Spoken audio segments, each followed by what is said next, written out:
Chapter 1, Scrap Son-in-law Jiang Yan. In the kitchen, Jiang Yan was busy alone, washing, cutting and frying vegetables. He was already very skillful at the work in the kitchen. From time to time, a burst of laughter resounded in the living room. It was Jiang Yan's father-in-law and mother-in-law chatting with their future son-in-law. Jiang Yan was also the son-in-law of the Su family, but was a door-to-door son-in-law who had joined the Su family. Coupled with the fact that he didn't have a job and didn't have much of a family background, he hadn't been well liked in the Su family. The chores like washing and cooking and cleaning were all taken care of by him alone. Even so, his father-in-law and mother-in-law were dissatisfied with him. Jiang Yan's father-in-law, Su Guangchang, said with a smile on his face, "Zhao Yu, your aunt and I basically agreed to your marriage to Zhao Jiao. Wait for one day to meet with your parents together, and let's discuss the specifics between the two families." Zhao Jiao was Jiang Yan's sister-in-law, named Su Feng Jiao. Zhao Yu was Su Fengjiao's boyfriend. The two had known each other for less than 3 months, and they were already talking about marriage. And today Zhao Yu came to the door to meet his parents.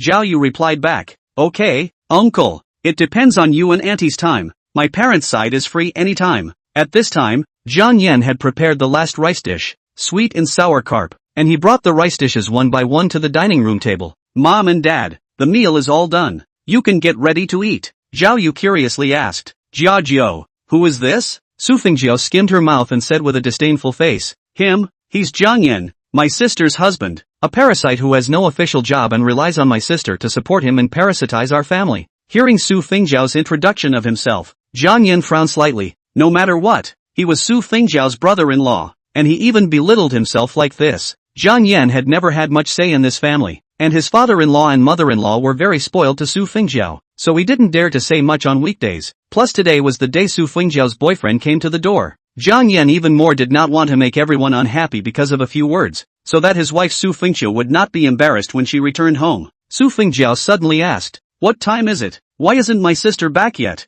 "Mom, didn't you tell my sister that I'm bringing my boyfriend home today?" Right at this moment, the door to the room opened and Su Fengjiao, who was wearing a black professional LOL outfit, walked in. "I'm sorry, I came back late, and when I was off work, I temporarily met with a client." Zhao Yu's eyes lit up and praised, "Zhao Jiao, is this your sister? You already look pretty. I didn't expect your sister to be so pretty as well." "Hello sister, my name is Zhao Yu. I'm Jiao Jiao's boyfriend." "Oh, hello." Jiao Jiao's boyfriend is really a talented man. Su Fengjiao is 26 years old this year. Her body is tall, concave and convex. Her pair of jade legs are even longer and straighter. Eye-catching, a rare beauty. Su Guangchang said, "Since Fengjiao is back and the meal is ready, why don't we chat while we eat some home-cooked meal?" "Zhao Yu, don't mind." Everyone took their seats one by one. Jiang Yan and Su Fengjiao sat down next to each other. He chucked a piece of fish to Su Fengjiao. "Fengjiao, this is the sweet and sour fish I made. How do you taste it?"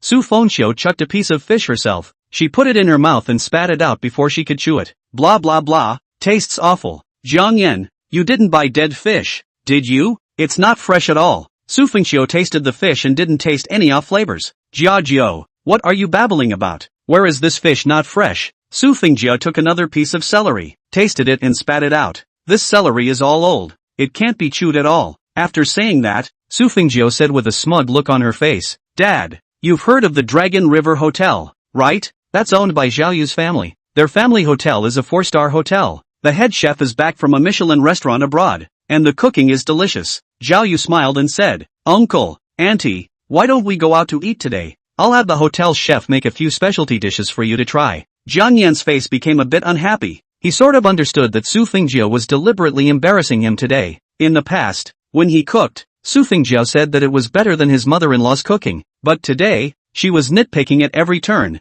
just to show off that her boyfriend's family owned a hotel. Su Fengjiao hurriedly said, "Jiang Yan made such a table of food. It can't be wasted. I think it's better to go some other day. Today we all first put up with it." Jiang Yan's mother-in-law, Zhou Hui, hummed, feeling that she lost face in front of Zhao Yu, and counted, "Jiang Yan, tell me about you. Even if you don't have a job, you can't even cook well. What use do you have?" Zhao Yu clamped a dish, tasted it, and said in a condescending tone, "The taste of this meal is a bit poor. After we are a family, Jiang Yan, if you are interested in cooking, I can arrange for you to go to the back of the hotel kitchen as an apprentice. Not only can you learn a trade, but you can also earn a couple $1,000s a month, which can supplement your family." Zhou Hui glared at Jiang Yan and said, "It's rare that Zhao Yu is so considerate of you. Why don't you thank him?" Jiang Yan was so angry that he clenched his fists. Zhao Yu's words were not for his sake, they were simply insulting him. Su Fengqiu quietly patted Jiang Yan's clenched fist under the table, imploring him to be patient. Only then did Jiang Yan slowly loosen his fist.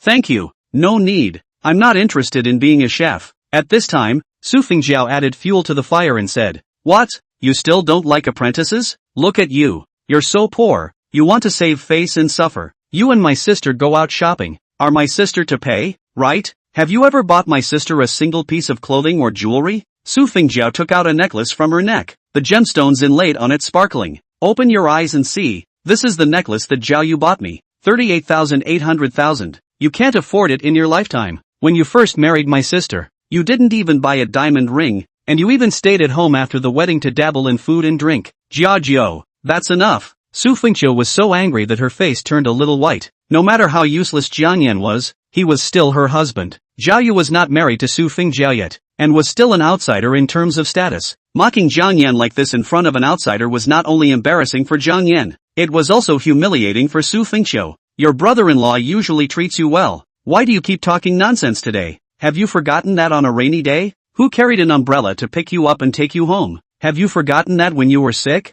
Who carried you to the hospital in the middle of the night? Su Fengqiu said without any appreciation. He picked me up with an umbrella on a rainy day and carried me to the hospital in the middle of the night. But it's not because he's poor. If he had the money to buy a car, would he still need to be like this? In the future, whether it's raining or I'm sick, I don't need him anymore, because Zhao Yu will drive me around. Right, Zhao Yu? Zhao Yu smiled and said, that's for sure. When we get married in the future, I'll buy you a car to drive too. Thank you, dear. Su Fengqiu kissed Zhao Yu right in front of everyone, not feeling embarrassed at all. This meal is too bad. Let's not eat at home today. You've met my parents anyway. Why don't we go out to eat? Su Fengqiu pulled Zhao Yu up, and the two of them directly headed out. Mom and Dad, I might be back late tonight. You don't have to wait for me. Go to bed early. Su Guangcheng sighed and said, alright, hurry up and eat. Zhou Hui slammed her chopsticks down and said, I'm so full of anger. What are you going to eat? A family feast broke up unhappily like this. Su Fengqiu comforted Jiang Yan and said,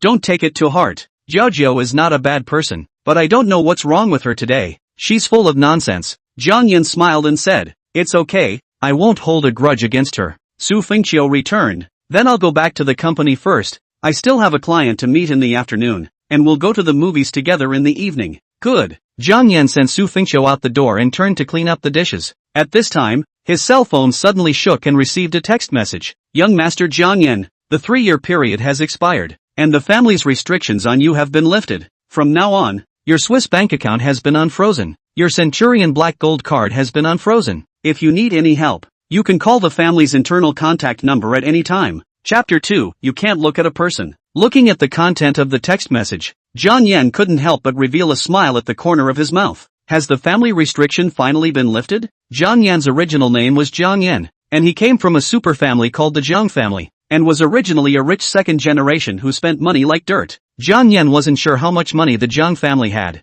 He had once gambled with someone and lost $30 billion overnight. Afterward, his father reprimanded him with a few words that he still remembered. It's okay to lose money, but you can't lose the face of our Jiang family. I'm too lazy to continue talking about you. Go back and reflect on yourself. In this time that I'm talking to you, the $30 billion has been earned back. The time of a few words, before and after, was less than 10 seconds. The $30 billion that Jiang Yan had spent the night losing, in just less than 10 seconds, the Jiang family had earned it back. In other words, billions of dollars came in every second. The wealth of the Jiang family was growing every second, and the speed at which Jiang Yan spent his money simply couldn't catch up with the speed at which the Jiang family was earning money. Therefore, even the people in the Jiang family were not sure how rich the Jiang family was, because 1 second you were counting the property, and the next second the property changed, and it was simply too late to count it. If it wasn't for the fact that 3 years ago, Jiang Yan was kicked out of the family because he had committed some transgressions and was living on the streets, he wouldn't have come to the Su family as a door-to-door son-in-law.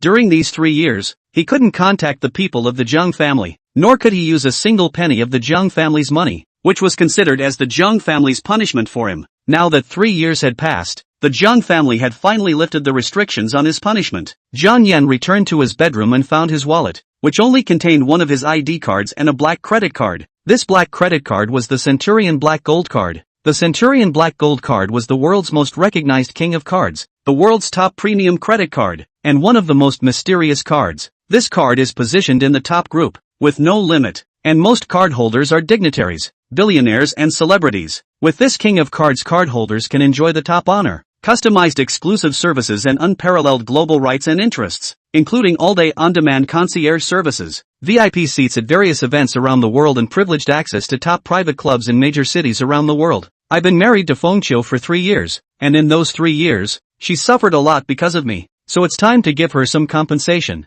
Jiang Yan returned to the dining room and proceeded to clean up the dishes. His mother-in-law was sitting in the living room watching TV. Zhou Hui glanced at Jiang Yan and said in a commanding tone, "Go wash some fruit for me." Jiang Yan washed the fruit and served it to Zhou Hui. "Mom, I have an appointment with Feng Qiu to go to the movies tonight. At that time, I'm going to pick her up from work, so you'll have to make dinner yourself." Zhou Hui hummed and said, "You also have the face to go to the movies? A big man, who doesn't even have a proper job, relying on my daughter to support him. Even shopping, dating, and going to the movies have to be paid for by my daughter. Don't you feel ashamed? I also don't know how Feng Qiu was obsessed in the first place, marrying such a loser like you. I'll give you 3 days. If you don't go find a job to earn money to support your family again, you'll do the divorce formalities with Feng Qiu. Don't delay my daughter for the rest of her life." After saying that, Zhou Hui pushed the washed fruits to the floor, got up and walked towards the bedroom. Zhou Hui had been looking at Jiang Yan for more than a day or two. She often took advantage of Su Feiqiu's absence to say some insulting and humiliating words to Jiang Yan,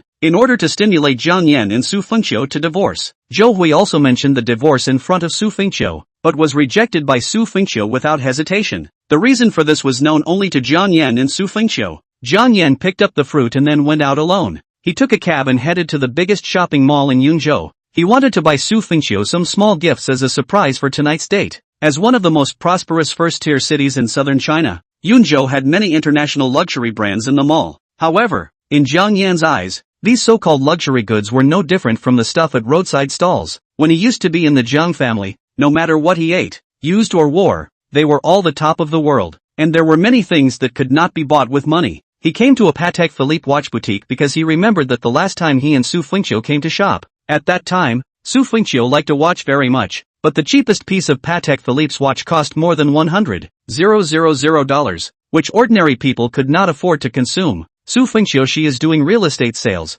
monthly salary plus commission, at least also have more than 10,000 yuan. Good times can get 30,000 yuan, but she never spend money recklessly, but has been saving money. Want to get enough down payment for the house, move out of the house earlier, so as not to let Jiang Yan all day by her parents taunted. So even though she could afford that watch, she didn't spend the money on it at that time, and was still fond of it when she left. Jiang Yan stood in front of the counter, looked at the watch, and said to the counter woman, "Take this watch out for me to take a look." Sun Xiufei took a glance at Jiang Yan and saw that he was wearing an ordinary casual outfit, and his body added up to a few $100s, and immediately revealed a look of contempt. "Sir, we sell expensive watches here. If you can't afford it, don't try it on." Jiang Yan frowned. "Who said I can't afford to consume?" Sun Xiufei snorted and said disdainfully, "I've seen many customers like you, with a salary of 2,000 to 3,000 a month. You can't afford luxury goods at all. Take the opportunity to try on the watch. Take a photo and send it to your circle of friends to pretend to be a bully, cause people to envy you and like you.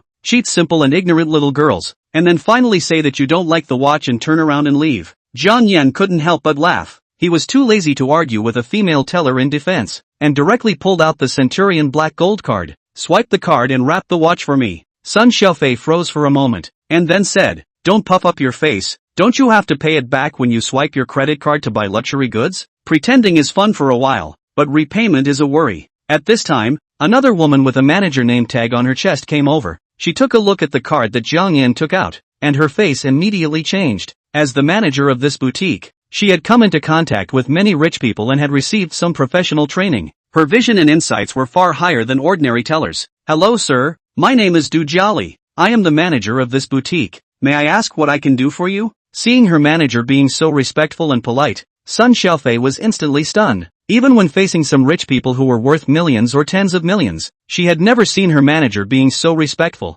Jiang Yan said indifferently, "I want to buy this watch. Help me wrap it up." Swipe the card with a password of 6 zeros. Du Jiali was secretly excited in her heart. A man as young as Jiang Yan but with a Centurion black gold card. His identity was definitely not simple. If she could be acquainted with someone with such a status, even if she casually dabbled in the light, there could be another opportunity for her in the future. Okay, sir, what is little Fei waiting for? Quickly go swipe the card. Du Jiali took the watch out and wrapped it personally. At this time, Sun Xiaofei also came back after swiping her card. Du Jiali sent the card and watch to Jiang Yan. Sir, do you need anything else? Jiang Yan shook his head and casually said, no. It wasn't that he didn't want to buy more expensive gifts for Su Fengqiu, but he didn't want to expose his family background and break his current peaceful life with Su Fengqiu just yet. Seeing that Jiang Yan was about to leave, Du Jiali hurriedly added, Sir, can you leave a cell phone number? If there are any problems with the watch during your use, we can send someone to your door to pick up the watch for 12 years of free maintenance.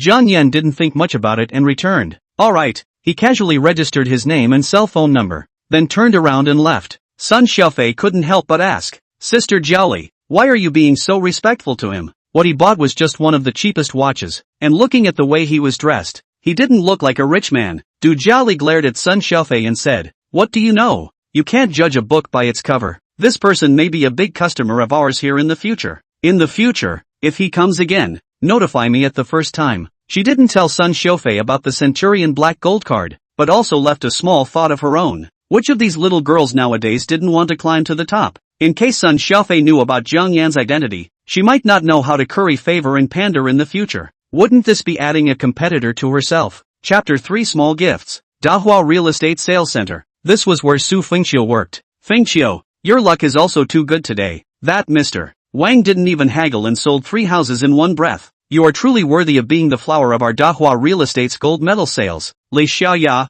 who was wearing a black professional suit, said with a smile on her face and some envy in her tone. Li Xiaoya was Su Fengqiu's colleague and bosom friend, so the two had always had a good relationship. $2,000 for a set of house commission. You've made a fortune today. I'm going to hit the dirt. Let's go celebrate together tonight? Su Fengqiu smiled back. I'm afraid I can't tonight. I've asked Jiang Yan to go watch a movie together in the evening. Jiang Yan? Li Xiaoya, she skimmed her mouth, revealing a disdainful look. Fengqiu, what exactly is so good about that Jiang Yan? Don't blame me for being blunt. He's a big man who doesn't work, does nothing all day long, and relies on you to support him. He's simply a waste of space. He doesn't deserve you at all. If I were you, I would have kicked him out a long time ago. You say you, to have the appearance, to have the body, to have the body. Our Dahua Real Estate's Han Young asked you not once or twice, clearly is interested in you. Why do you have to hang on this crooked neck tree in Jiang Yan? Su Fengqiu pouted, a little angry. Xiao Ya, don't talk about Jiang Yan like that.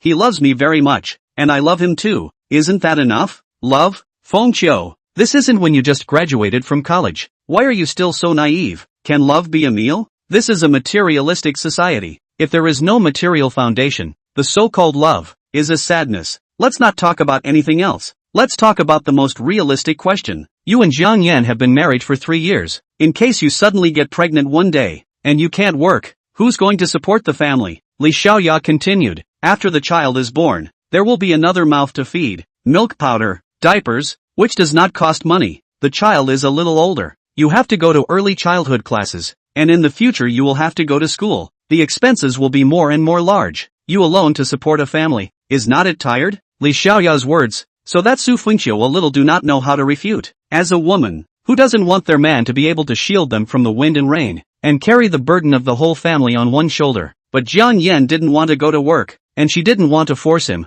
Alright, Xiao Ya, you should stop talking. Marrying a chicken follows the chicken. Marrying a dog follows the dog. Jiang Yan is the man I chose for myself. Even if he's no good, there's no way I'll break up with him. Li Xiaoya gritted her teeth in hatred and said, Fengqiu, why are you so stubborn? If this Jiang Yan had the ability to make you live a happy life, I wouldn't say anything, but he can't give you anything now? Tell me about you. You're usually frugal. You have to hesitate to buy a set of expensive cosmetics, and you can't even afford to buy yourself brand name jewelry. So why are you so bent out of shape? As long as you and Jiang Yan divorced, with your condition, you will be able to find another man who is 100 or 1,000 times better than Jiang Yan in minutes. Do you really want to wait until you're old and gray before it's too late to repent? Su Fengqiu said with a displeased face. Xiao Ya, stop saying that. I don't care about brand name jewelry. These are all external. If the marriage is devoid of love, what's the difference between that and the grave? I don't want to hurt our sisterhood for many years because of this matter. It's almost time to get off work.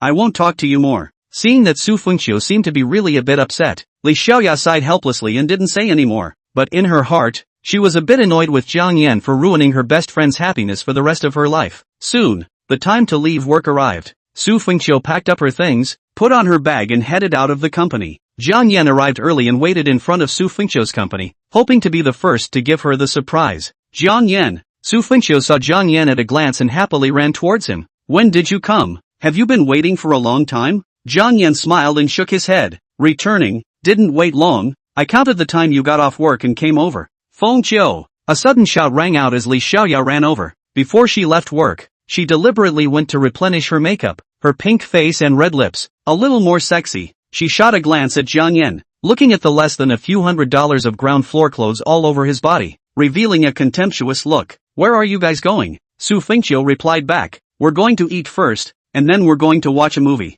Li Xiaoya said, then let's go together. My boyfriend will be coming over soon. Let him drive us and save you guys from having to take a taxi again. At this time, Li Xiaoya noticed the gift box in Jiang Yan's hand. The box had the logo of Patek Philippe on it. Jiang Yan, what are you carrying in your hand? Is it a gift for Fengqiu? Only then did Su Fengqiu notice the gift box in Jiang Yan's hand, and revealed a similarly surprised expression. Well, when I came over, I passed by the mall, so I bought a small gift for Fengqiu on the way. A small gift? If I'm not mistaken, what you have in the box is a Patek Philippe watch, right? Li Xiaoya instantly looked at Jiang Yan with a face full of skepticism. She usually paid the most attention to some luxury brands, because she always wanted to catch a golden son-in-law. So every month she earned a salary. She almost spent it on buying famous brands, in order to raise her own value. She had once gone to see a Patek Philippe watch, so naturally she knew the price well. Are you kidding me? The cheapest watch from Patek Philippe costs over $100,000,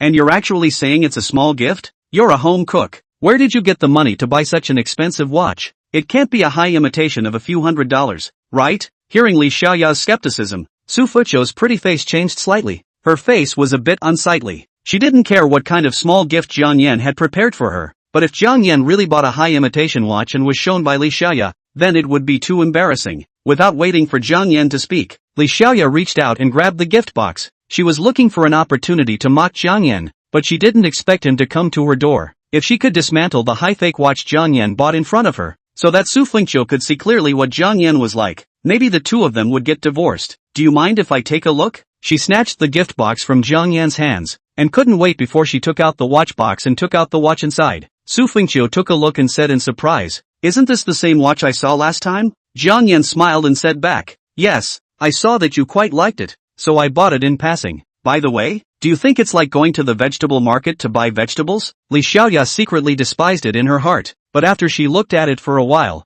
her face was a bit off, because she surprisingly couldn't see where this watch had problems. This high imitation of yours is quite exquisite. It's actually almost as good as the real thing? She was always convinced that this was a high imitation watch and not a real Patek Philippe watch. At this exact moment, a BMW 5X drove over and honked its horn. Li Xiaoya's eyes instantly lit up. She hurriedly said, my boyfriend is here. He's the vice president of a listed company. It just so happens that he also has a Patek Philippe watch. I'll ask him to help me look at it. Li Xiaoya waved towards the BMW, and a man in a suit came down from the car. Around 30 years old, wearing a pair of gold-framed glasses. Li Xiaoya hugged the man's arm and said in a bragging tone, Fengqiu, this is my boyfriend, Richard, who previously worked for a Fortune 500 company abroad, and returned to our Yunzhou not long ago, and is currently working as a vice president in a company. Li Chad glanced at Su Fengqiu and instantly revealed a stunned look. Xiaoya, is this the BFF you always mention to me? It's true that she is, as her name suggests, a phoenix amongst people,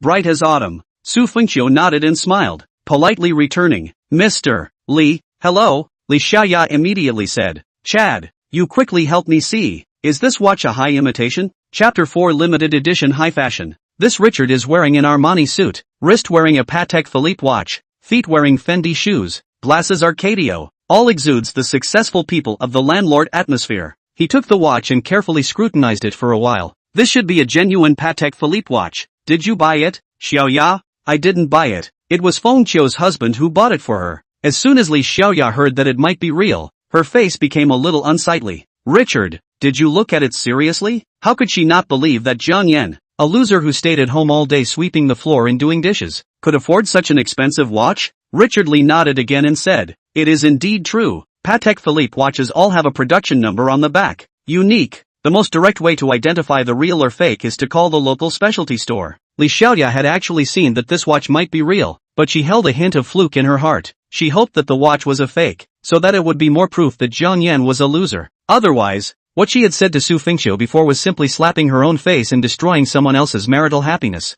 That's impossible. Even if the watch is real, Jiang Yan he can't possibly afford it. Fengqiu, didn't you say that he gets his monthly allowance from you? Do you think he can afford a watch that's over $100,000? This, Su Fengqiu showed hesitation. She was also a bit confused as to how Jiang Yan could suddenly afford such an expensive watch. Li Xiaoya's eyes suddenly lit up as she pointed at Jiang Yan and said, I know, this watch couldn't have been stolen by you, right? Jiang Yan, you're going to be sentenced to jail for stealing such an expensive watch. You mustn't involve Fengqiu. Su Fengqiu immediately looked at Jiang Yan nervously. If the watch was really stolen, then she would be too disappointed. Jiang Yan frowned slightly and said, there are receipts and invoices in the gift box. Can't you see them? There are attendance and surveillance cameras in the specialty store. How could I steal the watch under each other's eyes? Do you think I'm the saint of thieves? Li Xiaoya took out the receipt and invoice and looked at them, humming. The receipt and invoice could also be forged. Who knows if you prepared them in advance? Jiang Yan added, there is a contact number for the specialty store on the receipt. If you don't believe me, just call and ask to find out if it's real or fake.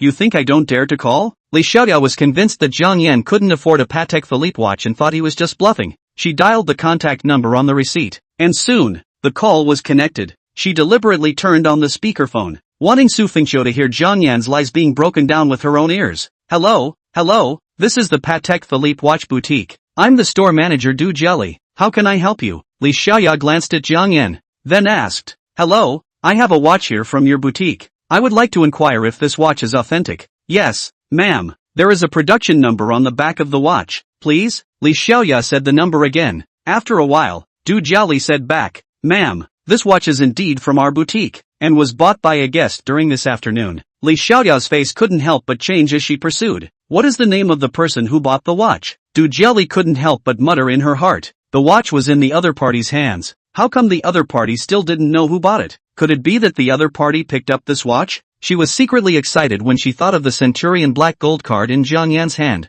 Although with Jiang Yan's worth, he might not care about this watch, but if she could help him retrieve it, it would be considered a favor, and she could also take the opportunity to contact Jiang Yan, and maybe something else could develop. Ma'am, I'm sorry, the name of the guest is private. We have no right to tell anyone. If the watch was found by you, please return the watch to the boutique. We will be responsible for contacting the owner and giving you a certain amount of thanks. Li Xiaoya couldn't help but say, is the person who bought the watch named Jiang Yan? Du Jiali was stunned. Jiang Yan's name and cell phone number she had secretly written down a long time ago and naturally remembered it clearly. You know Mr. Jiang Yan? Li Xiaoya froze. Although the other party was asking her a rhetorical question, she confirmed that it was Jiang Yan who bought the watch. She hung up the phone, then shoved the watch into Su Fengqiu's hands. Jiang Yan, I didn't expect you to be able to afford such an expensive watch. Where did you get the money to buy the watch? It couldn't have been spent on the down payment for the house that Fengqiu saved up for, right? Su Fengqiu looked at Jiang Yan in surprise.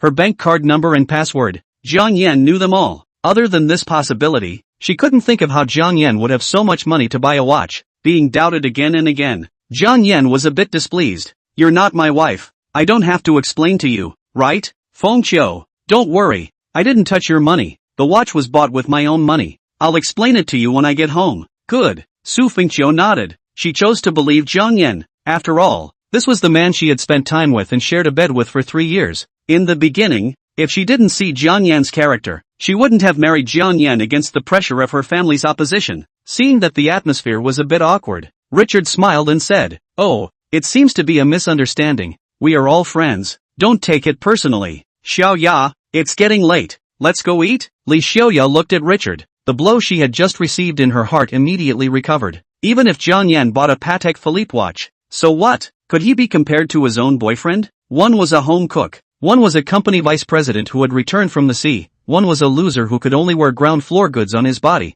And the other was a shopping mall elite who was covered in designer labels. When compared to the two, it was simply a difference between the clouds and mud. One in the sky and one on the ground. Fengqiu, do you want to go with us? Richard Lee specially booked a seat at the Dragon River Hotel tonight. Jiang Yan has never taken you to such a high-class restaurant for dinner, right? Su Fengqiu didn't want Jiang Yan to be aggravated again. Nor did she want to make the relationship with Li Xiaoya a stalemate, so she shook her head. we're not going. The movie we booked is about to start. Jiang Yan, however, smiled and said, Dragon River Hotel? Isn't this a hotel owned by our future brother-in-law's family? Anyway, it's owned by our own family. Feng Qiu, let's just go and show our support. Future brother-in-law? Li Xiaoya couldn't help but freeze for a moment and looked at Su Fengqiu with a puzzled expression. Su Fengqiu explained, the boyfriend that my sister Fengqiu has made is the son of the owner of the Dragon River Hotel, called Zhao Yu, and they just went to our house today to meet my parents. Li Xiaoya's face couldn't help but look a little embarrassed. She had wanted to take the opportunity of going to dinner to taunt Jiang Yan some more and get her face back.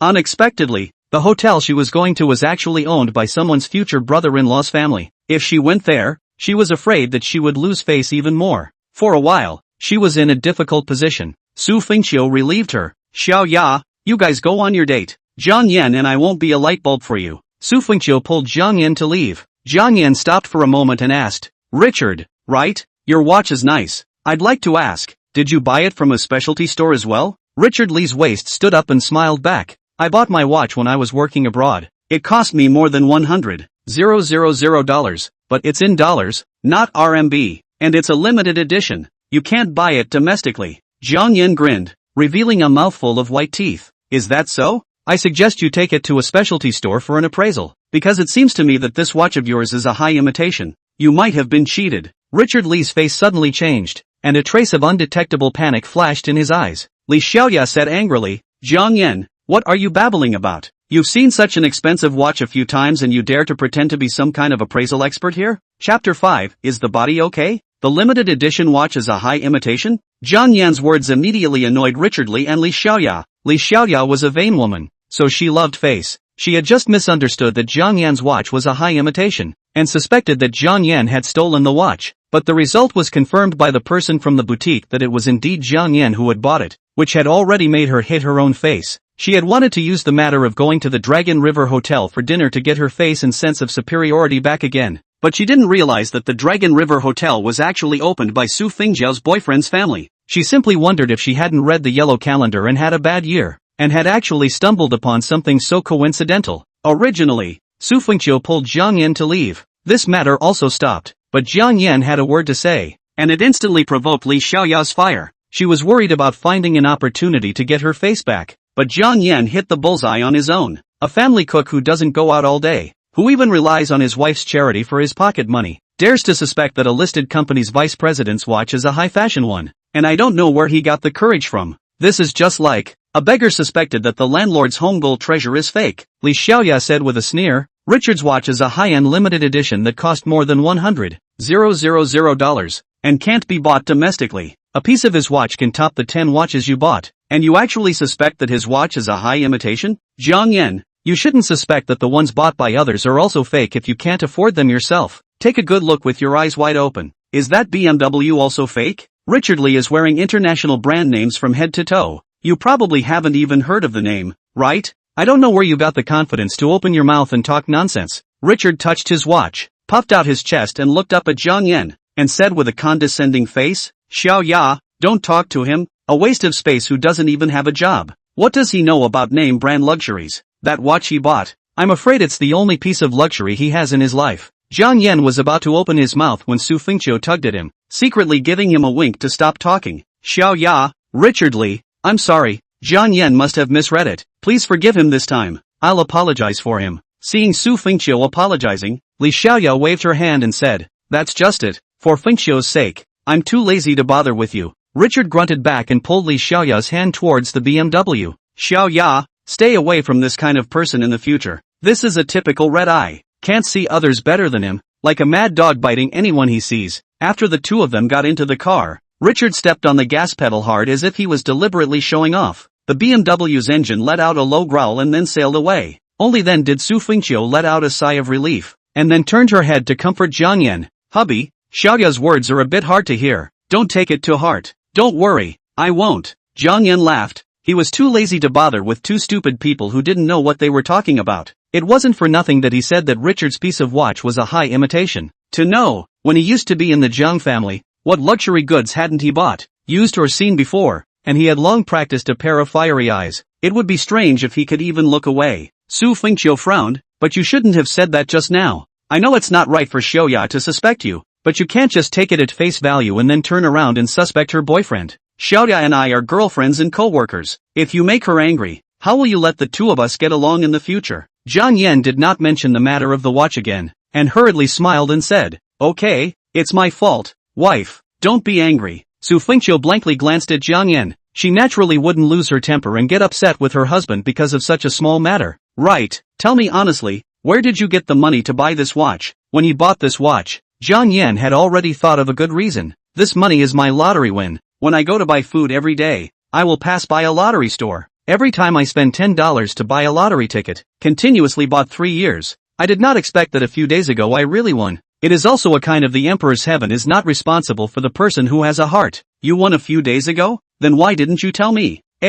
Bonus has not arrived. Only today. I do not immediately go to buy you this watch. Do you like it? Hurry up and wear it to see. Jiang Yan looked at Su Fengqiu with a smile. Only then did Su Fengqiu open and look at the watch. Her pretty face showed a joyful expression. Hubby, how much did you win in the lottery? Is there any left? Left is left, but not much. A total of 130,001. The price of this watch was more than 128,000. Jiang Yan lied and said he won 130,000 to prevent Su Fengqiu from checking his accounts. After all, he didn't even have a domestic Chinese bank card, only a Swiss bank account and Centurion black gold card. Sure enough, after hearing this, Su Fengqiu pouted and said, "Ha, so, you spent all your money on buying this watch?" Jiang Yan laughed. Thousands of gold can't buy a smile from a beauty. As long as you're happy, wife, it's worth it to spend as much money as you want. Su Fengqiu hesitated for a moment as she spoke. Hubby, can I return this watch? If we return the money, together with the more than $100,000 I saved,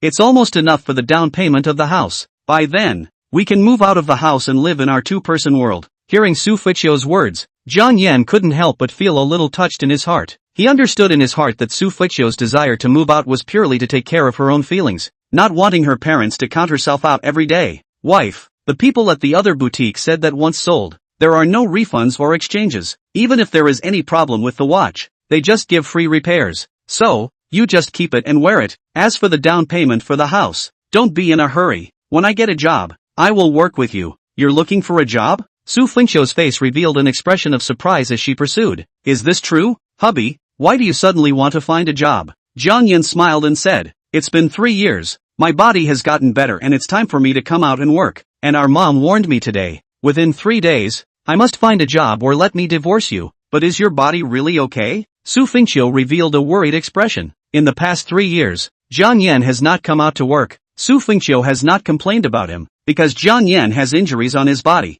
and it is because of her that he was injured. 3 years ago, Su Fengqiu just joined the work that will, because of overtime home too late. The road met a few drunken hooligans' molestation, almost destroyed innocence. Fortunately, Jiang Yan was passing by at the time and stepped in to save her. But Jiang Yan was stabbed in the back by one of the punks. When he was sent to the hospital, he almost lost his life due to blood loss. But fortunately Su Fengqiu is O-type blood and transfused her own blood to him, which saved his life. So the two of them saved each other's lives. And then Su Fengqiu often go to the hospital to take care of Jiang Yan. A long time, the two understand each other more. Each other have a good feeling. Although Jiang Yan was discharged from the hospital, the doctor said that he was injured in the waist. The future cannot do heavy work, and cannot be a long-time toil. Out of gratitude and fondness, and a touch of guilt, Su Fengqiu decided to marry Jiang Yan despite the opposition of her family. Chapter 6. No shame. No shame. In fact, Jiang Yan hadn't been looking for a job for 3 years, not just because of the injuries on his body, but because he didn't want to go at all.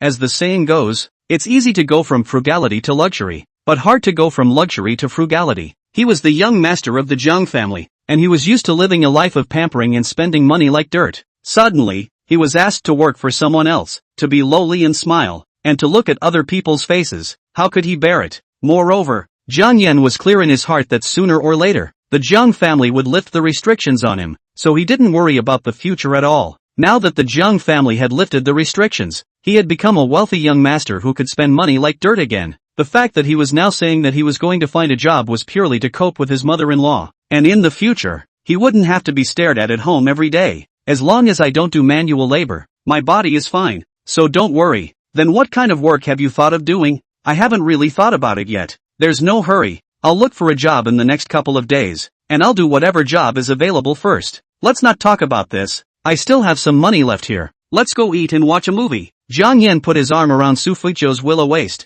and the two of them left with a smile on their face. Su Fengqiu didn't look for any high-end restaurant. The two of them casually found a small roadside store, ate a bowl of noodles, and then went to the movie theater. When they came to the movie theater, they saw a giant movie poster. Su Fengqiu said in surprise, Jiang Yan, look, this is Han Xuaning's new movie. She is now China's popular first-line actress, known as the Universal Lover. Fengqiu has always loved her. Her cell phone wallpaper is Han Xuaning's picture. Han Xuaning is China's hot popular actress. Whether it is face value, or body, that is first class, is also regarded as the city of the posture. However, in Jiang Yan's eyes, even the prettiest actress couldn't compare to his own wife. Wife, do you like her too? Su Fengqiu nodded, her gaze somewhat worshipful as she said, aha, she's a universal goddess. What woman doesn't like her? This poster says that she is coming to our Yunzhou in a few days to promote her new movie. Feng Jiao will definitely go crazy with joy when she finds out about this news. She's always wanted an autographed photo of Han Xuaning, but Han Xuaning has too many fans, and every time, she can crowd the publicity venue,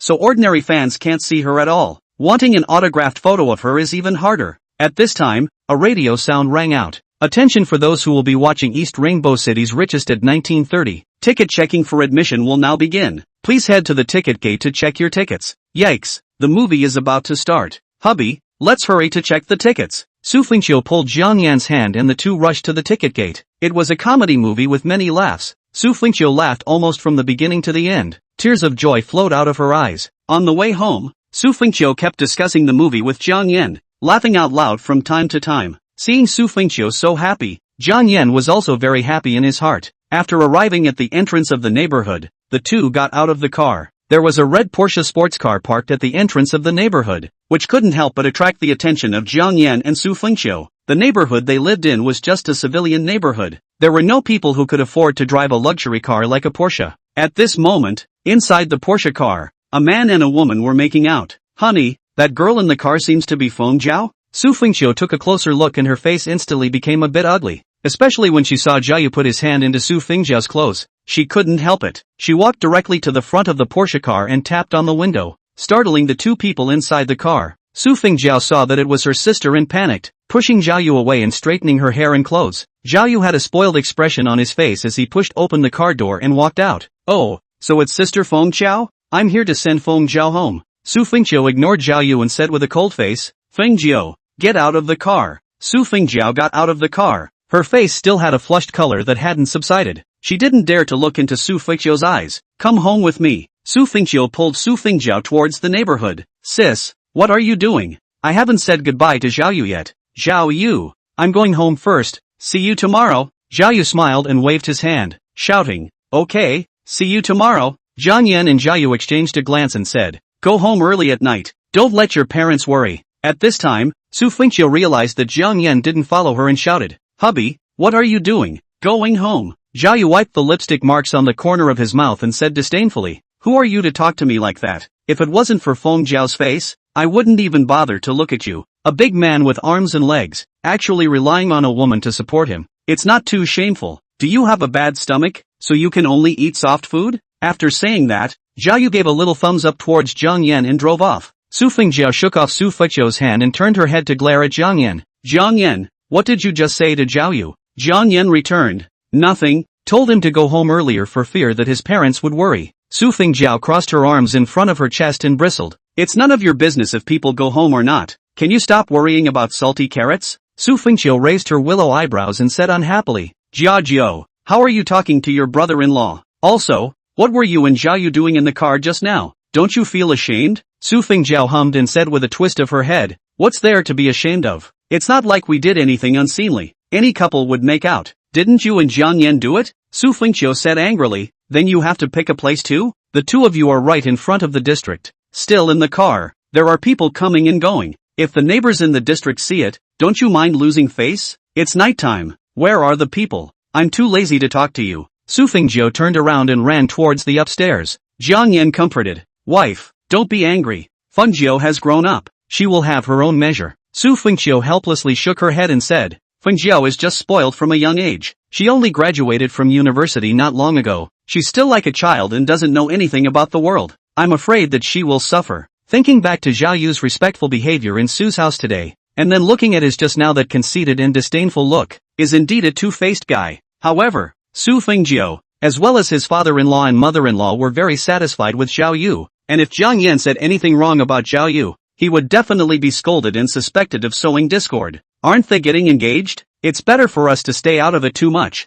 lest Feng Jiao resent us, Su Fengjiu said worriedly. When we met for the first time today, I originally thought that Zhao Yu was a good person, but just now at the door, it must have been him who forced Feng Jiao to do it, or else Feng Jiao wouldn't be so shameless. Chapter 7 Get lost and come see me. After Su Fengjiu ran home, she was worried that her sister would tell her parents about what had just happened and came to a wicked end. As soon as Jiang Yan and Su Fengjiu entered the house, Zhou Hui called out to them with a dark face. Fengjiu, Jiang Yan, come here you guys. Su Fengjiu walked forward with a puzzled face and asked, what's the matter, Mom? Zhou Hui questioned. When you guys came back just now, did you bump into Zhao Jiao and Zhao Yu? And you went up to slap someone else's car, interrupting their relationship? Mom, the thing is like this. Su Fengjiu wanted to explain, but obviously Zhou Hui didn't want to listen. Alright, you don't need to say anything. Zhao Jiao has already told me. Didn't Zhao Jiao and Zhao Yu just make out in front of the neighborhood? There were no outsiders watching, so what's so humiliating about it? If you want to say it's disgraceful, you found me a loser as a son-in-law.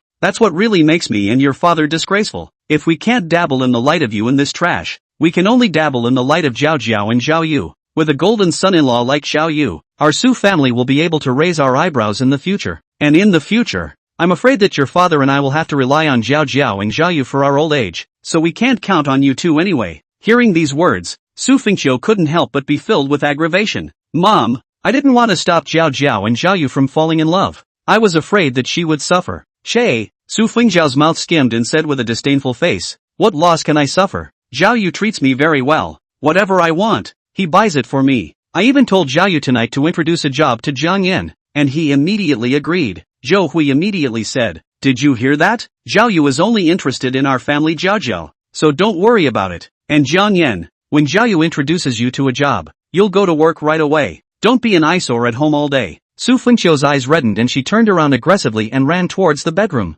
Jiang Yan didn't say anything more and followed back to the bedroom, comforting Su Fengqiu. I'm sorry, wife, it's all my fault. Mom's temper was directed at me. You were dragged down by me. Su Fengqiu quickly adjusted her state. She took a few deep breaths and calmed down. Maybe I'm just being nosy. Since Zhao Jiao likes Zhao Yu so much, let her be herself. And Zhao Yu is going to introduce you to a job. With his connections, he should be able to introduce you to a good job. Hubby, you must do a good job then and make some achievements to show my mom and the others. Good. Jiang Yan agreed. Only that he felt that Zhao Yu might not introduce him to any reliable job. If Zhao Yu introduced him to go to the back kitchen of a hotel to become an apprentice, then he would say nothing. Early the next morning, Su Fengqiu left for work. Jiang Yan cleaned up the dishes and carried the garbage downstairs in his hand before going to the food market to buy food, something he had to do every day. After buying vegetables, he would go to the nearby park on the way, one to take a break, and the other to kill some time. If he went straight home, he would inevitably be sneered at by his mother-in-law. Jiang Yan returned home only when it was almost time to cook the noon meal. He was in the kitchen washing and chopping vegetables to prepare lunch when suddenly the door to his room slammed and he heard Zhou Hui's voice. Ha, Fengqiu, why did you come back at noon today? Well, I'm a bit uncomfortable, so I'm going home to take a rest, and I'm not going to work this afternoon. Su Fengqiu hurriedly walked towards the direction of her bedroom. Jiang Yan came out from the kitchen and only saw a back of her. Usually, Su Fengqiu doesn't come back at noon, because the lunch break is short. She usually eats something near the company, then goes back to the company to take a rest, and then goes straight to work in the afternoon. Jiang Yan wanted to go and see where Su Fengqiu was uncomfortable, but he found that the door to the room was unlocked. Fengqiu, where are you uncomfortable? Do you need me to go buy you some medicine? No need. I want to lie down for a while. Don't call me for dinner. I'm not hungry at noon today. Jiang Yan frowned, feeling that something was wrong. This was because he heard a sobbing tone in Su Fengqiu's voice, as if she was aggrieved by something. He walked to the living room and said to Zhou Hui, Mom, you can cook today's lunch. I'm going out. Zhou Hui shouted unhappily, Hey, you're not cooking at noon. Where are you going? After Jiang Yan left the house, he directly took a taxi to the Dahua real estate sales center. He guessed that Su Fengqiu must have encountered something while she was at work, so he came to find out what was going on. As soon as he entered, he saw several female salesmen eating takeout. Among them was Li Xiaoya. Jiang Yan, what are you doing here? Li Xiaoya glanced at Jiang Yan with an expression of dislike. Jiang Yan didn't care and said, I have something I want to ask you about. Can you come out? Li Xiaoya glanced at her co-workers, then put down her chopsticks and said to Jiang Yan, let's go. Let's talk outside. The two of them came outside, and before Jiang Yan could say anything, Li Xiaoya said, you're here for Fengqiu's matter, right? Jiang Yan frowned and asked. Fengqiu went back at noon today. Her mood was a bit off. Did someone bully her? Li Xiaoya skimmed her mouth and looked at Jiang Yan with a disdainful expression. What can you do if I tell you? The person who bullied Fengqiu is the manager of our sales center, the son of Dahua Real Estate Group's boss, Han Wenshan. His father, Han Fujiang, is a major real estate predator in Yunzhou. Can you afford to mess with him? Jiang Yan's face turned cold and asked again. What did he do to Fengqiu? Li Xiaoya returned. I'm not sure exactly what happened. Young Master Han told Fengqiu to go to his office. Not long after, Fengqiu ran out crying. Her clothes were a bit messy. Maybe she had a bit of an argument with young Master Han. Jiang Yan's face was as cold as ice. In his heart he had already guessed roughly what had happened.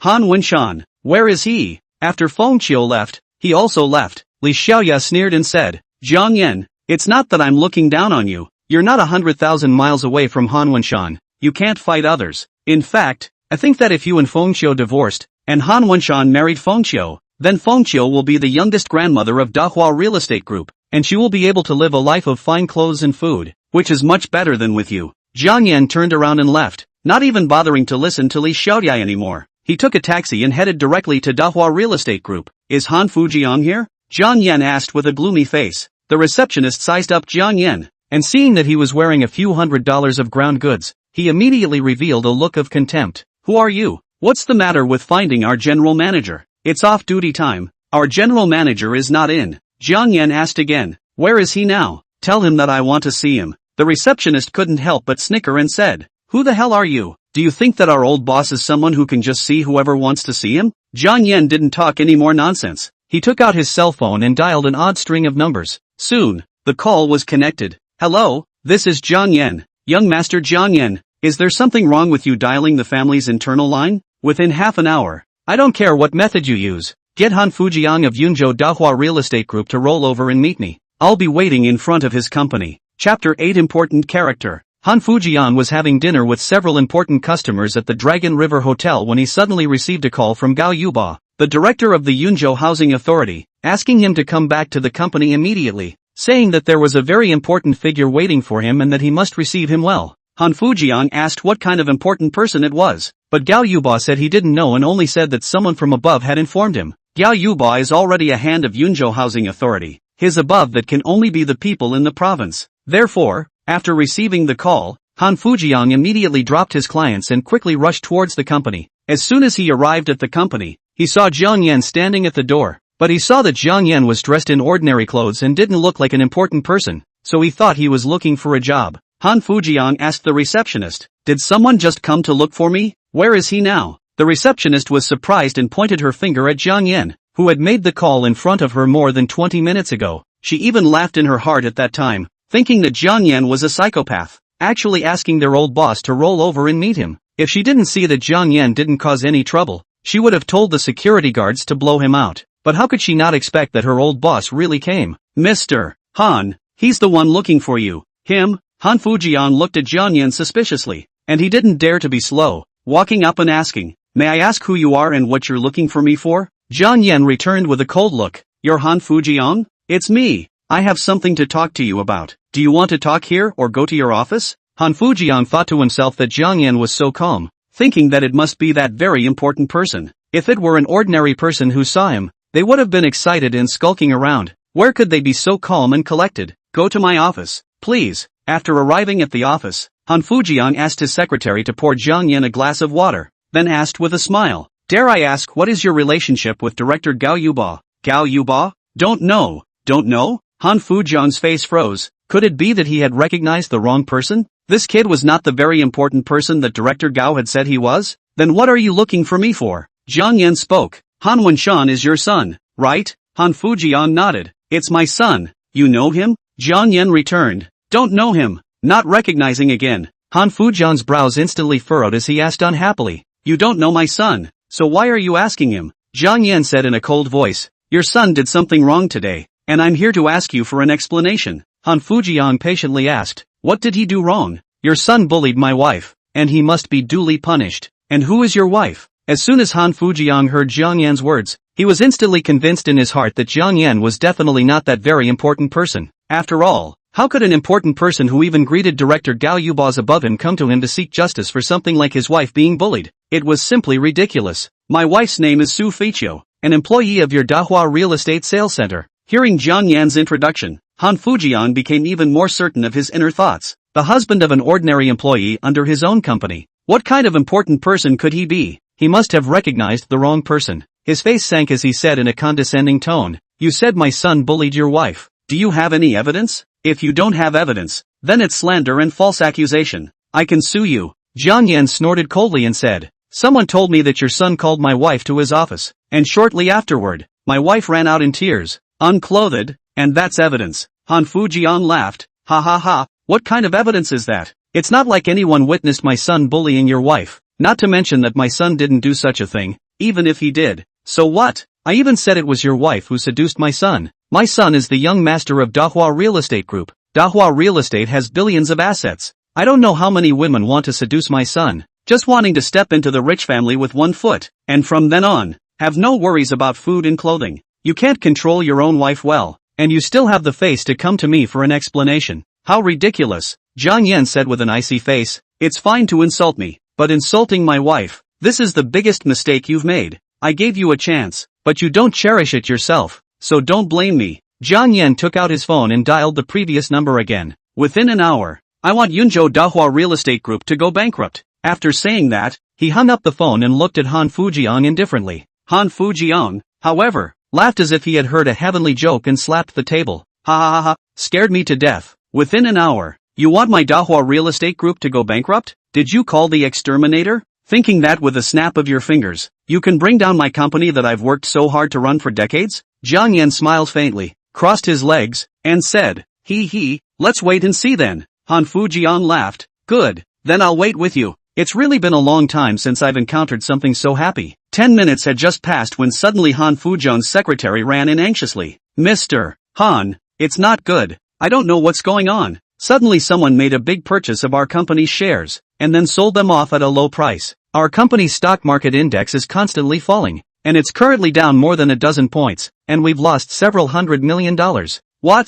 Han Fujiang's face was shocked. He couldn't help but look at Jiang Yan, who was calm and composed. He couldn't help but mutter in his heart, could it really be because of that phone call he just made? He didn't wait for him to come to his senses, but suddenly the manager of the finance department ran over anxiously. "Mr. Han, just now I received a call from a few companies that we have financial dealings with. They said that they want us to return the borrowed funds to them immediately, otherwise they will sue us." At this time, another security manager wearing glasses ran out. "Mr. Han, what happened again?" Han Fujiang slammed his hands on the table and glared at them angrily. The safety department manager gulped and said, "Just now, the Real Estate Safety Supervision Bureau called, saying that the house we're about to hand over has safety hazards, suspending the handover procedures and stopping the sale of the building, and that they're going to carry out a comprehensive inspection of all of our company's buildings under construction." Han Fujiang's face instantly unsightly. This is only a short 10 minutes. He originally thought that the company's foundation was solid as a golden soup instantly suffered such a heavy blow. He couldn't help but look towards Jiang Yan with a trembling body. A voice in his heart telling him that Jiang Yan was the very important person. "All of you go out first, no matter what happens again. Don't come to disturb me." Han Fujiang supported everyone out, then walked quickly to Jiang Yan and knelt down with a plop. "This young master, I was wrong, please stop." A cold smile appeared at the corner of Jiang Yan's mouth as he said, "What? It's not even an hour yet and you're admitting defeat?" Han Fujiang could not cry. It had only been 10 minutes and his company had suffered major losses. If he waited for an hour, he was afraid that the company would really go bankrupt. "I admit defeat. I beg you to be generous and raise your hand. No matter what request you make, I'll agree." Jiang Yan said, "First, break one of your son's arms and legs as a punishment. Second, personally go and apologize to my wife. Otherwise I can bankrupt your company at any time and let your father and son die without a burial place. Third, I'm not allowed to tell anyone about my visit, but if you fail to do any of these 3 things, you'll suffer the consequences." After saying that, Jiang Yan got up and left. Han Fujiang sat paralyzed on the ground, as if his entire body's strength had been drained away, his entire body looking stagnant. Chapter 9: The Task of Raising a Family. When Jiang Yan walked out from Dahua Real Estate Group, the receptionist lady watched him leave with an incredulous face. In her heart, she thought to herself, A single phone call could summon General Manager Han Fujian. What kind of bull is this? Next time, if Jiang Yan came back, she definitely wouldn't dare to look down on him again. After Jiang Yan left, he went straight home. He wasn't the least bit worried that Han Fujian would dare to disobey him, because he had the ability to play Han Fujian in the palm of his hand. When Jiang Yan returned home, her mother-in-law was cleaning up the dishes and seemed to have just finished eating. She didn't ask if Jiang Yan had eaten yet, and directly dumped the rest of the meal into the trash. Jiang Yan, you're back just in time. Brush the dishes. Zhou Hui walked to the living room by herself, turned on the TV and got high on melon seeds. Jiang Yan glanced in the direction of his bedroom, whose door was still closed, and he didn't bother Su Fengqiu. In his opinion, Su Fengqiu definitely didn't want her family to know about this, especially not Jiang Yan. Jiang Yan went to the kitchen and washed the dishes first, then he went out again to go for a walk and get something to eat on the way. He had just ordered a bowl of noodles, and before he could take a few bites, he suddenly received a call from his mother-in-law. Hey, Jiang Yan, where the hell have you been? Mom, what's the matter? I'm outside eating noodles. Eat, you just know how to eat. Come back quickly. Phone Zhao brought Jiaoyu back. Jiaoyu is going to introduce you to a job. Zhou Hui didn't wait for Jiang Yan to reply and hung up the phone. Jiang Yan looked at the noodles in the bowl. If he waited until he finished eating and then went back, he would inevitably receive another scolding from his mother-in-law. So he simply asked his boss to pack it up and bring it back. When he returned home, he saw Jiaoyu sitting in the center of the living room, and Zhou Hui, Su Fengqiu, and Su Fengqiu were all sitting around him. Zhou Hui glanced at Jiang Yan and said unhappily, "Didn't I tell you to come back quickly? And made Jiaoyu wait for you for so long? What are you carrying in your hand?" "I didn't eat my noodles and packed them to bring back." "You didn't know to buy some fruit for Jiaoyu? It's a waste of time for you to be such a big person who doesn't even know a little bit about human affairs." Jiaoyu pretended to be generous and smiled. "Auntie, it's okay, we'll soon be a family." Jiang Yan, he probably did not want to buy it for me, but he didn't have the money to buy it. Su Fengqiu hurriedly walked forward and took the noodles from Jiang Yan's hand. "Hubby, I heard the job Jiaoyu introduced to you. It's quite good. Go and thank him." Jiang Yan asked doubtfully. "What job?" Su Fengqiu snatched. "Of course it's a good job. For a waste like you with no education and no ability to find such a job. It's simply that your family's ancestral grave is smoking. If it wasn't for me asking Jiaoyu to help, you wouldn't be able to find a good job like this in your life." Jiaoyu said with a smug smile. "Oh, it's nothing really. I have a classmate who returned from abroad after graduation. His dad gave him a start-up capital. He started his own business and opened an advertisement design company, and now there is a shortage of salesmen, with favorable treatment. So, I greeted him and asked you to work in his company. You can go over to report tomorrow morning." Su Fengqiu hurriedly said. "Jiaoyu, thank you so much. When tomorrow night, Jiang Yan and I will treat you to dinner." Su Fengqiu skimmed her mouth and said, "What's so good about a meal? Jiaoyu's family owns a hotel. What good food hasn't he eaten?" "Sister, it was me who pleaded with Jiaoyu before he was willing to help. If you want to thank me, I'll thank him." Su Fengqiu smiled helplessly. "Okay, then sis thanks you." "Thank you with your mouth alone? What do you want then?" "I'll buy you a set of Estee Lauder cosmetics. Is that okay?" Su Fengqiu suddenly stared at Su Fengqiu's wrist and said in surprise. "Ha, sis, when did you buy a watch? It's quite pretty. Why don't you give me this watch as a thank you gift, and forget about the cosmetics?" "Ah." Su Fengqiu immediately revealed a difficult look. The watch she was wearing on her hand was the same Patek Philippe watch that Jiang Yan had given her yesterday. "This watch was a gift from your brother-in-law yesterday. It's not appropriate for me to give it to you again, so why don't you make a different request?" Zhou Hui grunted and interjected. "Jiang Yan can afford to give any good watch. It must be a dozens of dollars of ground floor goods, and it's only you who treats it as a treasure." Su Fengqiu also immediately lost interest, said with a contemptuous face, "So it's a gift from Jiang Yan. Then I don't want it. Wearing it out is not humiliating enough." Jiaoyu immediately said, "Jiajiu, if you like watches, I will accompany you to buy one." Su Fengqiu immediately said happily, "Jiaoyu, you're really good, but forget it. Originally you introduced a job to Jiang Yan. Our family owes you a favor. How can I let you send me a gift again? If you want to send, it's me who will send you a gift. We are not soon to be engaged. There is no need to be so outgoing. Don't worry, I will not buy dozens of dollars of stall goods to send you." Not to mention that Su Fengqiu has just graduated from college not long ago. Even those who have been in the workplace for a few years of female employees, in the face of the young and golden Jiaoyu, cannot resist his sugar-coated attack. The fact that Su Fengqiu got engaged to Jiaoyu so quickly has a lot to do with the fact that Jiaoyu spent a lot of money for her. Money was confusing, even to the point of losing oneself. Jiang Yan had once indulged in a life of waving money around, but now that money was no different than dirt in his eyes. After 3 years of peace and quiet, He enjoyed the sweetness of the silence between him and Su Fengqiu even more. The next morning, Su Fengqiu called Jiang Yan up, and found the suit they wore when they got married, and asked Jiang Yan to put it on. This was the only suit Jiang Yan had. "Hubby, you'll wear this suit to report first. I'll go buy you a new suit today. Do you need to be so formal? It's your first day to report, so wearing something formal will give people a good impression. Although you are trusting Jiaoyu relationship to go in, but on the shift, you have to work harder on your own. The job of salesman, the base salary is not high, but the commission is high, and in the future, the task of supporting your family may be given to you." Jiang Yan heard something in Su Fengqiu's words and laughed. "Didn't you say that the two of us will work hard together and save up to buy a house?" Su Fengqiu laughed, her smile a little less natural. "Hubby, I want to change my job, so I might have to stay at home for a while." "Why do you want to change your job?" "It's not much, it's just that I've been doing it for too long and I feel a bit boring, so I want to try a new job." Jiang Yan nodded and didn't break the real reason why Su Fengqiu wanted to change her job. "Then are you still going to work today?"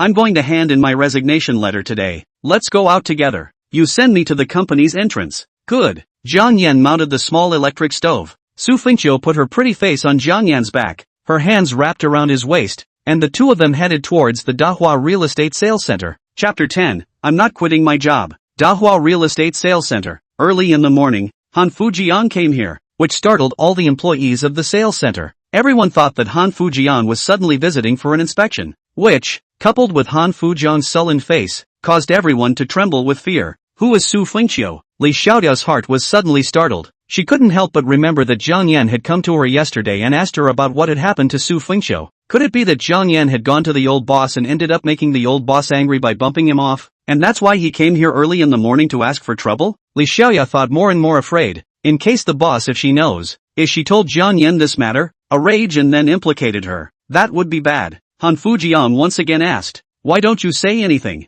Who in the world is Su Fengqiu?" These salesmen in the sales center were clear about what happened yesterday. They didn't dare to casually chime in, and one by one, they all looked at Li Xiaoya. "Xiaoya, the old boss is asking questions. You and Fengqiu have the best relationship. Hurry up and answer." Han Fujian's gaze fell on Li Xiaoya. Li Xiaoya could only return with a stiff upper lip. "Mr. Han, Su Fengqiu, she hasn't come to work yet." Li Xiaoya didn't dare to say a single word more, fearing that she would be dragged down by Su Fengqiu. Didn't come to work? Han Fujian couldn't help but panic in his heart. If Su Fengqiu didn't come to work, he wouldn't be able to apologize to Su Fengqiu. If Jiang Yan got angry and made another call to bankrupt his company, it would be too late for him to regret. At this moment, Jiang Yan and Su Fengqiu had just arrived at the entrance of the Dahua Real Estate Sales Center. "Hubby, you go first. I'll hand in my resignation letter and then take the bus back. You go report quickly. Don't be late." Su Fengqiu walked towards the inside of the sales center alone. Jiang Yan was a bit uneasy in his heart, so he parked the tram on the side of the road, then quietly followed. As soon as Su Fengqiu entered the entrance of the company, she immediately attracted everyone's attention. Someone immediately said, "Mr. Han, that's Su Fengqiu." Han Fujian looked at Su Fengqiu and his eyes immediately lit up. This woman was really pretty. No wonder that when Shan Brat was attracted to her. I also wonder who the hell she is, and why her husband was able to bankrupt his company with a single phone call. "Are you Su Fengqiu?" Su Fengqiu couldn't help but stare when she saw Han Fujian. Han Fujian had come to inspect the sales center before, so she'd seen Han Fujian before, except that Han Fujian didn't know her as a small employee. "Mr. Han, hello, I'm Su Fengqiu," Han Fujian said. "I have a few words I want to say to you. Let's go to the office and talk alone." As soon as Su Fengqiu remembered what happened in the office yesterday, a wave of fear and nausea ran through her heart. "Mr. Han, there's no need to go to the office to chat. This is my resignation letter. Please approve it. I won't be an employee here from now on." "Resignation letter?" Han Fujian froze. He looked at the resignation letter in Su Fengqiu's hand. How could he dare to reach out and pick it up? If Su Fengqiu resigned, I'm afraid his company would be finished. "Miss Su, you mustn't be impulsive. I've already heard about what happened yesterday, and I've come over this time specifically to apologize to you on behalf of my son." Han Fujian couldn't care less about his face. In front of everyone, he just directly bowed to Su Fengqiu. "I hope you can forgive my son for his behavior yesterday. I've already punished him severely and dismissed him from his position as sales manager, and from now on, he won't even appear here." Instantly, everyone was stunned. The general manager of the Dahua Real Estate Group actually bowed and apologized to a small employee. Even Su Fengqiu was stunned. She had originally thought that no matter what Han Fujian said, she would choose to resign because she never wanted to see that man Han Wenshan again. but in the face of Han Fujiang's bowing apology, she didn't know what to say for a moment. Li Xiaoya's eyes turned. She ran up and whispered, "Fengqiu, what are you still thinking about? Mr. Han personally came to apologize to you. What a great sincerity. Why don't you hurry and let Mr. Han get up?" Su Fengqiu came back to her senses and hurriedly said, "Mr. Han, please get up. I can't afford to accept this great gift from you." Han Fujiang raised his head as he said with a solemn expression on his face, "Ms. Su, it's all my fault for teaching my son poorly, and that's why I did something to offend you. I've checked your work performance in the Dahua Real Estate Sales Center over the past few years, and you've always been very good at your job. And this year, you've already won the gold medal sales for several consecutive times, and you're the salesman with the best sales performance. If you resign, this is a loss for our Dahua Real Estate Group. In order to show the sincerity of my apology, I have decided to promote you to the sales manager of the sales center, with a monthly salary of 20,000 plus commission, and reward you with a set of house in the Hanlin family district. This is the key. You keep it. Promote sales manager, a house in the Hanlin family neighborhood." These two pieces of news were like heavy bombs, instantly blowing everyone away. Oh my god, Hanlin Shurja is one of the high-grade neighborhoods developed by Dahua Real Estate Group. The price of the house is more than 20,000 a square foot. The smallest household size is more than 200 square feet, and a set of house is more than 4 million. The people who can afford to buy a house there in Hanlin family are all rich people in Yunzhou, at least worth tens of millions. A promotion and a pay raise, and a luxury house. This kind of pie-in-the-sky good thing. How come it didn't hit me on the head? All the salesmen in the sales center were envious one by one. Li Xiaoya was even more jealous in her heart, wishing that the person who was molested by Han Wenshan yesterday was her and not Su Fengqiu. Su Fengqiu was also dizzy. She looked at the key Han Fujiang handed over and felt that it was her own dream, not real at all. Han Fujiang saw that Su Fengqiu did not take the key and thought that she still had a grudge in her heart and refused to forgive Han Wenshan. He was so anxious in his heart that if it wasn't for the fact that there were too many people around, he really wanted to kneel down for Su Fengqiu and beg for her forgiveness. Ms. Su, if you have any other requests, feel free to mention them. As long as I can do it, I will definitely satisfy you. Mr. Han, let me persuade her. Li Xiaoya hurriedly took the key from Han Fujiang and pulled Su Fengqiu aside. "Fengqiu, what are you still thinking about? A good thing like this is simply a blessing you've cultivated in 8 lifetimes. If you resign, you'll have nothing." Li Xiaoya shoved the key into Su Fengqiu's hand with eyes full of reluctance and continued, "Haven't you always wanted to buy a house? The house is now clutched in your hand." Su Fengqiu looked at the key in his hand and murmured in a low voice, "Xiaoya, I always feel like this is a dream. It's not real at all. Do you want to pinch me?" Li Xiaoya rolled her eyes, and said in a nonchalant manner, "If you don't want it, give me the house, and then ask Mr. Han to promote me to sales manager." To Su Fengqiu, this surprise was a bit too big, so she couldn't accept it for a while. She turned around and looked at Han Fujiang. "Mr. Han, is this house really a reward for me?" Han Fujiang smiled and said, "Of course, the rest of you work hard, and whoever has a good performance will have the opportunity to reward the house in the future as well. Ms. Su, is not right,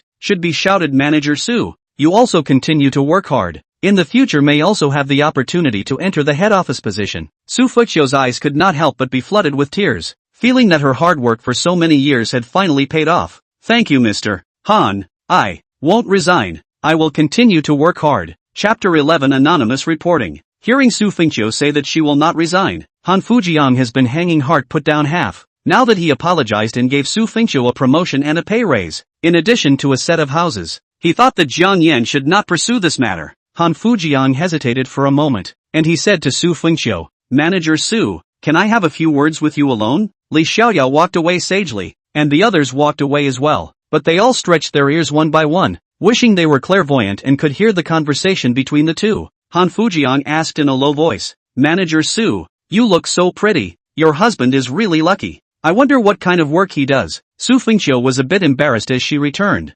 "Mr. Han, my husband he didn't have a job at home before. Today is his first day to report for work." Han Fujiang was stunned. He had thought that Jiang Yan had some kind of marvelous identity background. If he could tie up with him, he might have a lot of benefits in the future. If Jiang Yan hadn't said yesterday that his wife was Su Fengqiu, Han Fujiang would have wondered if he was looking for the wrong person. Could there be a second Su Fengqiu? How could a family cook make Gao Yuba, the director of the real estate bureau, personally call to notify him? The more he couldn't figure out the details of Jiang Yan's identity, the more Han Fujiang was scared in his heart. Then which company did he go to work today? What kind of work? It's a newly opened advertising and design company. It seems to be called Vast Culture Limited. He went to work as a salesman. Su Fengqiu secretly wondered in her heart, how could Han Fujian be so curious about her husband? It couldn't be that he had something else in mind, right? Mr. Han, I also have something I want to ask you. What is it? How did you know about that incident yesterday? This was what Su Fengqiu was puzzled about. In her opinion, Han Wenshan definitely wouldn't have taken the initiative to explain, so someone must have secretly told Han Fujian. It was someone who anonymously called and reported this matter. Exactly who? I'm not sure. Han Fujian remembered that Jiang Yan didn't allow him to tell anyone about it, so he could only lie to deceive Su Fengqiu. Manager Su, you work, I still have things to do. I'll go back to the company first. Mr. Han, take your time. I'll see you off. No need to send you off. Work. Han Fujian walked out of the sales center with his driver and let out a long breath. At this time, his eyes caught sight of Jiang Yan under the tree on the street, and his face was suddenly shocked. He hurriedly walked up quickly and said nervously, "This young master, I've already apologized to Miss Su for making amends as you instructed me to, and I didn't divulge that you've seen me." Jiang Yan nodded and asked expressionlessly, "Then what did you do with your son?" Han Fujian gritted his teeth and said heartbreakingly, "Also according to your orders, broke one of his arms and one of his legs. Now he's being treated in the hospital." "Is that so? I will arrange for someone to investigate. If your son's hand and leg are fine, the consequences are clear to you."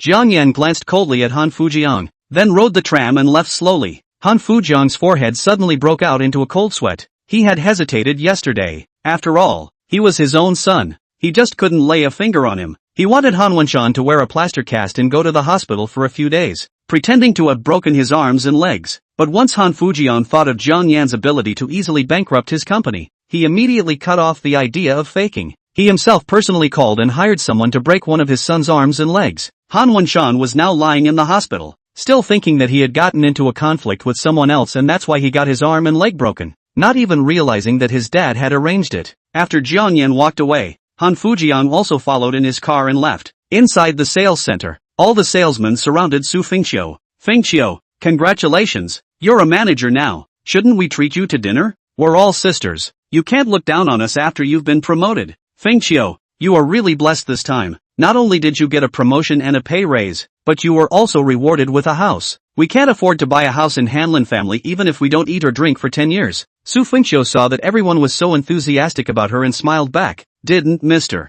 Han say that everyone works hard and has the chance to reward a house as well?" Li Xiaoya shouted. All right, everyone hurry up and get to work. Fengqiu, go, I'll accompany you to tidy up the manager's office." The two of them, Su Fengqiu and Li Xiaoya, entered the office and closed the door behind them, leaving only the two of them. "Xiaoya, I happen to have something to ask you. Mr. Han said that it was someone who made an anonymous tip-off call to him that he learned about yesterday's incident. Was the anonymous call made by you?" Li Xiaoya couldn't help but be stunned. She originally thought that Jiang Yan had gone to Han Fujian. That's why Han Fujian had come to ask about the incident today. But that wasn't the case. Han Fujian not only didn't ask for trouble, but apologized and made amends instead, which had already left her confused. Now, when she heard, it turned out that someone made an anonymous report phone call. Han Fujian came over, and it has nothing to do with Jiang Yan this waste. Since this matter had nothing to do with Jiang Yan, and the phone call was an anonymous tip, no one knew who made the call. If she risked claiming this credit, then it would be a good thing for her, and Su Fengqiu would definitely be grateful to her.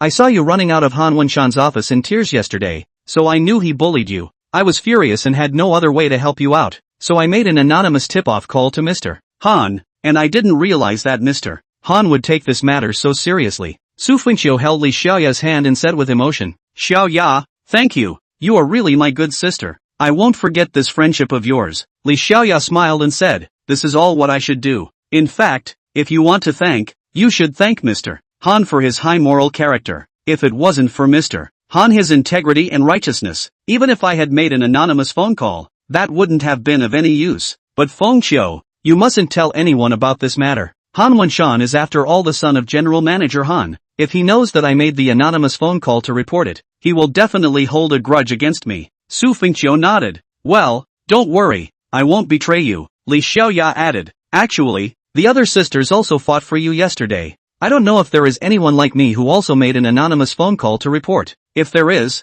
then you have to thank others properly." We won't talk about the word thank you between sisters. Li Xiaoya was worried that someone would take the initiative to find Su Fengqiu to claim credit, and by then, her risking the credit would likely leak, so she left herself a hand. Even if someone claimed the credit and said that she made an anonymous phone call, it wouldn't erase Li Xiaoya's credit, and Su Fengqiu would still have to be grateful to her. Su Fengqiu said, well, no matter who helped me make the anonymous call, I will thank her. No, I'm too happy right now. I so want to tell Jiang Yan, and my dad, my mom, my sister and them the good news. Li Xiaoya hurriedly said, let's not talk about it right now. Fengqiu, didn't you say that your future brother-in-law is the son of the owner of the Longjiang Hotel? Why don't you invite everyone to dinner with you at night? Firstly to celebrate you, and secondly to thank the other people who helped you report anonymously. When you announce the good news to your family at that time, wouldn't that be even more of a surprise? Chapter 12, Get out if you can't talk. Summer Palace. This should be it. Jiang Yan looked up at the office building in front of him.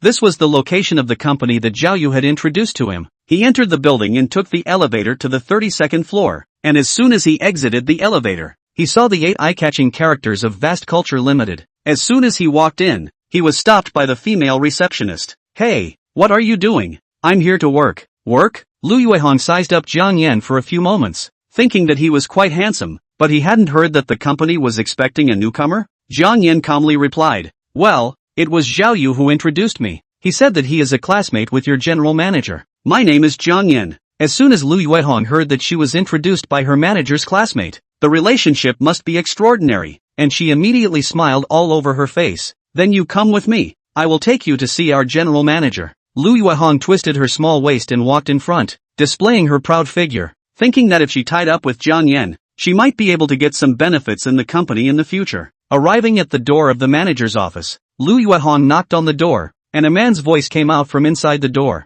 Come in. Lu Yuehong pushed the door in and said with a winking smile, Mr. Wu, there's a person who says he's introduced to work by your classmate. I've brought the person here for you. She waved towards Jiang Yan, who walked in. Wu Guang swept a glance at Jiang Yan, then looked at his watch and nonchalantly reprimanded. What time is it? Why are you just here? Late on your first day on the job. Don't think you can specialize just because you were introduced by Zhao Yu. Jiang Yan explained. I'm sorry, I encountered something on the road, so I was delayed. Wu Guang snorted coldly and replied back. Don't give me excuses. Being late on the first day of work, a fine of 500 as a warning to others. You remember, I run a company, not an orphanage. 3 months probationary period. You have to sign in morning and evening. If you are late or leave early more than 3 times, get the hell out of here. Jiang Yan nodded and didn't argue anything further. After all, he was really late. If he was fired on his first day at work because he bumped into his boss, he was only afraid that if his mother-in-law knew about it, she wouldn't be able to avoid another tirade. Got it. It won't happen next time. Go out. Lu Yuehong, go arrange a position for him. Okay, Mr. Wu. Lu Yuehong turned around and led Jiang Yan out of the office. Right after they left, Wu Guang took out his cell phone and dialed a number. Hey, Zhao Yu, the one you introduced is here. He, old Wu, that would be troublesome for you. What's the point of being polite? We're all old classmates. How do you want me to fix him? This guy is my girlfriend's brother-in-law, but my girlfriend dislikes him a lot because he's a good-for-nothing loser. You casually make him, assign him some impossible jobs, then let him make some mistakes, wait until the end of the month, then fire him, let him not have a penny of salary, work for nothing for a month, then naturally someone will give him a good look. Okay, I understand. Lu Yuehong brought Jiang Yan to a desk with a lot of clutter piled up. Next to it was the printer, and the water dispenser. This is your place. Jiang Yan looked at the rest and asked, are there no other positions? Lu Yuehong said with a cold face, all the other positions are occupied. There is only this one position left. You love to sit or not? If not, just stand. She originally thought that Jiang Yan was a relationship in, with him close to be able to get some light. Did not expect to enter the door. Jiang Yan was Wu Guang gave a scolding. She realized that Jiang Yan had nothing to do with Wu Guang, and Wu Guang wouldn't take special care of him, so there was no need to flatter him. In addition to being handsome, Jiang Yan did not have anything that could attract her. But being handsome could not be a meal. A rich and powerful man was what Lu Yuehong really wanted. Lu Yuehong twisted her waist and left. Jiang Yan had to organize the things on his desk and then sat down. Before his but was even warmed up, Wu Guang walked out of the office and shouted, everyone conference room gather, prepare for the meeting. Jiang Yan saw everyone heading in one direction and he followed. Entering the conference room, Jiang Yan sat in a seat at the far end. Wu Guang said, all give me a good listen. This month the company salesmen must all go out to run a single for me. At least receive a single. Whoever can't receive it, and the performance can't reach the standard, give me a get out of the way and leave. Now I'll arrange a few companies for you. Each of you is responsible for negotiating a company. Whoever can negotiate down, commission 20%. Xiao Yang, you go to Ruanhua Company. Xiao Li, you go to Philip Company. Wu Guang glanced at Jiang Yan, who was sitting at the very back, and pointed at him. The new one, you go to Sabai Arden. The meeting is now adjourned. Everyone go and get busy. At that moment, everyone couldn't help but look at Jiang Yan, each with a gloating expression in their eyes. As soon as Wu Guang left the conference room, these people all laughed and talked. Oh, this new one is really unlucky. Actually assigned to the list of Sabai Arden. This is a piece of difficult to gnaw on the ribs. Sabai Arden is an international brand company, although it is only a branch in our Yunzhou, but it has always been higher than the top of the eye. Even our Mr. Wu personally went to talk, have not been able to take down the single Sabai Arden. He, a newcomer, is even more hopeless. At the end of the month cannot receive a single. Have to get out. Now less than 10 days from the end of the month. Mr. Wu, this is not intentionally in the hole in, right? Who cares? What does it have to do with us? Let's go. Let's go. Soon, the people in the conference room were gone. When Jiang Yan walked out, he found that many people had left the company, and some of them were still sitting in the same place. Jiang Yan walked next to a colleague who wore glasses and asked, "Dude, let me ask, why are they all gone?" Of course they went to run orders. If they can't receive advertisements, what does the company rely on to operate? Then why don't you go? The man with glasses glanced at Jiang Yan and returned disdainfully. You think I'm the same as you guys? You guys are businessmen. I'm a designer. I don't need to go outside in the sun and wind, just waiting for you guys to pick up the ads to come in. Then I'll do the specific content design. Jiang Yan nodded. Oh, so you're a skilled laborer. We belong to ordinary laborers. The man with glasses laughed. Ha ha, although what you said isn't quite accurate, but that's roughly what it means. Jiang Yan asked again. Then can we usually be outside and not have to return to the company? The glasses man explained. Come to the company before 8 in the morning to sign in. Come back before 6 in the evening to sign in. During the time in between, you businessmen make your own arrangements. Food, drink and transportation are all at your own expense. As long as you can pick up advertisements, just do whatever you want to do outside.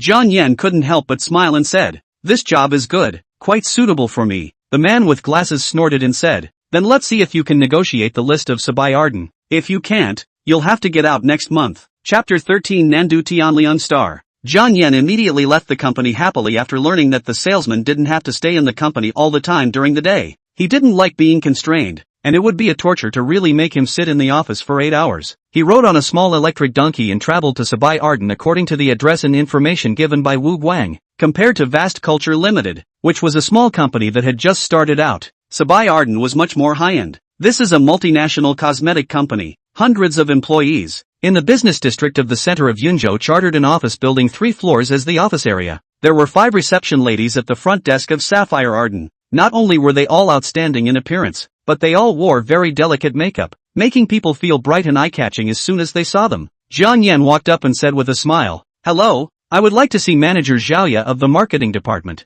Do you have an appointment?" A receptionist lady sized up Jiang Yan for a few moments. As the receptionists of Sabai Arden, they had all practiced a pair of fiery eyes. From a person's clothes and appearance, they were able to judge a person's general identity and background. Jiang Yan didn't even have a single name brand all over his body, which instantly made the receptionist look down on him a bit. If you don't have an appointment, you need to make an appointment first. Leave your name, phone number, and what you want to see Manager Zhao for, and when Manager Zhao is free, he will naturally arrange for someone to call and inform you to come over. Saying that, this receptionist casually took a form and placed it in front of Jiang Yan before chatting with the other receptionists. Hey, Xiao Yan, have you heard? Our company has selected Han Xuening to be the spokesperson for this year's new beauty cosmetics, and in a few days, she will come to our company. Really? I like her too much. Not only is she beautiful, but she's also a good actress and a good singer. When she comes, I'll definitely ask her for an autograph. What do you need an autograph for when she's already here?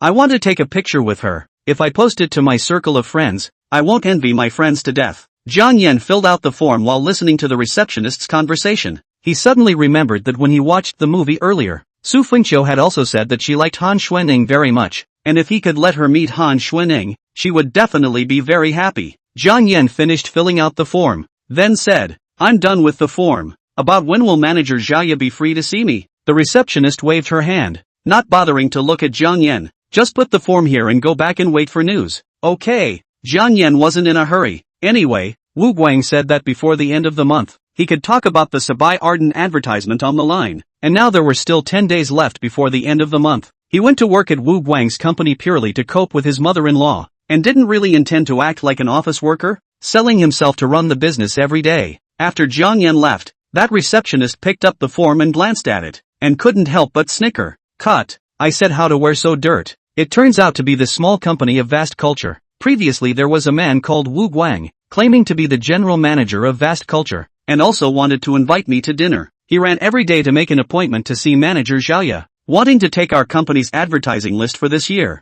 but his company just started, no competitive strength at all, and was directly rejected by manager Xiaoya. I didn't expect that he wouldn't give up and send someone else. Another female receptionist laughed. Oh, these small companies are not easy. Our company a single advertising costs at least $1 million, more than 10 million. This is a piece of fat meat. Of course, want to earn this money, but I do not know how many big advertising companies are also staring at it. The small companies do not have a chance. This receptionist lady named Xiao Yan, she casually rubbed the form Jiang Yan filled out into a ball and threw it into the trash can. Since there's no chance, let's not waste any more time, lest I let manager Xiaoya count me out again. She's a notorious exterminator. Jiang Yan walked out of Sabai Arden's company and was considering where to go for a stroll by himself. He used to do chores at home every day and rarely had the chance to come out and play. Now that he was on duty, he was free on the contrary. Just at this time, his cell phone ringtone suddenly rang. At a glance, it was a call from Su Fengqiu, and he immediately picked it up. Hello, wife, honey, are you at work now? Well, I'm at work. The manager sent me outside to run the business. What's the matter with you? Su Fengqiu's tone is hard to hide the joy. She said with a smile. Nothing, I just want to ask you to work. You have to work hard, yo. Salesman, this position is hard work, but the commission is high. As long as you are willing to pay, you will surely have a harvest. Well, I will work hard. Right, after you get off work at night, you don't have to come to pick me up. Go directly to the Dragon River Hotel. I'll wait for you there. Jiang Yan already knew about Su Fengqiu's promotion, but he still pretended to be puzzled and asked, what's the point of going there?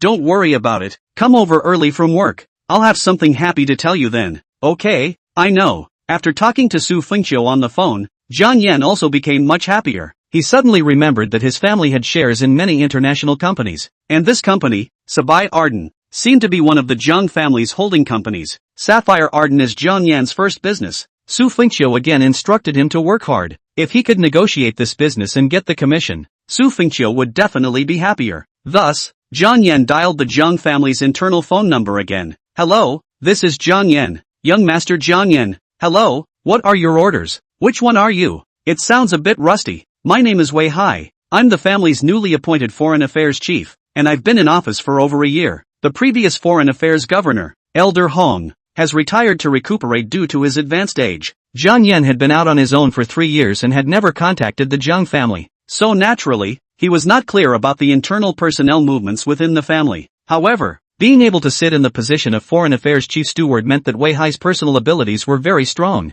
Chief Steward Wei, help me find out if Sabai Arden is a company controlled by the Jiang family? Please wait a moment, young master. After a short while, Wei Hai said, Young Master Jiang Yan, the family does have shares in Sabai Arden, holding 63%. Jiang Yan immediately revealed a smiling face and said, That's good. Who is the person in charge of the Yunzhou side? Yunzhou belongs to the south of Huaxia, under the jurisdiction of Nandu. The specific person in charge is Ma Huayun, the Star Lord of Nandu Tianliang Star. The day before yesterday, the matter of you wanting to make Dahua Real Estate Group go bankrupt, it was him who was responsible for the operation. Oh really? He did a good job last time. You tell him to contact me. I have something to find him. After a while, Jiang Yan received an unfamiliar caller. Hello, is this young Master Jiang Yan? I'm Ma Huayun. The voice on the other side of the phone was very respectful and vaguely trembled a little. It's me, Ma Huayun said excitedly. It's an honor for young Master Yan to come to my jurisdiction. I wonder what orders young Master Yan has. Nothing for the moment. I will contact you if something comes up. Young Yan, I wonder if my subordinate would have the honor of inviting you for a meal, in order to fulfill my subordinate's landlord's friendship. Yes, but I'm not available tonight. Let's talk tomorrow. Chapter 14, Joyous Events. The Jiang family was a family that went out from Huaxia, but the Jiang family's business was spread all over the globe, so there were many regional heads arranged all over the place. In the northern part of China, there were a total of 7 heads, known as the 7 stars of the Big Dipper, who took care of business in different regions. In the southern part of China, there were 6 heads, known as the 6 stars of the Southern Dipper. Manhwa was the Tianliang star master of the 6 stars of the Southern Dipper. He also managed a large number of men under him, and Yunzhou was in the area under his jurisdiction. There were over a dozen provinces in the south of China, which were divided by the 6 Nandu star lords, each with 2 provinces under their jurisdiction. So, although just a piece of regional head, but Manhwa mastered the power. Economy is not trivial, equivalent to the former Qing dynasty governor of the 2 rivers, the real feudal officials, in charge of one side of the power. Like Shabai Yadong Company advertising single such a small matter, do not need to bother the family order, directly find Manhwa can do. Jiang Yan will have to live in Yunzhou for a while. There is something to trouble Manhwa, so he simply gave him contact information and agreed to meet with him for a meal. Jiang Yan wandered around outside for a day, and before he got off work in the evening, he went back to the company to sign in, and then left. He rode a small electric donkey to the Dragon River Hotel. He parked his electric car in an empty space next to the hotel entrance, and was immediately stopped by the security guard. "Hey, where are you parking? Don't even look at what kind of place this is?" Jiang Yan asked suspiciously. "If I don't park here, then where do I park?" The security guard said, "You can park wherever you like, but you can't park here anyway. This is the Dragon River Hotel. One meal is enough to buy you an electric car. Can you afford it?" Jiang Yan then realized that the other party was looking down on him because he was riding an electric bike. "I just came here to eat. Didn't you say that the customer is God? Is this how you talk to God?" The security guard spat. "I poo-poo. If you are God, I am the Jade Emperor. Don't put gold on your face. Hurry up and push the electric car away. Don't affect the image of our hotel." At this time, a red Porsche drove over. "What's going on?" Zhao Yu glanced at Jiang Yan and the security guard, pretending not to recognize Jiang Yan. The security guard hurriedly fawned and ran forward, saying with a smile on his face, "Young Zhao, you're here. There's an ungrateful person, riding a broken electric bike, insisting on parking in the parking space. I'm just blasting him away." At this time, Su Fengjiao, who was sitting in the co-pilot, also stuck out her head. She shouted, "Jiang Yan, hurry up and get out of the way of that parking space. Can't you see that there is no place to park Xiaoyu's car?" The security guard couldn't help but be stunned and asked suspiciously, "Young Zhao, you know him?" Zhao Yu skimmed his lips and said, "I've met him twice, sort of know him, not very well." Jiang Yan hesitated for a moment. Tonight Su Fengqiu was treating dinner here. He did not want to clash with Zhao Yu, so he pushed his electric scooter to make way for the parking space. Zhao Yu parked the car in the space and got out of the car with Su Fengjiao. "Jiang Yan, it's not that I'm talking about you. Our Dragon River Hotel is also one of the most prestigious in Yunzhou, and many of the guests who come here to eat are dignitaries. You ride a broken electric car and park it in front of the hotel. Isn't this a disgrace to our hotel's face?" Su Fengjiao also said, "That's right. You don't mind embarrassing yourself even if you want the Dragon River Hotel to be embarrassed together? The moment you park this broken electric car towards the entrance, it immediately pulls down the hotel's class." Jiang Yan swept a glance at the two of them unhappily and asked, "Then where should I park?" Zhao Yu pointed across the road and said, "You park over there, away from our hotel." Su Fengjiao added, "My sister doesn't know what's gotten into her. She has to eat at the Dragon River Hotel tonight." "Jiang Yan, do you know why?" "No idea." Jiang Yan was too lazy to talk nonsense with the two of them anymore, pushing the electric car towards the opposite side of the road. Su Fengjiao shouted with a displeased face, "Hey,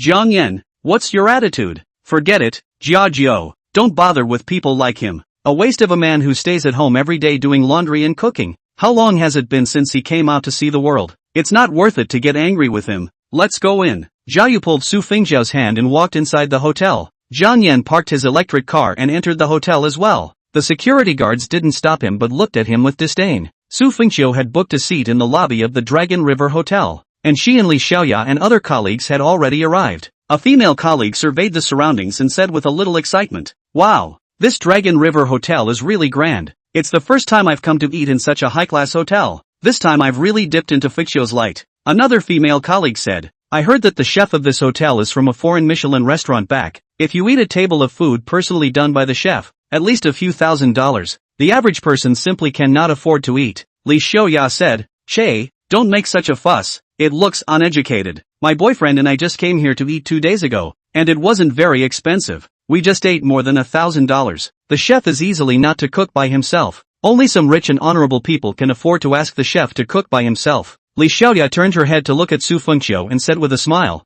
"Fengqiu, didn't you say that your brother-in-law is the son of the owner of this hotel? For your sake, Can you ask him to arrange for the chef to personally cook a table for us to try? This, Su Fengqiu couldn't help but hesitate a bit. Although Zhao Yu was her sister's boyfriend, the two of them were not engaged after all. If she utilized this relationship to make Zhao Yu want the chef to personally cook, it would inevitably make people feel that she was too much of an outsider to take herself as an outsider. At this exact moment, Zhao Yu and Su Fengqiu also appeared. Sister! Su Fengqiu swept a glance at Li Xiaoya and the others. There were more than a dozen people in their sales center. All of them were here. Why are so many people here? I thought you only invited your family for dinner? Su Fengqiu smiled back. These are all my co-workers. I didn't just invite my family. I had to invite them to dinner as well. Su Fengjiao's face instantly sank as she said unhappily, Sister, even though Zhao Yu and I are getting engaged soon, you can't take advantage of him just because of my relationship with him. A table of food is at least several $1,000s. We eat as a family. He can give a free bill. But if we have to give so many people a free bill, it'll cost at least $10,000 to $20,000. If you don't feel bad, I feel bad for Zhao Yu. Zhao Yu laughed and said with a careless face, It's okay, we'll be a family soon. I can still afford to spend a few tables of food. Tonight's meals are all on me. Su Fengqiu hurriedly explained. No, Zhao Yu, you must not misunderstand. I'm inviting my colleagues and family members to dinner tonight because I have a happy event to announce, and I'll pay for everything. Su Fengjiao rolled her eyes and skimmed her lips. Sister, don't puff up your face. You usually can't afford to spend money on yourself. I borrowed some money from you to spend. And you're also stingy, saving up money to buy a house. Why are you so generous today? Are you going to divorce Jiang Yan? If you are divorcing Jiang Yan, this is a big happy event, worth celebrating. Chapter 15, Loser Thing. Su Fengjiao spoke out of turn. In front of her colleagues, she said that it was a happy event that she was going to divorce Jiang Yan, which caused Su Fengjiao's face to look a little displeased. Jiao, why don't you have a gate on your mouth? You dare to make any joke? What if your brother-in-law hears this? Su Fengjiao bristled in disbelief and said, What can he do to me if he hears? If he's a loser like him, he doesn't deserve to be called a man. Sister, if you get divorced, any man you find will be better than him. Su Fengjiao's face turned cold and said, If you keep talking nonsense, I'll get angry. Zhao Yu quickly rounded up the situation and said, Oh, Sister Fengqiu, don't be angry. Jiao is also doing this for your own good. Li Xiaoya walked over to Su Fengqiu and said with a smile, Fengqiu, is this your future brother-in-law? The son of the owner of the Dragon River Hotel, Zhao Shao. Su Fengqiu nodded and introduced, Zhao Yu, this is my colleague and my good girlfriend Li Xiaoya. Zhao Yu waved his hand towards Li Xiaoya and the others and said with his head held high, Hello everyone, since they are Sister Fengqiu's friends, they are also my friends. If you all want to eat something tonight, you can let me know and I'll have the back kitchen make it a priority for you. Li Xiaoya's eyes twinkled and she immediately said, Young Zhao, I heard that your hotel chef came back from a Michelin restaurant abroad. Can you have him personally cook a table for us? Will this be difficult for you?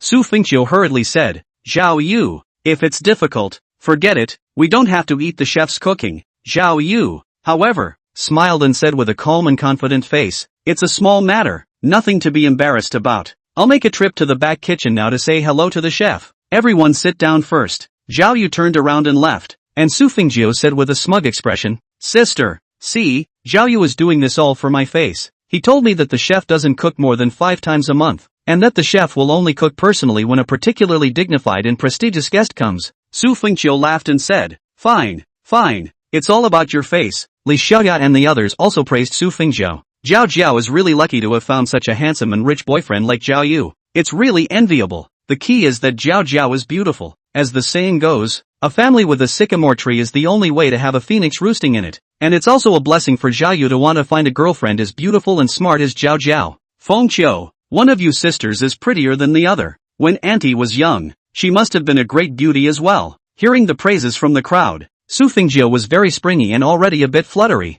At this time, Jiang Yan walked over. Wife, Su Fengjiu happily greeted her and took Jiang Yan's arm. Hubby, why did you just come? Luckily our parents haven't come over yet, or else if they see that you're late, they'll inevitably criticize you again. Jiang Yan smiled indifferently and said, It's fine, I'm used to it. Su Fengqiu pulled Jiang Yan to the front of the crowd, and introduced to her co-workers with a big smile. This is my husband Jiang Yan. Husband, these are my co-workers. Xiaoya you've already met. The others will be introduced to you one by one when we eat. Most of those female colleagues of Su Fengqiu didn't know about Jiang Yan. Seeing that he was wearing a suit and looked handsome, they all politely praised him. Fengqiu, I didn't expect your husband to be so handsome, and you didn't introduce him to us earlier. You're not afraid that we'll snatch him away, right? He. Feng Qiu is smart and capable. Jiang Yan is also a talented man. You two are really a talented couple. Feng Qiu, look at your husband's temperament. What kind of work does he do? He must be a company executive, right? Suddenly hearing so many people praising himself, Jiang Yan's heart was kinda happy. Su Fengjiao snorted and said, company executive? He's a housekeeper. He used to do housework at home and rely on my sister to support him.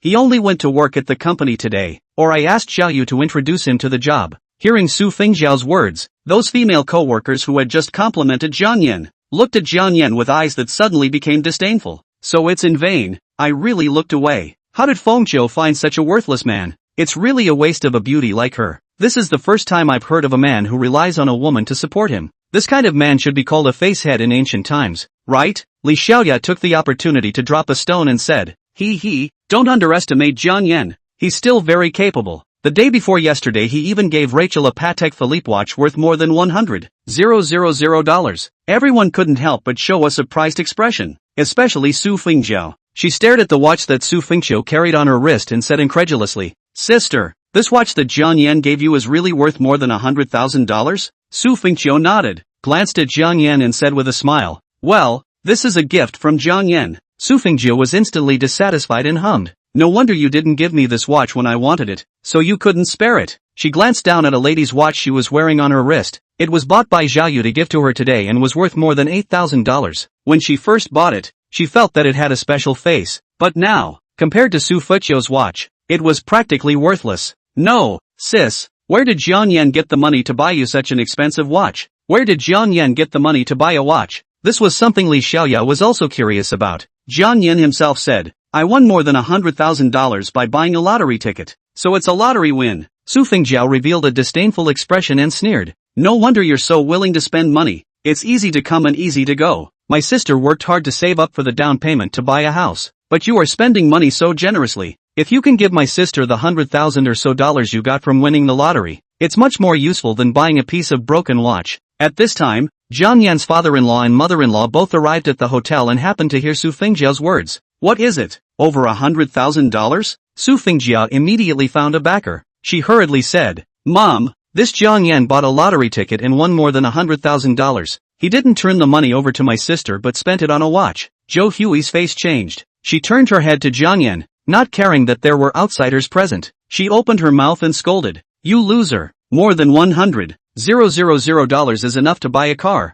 You buy a piece of broken watch. What's the use of this? Can it be used as food? Or can it protect you from the wind and rain? Su Guangchang also sank his face and said unhappily, such a large sum of money. You didn't tell us about it. You spent it on your own. Did you put us in your eyes? I work for a year, but I only earn 50,000 to 60,000. More than 100,000 is enough for 2 years of my salary. Su Fengqiu saw everyone counting Jiang Yan's faults, and quickly excused him. Dad, Mom, you all don't talk about Jiang Yan like that. He is also trying to coax me to be happy. It's because I like this watch that he bought it for me. You two don't be angry. I have another good news to tell you in a while. I'll make sure you're happy after hearing it. Hurry up and take your seats. Chapter 16, Pleasing and Climbing. Su Fengqiu coaxed her parents to take their seats, but both of them were obviously still angry. Their faces were tightly tensed, looking like they were itching to eat Jiang Yan. Jiang Yan said, Wife, you guys sit down first, I'm going to the restroom. Su Fengqiu thought to herself, her parents are holding their breath. Jiang Yan just got scolded. His heart must be uncomfortable as well. It's better to let him leave for a while now, so as not to be embarrassed in front of everyone. Good, husband, then you go and come back quickly. Su Fengjiao sneered. Is this to empty your stomach first, so you can have a big meal later? After all, it's rare for you to come to the Dragon River Hotel once, and the next time you come, you don't even know if it's the year of the monkey or the month. Jiao, Su Fengqiu blared at her. Only then did Su Fengjiao shut her mouth and said no more. After Jiang Yan left the restaurant, he went to the restroom. He really wanted to have a quick convenience. After settling, he washed his hands and face at the sink. At this time, a voice sounded beside him. What a coincidence. You are also here. Jiang Yan looked up and couldn't help but freeze for a moment. The person who greeted him was actually Han Fujiang. Han Fujiang drew a few sheets of paper from the side and handed them to Jiang Yan, smiling ingratiatingly. This young master, are you here to eat as well? Jiang Yan looked back around and said, Don't call me old young master.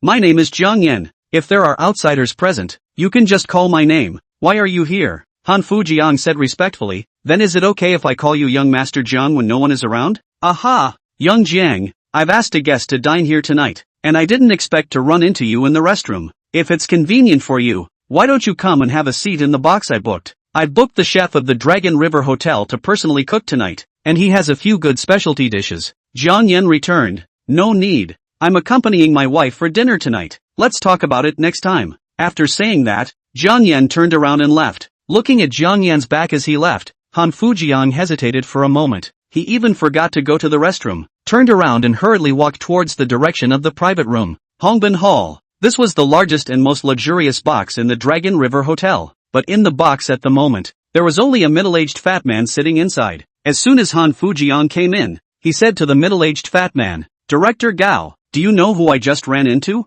Gao Yuba smiled playfully and said, Oh, who can you run into when you go to the restroom? It couldn't be a beautiful woman, could it? Han Fujiang said anxiously. This person is much more important than a beautiful woman. Gao bureaucrat. Have you forgotten that 2 days ago you called me and said that there was a very important person who wanted me to go back to the company and hurry up to receive him? I was just in front of the restroom when I met this person. What?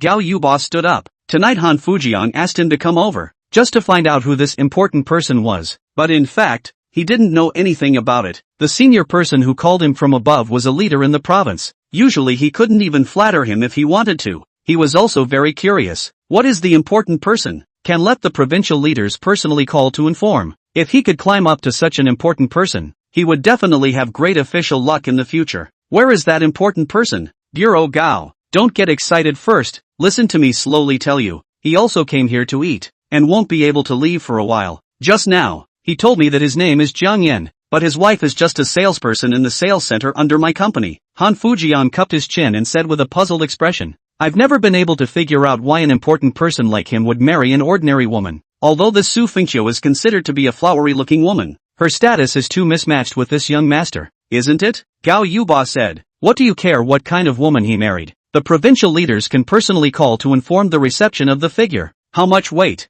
You do not know yourself? Maybe he is just playing with the Su Fengqiu. This is not something we should worry about. You hurry up and take me to meet him, so I can get to know him as well. Bureau Gao. There's no hurry in this matter. This Jiang Shao doesn't seem to want people to know his identity. When he first left my company, he warned me that I wasn't allowed to tell anyone, or else one phone call could bankrupt my company. As soon as he remembered this incident, Han Fujiang was immediately in a cold sweat. He had never seen a character like Jiang Yan in his life. If we venture over there, I'm afraid we won't be able to pat the horse's ass, but instead pat the horse's hoof, then we'll both be out of luck. Right, you're right. It's me who was reckless. Gao Yuba's eyes turned straight up. He was a person who had lived in the officialdom for a long time, and he was well versed in that set of kung fu of slipping up and patting the horse. But with such a once-in-a-lifetime opportunity, we must find a way to curry favor with this Jiang Shao, and we must not move, so that this Jiang Shao can be both satisfied in his heart and think highly of us. Han Fujiang thought about it and a smile appeared at the corner of his mouth. Bureau Gao, I've thought of an idea. Speak up. Since this young Jiang came here to eat, let's send the chef to cook for him. I just promoted Su Fengqiu today, so let's go give this young Jiang a toast under the guise of celebrating her, and then settle the bill for him at the end. What do you think? Gao Yuba slapped the table and praised with a thumbs up. Mr. Han, brilliant. Let's do it according to what you said. I'll settle the bill for that Mr. Jiang tonight. Han Fujiang smiled and said, Bureau Chief Gao, I'll still pay for it, but settle the bill in both your and my names. How about it? Gao Yuba was instantly filled with smiles. This way he could save a fortune and also flatter Jiang Yan. Why not? Okay, Mr. Han, all at your service. At this moment, Zhao Yu was in his father Zhao Yaozu's office. Dad, tonight Feng Jiao and their families are coming to our hotel for dinner. In a moment, do you want to go down and meet them? Zhao Yaozu smiled and said, okay, anyway, they're almost in-laws, so they'll have to meet sooner or later. Zhao Yu added, Dad, tonight I want Chef Ding to personally cook for Feng Jiao and their family in person. This will not only show our Zhao family's regard for their family, but also emphasize our Zhao family's atmosphere. Is that okay? Zhao Yaozu frowned and said with difficulty, I'm afraid it won't work tonight. There are 2 honored guests tonight. I've already arranged for Chef Ding to personally cook for them. How about next time? Anyway, in the future, their Su family will inevitably come to our hotel to dabble in food and drink. Zhao Yu curiously asked, what kind of distinguished guests are they? General Manager Han Fujiang of Dahua Real Estate Group, and Director Gao Yuba of the Housing Authority. These two are some of the most important people in Yungzhou. Normally, I don't have the chance to flatter them. If I can serve them well, with the connections, our Zhao family's business will definitely become more and more prosperous in the future. Zhao Yaozu's face showed an excited expression, as if he had already seen the day when their Zhao family's hotel business would become bigger and stronger. Zhao Yu's face was a bit unhappy. He said, "But Dad, I've already made a promise with Feng Jiao that I'll definitely let Chef Ding cook for them. How am I going to explain this to them later? Where will I put my face?" Zhao Yaozu slammed the table and said with a displeased face,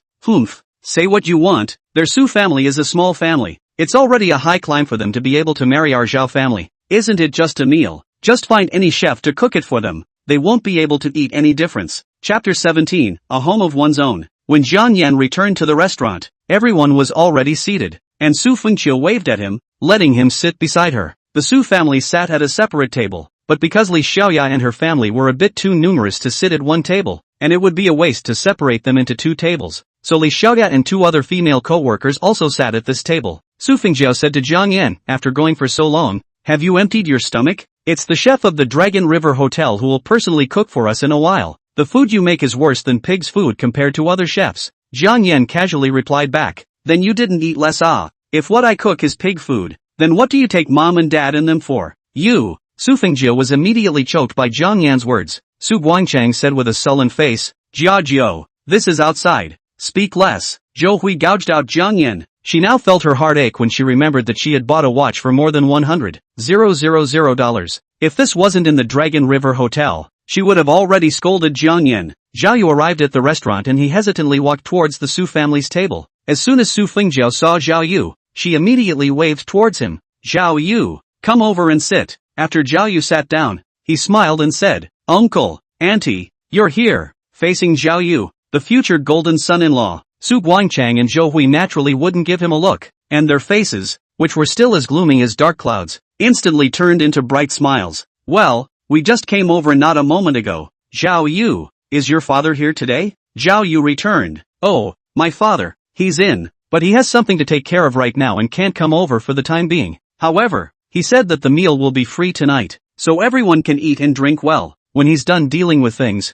he'll come over to meet you all." Zhou Hui smiled as wrinkles piled up at the corners of her eyes. She busily said, "Your father is really polite. Business is important. Let him get busy first." Su Fengjiao hugged Zhao Yu's arm and asked with a delicate smile, "Zhao Yu, where is the chef of your hotel? Isn't he personally cooking tonight?" The smile on Zhao Yu's face froze, and as he was about to open his mouth to explain, a voice suddenly rang out. "May I ask which MS Su Fengqiu is?" Su Fengqiu couldn't help but stare as she stood up and said suspiciously, "I am. And you are?" The man was a fat man with a blonde figure, but he was wearing a clean chef's clothes, and said with a smile on his face, "My humble self, Ding De Wang, is the chef of the Dragon River Hotel. I am very happy to serve you, MS Su, and I will personally come to cook for you tonight. I hope that you will like it." Zhao Yu was filled with dismay. He had just come out of his father's office and clearly remembered that Chef Ding was going to cook for both Han Fujiang and Gao Yuba tonight. So how could he suddenly come back to cook for Su Fengqiu? Could it be that his father had suddenly changed his mind? So he had arranged for Chef Ding to come over? But why ask Su Fengqiu's name alone? Because it was Su Fengqiu who had booked the table. Chef Ding was afraid of going to the wrong place, so he asked specifically? Other than Zhao Yu, no one else knew the inside story and thought that he had invited Chef Ding. Su Fengjiao kissed him on the cheek and said happily, "Honey, you're so nice. Thank you for the arrangement." Li Xiaoyao also smiled and said, "Xiao Zhao, it's such an honor for us to be able to eat Chef Ding's personal cooking this time. If it wasn't for your arrangement, how could we have this blessing?" Su Fengqiu's other female co-workers all spoke up as well, thanking Zhao Yu for tonight's arrangement. "Thank you, young Zhao. This is the first time I've eaten a meal cooked by a chef. When the food is served in a while, I'll make sure to take a picture to remember it and then send it to my friends to make a picture. A meal made by a 3-star Michelin chef is absolutely delicious on earth, and ordinary people can't enjoy it once in their lives." Only then did Ding De Wang notice Zhao Yu and shouted Zhao Xiao with a smile. He turned around and walked towards the kitchen next to the restaurant, which was a transparent glass kitchen where people outside could see the cooking process of the people inside. This was a specialty of the Dragon River Hotel. Usually, a chef would be arranged to cook outside. Firstly, to give customers a chance to watch the cooking, and secondly, to let everyone see that every step of their cooking process was clean and hygienic. But as soon as Ding De Wang, the chef, went in, the chef who was originally cooking inside, became his second in command, helping him prepare the food, and didn't have a chance to stir-fry the food at all. While Ding Wan was preparing the meal, Su Fengjiao added, "Sister, you asked us to come here for dinner today, saying that there is a happy event to announce. In the end, what happy event? Now that everyone is here, don't be so secretive. Hurry up and say it." Su Guangchang and Zhou Wei also looked at Su Fengqiu suspiciously. At first, when the two of them heard that they were going to come to the Dragon River Hotel for dinner, they thought that it was Su Fengjiu and Zhao Yu's arrangement. The two of them had specifically gone home and changed their body-grade clothes, thinking that they were going to meet with Zhao Yu's father today. "Fengqiu, do you really have a happy announcement?" Zhou Hui, her face stared and guessed. "You're not pregnant with a child, are you?" Su Fengqiu's face flushed and she quickly said, "Mom, where are you thinking? It's not this kind of happy event. I got a promotion and pay raise at the company today, so I invited everyone over for dinner to celebrate." Zhou Hui sighed in relief, as if it was such a terrible thing if Su Fengqiu was pregnant with a child. In her heart, she had always wanted Su Fengqiu and Jiang Yan to divorce. In case Su Fengqiu was pregnant, it would not be a good divorce, so it's a promotion and a raise. Then there's no need to come to Dragon River Hotel to celebrate. You still have to let Zhao Yu's family break the bank. How bad is that? Li Xiaoya grabbed and said, "Auntie, today our Dahua Real Estate Group's general manager Han personally went to the sales center and promoted Fengqiu to be the sales manager. Her monthly salary increased to 20,000, and our general manager Han also rewarded her with a set of Squire Sanders' house. Such a big happy event. Isn't it worth celebrating?" "What?" After hearing Li Xiaoya's words, Su Guangchang, Zhou Hui, Su Fengjiu and the three of them were stunned. Although Li Xiaoya and her colleagues had already known about this news, they still couldn't help but look envious. Sales manager? $20,000 a month? And a house as a reward? Su Guangchang's face was red with joy as he smiled and said, "Fengqiu, you are really fighting for our Su family. This is indeed a good news worth celebrating." Zhao Yu couldn't help but ask, "Did you just say Hanlin family's house? This is currently one of the most upscale neighborhoods in Yunzhou. I went to see it the other day. A house is worth at least 4 million or more. This reward from your old boss is too big, isn't it?" Zhou Hui couldn't help but exclaim in shock upon hearing that the house was worth over $4 million. "My God, this set of house is enough to buy 4 sets of our family's current house." Su Fengjiu said a little sourly, "Sister, what kind of luck did you have? Promotion and pay raise even if. How come you were rewarded with such a set of house in a high-grade neighborhood? Your old boss won't be looking at you, right?" Su Fengqiu also giggled. This surprise was also big for her. It's been a whole day and she still hasn't fully digested this joy. What nonsense! Our general manager Han is about the same age as our father and has a family. How could he fancy me? "Mr. Han said that I'm good at my job, and I've been a gold medal salesman for many times, and my performance has always been very good, so he specially rewarded me. But our general manager Han also said that as long as other people work hard, they will also have the chance to be rewarded with a house in the future. I'm not an exception. I'm just the first one to be rewarded." She turned her head to Jiang Yan again and held his hand. "Hubby, we'll have our own home in the future." Chapter 18. The future looks bright. It has always been Su Fengqiu's wish to have a home that belongs to both herself and Jiang Yan. In the past 3 years since they got married, Jiang Yan has suffered a lot from her parents' mockery and coldness in the Su family. But Jiang Yan has never complained, and has always been as close to the Su family as a family. Su Fengqiu couldn't do much more for Jiang Yan than ask him to bear with her. But now that they had a house of their own, they could finally move out and live their own two-person world, which was the beginning of the road to happiness. Jiang Yan smiled and said, "Wife, as long as there's a place for you, it's my home. It doesn't matter to me where I live." Su Fengjiu bristled. "False sentiment. I'm just afraid you're all happy in your heart, right, sister? I'm not saying you've been promoted and got a raise, and you've been rewarded with a house. Shouldn't you think about honoring your parents first? Just thinking about the two of you moving out, you're not going to care about mom and dad?" Su Fengqiu hurriedly explained. "I don't mean that. Filial piety to mom and dad is certainly something that should be done." Su Fengjiu immediately said, "Then you can let our parents live in the new house, and you can live in our original house." Didn't Jiang Yan just say that it doesn't matter where they live? He's not just paying lip service, right?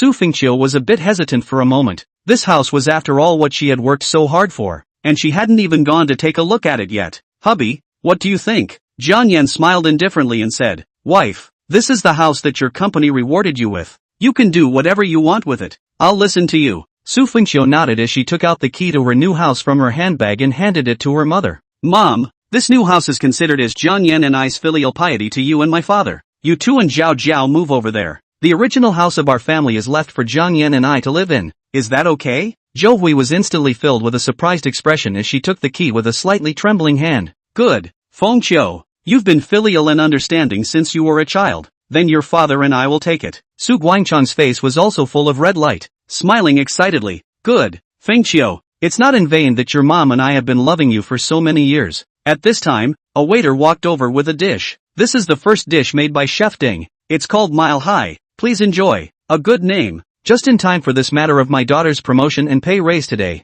Su Guangchang was overjoyed. He said, Fengqiu, from now on, our family will rely on you to support us. Dad also wishes you a bright future. Let's have a drink as a family. Zhao Yu said to the waiter. Go get a few bottles of enameled red wine. The best. Su Guangchang politely said. Zhao Yu, ordinary red wine is fine. Don't break the bank too much. Uncle, it's okay. It's rare to be so happy today. We must celebrate Sister Fengqiu properly. Soon, the red wine was brought. The waiter introduced. This is the top red wine produced by the Lina Ordo Winery of Enamel Country. A bottle of 5,888. Wow, so expensive. One of Su Fengqiu's female co-workers exclaimed, saying, we are really blessed tonight. Zhao Yu smiled and said to the waiter, fill up uncle and aunt first. After everyone's wine glasses were poured with red wine, Su Guangchang lifted his glass. Then I'll borrow the flowers today. Let's all have a toast together to celebrate Fengqiu. Everyone raised their glasses and drank, many of them finishing their drinks in one go.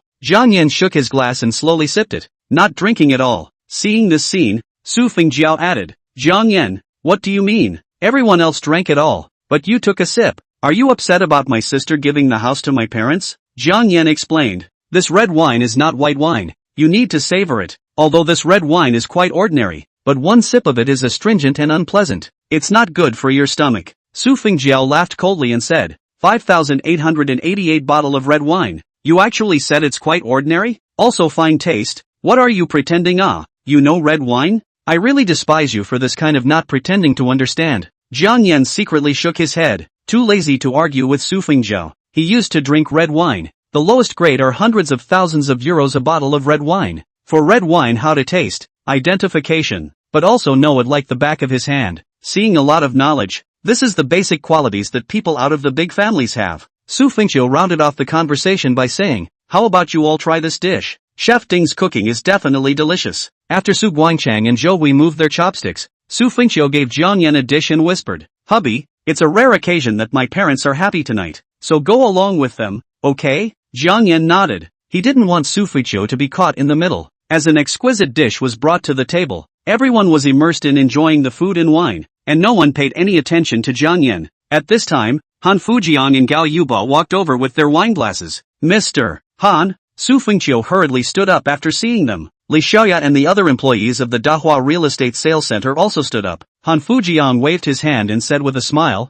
everyone sit down. I heard that Manager Su was celebrating at your party here, so I made a special trip over to toast everyone. By the way, let me introduce you all. This person beside me is Director Gao Yuba of our Yunzhou Housing Authority. Su Fengqiu nervously picked up her wineglass and said to her parents, Dad, Mom, this is our Dahua Real Estate Group's General Manager Han, and that one is Director Gao. Su Guangchang and Zhou Hui looked flattered, and both of them hurriedly stood up as well. Good day, General Manager Han. Good day, Director Gao. Gao Yuba's face was full of smiles, and his eyes had been surreptitiously sizing up Jiang Yan beside Su Fengqiu. Hello everyone, I'm just accompanying General Manager Han over for a quick walk. No need to be formal. Everyone, feel free. Han Fujiang smiled and said, Brother Su, you've raised a good daughter. Not only is she pretty, but she's also capable at work. Come on, I'll toast to you all, and everyone else as well. Gao Yuba also said, I also toast everyone. Everyone hastily raised their glasses and drank from them together. Su Guangchang smiled and said, thank you for Mr.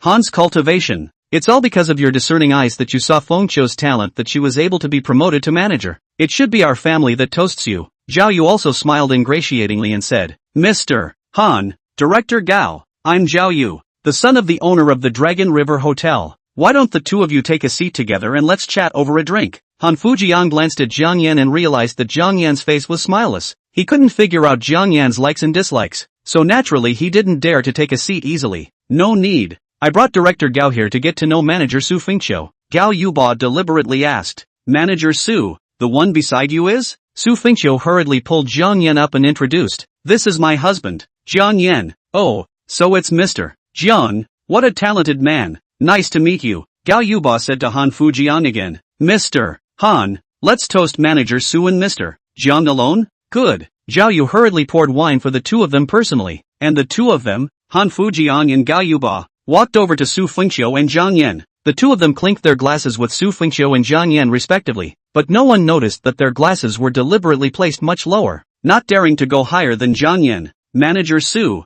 you guys continue celebrating, we won't bother you anymore. Mr. Jiang, goodbye. As soon as Han Fujiang and Gao Yuba both left, the wine table exploded. My goodness, Fengqiu, your face is too big. Both Mr. Han and Director Gao personally came to toast you. It seems like Mr. Han really appreciates you, Fengqiu, and intends to cultivate you. Otherwise he wouldn't have brought such a character as Director Gao for you to get to know. Earlier, Mr. Han said that you, Fengqiu, might be transferred to the head office. You really have a bright future ahead of you. Chapter 19 Catching Hooligans. Su Fengqiu's entire body was also flattered and hadn't yet eased out of the excitement of Han Fujiang and Gao Yuba giving her a special toast. Su Guangchang smiled and said, Fengqiu, you must do a good job. Don't let down Mr. Han's appreciation. Zhou Hui said with an excited look on her face. When I was pregnant with Fengqiu, a fortune teller had read Fengqiu's fortune and said that if she was born in ancient times, she would be the life of a phoenix and was meant to be a queen. It's just a pity that it's modern times now. Although she can't be an empress, she will definitely be rich and famous in the future. And it seems that it's really going to come true today.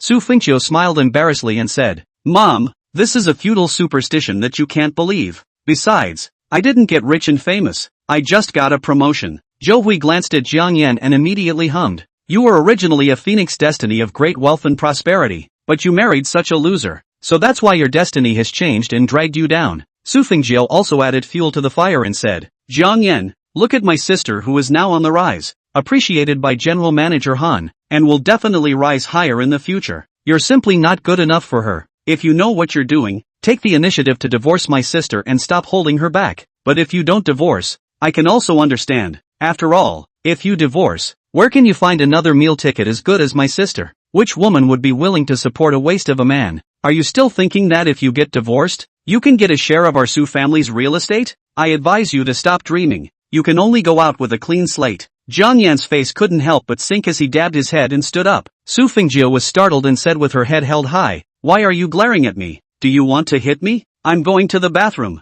Jiang Yan turned around and walked towards the distance. Su Fengqiu glared at Su Fengqiu and reprimanded. Jiao, can you say less? It's pissing your brother-in-law off. Su Fengqiu said disdainfully. Che, don't worry, he's a man with a deep city. No matter how much I scold him, he won't be able to give up divorcing you, especially since you've gotten a promotion and a raise now. Sis, he won't let go of you. Su Fengqiu stomped her foot in anger and hurriedly chased after Jiang Yan. After Su Fengqiu left, Li Xiaoya said, Uncle, Auntie, there's one thing, I don't know if I should say it or not. Zhou Hui said, just say whatever you have to say. Li Xiaoya hurriedly sat down at Su Fengqiu's original position next to Zhou Hui and said, Auntie, do you know why Mr. Han promoted Fengqiu and gave her a raise, and made a special trip over for a toast? Zhou Hui asked suspiciously. Isn't it because Mr. Han appreciates our Fengqiu? Li Xiaoya smiled mysteriously and lowered her voice. It's not that simple, let me tell you. Don't tell Fengqiu that it's me who said that. In fact, the manager of our original sales center, Han Wenshan, the son of General Manager Han, he has always liked Fengqiu. I guess Fengqiu's promotion and pay raise must have been something that Han Wenshan begged Mr. Han to do. And Mr. Han has always treated Fengqiu as his daughter-in-law. Zhou Hui couldn't help but blush in shock, and exchanged a glance with Su Guangchang, a bit incredulous. Really? But our Fengqiu is already married. Li Xiaoya said, Can I lie to you guys? If you don't believe me, ask the other co-workers. They all know that Han Wenshan likes Fengqiu. It's undeniable that Fengqiu is smart and capable, and she's pretty, so if she's divorced, Han Wenshan can pursue her in a big way. Immediately, a female colleague chimed in. Yes, Han Wenshan often calls Fengqiu to his office, and yesterday, he also called Fengqiu alone, as if he had made Fengqiu angry. As a result, early this morning, our general manager Han personally came to apologize to Fengqiu and gave her a promotion, pay raise, and a bonus house just to retain her. I've been working in Dahua Real Estate Sales Center for more than 5 years now, and I've never heard that a salesman has been rewarded with a house. And it's still a house in a high-class neighborhood like Hanlin Shurjia. I guess Mr. Han is raising Fengqiu's stature. After all, Han's family is a big and prestigious family in Yunzhou, and if his future daughter-in-law is not the right person for the right family, he will inevitably be criticized. After hearing these words, Su Guangchang and Zhou Hui couldn't help but have some thoughts in their hearts. Even Zhao Yu was secretly excited. If Su Fengqiu really divorced Jiang Yan and then married into the Han family, then as Su Fengjiao's fiancé, he and Han Wenshan would become brothers-in-law. And in the future, with the Han family's connections, the Zhao family would be able to make a name for themselves. Uncle, Auntie, I'm going to run some errands. You guys eat first. Zhao Yu hurriedly left the table. He wanted to tell Zhao Yaozu the good news. Zhao Yaozu was similarly a bit surprised when he heard about this matter. Listening to you, Mr. Han is not generally appreciative of this Su Fengqiu. It's just that Su Fengqiu has a husband now. So Mr. Han can't openly snatch her as his daughter-in-law, right? Zhao Yu's mouth revealed a bad smile and said, Dad, I've already thought about it. This is a once-in-a-lifetime opportunity. Since Mr. Han wants Su Fengqiu as his daughter-in-law, we can help him break up Jiang Yan and Su Fengqiu, and Han Wenshan will have to thank us in the future. Zhao Yaozu hurriedly asked, What's your solution? Zhao Yu came to Zhao Yaozu's ear and whispered. After listening, Zhao Yaozu laughed. Good boy, this is a good plan of yours. Just do as you say, don't screw it up. Good, I'll go right away. At this moment, Su Fengqiu chased Jiang Yan to the bathroom door. Hubby, are you angry? Jiao, she's all nonsense, don't take it to heart. Jiang Yan smiled and said, I'm not angry. You really aren't angry? Su Fengqiu was a bit unconvinced and surveyed Jiang Yan with skeptical eyes. Jiang Yan said helplessly, Well, I'm more or less angry, but who let her be my sister-in-law? I can only endure it. Su Fengqiu hugged Jiang Yan and said to him, Hubby, don't worry, there is only you in my heart. No one and no words can change my heart. As long as you love me and I love you, no one can separate us. Jiang Yan's heart was touched. This was why he could not leave the Su family even though he had resumed his identity as the young master of the Jiang family. When he was rich, everyone flattered him and any beautiful woman would easily get their hands on him, but none of them truly loved him. It was only when one lost everything that money brought that one realized how precious love was. Wife, I won't leave you either. Alright, just let go of me quickly. I really want to go to the toilet. Su Fengqiu puffed and said, Then I'll wait for you. Go quickly. Why are you waiting for me at the bathroom door? It stinks. You hurry back. Everyone is coming for you. If you're not there, your co-workers and the girls will be uncomfortable. Alright, then I'll go back first. You hurry back too. After Su Fengqiu left, Jiang Yan went into the men's restroom, not knowing if he was pissed off. His stomach was really a bit uncomfortable. After a while, Jiang Yan returned to the restaurant from leaving the restroom. He had just sat down not long ago, when suddenly a waitress with disheveled clothes and messy hair ran over. You stinking rascal, where are you running to? The waitress grabbed Jiang Yan and cried, Come on people, catch the rascal. Chapter 20 Divorce. This waitress was about 20 years old. Her eyebrows were clear and she was quite good looking. At the moment, her shirt was open in front of her chest, revealing the black underwear inside. She glared at Jiang Yan with a face full of aggression. She tore Jiang Yan's clothes with both hands, and also waved her hand to Jiang Yan's face. You stinking rascal, I'll beat you to death. Jiang Yan was instantly annoyed. He waved his hand and pushed the waitress away. What are you doing? Sick. Su Fengqiu also hurriedly stopped in front of Jiang Yan and asked, Girl, calm down first. This is my husband. What happened? This waitress covered her face with one hand and pointed at Jiang Yan with one finger, whimpering and crying. Your husband, he's playing a hooligan on me. What? Su Fengqiu froze at once. She said incredulously, This is impossible. My husband is not this kind of person. Girl, are you recognizing the wrong person? I definitely won't recognize the wrong person. I came out from the bathroom and washed my face and hands there. He suddenly hugged me from behind, and touched his hand to my chest. It scared me. That waitress shed tears and glared at Jiang Yan. At that time, I yelled out. He ran away in fear. I immediately chased after him, and I saw him running towards the restaurant. It's him, there's nothing wrong with him. He's a beast. Su Fengqiu turned her head to Jiang Yan and asked, Hubby, is this true? Jiang Yan frowned and said, I don't know her at all. She either recognized the wrong person or deliberately framed me. Anyway, I didn't molest her. Honey, don't you still believe in my character? At this time, Su Fengjia immediately stood up and shouted, That's not necessarily true. As the saying goes, you don't know the face of a person. If you didn't molest someone, there are so many people in the restaurant, why would they decide that it's you? Moreover, you did come back from the bathroom just now. Zhou Hui also couldn't help but say, Shame on you. Jiang Yan, I didn't expect you to be this kind of person. It really makes me sick. Many of the surrounding customers had cast curious gazes, and the lobby manager of the hotel restaurant had also rushed over with his men. What happened? Guamini, what's wrong with your disheveled clothes? Hurry up and tidy up. Don't affect the hotel's image. That waitress Guamini cried out. Manager Zhang, you have to make a decision for me. This man molested me. I don't have the face to see people anymore. If you don't make a decision for me today, She suddenly grabbed a fork on the table and held it against her neck. I'll die for you all to see. Hey, Guamini, don't be impulsive. As the manager of the restaurant, I'll definitely do the right thing for you. Zhang Yufeng glared at Jiang Yan and said loudly, I don't care who you are. You actually molested our hotel's waitress today. This matter is extremely bad in nature. You must make amends and apologize to our waitress, or else I'll call the police and have them arrest you. Jiang Yan snorted coldly and said, my wife is 10 times and 100 times prettier than her. Do I need to molest her? She said I molested her. Are there any witnesses? Any physical evidence? Nothing. Just throw dirty water on me. Be careful, I'll sue you for libel. Su Fengqiu still believed Jiang Yan in her heart, thinking that he couldn't possibly do such a thing. Right, do you guys have any evidence? Su Fengqiu said with dissatisfaction. Sister, what time is it now? And you're still defending him? Jiang Yan must have taken advantage of the fact that no one was around to do it, so of course there wouldn't be any witnesses.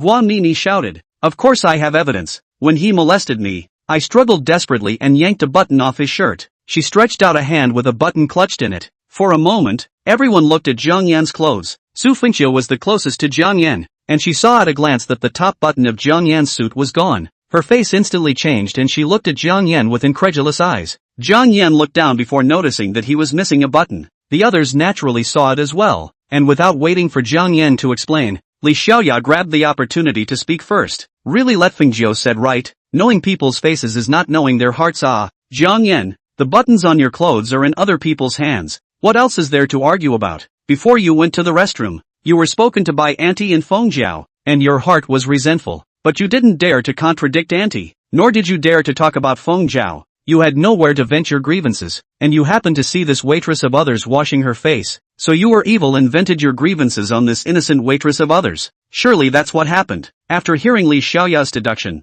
Zhou Hui and Su Fengjiao all nodded their heads, seemingly agreeing with her statement. Sister Xiaoya has a point. This punk Jiang Yan, after staying in our Su family for 3 years, he hasn't been scolded a lot, and I don't know how much resentment has built up in his heart, but he pretends as if nothing happened every time, but in fact it's all hidden in his heart. He has long been psychopathic, Zhou Hui said with a face full of fear. This person is really terrible. Fengqiu, you can't continue living with him no matter what you say. Divorce, must divorce. Su Guangchang also said, the facts are already in front of us. The witnesses and material evidence are all there. Jiang Yan, you are still dead set against admitting it. I used to only think that Jiang Yan's ability is not good, but now there is also a problem with his character. This is absolutely intolerable. Fengqiu, Dad also supports you to divorce him. Su Fengqiu couldn't help but show a sad expression. After all the inferences and speculations, she had to believe this fact in her heart. Jiang Yan, I am too disappointed in you. Jiang Yan couldn't help but feel a pain in his heart. He wasn't afraid of being spat on by 1,000 people and humiliated by 10,000 people. Only he was afraid of losing Su Fengqiu. Fengqiu, I really haven't done anything. Zhang Lifeng immediately said, don't be sophomoric. Even your family members have admitted it. Look at the way you are dressed. I didn't expect that you are a beast with a wolf's face and a wolf's heart. Come a few people, arrest him and send him to the police station. The male waiters of the restaurant immediately rushed forward, 4 or 5 of them, each grabbing Jiang Yan's arm. Su Fengqiu hurriedly shouted, slow down, don't send him to the police station, please. One day husband and wife. After all, 3 years husband and wife. Even if Jiang Yan did something wrong, Su Fengqiu did not want him to be sent to the police station. If it left a stain, then his entire life afterward cannot be erased. This matter we admit our mistake. I apologize to this girl for him, and willing to give her certain compensation. Let's settle this privately, okay? Guamini said in an insistent tone. No, he must be sent to the police station. My innocence has been ruined by him. How can I see people in the future? Li Xiaoya pulled Su Fengqiu and persuaded. Fengqiu, for this kind of beast of clothing, what else do you have to sympathize with? You must not forgive him. If he has the first time, he will have the second time. This is a character problem. He should be sanctioned by the law. Jiang Yan's mother-in-law also said, that's right. First send him to the police station to bring him to justice, and then divorce him. Our Su family is not afraid of losing face, but afraid of raising wolves as a problem. Su Fengjiao followed, sister, look at his unrepentant appearance. People have taken out the evidence. He still does not recognize. I shucks, what a scum. Must divorce him. Su Fengqiu was inwardly grieving, shedding tears. Jiang Yan, get a divorce. Chapter 21, Sumi, divorce? When Jiang Yan heard these 2 words come out of Su Fengqiu's mouth, his heart was like a knife, and his face showed grief. Fengqiu, Would you rather believe the words of a strange woman than trust my character? Su Fengjiao embraced her hands in front of her chest and said with a cold smile, we've seen your character long ago, a complete waste, eating our Su family's rice for 3 years for nothing, and as a result, raising such a horny wolf like you.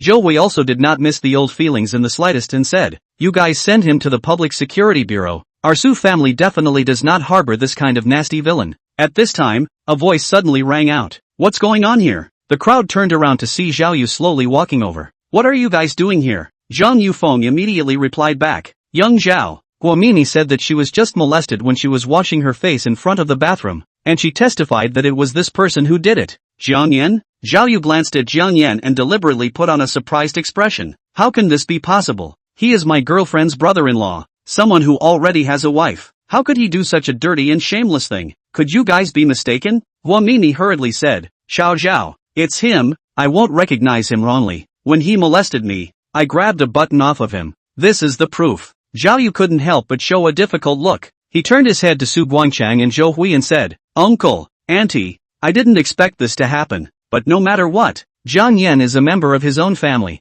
How about I help to intercede, and turn this into a big deal and a small one? No way. Su Fengjiao grabbed and spoke first. At this moment in her eyes, Jiang Yan is not only a hooligan, or a shameless scum who wasted her sister's 3 years of youth. She hates Jiang Yan to go to jail before she is happy. Helping reason is not helping relatives. Jiang Yan, he did this kind of nasty thing, he should be duly punished. Besides, after this incident, it's already impossible for my sister to continue with him. He won't be a member of our family anytime soon. Zhou Hui also said. Zhao Jiao is right. Everything has to be a word of reason. Jiang Yan did this kind of thing. To put it in a small way, it's hurting the public morals. To put it in a bigger way, it's a hooliganism offense of molesting a woman. It has already violated the law, and it can't be condoned in any way. Su Guangcheng finally hammered the final word. Full of seriousness, people are doing. The sky is watching. Our Su family are all clean and honest. Never had this kind of thing. It's really degrading to the family style. Zhao Yu,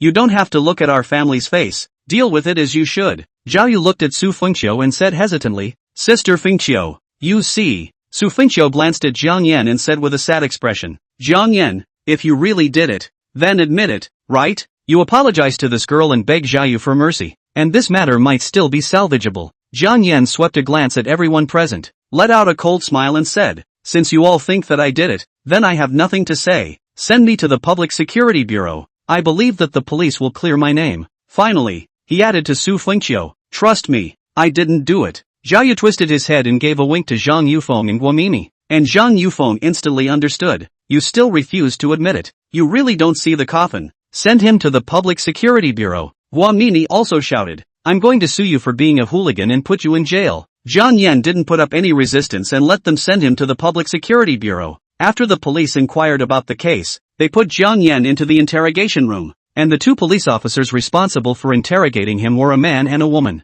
The male was about 40 years old, while the female was a girl in her 20s. Xiao, this time the case is simple. It's your turn to interrogate. Master, I'll give you a statement. Chu Xiao immediately showed a happy face. She was a newcomer who had just been assigned to the Public Security Bureau not long ago, and currently did not have the opportunity to handle cases and interrogations independently. Thank you, Master. She sat up straight in a serious manner and asked Jiang Yan, from now on, whatever I ask you, you answer. Don't say something useless. First question, what's your name? Jiang Yan, how old are you this year? Have you started a family yet? 25 years old. Married. Chu Xiaoxia couldn't help but glare at both eyes and said angrily, you're married, and you still go to molest people's waitresses? Jiang Yan returned unhappily, Officer, which eye did you see me molesting her? Hey, you still dare to argue? Chu Xiaoxia took out a plastic bag with a button from a suit inside and said loudly, see, this is the physical evidence. No need to compare it with the button on your body, right? People are flat out certain it's you,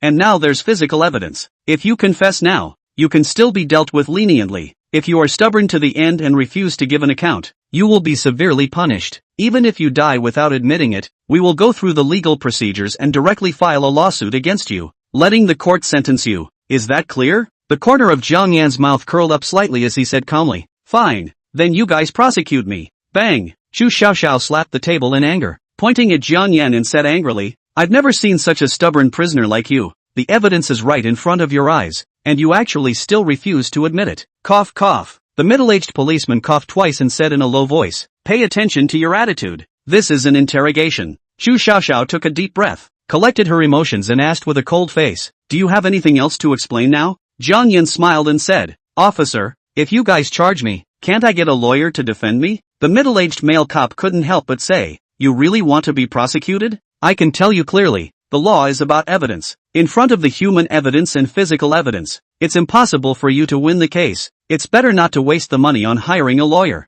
Jiang Yan shrugged his shoulders and said with a helpless face, "I also don't want to be prosecuted, but you all don't believe I'm innocent. By the way, please return my cell phone to me in a moment. I need to call my lawyer." "Okay, you wait here." The middle-aged male policeman took the interrogation transcript and walked out of the interrogation room with Chu Xiaoxiao. After about a few minutes, Chu Xiaoxiao walked back alone and returned the cell phone to Jiang Yan. With a look of contempt, she said, "A hooligan like you, still hiring a lawyer to defend yourself. What a disgrace." Jiang Yan raised his eyebrows and said, "This female officer, do you believe that after I make this call, you'll have to let me out?" Chu Xiaoxiao couldn't help but snort and rolled her eyes. "I'll let you out? You're dreaming. Even if you know our director, there's no way I'll let you out." Jiang Yan laughed and directly dialed Ma Huayan's phone. "Hey, old Ma, I've been sent to the Yunzhou police station. Within an hour, get me out of here." Chapter 22, Someone's Been Ordered. Old Ma? Hearing this name, Chu Xiaoxiao secretly despised it in her heart. It's useless even if you call Obama. The evidence of the crime is conclusive. Just wait for the sentence. In fact, the Public Security Bureau had dealt with quite a few molestation cases like this one. Generally speaking, as long as the suspect admits his fault with a sincere attitude and obtains the woman's understanding, he can be released after 10 days and half a month of detention at most, as long as he compensates a little more money. However, there were very few like Jiang Yan who refused to admit their guilt, and once they went through the legal process, they would definitely be heavily sentenced. However, for this kind of suspect who molested women, Chu Xiaoxiao, as a woman, was very hateful. She took the cell phone away and said to Jiang Yan, "I'd like to see if you can walk out of here within an hour." Jiang Yan closed his eyes and sat on the interrogation chair quietly waiting, not to mention that he hadn't molested that waitress Guamini. Even if he did, with the abilities Ma Huayun had at his disposal, he could still easily get Jiang Yan out. After waiting for less than 20 minutes, the door of the interrogation room opened again, and a middle-aged man wearing a suit and gold glasses walked in. Chu Xiaoxiao and the middle-aged male police officer walked in together. "Hello Jiang Xiao, I'm the defense lawyer Mr. Ma arranged for you. My name is Zhouan." Zhouan's face was full of pleasing smiles. He was a famous gold medal lawyer in Yunzhou. Wherever he fought a lawsuit, he almost never lost. Here at the police station, he was even more of a frequent visitor and knew many of the officers here. "Officer Zhang, Officer Chu, I would like to have a few words with my client alone right now to understand the case. Would you please excuse yourselves?" Middle-aged male police officer Zhang Chengguang smiled and said, "Of course it's fine, we won't bother you then." "Lawyer Zhou." Zhang Chengguang pulled Chu Xiaoxiao out of the interrogation room. Chu Xiaoxiao said with a puzzled expression, "Master, why are you so polite to that lawyer Zhouan? What do you know?" Zhouan is the gold medal lawyer of Yunzhou Tiancheng law firm. Those who can afford to hire him are some dignitaries. The lawyer's fee is at least 3 figures to start with. 9 out of 10 lawsuits he fought will be won. Then the remaining one, he did not still lose? In the face of justice and the law, everyone is equal. He, a lawyer, must also respect the law and the facts. Wrong. The remaining lawsuit. Zhouan can find ways to make this lawsuit drag on. Consume time and energy and money. Consume until the other side actively give up. Zhouan is too proficient in the law. Even the judge doesn't know as much about the law as he does. An intriguing expression appeared on Zhang Chengguang's face as he cupped his chin and said, "This one called Jiang Yan." Being able to ask Zhouan to be his defense attorney, it seems that his identity is not simple. Inside the interrogation room, Zhouan bowed his body and said with a smile on his face, "Jiang Xiao, I've already understood the basic case. I believe that with your status, you definitely won't do such an indecent thing. It must be that waitress who falsely accused you. What do you need me to do? Do you want to counter-sue her for libel and slander? I am 10% sure that I can make her sentenced to jail." Jiang Yan's face turned cold as he said, "She's a tiny waitress planting evidence to frame me. What good does it do her? There must be someone behind it. I want you to scare her well so that she gives up the truth." Zhouan nodded his head and said, "This is absolutely no problem. Leave it to me. Tell me the details of the case. Let me see if there is any discrepancy with the plaintiff." Jiang Yan described what happened. Zhouan pushed his glasses and revealed a confident smile. He opened the door to the interrogation room and said to Zhang Chengguang and Chu Xiaoxiao outside the door, "Officers, my client has already presented the case to me. I feel that there are many doubts in the case, and my client has requested a face-to-face confrontation with the plaintiff. Zhang Chengguang said to Chu Xiaoxiao, "Go and bring that waitress over." After a short while, Chu Xiaoxiao brought Guomini, Zhang Yufeng, and the few waitresses who had grabbed Jiang Yan over together. Zhou asked Zhang Yufeng and the others, "You guys aren't the plaintiffs or parties to the case, so you don't need to go in." Zhang Yufeng said with dissatisfaction, "I am the manager of the hotel. It is necessary for me to be responsible for the hotel staff. I request to observe the proceedings." Zhou ignored him and said to Zhang Chengguang, "Officer Zhang, people who have nothing to do with the case are not allowed to participate in the interrogation, right?" Zhang Chengguang said to Zhang Yufeng and the others, "Since you are not party to the case, you should all wait outside." Zhang Yufeng naturally didn't dare to talk back to the police. He said to Guomini, "Don't be afraid. What you said before, you'll say later. No one can change the facts." Guomini nodded, then walked into the interrogation room. Once the door to the interrogation room was closed, Zhou had a smile on his face as he took out the transcripts of the statements from both sides. "Ms. Guomini, this is the transcript of your statement. Take a look at it yourself. Are there any descriptions that are unclear, or mistakes?" Guomini only glanced at it and said, "That's right, it's true. There are no mistakes." Zhou asked me again, "Mr. Jiang, take a look at this statement. Is it the same as what Ms. Guomini stated before?" Jiang Yan took a closer look and nodded. "Well, basically there is no difference from what she said before." Zhou returned the transcript back to both Zhang Chengguang and Chu Xiaoxiao and asked with a smile, "Officer Zhang, according to this transcript, the only physical evidence is a suit button, right?" Zhang Chengguang nodded his head and said, Yes, we've compared it and it is indeed the button on Jiang Yan's suit." Zhou smiled and said, "Don't you all realize that there is a big break in this statement?" Zhang Chengguang, Chu Xiaoxia, and Guomini couldn't help but freeze. "Broken? What kind of flaw?" Zhou said. According to the transcript, Guomini was washing her face at the time, and Jiang Yan molested her from behind, right? Zhang Chengguang followed Zhou's words and said, "That's right, what's wrong with that?" Zhou immediately stared at his face and said in a deep voice, "The flaw is, how did she rip off the buttons on Jiang Yan's suit when her back was turned to him? And it's still the topmost button. Have you guys thought about what kind of posture that is?" Zhang Chengguang was first stunned, then he looked at Guomini and Jiang Yan, and also noticed that something was wrong. Yeah, if Jiang Yan hugged Guomini from behind, there's no way for Guomini's hands to grab the buttons of his clothes backwards. Guomini's face also changed slightly. She then realized that she had made a mistake. She hastily remedied the situation. "I had my back to him at first, and then when I struggled, I turned around." "Oh really?" Zhou sneered and walked up to her and said, "But in your statement, you said that you shouted and Jiang Yan was so scared that he fled and did not struggle. You only saw Jiang Yan's back as he fled and chased him all the way to the restaurant,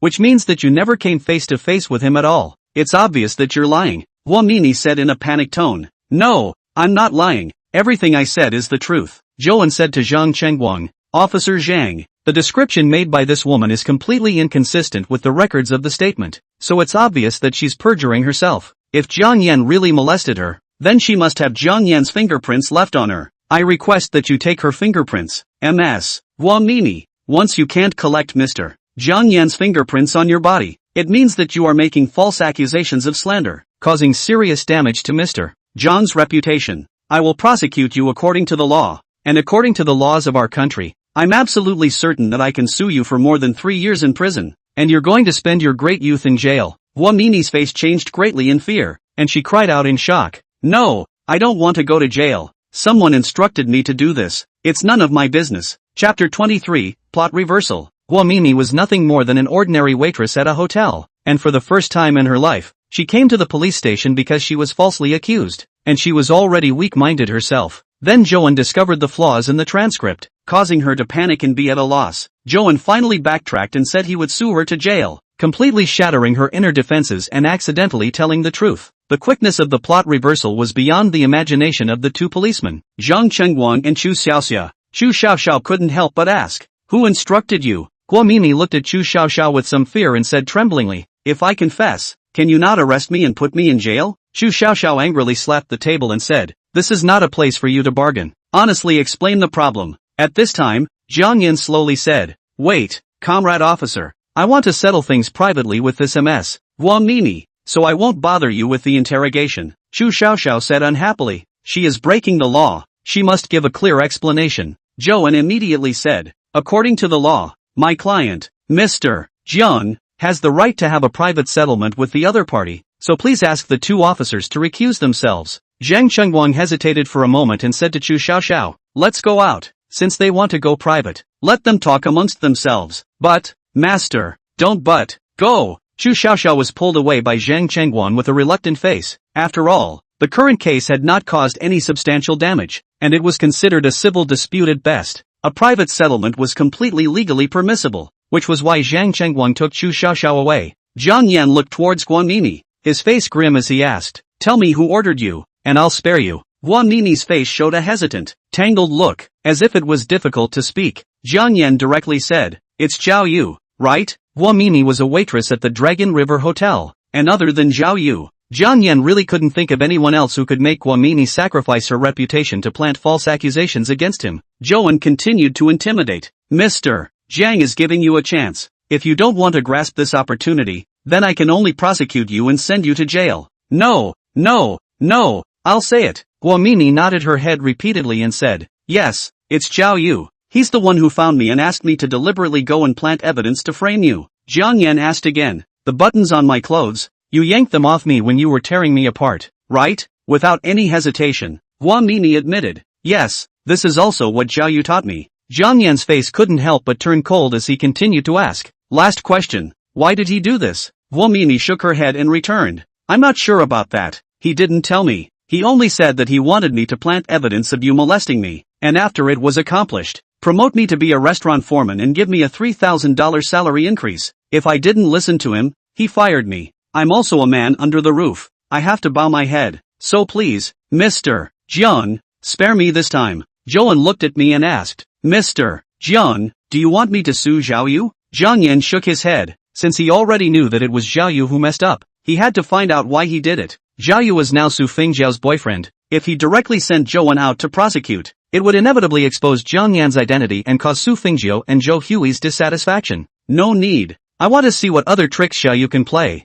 Guanmini, listen carefully, I'll give you a way to live. It's up to you to leave. Guanmini's heart was now in a state of flux. She hurriedly said, as long as you don't let me go to jail, whatever you want me to do is fine. In a while, you tell the police that you deliberately framed me, and actually wanted to blackmail me for some money, but it turned out that you didn't expect me to die without admitting it or paying for it. When you return to the Dragon River Hotel, when Zhao Yu asks about it, you'll say that you lied and were dismantled, and that you took all the blame on yourself in order not to betray Zhao Yu. The reason why Jiang Yan had Guanmini say this was actually to not scare the snakes so that Zhao Yu would not be on guard. In this way, even though you didn't get credit, you didn't make a mistake for Zhao Yu. If he fires you, I can arrange a new job for you with a higher salary than what you have now. Guanmini froze. She had already heard Su Fengjiao, Zhou Hui and the others abusing Jiang Yan before and knew that he was a good-for-nothing waste of a son-in-law. You can arrange a job for me? With a paycheck that's even higher than Dragon River Hotel? Zhouan immediately said. Zhang Xiao is a man of his word. Would he still lie to you? This is my business card. You can contact me directly when the time comes. Guanmini then felt much more at ease as she nodded her head and said, good, I will definitely do as you say. Jiang Yan said to Zhouan, I'll leave the rest to you. Have the police send me back to the hotel to clarify the facts. I'll arrange it immediately. Zhouan walked out of the interrogation room, and after a short while, Zhang Chengguang and Chu Xiaoxia both walked in. Chu Xiaoxia walked to me and opened the handcuffs for me. Jiang Yan stood up and said with a smile, it hasn't been more than an hour now, has it? I told you I was innocent, and you still don't believe me. Chu Xiaoxiao let out a petulant grunt, twisted her head and said, hurry up and go. Zhouan had already taken care of the follow-up matters, and Zhang Chengguang, Chu Xiaoxiao and the two of them personally led Jiang Yan and Guanmini towards the Dragon River Hotel. In the restaurant of the Dragon River Hotel, Su Fengqiao had a worried expression on her face, and she had no intention of eating at all. However, Su Fengqiao, Zhou Hui, Li Xiaoya and the others were all very happy, constantly praising the delicious cooking. Sister, try this spicy crab. It's big and has a lot of crab yolk. Fengqiao, don't be so sullen. You can't ruin everyone's mood just because of Jiang Yan, a rat turd. Fengqiao, Auntie is right. You should be happy, finally getting rid of Jiang Yan as a piece of trash. Your good days will come in the future. At the moment, Zhou Hui fantasized in her mind that once Jiang Yan and Su Fengqiao's divorce was finalized, if Han Wenshan remarried Su Fengqiao, then she and Han Fujiang would be in-laws. The Han family was truly a high family in Yunzhou, many times stronger than the Zhao family. At the thought of this, the corners of her mouth widened in a smile. Ding De Wang walked over and asked with a smile, Miss Su Fengqiao, tonight's meal has all been served. Do you find it still tasty? Only then did Su Fengqiu squeeze out a hint of a smile and returned. It's delicious. Thank you for your hard work. Chef Ding. Ding Duan laughed. Dare not. Dare not. This is all arranged by Mr. Han and Director Gao. Originally I was going to cook for the two of them tonight, as long as you like it. Mr. Han and Director Gao arranged this? Everyone on the table couldn't help but freeze. Since the beginning, everyone thought that Jiao Yu had arranged for the chef to come over and cook, but they didn't realize that it wasn't. Jiao Yu also froze, and he couldn't help but look a little embarrassed. However, this also made him more certain that Han Fujian was really looking at Su Fengqiu and wanted Su Fengqiu to be his daughter-in-law. Otherwise how would he have come to Toast again and arranged for the chef to personally cook the food? It wasn't in vain that he had arranged a good show tonight to break up Jiang Yan and Su Fengqiu. And in the future, when Han Fujian knew about this, he would definitely want to thank him. Just as Jiao Yu was secretly pleased with the success of his scheme, Zhang Changguang, Chu Xiaoxiao and the others walked into the restaurant with Jiang Yan and Guomini, instantly attracting everyone's attention. Jiang Yan? Why is he back again? What are those two policemen here for? Could it be that Jiang Yan had already admitted his mistake and wanted to pay for a private settlement, and came back to ask Fengqiu for money, and the police were here to coordinate? Chapter 24, The Truth Comes Out. Seeing Jiang Yan return, the faces of the people were different. Su Guangchang, Zhou Hui, Su Fengqiu and their faces were all contemptuous and disdainful. Thinking that Jiang Yan had come back to ask the Su family for money to compensate Guomini, Li Xiaoya secretly sneered. Her thoughts were similar to the Su family. She had originally regretted not being able to see the scene where Jiang Yan was arrested by the police, but now it was just the right time to make up for it, and she could taunt Jiang Yan some more. Zhao Yu's heart was a little puzzled. At this moment, he had long thought that Jiang Yan had been proven guilty and detained. How could he be brought back? Su Fengqiu's colleagues are all holding the mentality of watching the fun. Originally they are still jealous of Su Fengqiu promotion and salary increase, reward house things, but see Jiang Yan made such a big scandal. Each heart is gloating. See Su Fengqiu's joke. Of all the people, only Su Fengqiu had a hint of joy on her face. The moment Jiang Yan was taken away, she secretly regretted it in her heart. She tossed in turn thinking about every day she spent with Jiang Yan and the scene when Jiang saved her, and there was always a trace of doubt in her heart. Would Jiang Yan really do something like molest Guomini? When Jiang Yan left, the sentence "trust me, I didn't do it" made Su Fengqiu's heart feel uneasy, so she didn't want to eat. Zhang Chengguang walked up and asked with a smile, "Hello everyone, I'm Zhang Chengguang, a police officer from Yunzhou Public Security Bureau. May I ask, which ones here are Jiang Yan's family members?" Su Guangchang stood up first as he assumed the majesty of the head of the family. "Comrade policeman, my name is Su Guangchang. I'm Jiang Yan's father-in-law. Did you bring him back because you want to understand the case, or do you want compensation? Let me make it clear. If it's to understand the case, then we will definitely cooperate and never harbor. If it's to demand compensation, my daughter will be divorcing Jiang Yan soon, and our Su family won't give him a single penny." Zhou Hui also smiled coldly and said, "He did this kind of morally degenerate scandalous thing. Our Su family resolutely draws a line with him." Su Fengqiu immediately followed. "Yes, for this kind of hooligan behavior, you guys can deal with him however you want, and it's best to deal with him severely and seriously, so that he can reform himself and become a new man." Zhang Chengguang was immediately filled with dismayed expression, turned his head to look at Jiang Yan. He couldn't help but suspect that Su family members were not Jiang Yan's parents-in-law at all, but Jiang Yan's enemies. Listening to this tone, he couldn't wait for Jiang Yan to be shot, so that the people would be happy. Chu Xiaoxiao was also puzzled. She originally thought, Jiang Yan was acquitted back, his family will be very happy. Unexpectedly, not only did none of them plead for him, but instead, they all drew a line in the sand and dropped stones. Zhang Chengguang coughed and said awkwardly, "That, everyone calm down first, we brought Jiang Yan back, not to understand the case, not to claim compensation, but to explain the truth of the case to all of you and return Mr. Jiang Yan's innocence." Innocence? Zhao Yu froze for a moment and couldn't help but ask, how could he be innocent? His eyes looked towards Guomini, who lowered her head in fear, not daring to meet Zhao Yu's eyes at all. Su Guangchang, Zhou Hui, Su Fengqiu, Li Xiaoya and the others were also all dumbfounded one by one, feeling a bit incredulous. Su Fengqiu, however, was a bit surprised to hear this, as she hurriedly asked after him, "Comrade police officer, you just said that my husband is innocent? Is this true?" Zhang Chengguang nodded and continued, "According to our interrogation findings, we found that there is a big break in Guomini's account of the confession." "What kind of breakage?" Su Fengqiu couldn't help but ask. "Are you guys mistaken? How did Jiang Yan suddenly become innocent? Doesn't she still have physical evidence?" "Her breakthrough is the physical evidence of that button," Zhang Chengguang said with a serious face. Guomini said in her statement that Jiang Yan molested her from behind. Just imagine for a moment. Jiang Yan was behind Guomini. Whether he had his hands directly embracing Guomini's arms or he passed his hands under Guomini's arms, his body was tightly pressed against Guomini's. With two people clinging to each other, Guomini simply could not have had the opportunity to remove the buttons on Jiang Yan's suit. It was based on this breakthrough that we intensified our interrogation of Guomini, and in the end, she broke down and had to give up the truth. Hearing this, Zhao Yu's face couldn't help but change, revealing a slight look of panic. He was worrying in his heart that if Guomini gave him up,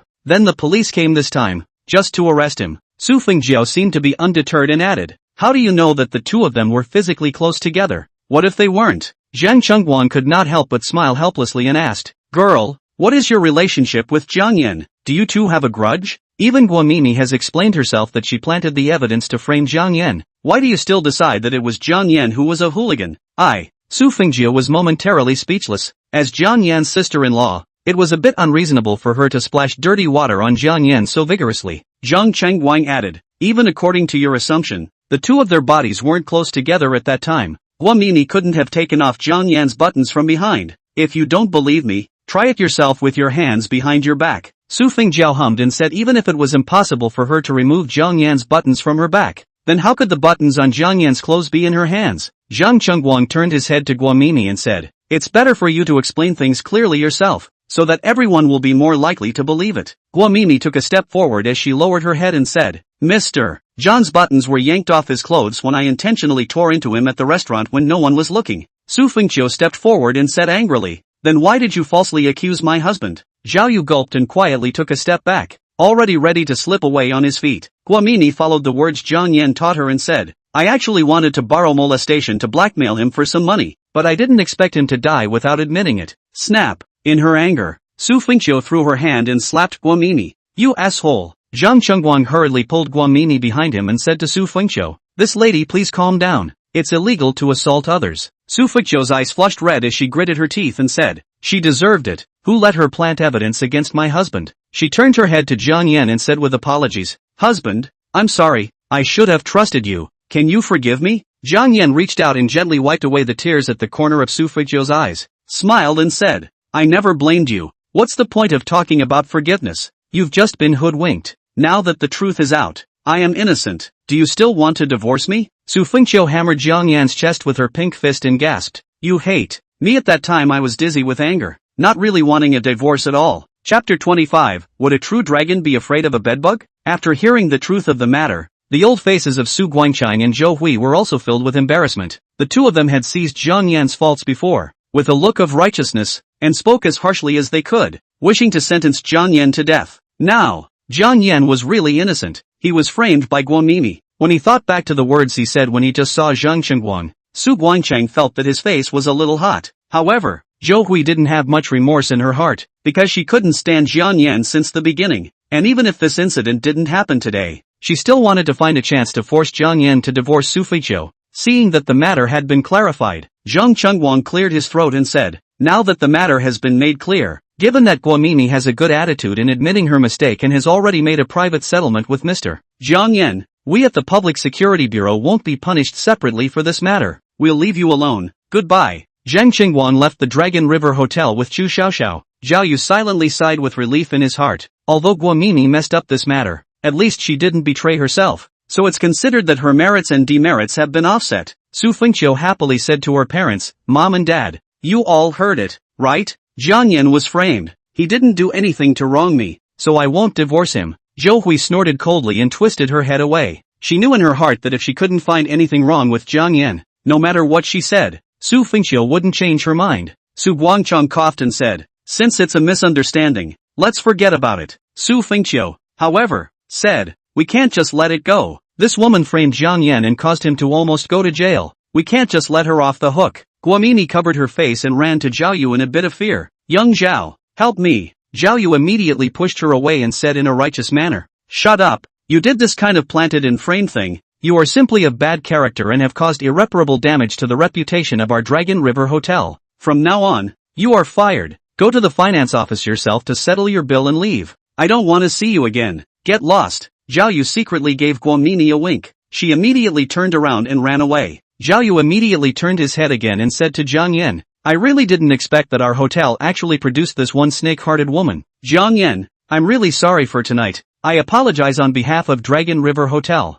Please forgive me. After saying that, he bowed towards Jiang Yan. Pretend. You continue to pretend for me. You think I don't know that this was all arranged by you? Jiang Yan secretly sneered in his heart. This performance by Zhao Yu could be said to be impeccable in the eyes of others. Expelling Guamini was impartial. Personally apologizing to Jiang Yan was even more atmospheric and courteous. Su Fengjiu was very protective of Zhao Yu and said directly, Zhao Yu, what are you apologizing to him for? It's none of your business. By firing that Guamini, you have already been considered to have taken the heat off of Jiang Yan, and you also introduced him to a job. He should be thanking you. Zhou Hui also said, Zhao Yu, Zhao Jiao is right. All of us are looking at it. This is all that Guamini's own behavior. It has nothing to do with your hotel. Jiang Yan, on the contrary, you, as the saying goes, flies do not bite seamless eggs. This Guamini does not pick anyone, specifically looking for you. You should reflect on yourself. Jiang Yan cannot help but be a little speechless. His mother-in-law is really enough to favor Zhao Yu.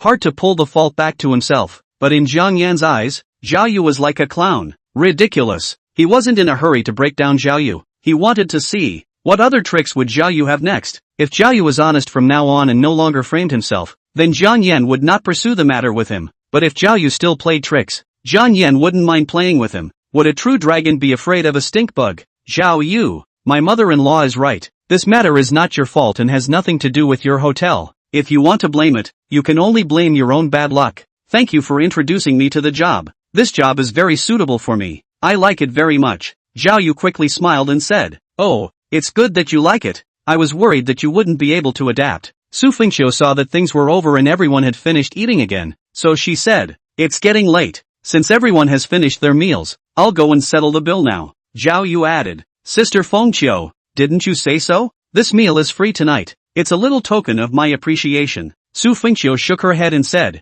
no, as the saying goes, all blood brothers have to settle accounts. Not to mention that Zhao Yu, you and Zhao Jiao are not engaged right now and are just boyfriend and girlfriend. Even if you guys get married in the future, I can't come here and eat and drink for free. Besides, tonight is my treat for my co-workers. I must pay what I should pay. I can't let you break the bank. Jiang Yan said approvingly, wife, I'll support you. Eating people's mouths is short. Taking people's hands is soft. Let's not take advantage of small advantages. Zhou Hui snorted coldly and mocked. You have the nerve to say this. You've been freeloading in our Su family for 3 years, and I haven't seen you pay for it. Su Fengqiu frowned slightly and said unhappily, Mom, what are you talking about? We are family. Can this be the same? Zhao Yu, please ask someone to bring the bill. Alright, since Sister Fengqiu insists, then I won't push. The next time everyone comes back for dinner, it must be my treat. Zhao Yu beckoned towards a waiter not far away and said, go call Chef Ding here and ask him to calculate the cost of the meal. Soon, Ding De Wang came back. Zhao Yu asked, Chef Ding,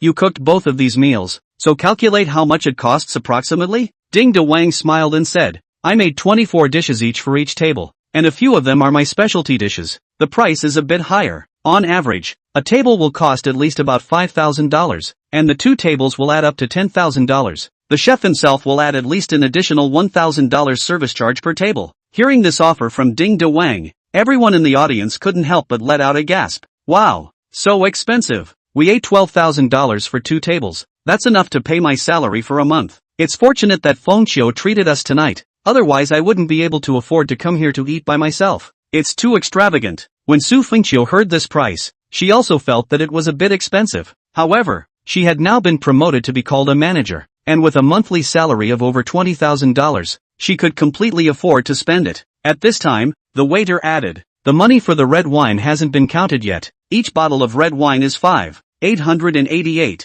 The 2 tables drank a total of 4 bottles. It's almost $23,500. If you add it up like this, the total is $35,500. Zhou Hui couldn't help but stare with both eyes, her heart aching. She immediately vented her grievances on Jiang Yan again, gritting her teeth and whispering, people, Zhao Yu said that the bill was free. You had to say something about eating people's mouths being short and taking people's hands being soft, but now it's good. A meal costs $35,000, and the feelings are not spending your money, so you're not heartbroken at all. Su Fengqiu defended Jiang Yan. Mom, what are you saying? It's me who has to pay the bill. It has nothing to do with Jiang Yan. She took out her bank card. Although she was a bit heartbroken about the money for this meal, she couldn't lose face in front of Zhao Yu and her co-workers. Swipe the card. The waiter took the bank card. And at this time, Ding Dewang suddenly stopped the waiter. Slow down. Ms. Su Fengqiu, there is one thing I forgot to tell you. All of your consumption tonight has already been paid for by someone, so you don't need to pay separately. Ah?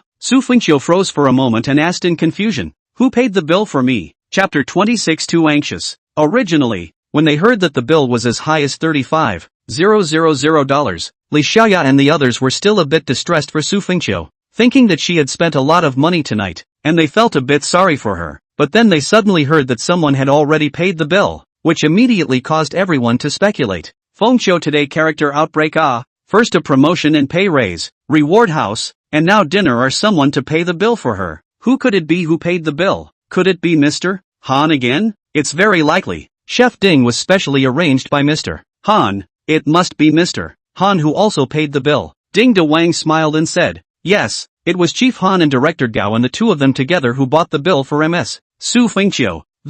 Su Fengqiu froze all of a sudden. Even she herself felt that Han Fujian had been a little too nice to her. Why did Mr. Han and Director Gao pay my bill? Where are they now? I want to thank them in person and return the meal money to them in the meantime. Ding Dewang returned. General Manager Han and Director Gao, they left a long time ago. Li Xiaoya couldn't help but smile and said confidently, looks like I guessed right. Su Fengqiu asked suspiciously, Xiaoya, do you know what's going on? Fengqiu, do you really not understand? Or are you faking it? Li Xiaoya glanced at Jiang Yan. Originally, she still had a bit of scruples in her heart, thinking that it would be a bit inappropriate to say that Han Wenshan liked Su Fengqiu in front of Jiang Yan. However, she had already seen how the Su family treated Jiang Yan tonight, and no one took him seriously at all, so Li Xiaoya had no more scruples. All of us know that Han Wenshan likes you, and you know it yourself. Mr. Han made amends and apologized to you today, got a promotion and a raise, rewarded you with a house, arranged for the chef to cook for you tonight, and secretly bought all the bills. Isn't it obvious enough that he did all this? He's clearly currying favor with you on Han Wenshan's behalf, wanting you to be his daughter-in-law. Su Fengqiu immediately said,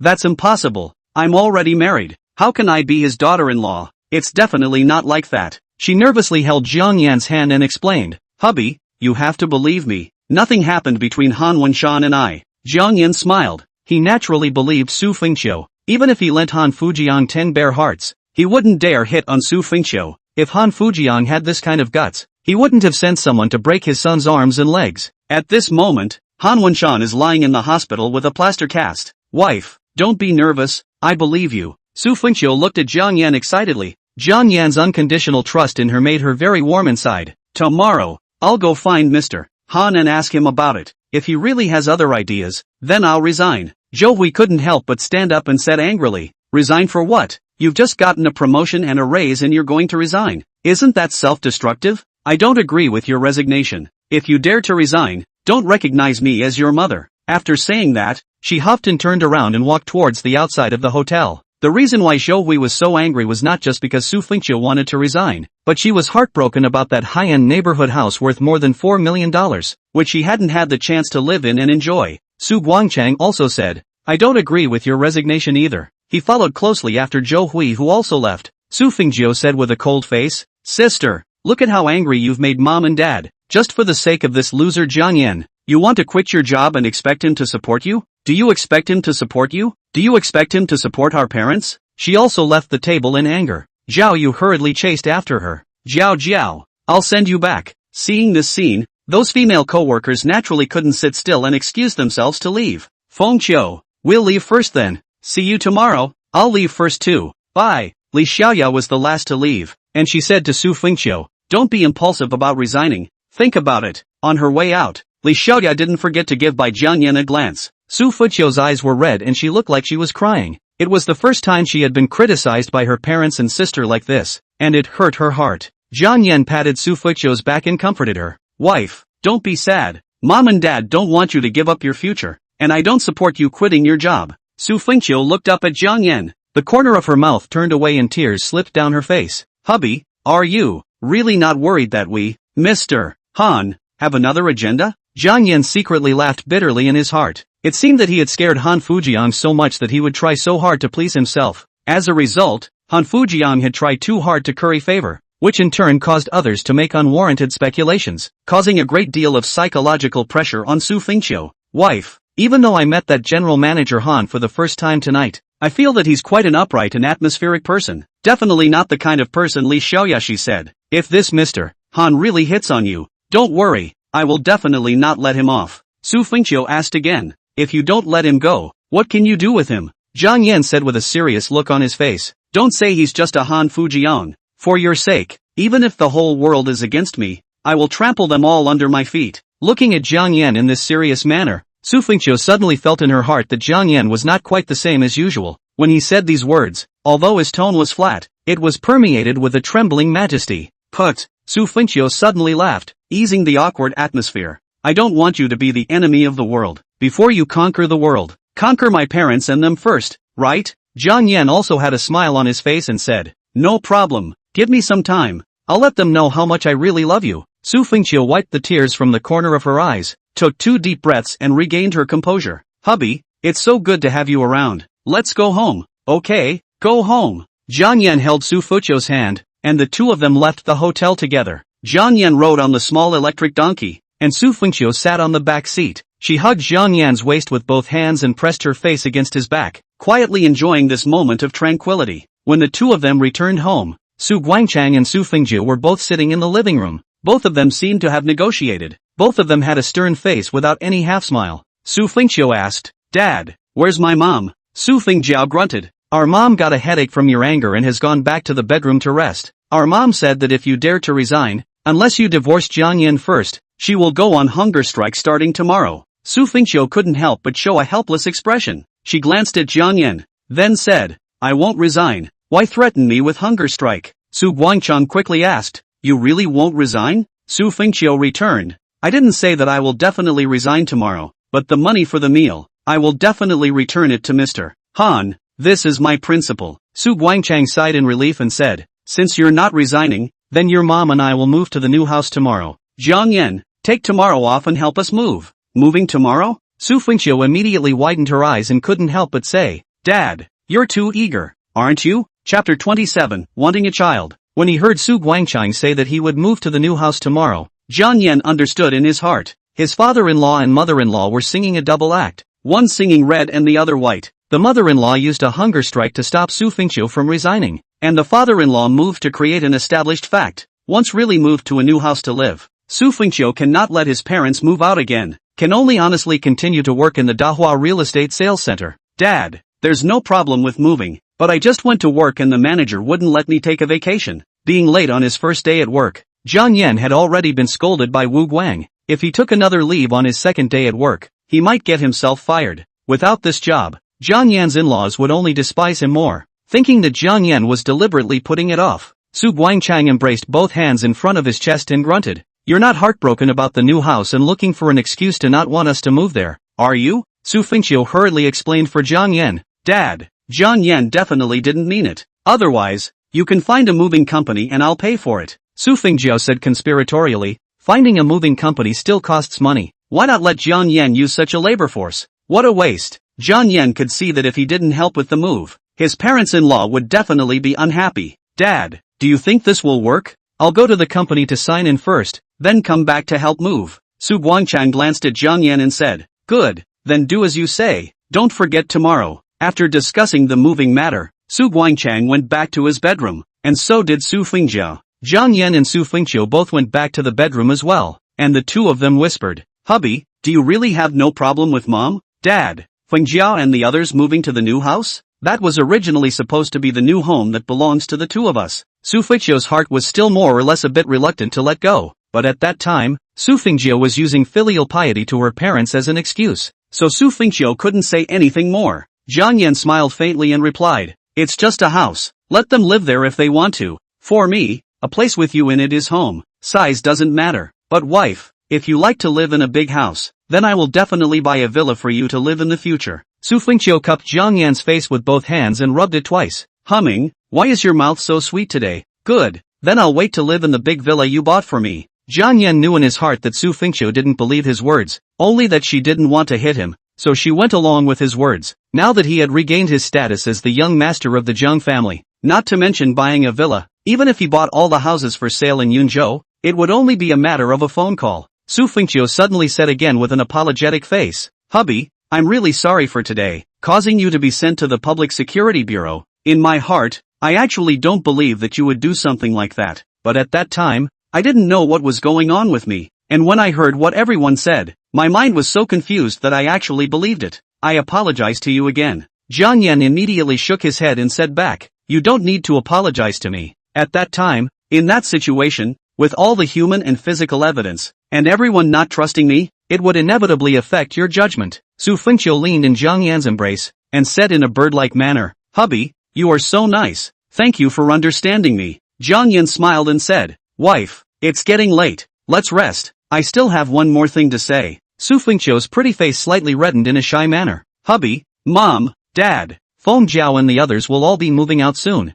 We've been married for 3 years now. Isn't it time to consider having a child of our own? The Su family's current house totaled over 120 square feet, with a total of 3 bedrooms but only 1 bathroom, and the 3 bedrooms were next to each other, with 5 people living here. Although it was also livable, it was very inconvenient to live. It also had a great impact on the quality of married life of the young couple, Jiang Yan and Su Fengqiu. Usually, the family had to queue up when they were washing up. Jiang Yan and Su Fengqiu wanted to make out at night, but the bedrooms were easily heard next door because they were right next to each other and the soundproofing was not good. Su Fengjiao lives next door to the two. She once complained about this matter in front of her parents, making Jiang Yan and Su Fengqiu both very embarrassed. Since then, the couple's bed life has been greatly reduced. Married for 3 years, the normal couple life but not many times. This is also Jiang Yan and Su Fengqiu did not have children one of the reasons. There was another reason, and that was, once Su Fengqiu was pregnant, she would have to rest at home and have no one to earn money to support the family. Then again, once the child was born, a family of 5 would become a family of 6, and there would definitely be more trouble and inconvenience in life. The combination of all the above reasons, so that Jiang Yan and Su Fengqiu until now have not wanted a child, rather than not be able to give birth to a child. However, if Jiang Yan's father-in-law and mother-in-law moved away, only Jiang Yan and Su Fengqiu would be left here, so there would be no more worries in their married life, and they could indeed consider the issue of having children. Wife, your suggestion is good. We should consider the issue of having children. Jiang Yan pinched Su Fengqiu's chin. The corner of his mouth revealed a bad smile. But I haven't touched you for a long time. Why don't we try it once tonight? Not tonight. Su Fengqiu's pretty face was red as she whispered. Let's wait until mom and dad and the others have left. It's not too bad for this night. There's still one problem that hasn't been mentioned. If I'm pregnant, I'll be able to work for a maximum of half a year, and I'll have to go on maternity leave. Many of my original female co-workers left because they were pregnant, and I'm worried that when the time comes, will our company fire me? If I'm sacked,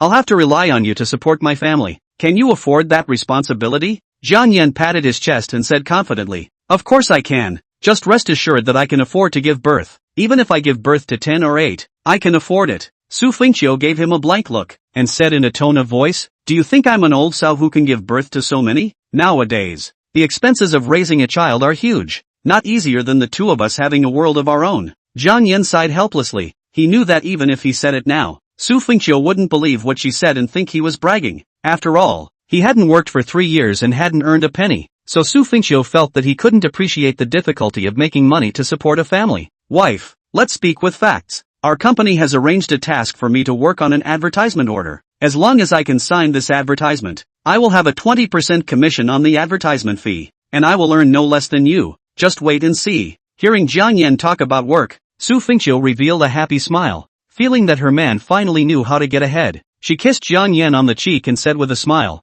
good. In the future, both of us mothers will rely on you to support us. You must work hard. Chapter 28 Moving House. The next day, Jiang Yan woke up early as usual and first went to the entrance of the neighborhood to buy breakfast back for the whole family. Zhou Hui didn't come out when it was time for breakfast. After Jiang Yan and Su Fengqiu finished breakfast, the two of them rode their electric bikes to work together. On the way, Su Fengqiu suddenly said, hubby, we're going to have our own house soon, so the money I've saved won't need to make a down payment, or else I'll take out the money I've saved and let's buy a car. In this way, you can drive me to and from work in the future. Not only is it much faster, but you don't have to be afraid of bad weather like wind and rain. What do you think? Jiang Yan returned. Good. I have no opinion. What kind of car do you like? I don't know much about cars. Anyway, I've saved a total of more than 150,000 yuan, but I have to pay back 35,000 yuan to Mr. Han for his meal today, so I'll end up with about 115,000 yuan left. When the time comes,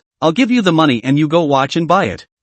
Okay, I know. After Jiang Yan sent Su Fengqiu to the Dahua Real Estate Sales Center, he immediately rushed to Vast Culture Company. This time, when he arrived at the company, it was 7:58, 2 minutes before he had to sign in at work. Lu Yuehong mocked, "You're really good at getting stuck at the office. Don't you know to come over earlier?" Jiang Yan replied back, "I have to send my wife to work first and then come over, so I'm a bit rushed for time." He stood in front of the sign-in machine and put his finger on it to sign in with his fingerprints, but the sign-in machine did not respond in any way. "Is this machine broken? How come it doesn't react at all?" Lu Yuehong secretly sneered. The plug of the sign-in machine was unplugged by her, right under her desk. She was deliberately trying to fix Jiang Yan so that he couldn't sign in. How can it be broken? Everyone else is fine when they sign in. How come it's broken when it comes to you? Try again. Jiang Yan tried several times, but there was still no response. Just at this time, Wu Guang walked into the company and saw Jiang Yan, who was clocking in. "What are you doing here if you don't go to work?" Lu Yuehong hurriedly stood up and shouted with a winking smile. "Good morning,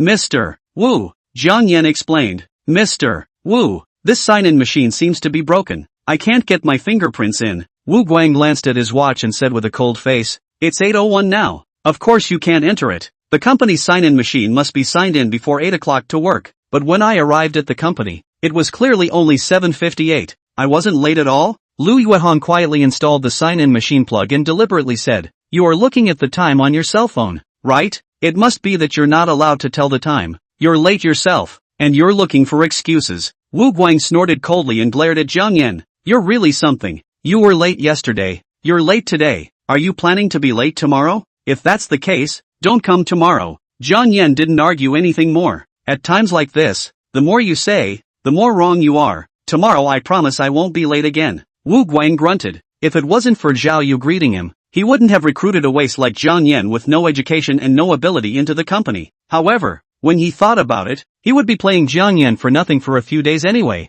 He wouldn't lose anything, and he would also be doing Zhao Yu a favor. So why not? Don't stand around here. Hurry up and go in. Have a morning meeting. Wu Guang gathered everyone together and held a morning meeting, asking all the salesmen about the situation of yesterday's running order. In addition to Jiang Yan, there were a total of 5 salesmen in the company, but none of them were successful in signing orders. Wu Guang looked at Jiang Yan and asked, "Did you go to Sabai Arden yesterday?" Jiang Yan returned, "I went, but I didn't get to meet manager Zhao Ya from the marketing department. The people at the front desk wanted me to make an appointment in advance. I've left my contact information there, and they told me to wait for news." "Wait for news?" Wu Guang loudly reprimanded. "Is business by waiting? It's something you have to keep working hard for. Do you think that if you leave a contact information, people will really contact you? You can't wait for people to take the initiative to contact you even if you wait until the yellow flowers are cold. You have to use your own brain. Treat the ladies at the front desk to a drink, a meal, or give them a small gift to get closer to them. Going this way day after day, after a long time, they will remember you and help you arrange appointments. Otherwise you won't be able to see manager Zhao Ya in your life." Jiang Yan couldn't help but nod, feeling that what Wu Guang said was still very reasonable. "Mr. Wu, I see. Then the money for treating the receptionist lady to drinks, meals and gifts, will the company reimburse it?" The people present couldn't help but laugh, and one looked at Jiang Yan with the eyes of an idiot. Wu Guang also laughed coldly and said, "If you can negotiate this single advertisement of Sabai Arden Company, I will reimburse you. If you can't, it only means that you are incompetent. Then you will pay for it yourself." At this time, Jiang Yan's cell phone suddenly rang. He pulled out his cell phone and saw that it was his father-in-law calling. Wu Guang slammed the table and shouted angrily, "No phone calls during meetings. Don't you understand? All future meetings mute or turn off your cell phone for me." Jiang Yan had no choice but to hang up the phone first, so as not to incur even more anger from Wu Guang. Wu Guang glared fiercely at Jiang Yan, then said, "Today's morning meeting will end here. The salesmen continue to go and run orders, and everyone else will do their jobs." Once the morning meeting was over, everyone dispersed. Jiang Yan walked out of the company and called Su Guangchang back. As soon as the phone was connected, Su Guangchang angrily questioned, "Jiang Yan, you can now actually dare to hang up my phone? Do you think that we will move out soon and no one can control you?" Jiang Yan explained, "Dad, I'm sorry, I was in a meeting just now. It's not convenient for me to answer the phone." Su Guangchang hummed and asked, "When are you coming back to help with the move?" "I'll be right back." Jiang Yan hung up the phone, then rode his electric bike towards home. Halfway there, he saw a housekeeping company that offered moving services. When his in-laws finished moving, the house would definitely be a bit messy and would need to be cleaned up again. Jiang Yan simply hired this housekeeping company's people to go back and help with both moving and cleaning. After returning home, Zhou Hui and Su Guangchang were packing some clothes and household items. Zhou Hui gave Jiang Yan a blank look and said unhappily, "Why did you just come back? Hurry up and help pack. All of you come in." Jiang Yan called in all the people from the housekeeping company outside the door, clattering a large group of 10 or so people. "Mom and Dad, this is the moving company I hired. You two take a break. Say what you need and I'll let them take care of moving it." Zhou Hui didn't appreciate this in the slightest, snorted coldly and said, "Jiang Yan, I asked you to come back to help with the move, and you hired so many people back for me. Are you taking Feng Qiu's money and spending it? You don't feel any pain at all, ah?" Jiang Yan returned, "Mom, these are the workers I hired. Of course I spent the money." "You spent money? Do you have money?" Zhou Hui snorted and gave Jiang Yan a disdainful glance. Su Guangchang said, "Forget it, he called all the people here. So let's move it. This must be a piece of Feng Qiu's heart." Chapter 29 Buying Home Appliances. With these movers, Zhou Hui and Su Guangchang acted as conductors and started giving orders. "First move our bedroom beds down, and Feng Zhao's bed. After we go to our new home, we'll have to sleep at night. This sofa needs to be moved as well. There has to be a place to sit in the living room so we can entertain guests. The refrigerator,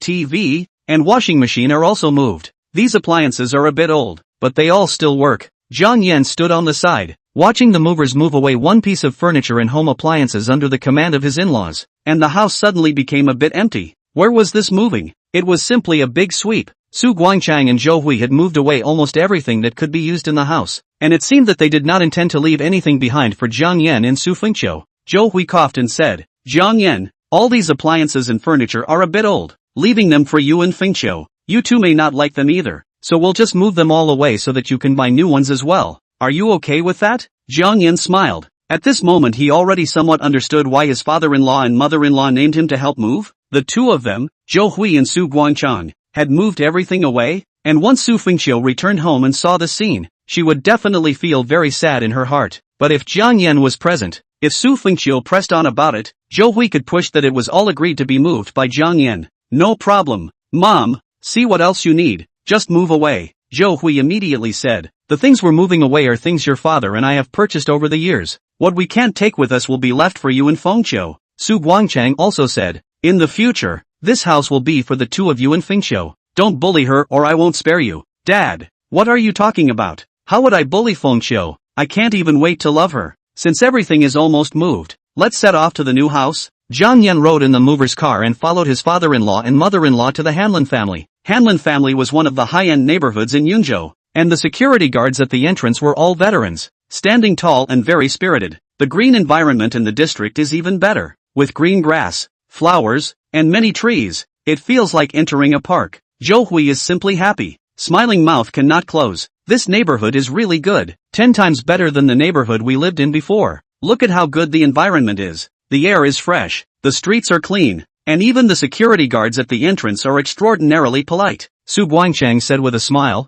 "The neighborhood we used to live in was bought more than 10 years ago, and at that time, the price of housing was only more than 4,000 yuan a square foot, and the location was a bit remote. This Hanlin Shijia is a high-grade neighborhood in the city center. Not only are there schools, shopping malls, and companies nearby, but it's also very close to the hospital and the subway, and the price of the house is more than 20,000 yuan. Zhou Hui turned her head to look at me and said, "Jiang Yan, you direct them downstairs to move the furniture upwards. We'll go up and take a look first. Tell them to be careful, don't knock anything, or I'll make them pay for it." After saying that, Zhou Hui and Su Guangchang went into the building first. Jiang Yan let the workers move the furniture up one by one before he finally followed along. At this moment, Zhou Hui and Su Guangchang were all red and excited as they visited the house. The house given by Han Fujian was on the 16th floor. Not only was it a good floor, but also had the best floor plan of all the houses, with north-south ventilation and comfortable lighting. The movers all praised it. "This house is really big,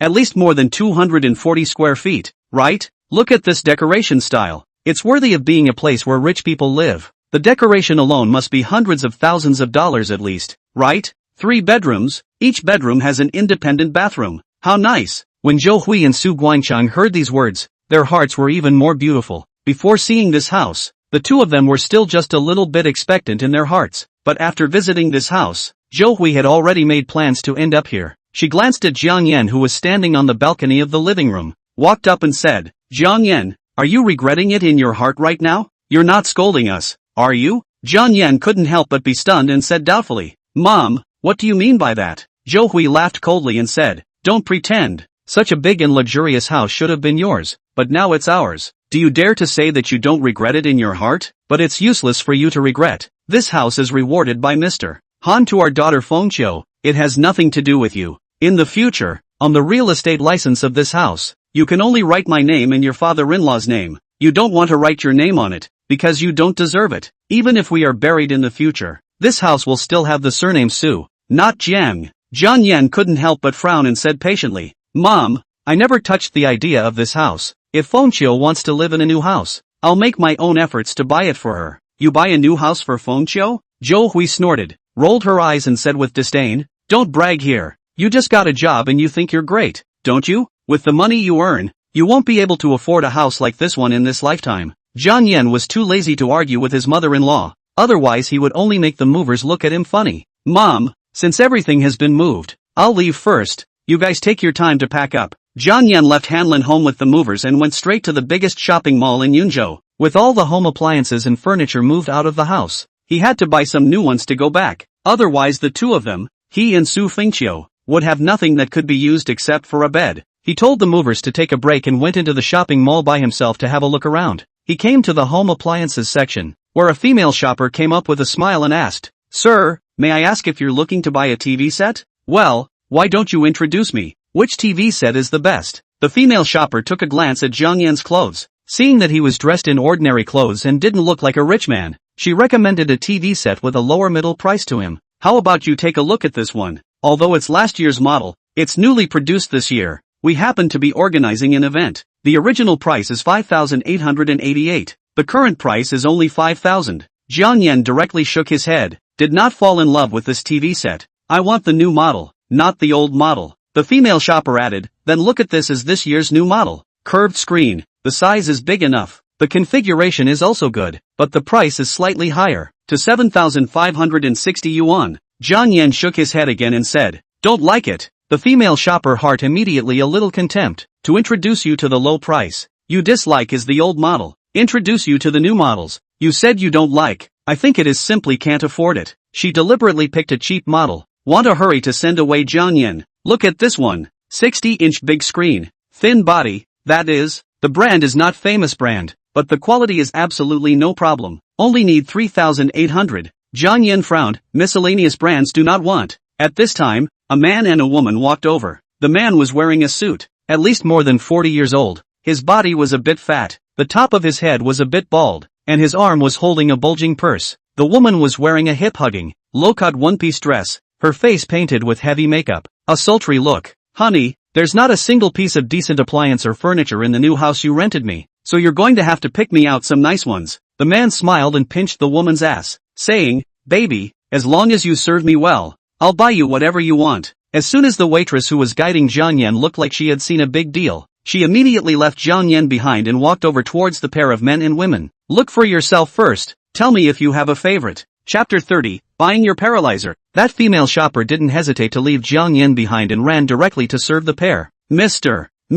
how are you? May I ask what you need? The man said directly. Introduce your best TV set? The female shopper was instantly filled with smiles, smiling like a flower. This was the kind of big customer she had in mind, asking what was the best as soon as she came up. Unlike Jiang Yan, who graded for half a day, this one doesn't work, that one she doesn't like. Usually, she had received many customers like Jiang Yan, and in the end, they either didn't buy, letting her work for nothing, either they buy an average price TV set, there is not much commission to take. Sir, how about you take a look at this TV? This is our newest and latest intelligent TV set newly listed this year, capable of voice commands to switch on and off, picking programs, and many other intelligent features. It's just that it's a little pricey. The sultry woman immediately said, honey, I like this TV set. The blonde man asked, how much does this one cost? This smart TV set was originally priced at 28,880, but now it's on sale for only 25,800. At this time, Jiang Yan stood in front of a piece of TV set with a price tag of 35,600 and was comparing the size of the TV set. The sultry woman saw it and scoffed. My dear, look at that man, dressed so shabbily and standing in front of such an expensive TV set comparing the size of the TV set. He looks like he has never seen the world before. The hairy man also laughed. Oh, I've seen this kind of people a lot. They obviously can't afford something, but they want to try it out, just to have a good time. These two men spoke a little too loudly, not the least bit avoiding the fact that Jiang Yan could hear them. Jiang Yan glanced at the two of them, then said to that female shopper, "Please come over here." That female shopper said, "Just stroll around and see for yourself first. Can't you see that I'm receiving an important guest?" Hearing this, the blonde man became even more complacent. "I'll buy this smart TV. Who let my baby like it? Invoice me." Pity some people, they can only look at tens of thousands of dollars worth of televisions in the mall. They simply can't afford it. Jiang Yan turned his head to look at another brand of TV next door. He walked over and asked the shopping guide,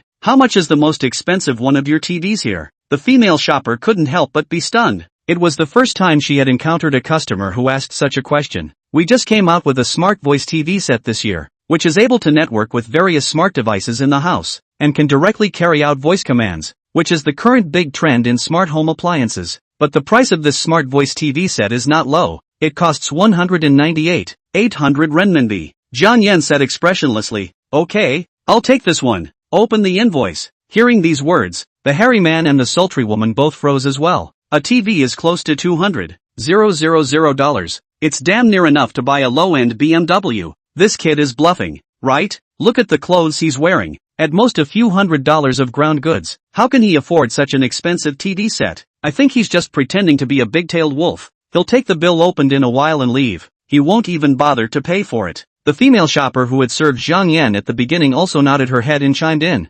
Yes, there are indeed such people who open the bill but don't want to buy it and slip away on their own. The demonic woman immediately sneered and said, "Let's follow him later and see if he really pays to go. Don't let him run away." The female shopper in the store next door opened the list and handed it to Jiang Yan, saying to him, "Just go to the front counter and pay." Jiang Yan didn't rush to pay. He glanced at the sign on the shopgirl's chest. It read Jiang Yan. "Jiang Yan, is it? I need other home appliances. Please help me go and pick them out." The female shopper, Jiang Yan, said, "I'm only responsible for selling televisions. I'm not very familiar with other brands of home appliances." Jiang Yan replied back, "That's fine. You don't need to pick the best for me. Just the most expensive." When the hairy man heard this, he couldn't help but say, "Holy, I've seen a pretender. I've never seen a pretender like this. I'd like to see, what other most expensive home appliances can you buy?" Jiang Yan continued to say to that shopper, "I still need to buy a refrigerator, washing machine, dishwasher, vacuum cleaner, air purifier, water purifier. Please run a trip and bring me all the lists of these appliances. I'll pay for them together." Jiang Yan looked at Jiang Yan dumbfounded and hesitantly asked, "You really want to buy?" Jiang Yan nodded. "Of course. By the way, I just need the stock, because I'm in a hurry. If there's no stock, then I'll exchange it for one with stock. If you can't make the decision, call the manager in charge of your place. I'll wait here." Jiang Yan hurriedly ran to find the manager. After a while, a middle-aged man walked over. "Hello sir, my name is Song Haiba, the manager in charge of the underground home appliance area of this Yunhai Mall. Just now the shopper told me that you want to order a batch of home appliances, right?" Jiang Yan nodded his head and said, "Yes, my requirements. Did she tell you everything? Hurry up and go make me an order and prepare the appliances. My porters are still waiting outside." Song Haiba saw Jiang Yan's calm demeanor. He didn't look like he was joking, nor did he look like he was mentally ill. He immediately went to each home appliance and made a list over, wanting to see if Jiang Yan could really pay for it.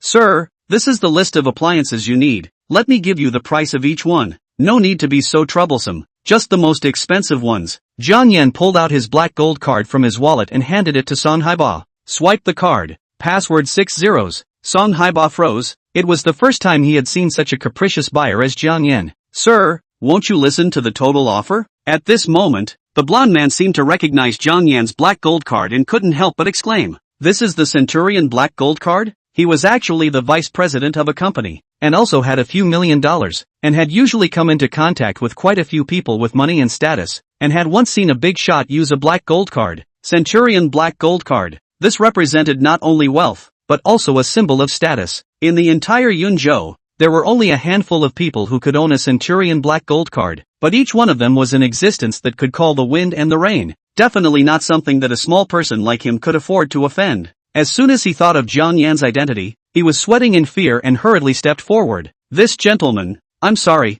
it was my words that were disrespectful just now. Please forgive me." The sultry woman was still not clear about what happened, and pulled the man and said, "Honey, what are you doing? Isn't he just buying a few appliances? It can cost a few dollars. He can afford it. You can afford it too. What are you afraid of him for? Snap. The hairy man threw his hand and slapped her, scolding, "What do you know? Shut up." Jiang Yan was too lazy to bother with such a small person. He waved his hand and said, "Get lost." The hairy man was like an amnesty. He turned around and walked away without hesitation. The demonic woman chased after him. "Honey, I haven't bought a TV yet. Buy you paralyzed. Quickly go." Chapter 31 Bugatti Veyron. After those two men and women left, Jiang Yan asked Song Haiba to swipe his card. Each of these appliances he bought was the most expensive, adding up to a total of more than $800,000. This amount of money was nothing to Jiang Yan, who spent money like dirt. The first female shopper who served Jiang Yan felt remorseful in her heart. How could she not expect that she actually looked away? A man wearing stall goods clothes actually spent nearly $1 million without even blinking. She couldn't help but feel secretly annoyed in her heart, thinking that Jiang Yan was deliberately teasing her. Obviously so rich, but deliberately dressed so poor. Too hateful. Jiang Yan naturally wasn't clear about what was going on in her mind, and was too lazy to bother with her thoughts. "You guys get the appliances ready. I'll go call the movers in." Song Haiba hurriedly said, "Sir, our mall has its own movers. We can deliver directly to your door. You don't need to hire your own movers." "Really?" Jiang Yan scratched his head and said a bit awkwardly, "It's like this. Those porters outside me haven't paid yet, and on me, I don't have any change, but I still need to buy some furniture. When I pay later, can you give me an extra $3,000 so I can pay them?" As soon as Song Haiba heard that Jiang Yan also wanted to buy furniture, he immediately said with a smile on his face, "No problem. It's normal for someone as noble as you to not have any change on you. What kind of furniture do you need? I know the manager of the furniture area and can help you go shopping. Or do you want the most expensive?" No,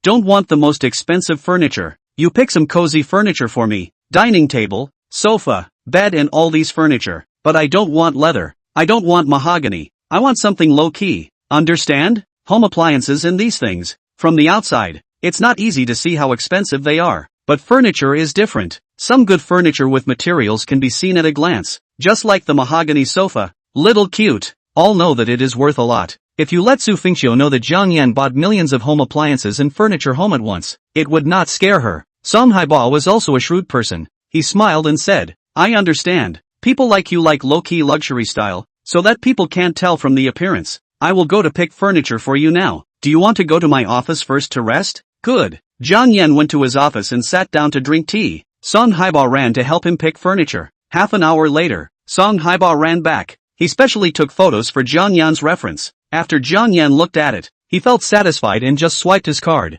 Afterward, Song Haiba personally took the porters to send the appliances and furniture to Jiang Yan's home. When he saw the house Jiang Yan lived in, he was a bit stunned. He had thought that a noble person like Jiang Yan, who spent money like dirt, should live in a villa, or even a high-grade neighborhood. However, he didn't expect that Jiang Yan would live in such an ordinary, or even old, civilian neighborhood. However, he didn't dare to underestimate Jiang Yan because of this. You can't judge a book by its cover. Jiang Yan had already taught him a lesson today. After moving all the home appliances and furniture, Song Haiba also arranged for workers to clean Jiang Yan's home. After replacing the new appliances and furniture, the whole house was brand new. Jiang Yan was very satisfied with this, which was also considered a surprise for Su Fengxiu. Seeing that it was almost noon, Jiang Yan received a call from manhwa. "Young Yan, I've arrived in Yunzhou now. I wanted to ask, what time are you free today? If you have time, could you do me the honor of letting me treat you to a meal?" Jiang Yan suddenly remembered that yesterday, manhwa had said that he wanted to invite him for dinner, but last night, Su Fengxiu had gone to celebrate her promotion, so Jiang Yan had pushed it off. Last night, Jiang Yan was planted and framed by Guomini and sent to the Public Security Bureau, and it was manhwa who arranged for Zhouan to help him out. Therefore, he kind of owed manhwa a favor, and it was only right to have a meal with him. "It just so happens that I haven't had my noon meal yet, so let's eat at noon today." Manhwa was instantly very surprised. He quickly said, "Young Yan, where are you now? I'll send a car over to pick you up. You send someone to the entrance of Summer Palace. I'll be there in a while. I'll send you a picture in a moment. Don't recognize the wrong person." The identity of every member of the Jiang family belonged to top secret, and subordinates like manhwa, who was a feudal official, were not clear about the name, looks, and preferences of any specific young master in the family. The reason why the Jiang family kept the identity of every member secret was to protect the safety of the family members. Secondly, to prevent their subordinates from fawning to curry favor with the members of the family in forming parties. After all, in a family as large as the Jiang family, Not only were there interests between the internal members, but there was also a difference between the first and the concubine, so it was inevitable that there would be some people who competed for power and profit. Jiang Yan was the young master of the first line of the Jiang family. His status was much higher than the ordinary members of the Jiang family, and his father was even the representative of the Jiang family's establishment. Jiang Yan rode his electric bike to the entrance of Iha Mansion. It was just after work time. Many office workers in Iha Mansion walked out from the building. At this time, a silver-colored Bugatti Veyron had long been parked at the entrance of the building, attracting the attention of many people. A top-class luxury car like this was also very rare in Yunzhou. Especially the license plate number of this Bugatti Veyron was even more racy. Yun A88888. This series of 8s directly brightened the eyes of those commuters, and many of them let out gasps, while others took out their cell phones to take pictures. My God, is this a Bugatti Veyron? It seems like it's still a collector's edition. At least it's worth more than $100 million. I've seen it on the internet before. There shouldn't be any big shots in this car, right? Could it be the richest man in Yunzhou, Jiang Wanchang? I heard that it seems like the young master of the Jiang family has a collector's edition Bugatti Veyron. But the license plate number doesn't seem to be this one. Look, someone's getting into the car. Jiang Yan had long received a message from manhwa telling him that he was sent a silver Bugatti Veyron with the license plate number Cloud 88888. He pulled open the rear door and sat in, saying to the driver, "Drive." The driver glanced at Jiang Yan in the rearview mirror to make sure the person hadn't picked up the wrong person, and immediately started the car, which quickly disappeared in front of the crowd. What Jiang Yan didn't notice was that while he was getting into the car, Lu Yuehong and a few employees of Hanhai Culture Company happened to walk out from the company. However, Lu Yuehong didn't see Jiang Yan's front face. She only saw a bent back as Jiang Yan entered the car. But this scene left a deep impression on Lu Yuehong. A top tycoon had actually flashed past her just like that. She secretly cried out in her heart for pity, fantasizing how good it would be if she could have a wonderful relationship with such a top tycoon. But it was a pity that she didn't even have the chance to admire a glimpse of his real face. Chapter 32, Signing an Autograph. Purple Cloud Manor. This was the highest-end private party manor in Yunzhou, and those who could come here to eat and party were basically some of the truly rich people in Yunzhou, like Zhao Yu, whose family owned a hotel. In the eyes of these truly rich people, there was no difference between them and a roadside stall, and they were simply not qualified to come to this kind of place to eat. Jiang Yan rode the Bugatti Veyron into the manor. The driver parked the car on the side of the road and said to Jiang Yan, "Young Jiang, please get off the car and wait here for a while. I'll go park the car and come back to show you the way." "Good, go ahead." Jiang Yan got out of the car. He looked at the surroundings and found that the manor was very well arranged, with small streams and water, rockery and bamboo forests, distributed in a staggered manner, giving people a feeling of tranquility and elegance. In the 3 years he had been in Yunzhou, he had never been to such a picturesque place. He walked forward along a path, strolling idly and casually enjoying the scenery. As he passed through a bamboo forest, he saw a woman appear in front of him, but the woman had her back turned. This woman was wearing a beige one-piece dress, and from the back, she had a slender figure and long hips and legs, making men feel very impulsive at first glance. Seemingly sensing someone approaching, the woman hurriedly closed her foundation case and put on her sunglasses and mask before turning around. "You peeping Tom, how long have you been spying on me here?" Jiang Yan returned indifferently. "I just passed by here. When did I spy on you? Aren't you spitting blood?" The woman sized up Jiang Yan for a few moments and asked, "You're a paparazzo? Why are you cursing?" "Not a paparazzo, then you're a waitress here?" Jiang Yan couldn't help but touch his face, thinking to himself, "Does he look so much like a waiter?" "I'm not a waiter. I came here to eat." "You came here to eat?" The woman couldn't help but laugh as if she had heard some joke. "Oh, don't tease. Look at the clothes you're wearing. Do you look like someone who can afford to eat here? You can't be in the wrong place. This is the Purple Cloud Manor. Not just any cat or dog can come here. I advise you to hurry up and leave. Don't be bumped into by the security guards of the Purple Cloud Manor in a while and have them kick you out. That would be bad." Jiang Yan also laughed and said, "I see you in this outfit, but it looks very much like a doggy. If the security guards see you, they might catch you as a thief. That would be bad." "Who are you calling a thief?" The woman was instantly a bit angry, her chest heaving. She hummed delicately and said, "I'm too lazy to bother with you. If I let you know who I am, you will definitely regret talking to me like this. It's just a pity that you don't deserve to see my face, much less know who I am." After saying that, the woman walked off into the distance with her high heels clattering on her feet. Jiang Yan couldn't help but shake his head and laugh. He had come for a meal, but he could actually meet such a strange woman. Just then, the driver hurriedly ran over. "Young Jiang, why did you run here? Let me have a good search." "I'm sorry, I had nothing to do and just wanted to wander around," the driver hurriedly said. "Young Jiang, do you still want to stroll then?" I'll get someone to come over and show you the way. Forget it, let's go eat first. I'm a bit hungry. You come with me. I'll take you there. The driver led Jiang Yan forward.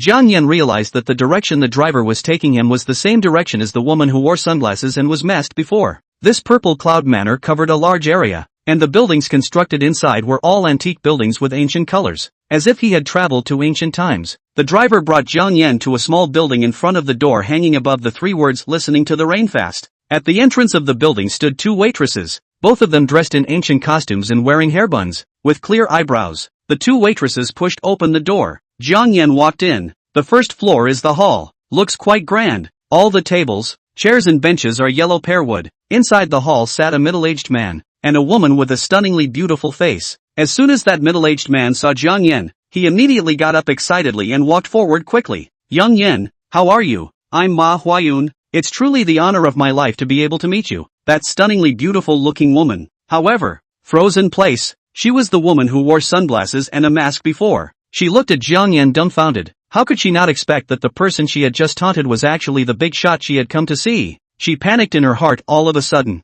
Jiang Yan naturally also recognized this woman, and couldn't help but have the corner of his mouth slightly curled up. Old Ma, you invited me to dinner. Why is there someone else? Ma Huayun turned his head to look at the stunningly beautiful woman and waved towards her. Xuanning, quickly come over. This is the young master Jiang Yan I mentioned to you. Why don't you hurry over to say hello? Han Xuanning forced a trace of a smile on her face and walked forward somewhat awkwardly. Yan young master, just now. I don't know who you are. Much offense. Please forgive me. As soon as Ma Huayun heard this, his face changed as he asked drily, what's going on? Did you offend Jiang Yan? Ma Huayun couldn't help but be a bit shocked and angry. He heard that Han Xuanning had come to Yunzhou, so he purposely called her here, wanting her to accompany Jiang Yan for dinner. After all, if there were only 2 people, Ma Huayun and Jiang Yan, it would be too embarrassing for the 2 big old men to have no entertainment besides drinking and eating. Han Xuanning was a hot and popular actress in China nowadays, the popular lover in the hearts of countless young men. A woman of this caliber would be an absolute delight to watch as a companion. In case Jiang Yan wanted Han Xuanning as a woman if he liked it, it would be a good thing for Ma Huayun to do, but he didn't expect that before he formally introduced Han Xuanning to Jiang Yan.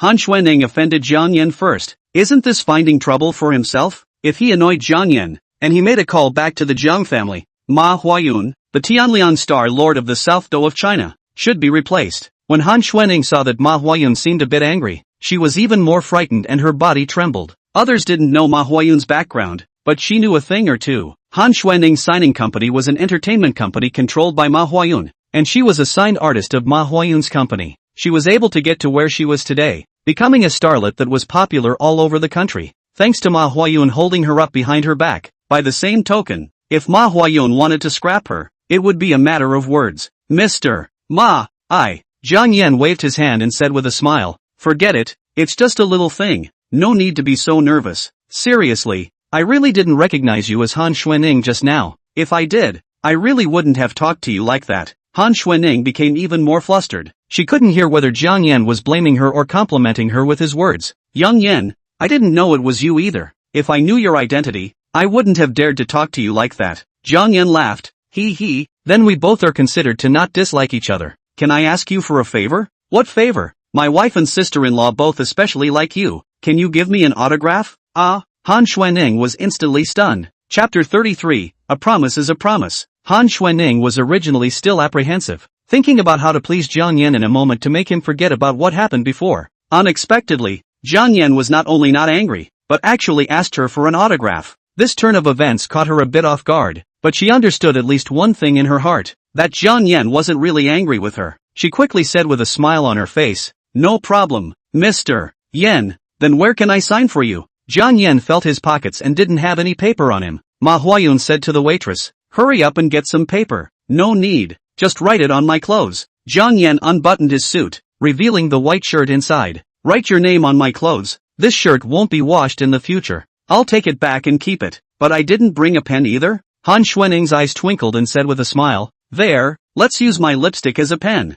Jiang Yan, you don't mind, do you? Don't mind. Right. Han Xuanning took out her lipstick and wrote the 3 words Han Xuanning on Jiang Yan's left chest, and drew a small red heart. Is this okay, Jiang Yan? It's fine. Bring it back to my wife when I get off work. Jiang Yan was satisfied and fastened the buttons of his clothes. ever since the day he accompanied Su Fengqiu to the movies. When Su Fengqiu said she liked Han Xuanning, Jiang Yan had been wanting to get her an autograph, and today he got what he wished for. Han Xuanning smiled and said, "Jiang Yan, I've already done you a favor. Then can you do me a favor as well?" Jiang Yan returned, "Courtesy, of course, what favor do you want me to do?" Han Xuanning took out her cell phone and said with a playful smile, "I want to take a picture with you. Is it okay to keep a souvenir?" Ma Huayun's face immediately sank as he drank. "Nonsense, what kind of status is Yan Xiao? How can he take a picture with you?" Jiang Yan said indifferently. "Old Ma, don't scare Miss Han. It's just a photo. It's okay." Ma Huayun said a bit worriedly, "Jiang Yan,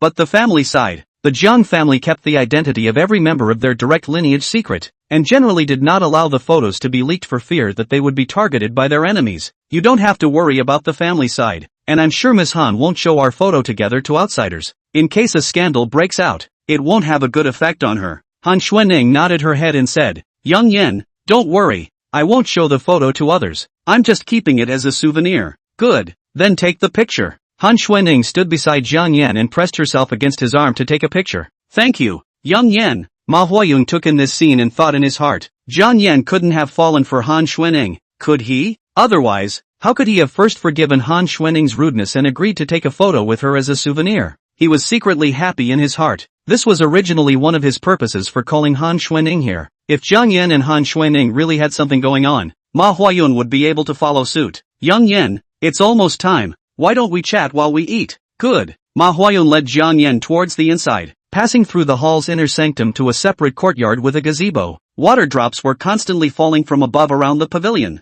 as if it was raining, making a clattering sound. Around the pavilion was a fish pond with lotus flowers. The raindrops falling on the lotus leaves rolled around, crystallized like pearls, and fish swam around in the water in schools. Listening to the rain lounge, that's where the name comes from, right? The mood fits. Seeing that Jiang Yan was satisfied, Ma Huayun immediately smiled and said, "Jiang Yan, if you like it, you can often come here to sit in the future. I know the owner here. Just say hello." Ma Huayun was in control of the business of the two provinces. Any of those big bosses doing business in his territory, which one of them he didn't know, and which one of them didn't know him? "Jiang Yan, I'll toast to you." Ma Huayun gave Jiang Yan a toast and drank up all the wine in the glass himself as a sign of respect. Jiang Yan just took a light sip as he said, "Old Ma, you did a good job last night. I'll toast you too." Jiang Yan raised his glass, and Ma Huayun stood up in a panic, looking flattered. "Jiang Yan, you're overstating it. It's my honor to serve you. Sit down, don't move and get up. It's just a meal, just be casual."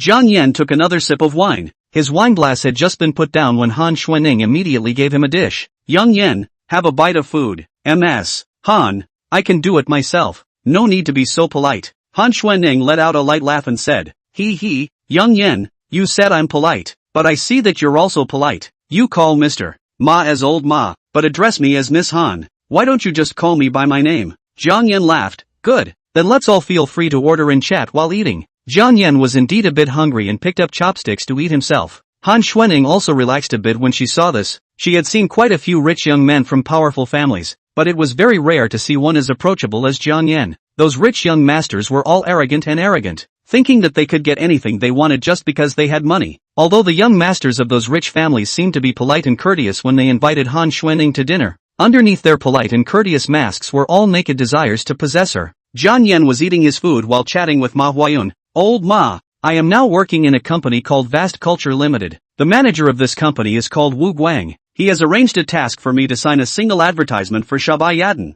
This is something you can help me arrange." Ma Huayun's eyes glazed over after hearing Jiang Yan's words. "Jiang Yan, how come you're working for such a small company?" Jiang Yan said, "You don't need to care about that. Just help me greet and let me sign this order. But don't divulge my identity." Ma Huayun didn't dare to ask anything more and returned. "No problem, Jiang Yan. I'll make a call to the general manager of Sabai Arden in a moment." Han Xuanning couldn't help but feel a stirring in her heart as she smiled and said, "Jiang Yan, I'm going to shoot an advertisement for Sabai Arden recently, so we might have a chance to meet again yo." Jiang Yan smiled and said, "Good, if we meet next time, I'll treat you to dinner. It's a deal. I've remembered it." Han Xuanning smiled happily as she picked up a glass of wine and said, "Jiang Yan, let's clink a glass?" Jiang Yan picked up his glass and gently touched it with Han Xuanning, then drank the wine in the glass in one gulp. Drinking with a woman, it would be too unmanly if he only took a light sip. After he had enough wine and food, Ma Huayun arranged for the driver to send Jiang Yan away. and specially let Han Xuening follow along as well. When he was still some distance away from Summer Palace, Jiang Yan asked the driver to stop the car. He didn't want to be too flashy. MS. Han. See you next time. Jiang Yan, goodbye. Chapter 34, accompanying you for a ride in the evening. After Han Xuening left, Jiang Yan yawned as he walked slowly towards Ziha Mansion. He looked at the time. It was still early for him to get off work, and he didn't have anywhere to go, so he wanted to go back to the company to sit for a while, and in the meantime, get to know his co-workers a bit better. He had been at work for 2 days now, and apart from knowing Lu Yuehong's name, the rest of his co-workers didn't even have a single one that he could name, including the manager, Wu Guang. Jiang Yan only heard Lu Yuehong shouting Mr. Wu, Mr. Wu, never heard of Wu Guang's name. As soon as he entered the entrance of the company, he saw Lu Yuehong. Lu Yuehong glanced at him and asked, "What are you doing back here if you're not out running business?" Jiang Yan returned, "Isn't it possible to come back to the company?" Lu Yuehong wrinkled her nose, smelling the smell of alcohol in Jiang Yan's mouth, and immediately said, "Good you Jiang Yan, you're not properly running business outside. You actually went to drink with someone. I'm going to tell Mr. Wu about this. Let's see how he deals with you." Lu Yuehong turned around and walked towards Wu Guang's office, not giving Jiang Yan a chance to explain at all. Wu Guang learned about Jiang Yan's drinking and immediately walked out from his office. He shouted with a displeased face, "Jiang Yan, you were late in the morning and drank at noon. Are you here to work or are you here to be a grandpa? Believe it or not, I'll fine you for your salary." One by one, the other co-workers in the company were secretly looking at Jiang Yan and Wu Guang. All of them were watching Jiang Yan's joke. Jiang Yan said calmly, "Mr. Wu, wasn't it you yourself who said this morning that you wanted me to invite the receptionist of Sapphire Ardent to have a meal to bring the relationship closer? I'm carrying out your order." Wu Guang couldn't help but be stunned. He asked doubtfully, "You really invited Sabai Arden Company's people to have a meal?" He couldn't help but mutter in his heart. He had invited those receptionist ladies several times before, but they didn't give him face at all. Therefore, Wu Guang was now unable to make an appointment with Zhao Ye, the marketing manager of Sabai Arden, and he had basically given up on this single business. The reason why he sent Jiang Yan to talk about this business was to deliberately fix him so that he could give Zhao Ye an explanation. Jiang Yan said without blushing or gasping, "Well, of course it's true. They've already promised to make an appointment for me with manager Zhao Ye. We should be able to meet in the next 2 days." When Wu Guang heard this, he couldn't continue to talk about Jiang Yan. If Jiang Yan really negotiated this advertisement, it would definitely be a big and lucrative business for his company. "Since you drank for the sake of talking about business, you won't get your paycheck this time. If you meet manager Zhao Ye and negotiate this single advertisement, I will definitely give you a credit, and there will be no shortage of benefits for you. But if you can't negotiate it, get the hell out of here at the end of the month. Okay, Mr. Wu?" Jiang Yan was full of confidence. He had already talked to Ma Huayun about this matter. This single advertisement with Sapphire Arden was already a done deal. It was just that he didn't want to tell Wu Guang too early, lest Wu Guang arrange other business for him. Wu Guang went back to the manager's office. Jiang Yan yawned and went back to his desk and sat down. He heard the other co-workers whispering about something and curiously padded over to listen. "I'll tell you, when I got off work this morning, you guys didn't see that silver Bugatti Veyron. It was simply handsome. I checked online. That Bugatti Veyron is a silver collector's edition, worth more than $1 billion. That car is indeed handsome. The license plate number is blinding. Actually Cloud A88888. Like this license plate number, not money can buy, but also have a special relationship only. The owner of that Bugatti Veyron must be a particularly rich top tycoon. I took a picture of that person getting into the car at that time, but it's just a pity that it was a back view and I couldn't see his face. Why do you think that Bugatti Veyron was parked under our company? Could it be that the top tycoon's company is also in this building?" Hearing the topic of discussion among these colleagues, Jiang Yan couldn't help but smile, not realizing that it was actually himself that they were talking about. Seeing Jiang Yan laughing, Lu Yuehong immediately said, "Jiang Yan, why are you laughing? That top tycoon isn't you. You're afraid that you can't even afford to buy one of other people's tires in your life." At this time, the colleague who claimed to have taken the photo said, He, you really don't say. The color of the clothes that top tycoon is wearing is the same as what Jiang Yan is wearing." He showed the photo to the others, and Jiang Yan took a look at it as well. In the photo, he pulled open the car door and half of his body went into the car. What was captured was only his back, and he could only see the color of his top. Lu Yuehong sneered and said, "The color of the clothes is the same, but the person is 100,000 miles different. People's top tycoon's car is a Bugatti Veyron." "Jiang Yan, yesterday when you got off work, I saw that you rode a small electric donkey, right?" Jiang Yan nodded and said back, "Yes, I rode a small electric donkey. Who says that someone who rides a small electric donkey can't ride a Bugatti Veyron? Ouch, ouch. You still want to ride a Bugatti Veyron? Lu Yuehong laughed even harder as she mocked. You go home now and hurry up to dream while you're drunk. Maybe you can sit on a Bugatti Veyron in your dreams. Those co-workers couldn't help but laugh when they heard Lu Yuehong's words. If you can sit on a Bugatti Veyron, then I can still sit on a Rolls-Royce Phantom Limited Edition. Who wouldn't know how to brag? Jiang Yan, one should be self-aware. Don't be so overambitious. If you want to sit on a Bugatti Veyron, then you have to take one step at a time. You can first change the small electric donkey into a tricycle. So there is one less wheel than the Bugatti Veyron. Ha ha ha. According to this, I think Jiang Yan should change his profession to become a driver, so that it's easier to realize his dream of sitting in a Bugatti Veyron. Jiang Yan shrugged his shoulders, smiled, turned around and left. Lu Yuehong sneered towards Jiang Yan's back. I shucks, so shameless. After drinking a bit of wine, you think you can compare yourself with the top tycoons? It simply taints the top tycoon's tall and magnificent image in my heart. Jiang Yan returned to his seat, opened his cell phone and looked up the vehicle's information on the internet. Today, Su Fengqiu had mentioned to him that he wanted to buy a mobility scooter, so he just happened to have the time to browse through it. When Lu Yuehong passed by Jiang Yan, she saw the photos on his cell phone and couldn't help but say, you really want to buy a car? You're bird-dogging looking at or BMW. Can you afford it? Jiang Yan expressionlessly returned. I can afford it. I can't afford it. What does it have to do with you? Lu Yuehong clasped her hands in front of her chest and said with a haughty face, if you can afford a BMW, I'm willing to accompany you for a drive at night. Accompanying you for a drive at night is a euphemism for, I'll go to bed with you. Jiang Yan sized her up and said disdainfully, sorry, I'm not interested in you. Lu Yuehong couldn't help but be annoyed. She grunted, if you can't afford it, then you can't afford it. What are you pretending to be? Do you think I'm interested in you? What I'm interested in is just the BMW. Chapter 35, this Jiang is not his Jiang. Jiang Yan used to buy all kinds of top luxury cars when he was in the Jiang family, as many as toy cars. Some of the cars he had bought had been driven once, and some had never even been driven at all. The reason why he bought those so-called luxury cars was also just a collecting hobby.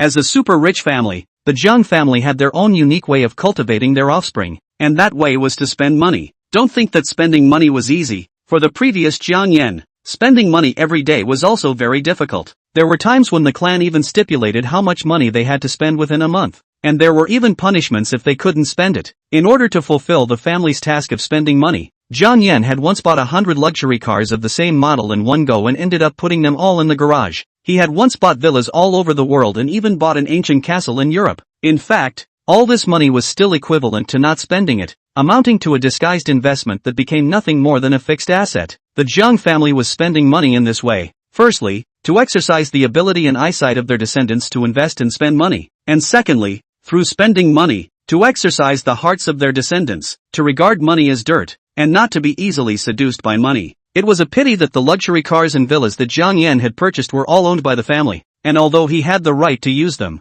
he did not own them. In his eyes, BMWs were simply driven by poor people, and he hadn't even looked at them before. It was only women like Lu Yuehong, who had never seen the world, who felt that a BMW was the standard for the rich. After browsing several BMWs on the internet, Jiang Yan had selected a BMW X7 SUV, and he made an appointment to test drive it tomorrow. He had been drinking today and couldn't drive. Furthermore, he had to say hello to Su Fengqiu before buying the car. When it was time to get off work, Jiang Yan followed the other co-workers and signed in. Then he was ready to go home from work. When he mounted the small electric donkey and was about to leave, Lu Yuehong and a few co-workers also happened to walk out. Jiang Yan, you're just destined to ride an electric donkey. You won't be able to drive a BMW in this life. Ha ha, don't say that. People Jiang Yan still want to ride a Bugatti Veyron. Jiang Yan, I support you. To be a person must have a dream. Otherwise what is the difference with salted fish? But a salted fish that can't turn over is a dead fish. Lu Yuehong immediately laughed and was simply happier than winning the lottery.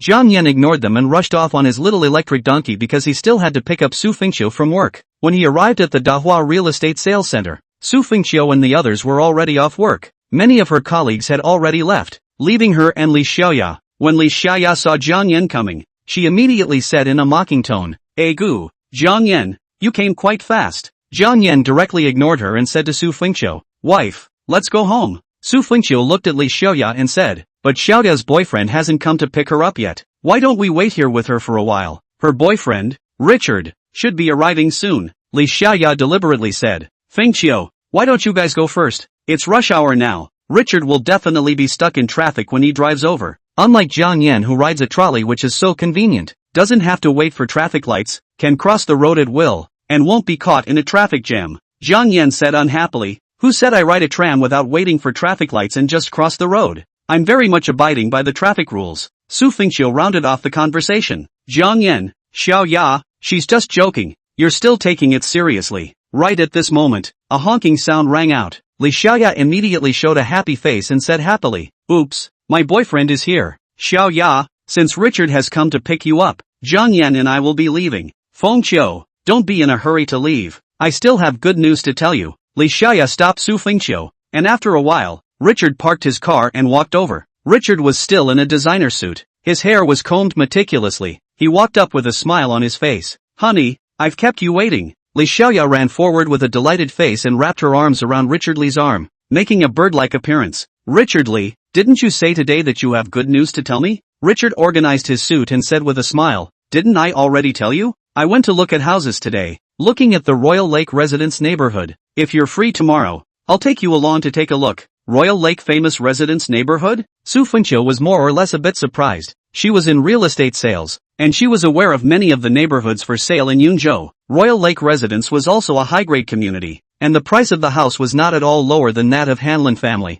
except that Royal Lake Residence was not developed by Dahua Real Estate Group, but by another real estate company. "Richard Li, are you buying a house here?" Richard Li smiled back. "Not bad. Xiao Ya and I have already discussed it. I've decided to buy a house, and after a while, the two of us will get married." Li Xiaoya had a happy expression on her face as she said, "Fengqiu, I didn't expect it, but I'm going to get married soon. It's just a pity that you're married. Otherwise I would have wanted you to be my maid of honor," Su Fengqiu said with a somewhat hesitant face. "Xiao Ya, it seems like you and Richard haven't known each other for a long time. Why are you in such a hurry to get married?" Li Xiaoya explained. "Although Li Chad and I haven't known each other for a long time, the two of us already fully understand each other and love each other deeply, and I'm not getting any younger. Li Chad's parents' side is also urging him to get married, wanting to hold their grandchildren earlier. So the two of us discussed it and plan to get married in a while. But before we get married, we need to buy a house first, so that after we get married, the two of us will have our own home." "Fengqiu, I'm getting married. Aren't you happy for me?" Su Fengqiu smiled and replied back, "Happy? Of course I'm happy for you. When you get married, I will definitely prepare a big red packet for you." Li Xiaoya glanced at Jiang Yan and said with some braggadocio, "Jiang Yan, you also have a job now. You must work hard to earn money and buy a car earlier. It's going to be fall soon, and the weather is cool in the morning and evening. There is no need to buy too good. After all, BMW is not affordable to anyone. You buy a common point of the family mobility car on the line. Do not let Fengqiu days to sit in the battery car, followed by you in the wind and sun." Su Fengqiu hurriedly said, "Xiao Ya, Jiang Yan and I are discussing the matter of buying a car. I don't have to save up to buy a house now, and I plan to take the money I saved to buy a car." Li Xiaoya added, Fengqiu, it's not that I'm talking about you. When you first got married to Jiang Yan, the wedding was all paid for by your family. Jiang Yan did not contribute a penny, and picked up such a beautiful and virtuous wife for nothing. You raised him for 3 whole years, and now you have to pay for a car. I really don't deserve it for you." Jiang Yan said with a cold face. Jiang Ziya's wife raised him for 70 years, and in the end, Jiang Ziya fought against the Shang and destroyed the Zhou and became a famous prime minister of the generation, and his wife and children enjoyed all the glory and wealth. Li Xiaoya laughed and said, "Are you also worthy to be compared with Jiang Ziya? What's more, this Jiang is not his Jiang. When you reach the age of 70, I guess you'll still have to rely on Fengqiu to spend money on a cemetery for you." Jiang Yan sneered and said, "How do you know that this Jiang is not the other Jiang?" Chapter 36, Give you a surprise to see. Li Xiaoya rolled her eyes and said in a disdainful tone, "Even if your last name is Jiang, what's the point? Do you think that by changing your last name, you can become rich? Don't be funny. The dragon swims in the shallows and is played by shrimps." Jiang Yan was experiencing this deeply at the moment. He was the young master of the Jiang family, but he was actually being questioned about not even being able to afford a BMW. As long as he was willing, he could acquire the BMW company with a single phone call. At this time, Richard coughed and also said in a condescending tone, "Jiang Yan, I think Xiaoya has a point. You as a man, can't buy a house and a car for your own wife, giving her the most basic life security, and you still have to rely on your own wife to support her. What's the difference between that and those who are being adopted by the white boys? Look at me. Although I am now just a vice president of a company, and my annual salary is only about $300,000 to $400,000, but I must give Xiaoya the best. I have the car, I'm going to buy a house soon, and I'll also prepare a grand wedding for her, so that she can marry me in style, and I'll be responsible for her happiness for the rest of her life. After hearing these words from Richard, Li Xiaoya instantly had a look of excitement and happiness on her face, as if she couldn't wait to marry Richard right away. My dear, a man like you is a real man. Marrying you is definitely the most correct choice in my life. Jiang Yan, you need to learn from Richard Li. Don't reach out for money from your own wife all day long. Shame on you. Su Fengqiu saw that Li Chat and Li Xiaoya were saying more and more unpleasant things, and her face became a bit unhappy as well. Xiaoya, after two people get married, whether they live a happy life or not depends not on external material conditions like houses and cars, but on whether this man has you in his heart. Jiang Yan and I have been happy since we got married, and I believe that we will be happy all the time as well. After saying that, she turned her head and wrapped her arms around Jiang Yan. Hubby, let's go home. Jiang Yan smiled and said, okay, go home. Just in time. I've prepared a surprise for you. Li Xiaoya couldn't help but ask curiously, did you buy Feng Zhou another watch? Jiang Yan didn't bother with her and rode the tram and left with Su Fengqiu. Only after the two of them walked away did Su Fengqiu ask, hubby, what surprise did you prepare for me? I'll tell you when I get home. Alright, whatever you prepared for me, I'll love it. The two of them rode the electric bike back home. Su Fengqiu opened the door and walked in to take a look, and was stunned. The room full of new appliances and furniture made her wonder if she had walked through the wrong door. Hubby, is this our home? Jiang Yan laughed. You opened the door yourself. Why are you asking me? But, Su Fengqiu pointed her finger at the room full of things and asked suspiciously, why has everything in our house changed? How come this refrigerator has turned into a 4-door one? And it's so big? How did the sofa in the living room become blue? And how come the coffee table, dining table, TV cabinet, and TV set have all changed? Jiang Yan smiled and said, Mom and Dad, they moved all the original appliances and furniture in the house, so I took it upon myself to buy a new set of appliances and furniture. Do you like it? Su Fengqiu covered her small mouth and looked at the greatly changed home in surprise, a little speechless with excitement. Like it? I like it too much. She turned her head and asked, hubby, is this the surprise you prepared for me? But where did you get the money to buy all these things? Did you not spend all the money from winning the lottery last time? Jiang Yan had already used the excuse of winning the lottery before, so naturally he couldn't use it again this time. Of course not. The money to buy these home appliances and furniture was all given to me by my dad. Your dad? Su Fengqiu froze at once. Before she married Jiang Yan, she had asked Jiang Yan about his family. Jiang Yan had only told her that his parents had long been divorced and no one cared about him. When they got married, Jiang Yan's parents weren't present either, and at the time,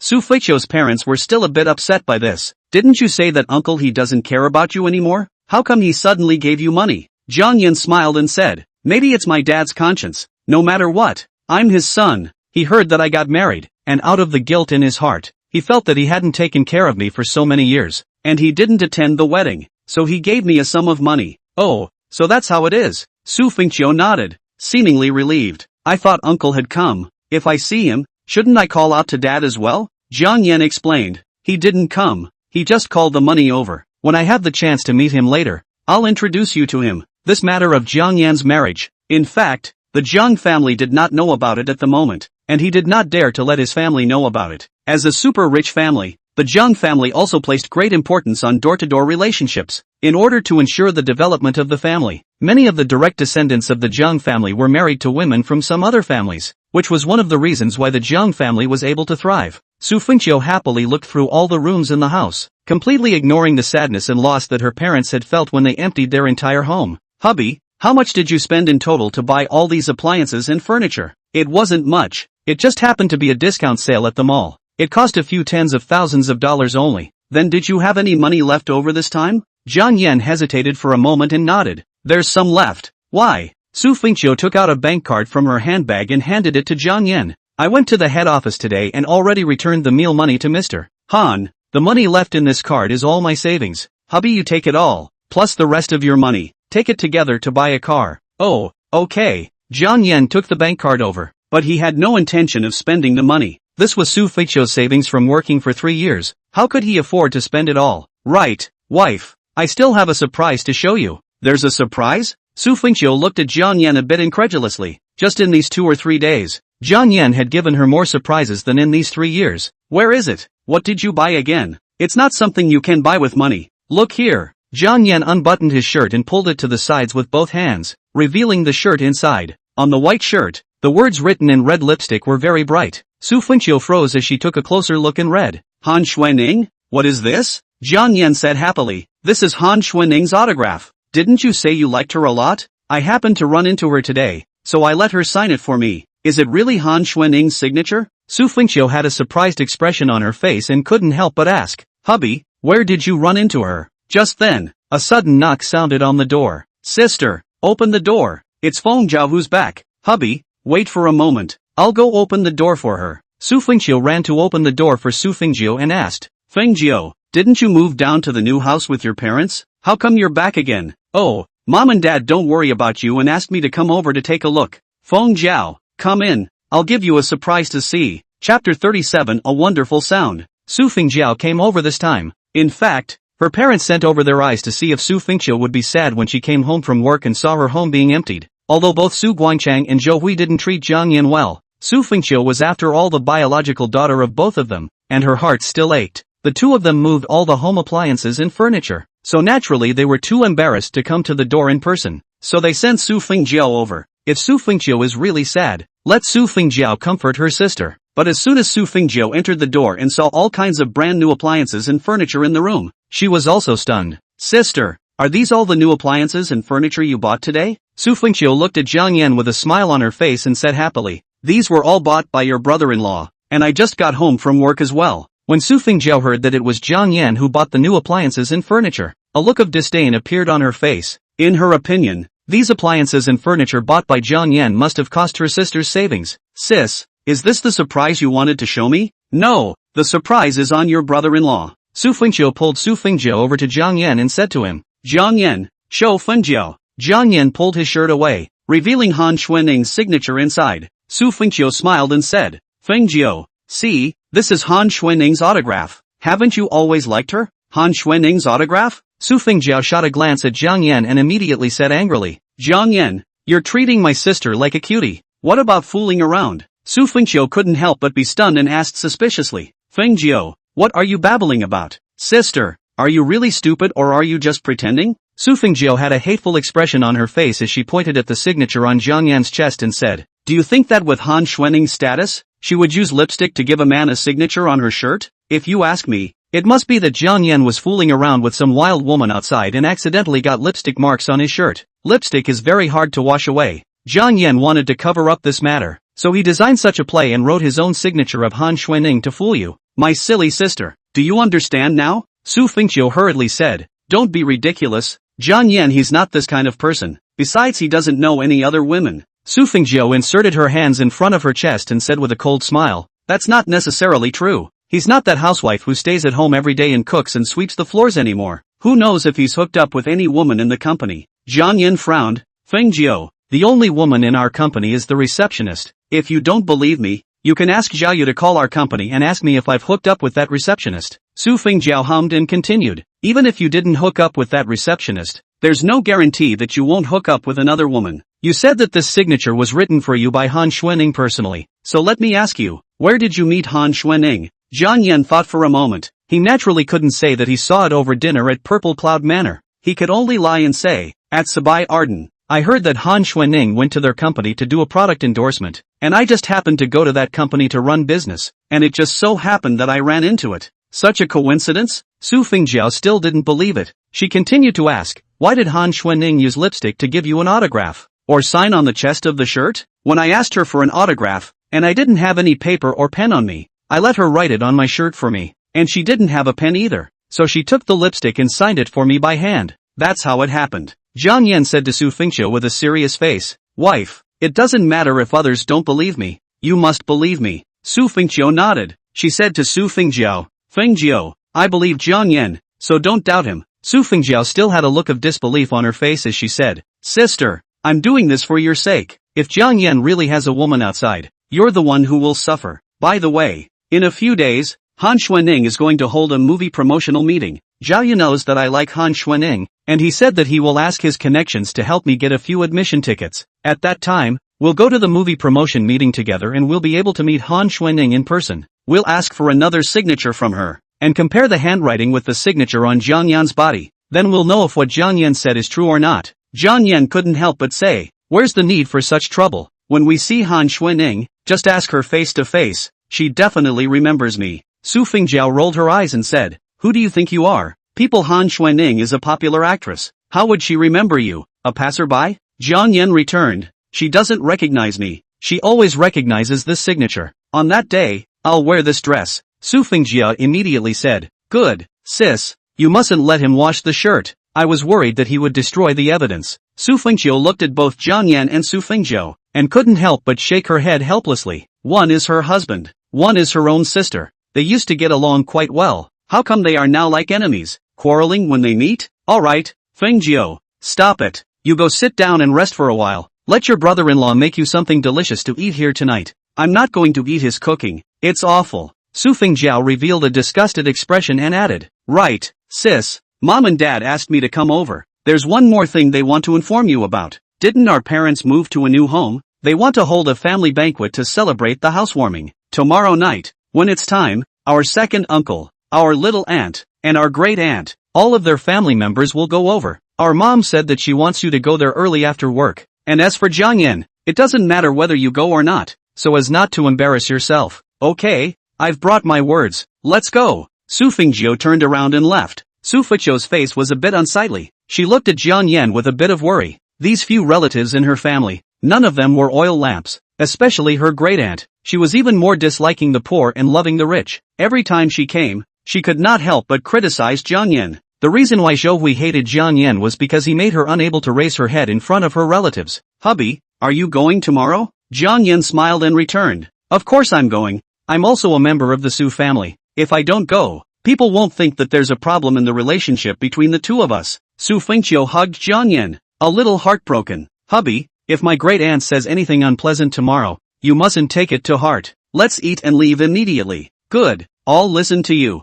Jiang Yan smiled and said, "Wife, now that it's just the two of us at home, is it possible to carry out what you said last night?" Su Fengjiao asked doubtfully. "What things?" "Of course it's having a baby." Su Fengjiao's pretty face blushed and glanced out the window. "It's not even dark yet. What's your hurry? Eat first. Let's talk after dinner. I forgot to tell you, I didn't buy groceries, so there's no food at home. After we both finish exercising, we'll go for a snack." Jiang Yan picked up Su Fengjiao and carried her into the bedroom with a bad smile on his face. Not long after, a burst of wonderful sounds resounded in the bedroom. Chapter 38, I Want a Car. After a vigorous workout, Jiang Yan and Su Fengjiao both hugged each other in a sweaty embrace, both with satisfied expressions on their faces. "Hubby, you seem to be better than before." The corners of Jiang Yan's mouth revealed a smug expression as he stroked Su Fengjiao's smooth skin and said with a smile, "I didn't play well this time. I'll definitely play better tomorrow than I did today." "Ah, you want more tomorrow? Don't you want it?" Su Fengjiao couldn't help but reveal an annoyed expression as she held her hand in a pink fist and hammered Jiang Yan's chest twice. Nasty. In these 3 years, although she and Jiang Yan had slept in the same bed,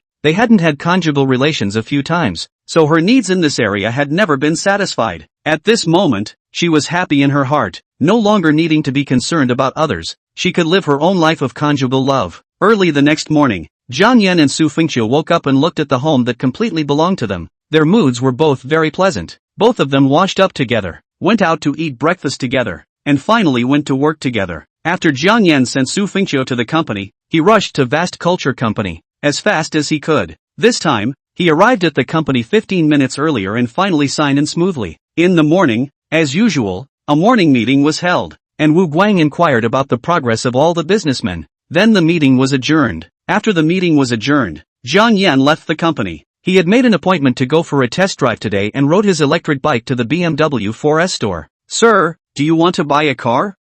Yes. Have you made an appointment by phone?" "The appointment was made yesterday. It seems like it was someone named Shen Weiwei." She answered the phone. The people in the 4S store immediately notified the salesperson named Shen Weiwei to come over. Shen Weiwei was originally full of smiles, thinking that she was going to open the door first today, but when she saw Jiang Yan's outfit, the smile faded away. Jiang Yan's shirt had Han Xuanning's signature written on it, so instead of wearing a suit today, he wore a plain black sportswear. "Mr. Jiang Yan, is it?" Jiang Yan nodded. It's me. Did you drive here today?" Shen Weiwei asked. She was trying to judge Jiang Yan's general financial situation through whether he drove or not, and what kind of car he drove, so that she could easily introduce him to a car model that suited the price point. Jiang Yan returned. "I rode an electric bike over." Shen Weiwei's smile couldn't help but condense. There are quite a few guests who come to BMW 4S store to buy cars every day, but the ones who come on electric cars are definitely in the minority. Generally the guests who come on electric bicycles are not very wealthy, so they usually just buy a low-priced BMW. So which car do you favor? Jiang Yan had already browsed online yesterday. He directly said, I want to buy the BMW X7 SUV. Right, you have a current car, right? I'm going to drive away later. Ha? Chen Weiwei couldn't help but freeze. She asked tentatively, Mr. Jiang, do you know anything about the BMW X7 SUV? Do you need me to introduce you to the performance and features? Chen Weiwei was trying to take the opportunity of the introduction to tell Jiang Yan that this BMW X7 SUV was worth more than $1 million and not everyone could afford it. But Jiang Yan was unaware of her thoughts and took out the Centurion Black Gold card from his wallet. No need for introductions. If you have a current car, swipe the card now. Password 6 zeros. Chen Weiwei was completely stunned. What kind of customer was this? Even if some company managers came to buy a car, they all had to test drive it and experience the performance of the car before asking for the price to buy the car. Like Jiang Yan, this kind of riding an electric car, do not even look at the car, just directly swipe the card, is simply anomalous. Jiang Yan saw Chen Weiwei not speaking and asked suspiciously, what's wrong? Is there no current car? Oh, no. Chen Weiwei came back to her senses. She thought to herself that she was afraid that she had met a big customer this time, and hurriedly got serious in her attitude. Mr. Jiang, the BMW X7 this SUV also has several types. They are the leading type, the premium type, the luxury type, and the personalized customized limited edition. The configurations and prices of these types are different. Why don't I give you a detailed introduction? Jiang Yan waved his hand and said, no need. I'm in a hurry to use the car. Personalized customization even if. Which one of the remaining 3 models is fine? I just have one request. I want the current car. Chen Weiwei smiled and said, okay, how about the luxury model? This model is the most comfortable, with the highest configuration and the best driving sense, and we have a current car here. What color do you want? We have white, black, sky blue, and ruby green colors. Sky blue it is. Jiang Yan remembered Su Feiqiu's favorite color, which was sky blue, so when he bought the sofa, he also purposely picked sky blue. Then I'll go swipe your card now. Please wait. Chen Weiwei took Jiang Yan's card and left. After a few minutes, Chen Weiwei hurriedly walked over with a middle-aged man. Hello Mr. Jiang, I'm the manager of this BMW 4S store. Hu Baofeng. I'm honored to serve you. Hu Baofeng had a pleasing smile on his face as he handed the black and gold card back to Jiang Yan with both hands. Thank you for picking our 4S store to serve you. We have specially given you some configurations and services, such as cushions, foot mats, film, UV decontamination, etc. This will take some time. Please wait a little. Jiang Yan put the card away and asked indifferently, how long will it take? It will take at least about 2 hours. So long? Then you guys take your time to get it done. And after you're done, can you help me drive the car downstairs to my company? Hu Baofeng smiled and said, of course. Do you need our help to pay the purchase tax and hang the license plate? I know a friend at the DMV. As long as I spend a little more money, I can get a nice license plate number.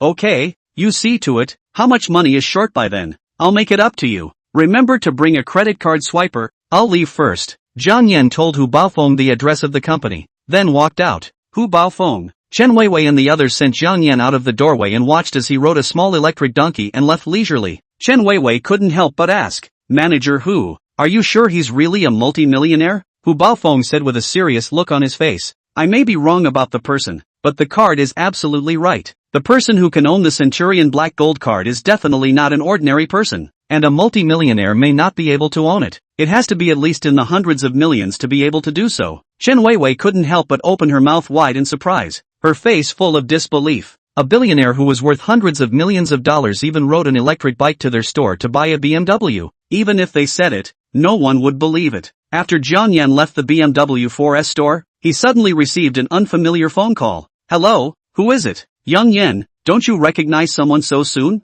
I'm Han Xuanning. How did you get my number? It was given to me by Mr. Ma. Mr. Ma, he has left Yunzhou. He asked me to relay to you that he's already done the things you've explained, and on the side of Sabai Arden, you can go over and sign the advertising contract at any time. Han Xuanning added, there's one more thing, Mr. Ma prepared a thin gift for you yesterday, but he forgot to give it to you yesterday and asked me to pass it on to you. Is it convenient for you now? I'll send it over to you. Chapter 39, White Truffle. Han Xuanning was a public figure. If she came to see herself, it was inevitable that she would attract attention. In case some paparazzi reporter took a picture, then Jiang Yan wouldn't be able to explain himself. Yesterday, Because of the signature thing, Su Fengjie was a bit skeptical of herself. It's just as well that she meets Han Xuanning today and explains the matter to her, so that she doesn't wear out her welcome in the future. It's convenient for me now. Why don't you say a location and I'll meet you? I live in room 1806 on the 18th floor of the Pearl Hotel. Why don't you come here and find me?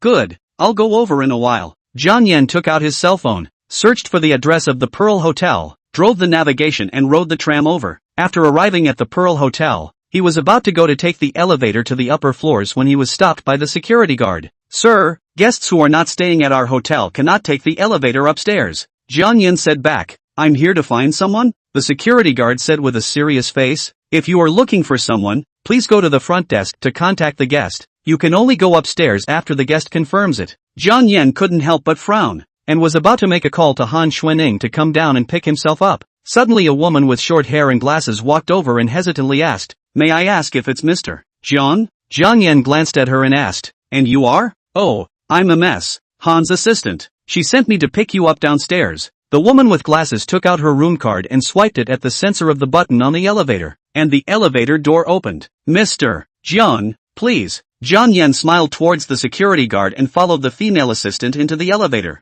The female assistant surreptitiously sized up Jiang Yan. She actually didn't know Jiang Yan's true identity. It was only because Han Xuanning had told her that Jiang Yan was a very important guest, and asked her to quietly bring Jiang Yan up. After arriving at the door of room 1806, the female assistant knocked on the door. After a while, Han Xuanning opened the door to the room, and after she saw Jiang Yan, she immediately revealed a happy smile. Sister Zhang, you go back first. With an impatient look, Han Xuanning dragged Jiang Yan into the room. Zhang Na looked at the closed door with a stunned face, her heart a bit complicated for a moment. She had been Han Xuanning's assistant for a few years now, and had been by her side almost since Han Xuanning first started out. In the showbiz industry, it was too difficult to keep oneself spotless. All along, Han Xuanning had always kept herself clean, which was what Zhang Na admired the most. However, now Han Xuanning actually found a strange man into her room. This cannot help but Zhang Na does not think wildly. Inside the room, Han Xuanning looked at Jiang Yan with a smile on her face. Young Yan,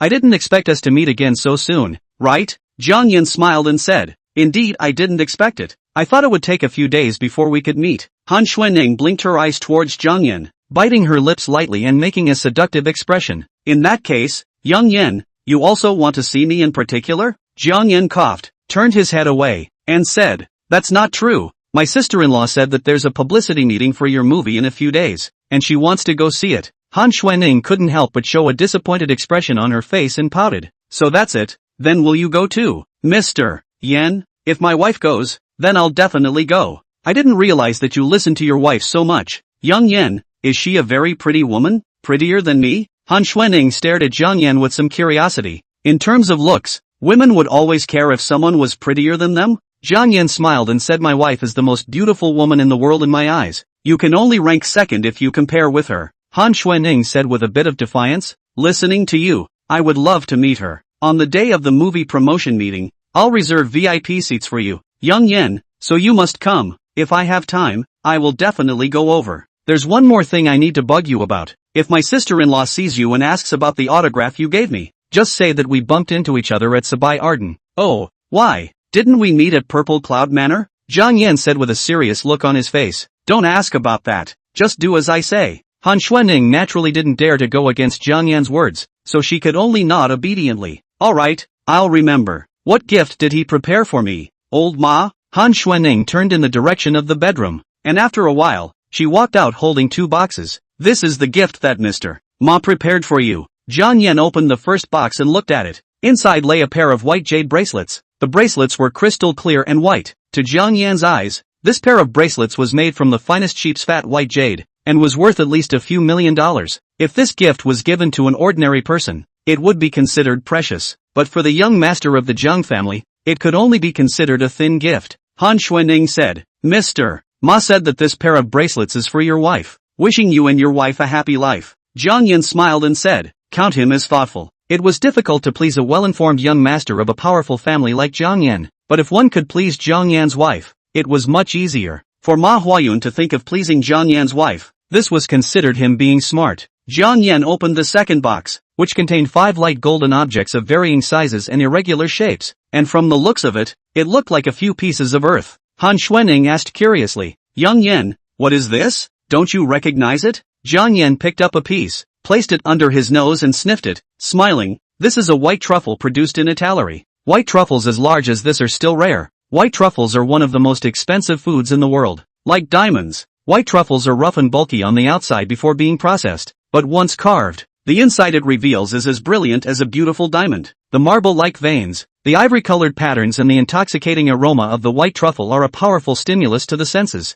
White truffle. Han Xuanning immediately revealed a look of surprise. She had once eaten dishes made with white truffles and knew that it was one of the most famous Italian delicacies. So the white truffle looks like this. It's the first time I've seen it. Tell manhwa for me that I like these two gifts very much. I'll leave first. Let's meet again some other time. Jiang Yan took the 2 boxes, turned around and left. Han Xuanning chased after him to the door and shouted, Jiang Yan, you still owe me a meal. Let's talk about it next time we meet. Jiang Yan waved his hand, then left in style. Han Xuanning stomped her foot in anger. This was the first time she had seen a man who was not the least bit impressed by her beauty, which made her wonder if her charm had declined. Chapter 40, Do you like it? After leaving the Pearl Hotel, Jiang Yan rode his electric bike back home first and left the gift at home. Afterwards, he rode his electric bike to a nearby mall, intending to buy himself new clothes. Previously, his clothes were all bought for him by Su Fengqiu, and he usually didn't go out much, so his clothes were mainly casual sportswear. The only suit he had was the one he wore when he got married, and since his shirt was signed by Han Xuanning, he couldn't wear it to the office anymore, so he planned to go buy another suit to wear when he went to Sapphire Arden to sign an advertising contract in a couple days. He didn't buy a particularly expensive suit. He bought a common brand suit from China and a pair of leather shoes. After buying the clothes, he went to the supermarket, intending to buy some vegetables, fruits, milk, and snacks. Although he bought home appliances and furniture yesterday, the refrigerator was empty, nothing to eat or drink. He couldn't let his wife go home without food every time. At noon, he made himself some rice at home to eat, sitting comfortably on the sofa watching TV and eating snacks. Like this leisurely life, this was his mother-in-law's previous life. Jiang Yan used to clean, wash and cook every day. His mother-in-law did not care about anything, just watch TV and get high. There wasn't much going on in the afternoon, so Jiang Yan took a nap at home. The most relaxing day he'd had in 3 years. It wasn't until he was woken up by the ringing of the phone that he climbed out of bed. Hello, is this Mr. Jiang Yan? I'm Jiang Yan. Which one are you? Mr. Jiang, I'm Hu Baofeng, the manager of the BMW 4S store. According to your order, I've now sent the car you bought to the company downstairs. Please accept it. Jiang Yan glanced at the time. He had slept for almost 3 hours this sleep. It was almost 5 o'clock. Sorry, I'm not in the company right now. Please wait for me for about half an hour. Okay, no problem. Jiang Yan washed his face and took the gift that manhwa had given him. So he got on the tram and hurried to the company. When he arrived, he saw a brand new sky blue BMW X7 SUV parked in the parking space in front of Iha Mansion. Next to the sky blue BMW, there was also a white BMW X4 parked. Hu Baofeng, Chen Weiwei, and another BMW 4S store employee immediately got out of the car and greeted them. Mr. Jiang, hello, sorry to keep you waiting. It's our honor to serve you. Please inspect the car and see if you're satisfied. Hu Baofeng handed over the car keys to Jiang Yan. Jiang Yan opened the car and went in to feel it. The car was specially placed with aromatherapy, so it gave off a fresh scent, and there were 2 BMW logo pillows in the back seat. The car is no problem. I am very satisfied with your service. By the way, how much more difference do I have to make up to you guys? Hu Baofeng smiled and said, Mr. Jiang, this is the vehicle insurance document we got for you, the purchase tax invoice, and the driving license. These cost a total of 112,564,000 yuan. The license plate number was specially selected for you through our connections. This one cost 50,000 yuan. If you think it's expensive, we can get you a new set of license plate numbers. Jiang Yan turned to the front of the car and took a look. The license plate number was Yunei 45678. Oh, this license plate number is still a straight. Not bad. No need to change it. $50,000 was a drop in the bucket for Jiang Yan. He didn't care at all. You guys brought a card swiper, right? I'll swipe my card to pay you guys. Chen Weiwei walked forward and swiped the fee with the card swiper. Hu Baofeng immediately handed over his business card and said with a smile,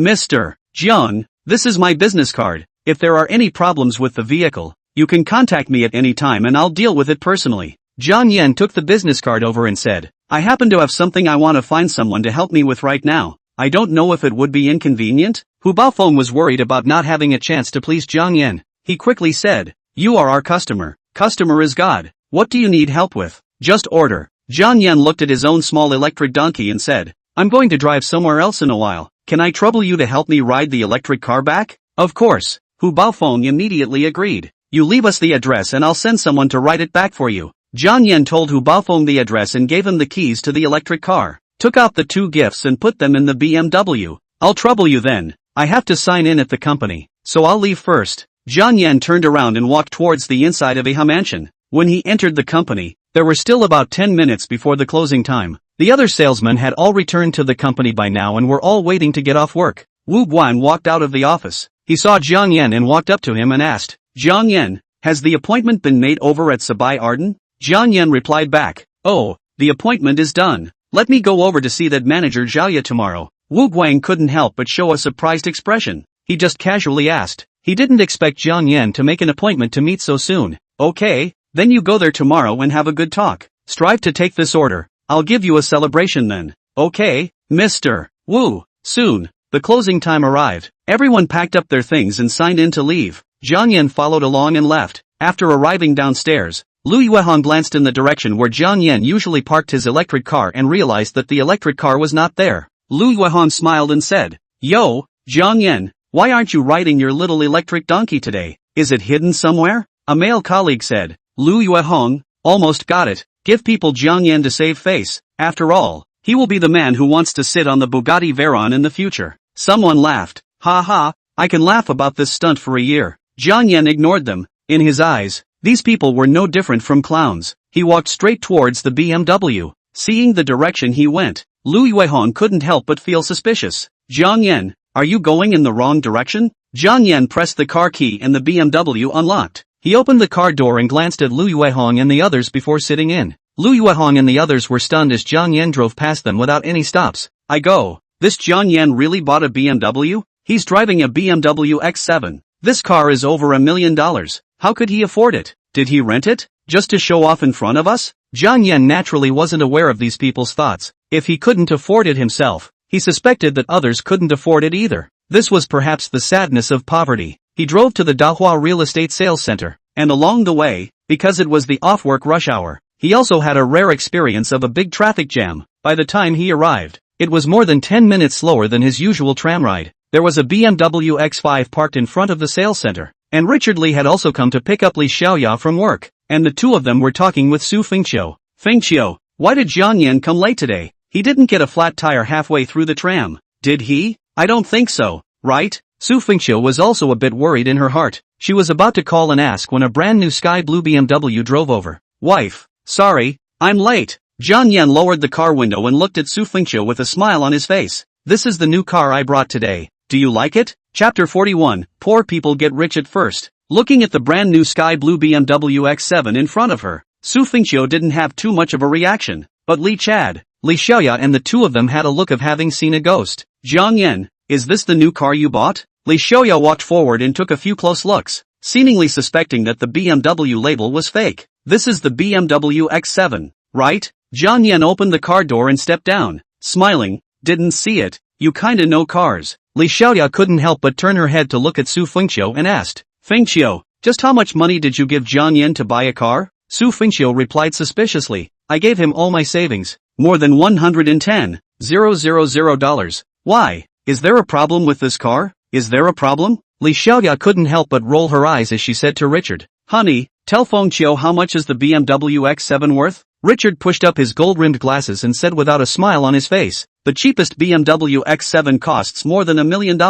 Su Fengqiu knew nothing about cars, and at this time, when she heard the price of the BMW X7, she also revealed a look of shock. So expensive? Li Xiaoya sneered and glared at Jiang Yan. Fengqiu just gave you more than $110,000. I'm afraid this amount is just enough for the purchase tax, right? The down payment for a BMW X7 is 30%. That's $300,000. Where did you get so much money? Jiang Yan asked rhetorically. What? Do you suspect that I stole this car? Li Xiaoya couldn't help but grunt. Her face was a little less than pretty. She had previously suspected that the Patek Philippe watch that Jiang Yan had given to Su Fengqiu was stolen. I would admire you if you could steal it, but the show car in the BMW 4S store doesn't have a key, so you can't steal it even if you want to. I think you rented this car, right? Jiang Yan, this is what I have to say about you. You can't afford such an expensive car. Just buy an ordinary one. Why do you want to rent such an expensive car? A day's rent would be thousands of dollars. Right. And the savings Fengqiu gave you would be less than 4 months' rent at most. Are you wasting Fengqiu's savings like this just to climb up with Richard?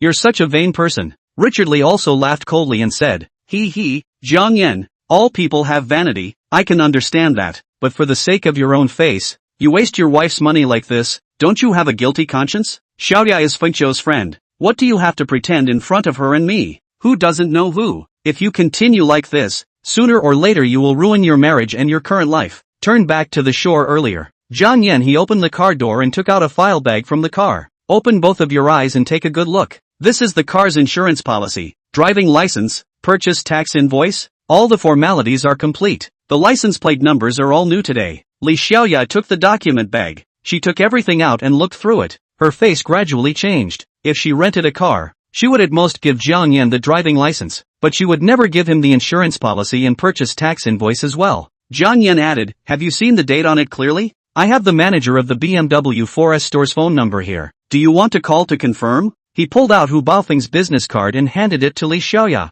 Li Xiaoya looked at Jiang Yan's emboldened appearance and she didn't bother to pick up the business card, in case she called and asked, and like last time with Patek Philippe, the other party confirmed that it was Jiang Yan who had bought the car. Then she would be too humiliated. Didn't you just buy a car? What's there to show off? What a poor man getting rich at first. She handed the document bag to Su Fengqiu and said to her, Fengqiu, this car must have been done in installments. The salary you earn every month in the future. I'm afraid you'll have to fill the holes for Jiang Yan's vanity. Jiang Yan said to Su Fengqiu, wife, it's getting late. Mom and Dad are still waiting for us. If we go late, Mom and Dad will definitely be unhappy. Su Fengqiu also didn't want to pursue the matter of the vehicle with Jiang Yan in front of Li Xiaoya and Li Chad, lest Jiang Yan be put on the spot. Xiaoya, tonight my parents invited their relatives to celebrate the housewarming. Jiang Yan and I have to hurry up and go, otherwise we'll be late. See you tomorrow. Bye. She walked towards the car and Jiang Yan hurriedly ran forward and opened the passenger side for her. Jiang Yan ran back to the main driver's seat, didn't even look at Li Xiaoya and Li Chad, started the car and took off. After walking away, Su Fengqiu looked through the various documents in the file bag. She hesitantly asked, hubby, is this car really not a rental? Jiang Yan smiled helplessly and said, wife, you don't believe me either? How could I go and intentionally rent a car to show off for the sake of comparison? Su Fengqiu shook her head and said, it's not that I don't believe you, but this car is too expensive. Aren't we planning to have a child? If we buy this car in installments, the monthly repayments will definitely be less, which will affect our standard of living. Can you return this car? And we can just get an ordinary car. Jiang Yan reached out and held Su Fengqiu's small hand, smiled and said, wife, just put your heart in your stomach. This car is not bought in installments. There will be no pressure of repayment in installments. As for how this money to buy a car comes, please don't ask first. I will tell you later. Although Su Fengqiu was curious about this matter in her heart, she didn't ask any further out of her trust in Jiang Yan. Alright, I cannot ask, but if Mom and Dad and the others see this car, they will definitely ask after it. How can I explain then? Jiang Yan casually said, just say that you bought it with a down payment in installments. They definitely won't pursue the question further. Su Fengqiu had no choice but to nod, and once the pressure in her heart was lifted, she immediately became much more relaxed and carefully surveyed the car. The more she looked at it, the more satisfied she became. Hubby, this car is really good. Leather seats, and panoramic sunroof. Space is also big. The key is the color I like too much. Oh, it's good that you like it. Right, husband, a moment we first go to the mall, to buy some gifts, to our parents they bring over. There are relatives here today. It's not appropriate for us to go empty-handed. Jiang Yan replied back, no need to buy. I've prepared all the gifts. They're in the back seat. Is that so? Su Fengqiu looked back and saw 2 exquisite gift boxes. A smile appeared on her pretty face. Hubby, you're so thoughtful this time. You actually prepared it in advance. Now I'm relieved. Su Fengqiu adjusted the seat backward, closed her eyes, and comfortably lay down on it to rest. More than half an hour later, they arrived at the Hanlin family neighborhood. It was Su Fengqiu's first time here, and she looked at the beautiful environment within the neighborhood with eyes full of envy. The environment here is so nice. It deserves to be a high-grade neighborhood. Jiang Yan parked his car in an empty space downstairs, and a red Porsche was parked next to it. Su Fengqiu said, this seems to be Zhao Yu's car. Looks like he's here too. Jiang Yan took the gift box with white truffles and got out of the car, leading Su Fengqiu into the building and took the elevator up. When they reached the door, Su Fengqiu knocked on the door. After a while, Zhou Huilai opened the door. She glanced at Jiang Yan, and when she saw that he was only carrying a gift box, her face instantly dropped. Why did you come so late? The relatives are all here, just waiting for you too. Come in. Chapter 42, Fighting for a Breath of Fresh Air. As soon as Jiang Yan and Su Fengqiu entered the house, they saw many people sitting in the living room, all of them relatives of the family. Su Fengqiu led Jiang Yan forward and greeted them one by one with a smile on her face. Second uncle, aunt, how are you? Little aunt, great aunt. In addition to these elders, some of Su Fengqiu's peers also came, all of whom were her cousins. Su Fengqiu's great aunt was called Zhou Min, and although she was already in her 50s this year, she especially loved to dress up. She wore a pearl necklace around her neck, a gold ring on her hand, and a dark red cheongsam on her body, her bucket waist holding up the cheongsam. Sitting on the sofa, her stomach looked like it was piled up with 2 or 3 swimming rings. Fengqiu, why did you just come? This time is the rush hour after work, and there was a bit of traffic on the way here, so I came slightly late. Zhou Min immediately said, alas, although your kind of private company has good wages, but it's just that the working hours are too long. It's not as easy as our family Guahai's job. By the way, you don't know Guahai yet, right? Zhou Min looked towards a man wearing glasses sitting beside her, not very tall. She introduced with a smile on her face. This is Guahai, your cousin Nana's boyfriend. He and Nana will be engaged soon. Guahai, he works in the housing authority. He is a civil servant, soon to be promoted to deputy section chief. His father is a teacher. His mother works in a bank. With our family, Nana can be said to be the right family. Guahai stood up, with a smug expression on his face, and shouted familiarly, hello cousin, I heard that you work in a real estate company. So to speak, the two of us are still a little bit of work contact. In the future, if there is anything you need help with, feel free to ask. Zhou Min's daughter, Yao Na, walked to Guahai's side, took Guahai's arm and said with a smile, Fengqiu, I heard that your family, Jiang Yan, is also working. How is he doing? Can he earn a few $1,000s in salary every month? At this time, Zhou Hui snorted coldly and shouted at Jiang Yan, Jiang Yan, why are you still standing there? Don't you know to hurry into the kitchen to help? Today, Zhao Yu specially invited Chef Ding to cook. You go and give the chef a hand. Su Fengqiu hurriedly said, hubby, I'll go with you. Yao Na pulled Su Fengqiu back and said unhappily, we just started chatting. Why are you leaving? Are you not treating us well? How could it be, cousin? Then let Jiang Yan go help himself. You stay and chat with us. Jiang Yan smiled faintly towards Su Fengqiu and gave her the gift box in his hand. Wife, you're quite tired after a long day at work. Sit down and chat with everyone. It's enough for me to go and help. Jiang Yan turned around and went to the kitchen. Seeing Ding De Wang and a helper chef busy, he smiled and said, Chef Ding, I've come to give you guys a hand. Is there anything you need me to do? Ding De Wang took one look at Jiang Yan and recognized him as Su Fengqiu's husband. Previously, when Han Fujiang and Gao Yuba had asked him to cook for Su Fengqiu's table, they had specifically instructed him to be polite to Su Fengqiu and Jiang Yan, both husband and wife. Plus, that day Guamimi planted evidence that Jiang Yan molested her, so he was more impressed with Jiang Yan. So it's Mr. Jiang, it's enough for the two of us here. There's too much grease and smoke in the kitchen. Why don't you go out and wait? It's okay, I used to cook a lot at home, or else I'll help you guys wash and pick vegetables. Jiang Yan pulled up his shirt sleeves and started washing the vegetables without any pretense. He would rather stay in the kitchen than go out to accompany these relatives of the Su family. All of them were snobbish and vain. Apart from showing off themselves, they just belittled others, which really didn't make Jiang Yan have any good feelings. With Jiang Yan's help, Ding De Wang's speed in cooking was even faster. As a chef who had spent time in a Michelin restaurant, Ding De Wang's cooking skills were still very good. He could cook both Chinese and Western food, and this time he was mainly cooking Chinese food. Soon, an exquisite dish with all the colors and flavors was placed on the table. When the dishes were almost ready, Zhou Hui and Su Guangchang, as the hosts, began to greet everyone on the table. They had specially gone to order a large new dining table for tonight's family banquet, large enough to accommodate a dozen people at once. Everyone feel free to sit down. When Jiang Yan finished washing his hands and walked out from the kitchen, everyone was already seated and there wasn't a single spare. Su Fengqiu couldn't help but ask,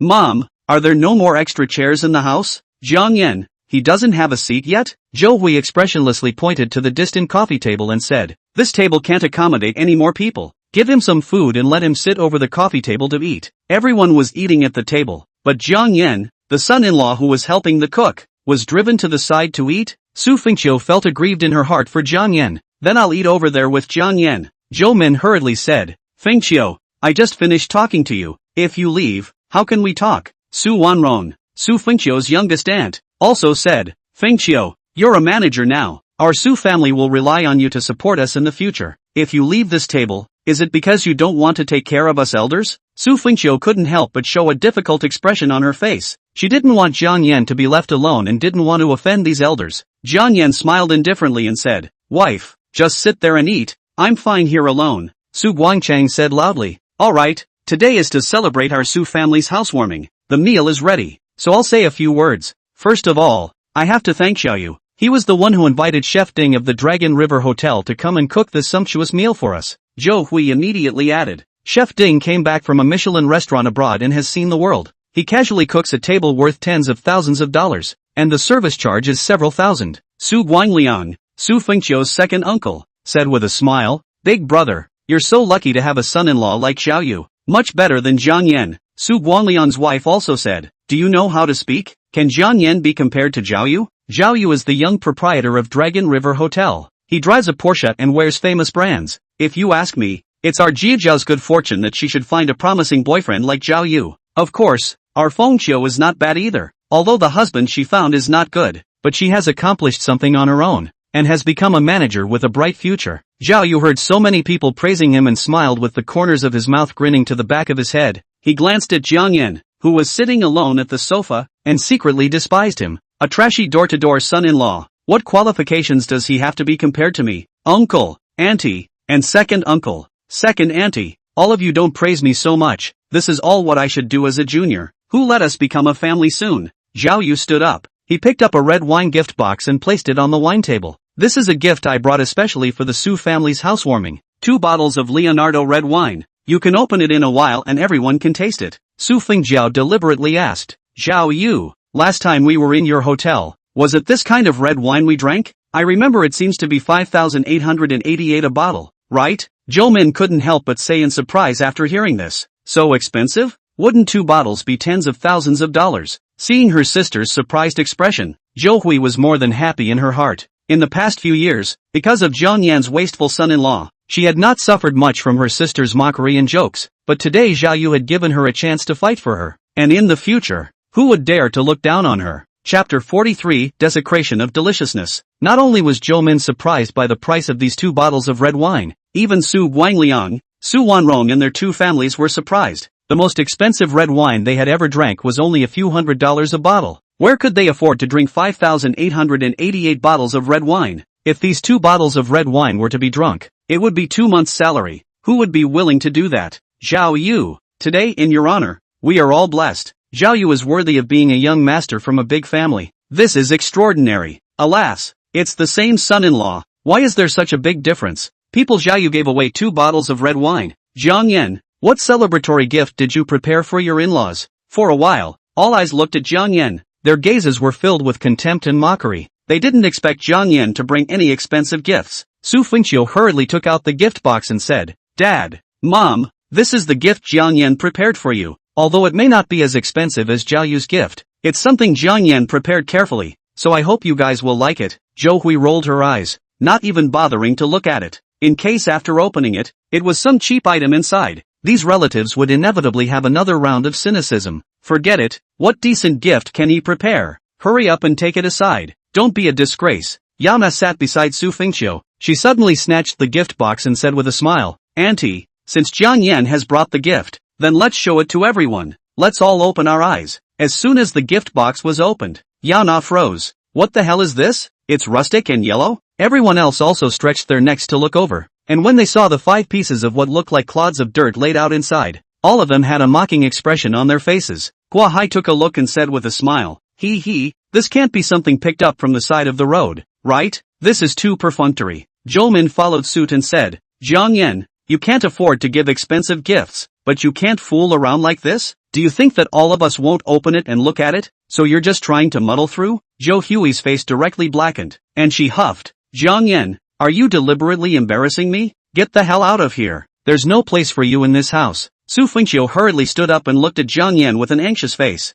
"Hubby, what's going on here?" At this time, Ding De Wang and his helpers finished cleaning the kitchen utensils and happened to walk out, wanting to go and ask if the dishes he made were to his liking, and in the meantime, prepare to say goodbye and leave. However, when he saw how angry everyone seemed to be, He thought that there was something wrong with the dishes he had made and hurriedly walked forward. What's wrong with everyone? Is it my cooking that's not good? Zhao Yu said with a smile on his face. Chef Ding. It has nothing to do with your dishes. It's someone who sent garbage he picked up from the side of the road as a congratulatory gift, and it pissed off Uncle and Auntie and the others. Yana looked like she hated to make the Su family's family scandal known to everyone. She handed the gift box to Ding Dewang and said, Chef Ding, take a look. This is Jiang Yan's congratulatory gift to his in-laws. No, it should be garbage. Ding Dewang took a look at the contents of the gift box. His expression froze. He picked up a piece, put it under his nose and smelled it. His face changed immediately. You guys say this is garbage? Yana asked back suspiciously. Isn't it? Ding Dewang glanced at Jiang Yan before saying, Of course this isn't garbage.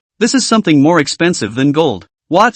More expensive than gold? Chef Ding, you're not mistaken, are you? Just these few pieces of dong mushrooms like this can be more expensive than gold? Everyone looked at Ding Dewang with incredulous expressions, suspecting that he had misread it. Ding Dewang could not help but shake his head with a smile and explained, This is not an Eastern mushroom, and it's no wonder that you guys don't recognize it. Even some of the people with money and status may not be able to recognize what it is, but I happen to know. Zhao Yu hummed and said with a frown, This is not an Eastern mushroom. What is it? Could it be that even I have never seen it before? Ding Dewang said, Young Zhao, not only have you seen it, you've also eaten it, but it's normal that you don't recognize it because the ones you've seen and eaten are all processed food, and these are actually white truffles. These are white truffles? Zhao Yu froze for a moment. He had indeed seen and eaten white truffles. Moreover, their family owned a hotel, so he had heard about some precious ingredients. The price of white truffle was not generally expensive, and the production was very rare. In this side of China, the general hotel did not supply it at all.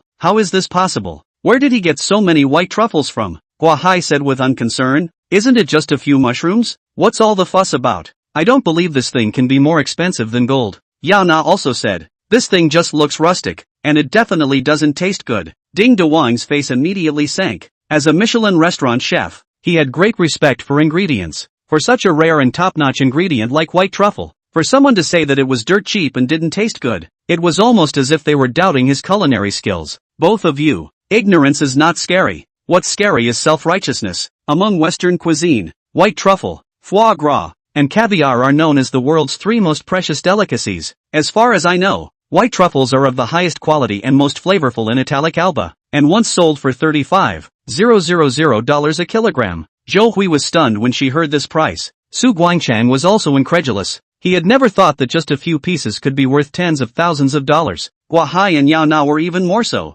Both of them were red in the face at the moment, not realizing that the things that they regarded as garbage were actually of great importance. Ding Dewang continued, White truffles are also known as white diamonds because of their preciousness and rarity, and based on my judgment of the ingredients, these pieces of white truffles sent by Mr. Jiang are of extremely high quality, and they should be the white truffles originating from Italy. These pieces of white truffles are fist-sized and even rarer, adding up to almost a kilogram or so. The price of white truffles on the international market this year is $1.500 per pound. These pieces of white truffles are the size of a fist. At a glance, the growth here is not short, belonging to the very best white truffles, adding up to about a kilogram, at least $6,000 US worth. If sold to those gourmets who know how to taste, even selling them for $10,000 or $20,000 wouldn't be a problem. The faces of the crowd were all astonished at once, completely shocked by this price. Even if the price was calculated at $6,000, converted to RMB,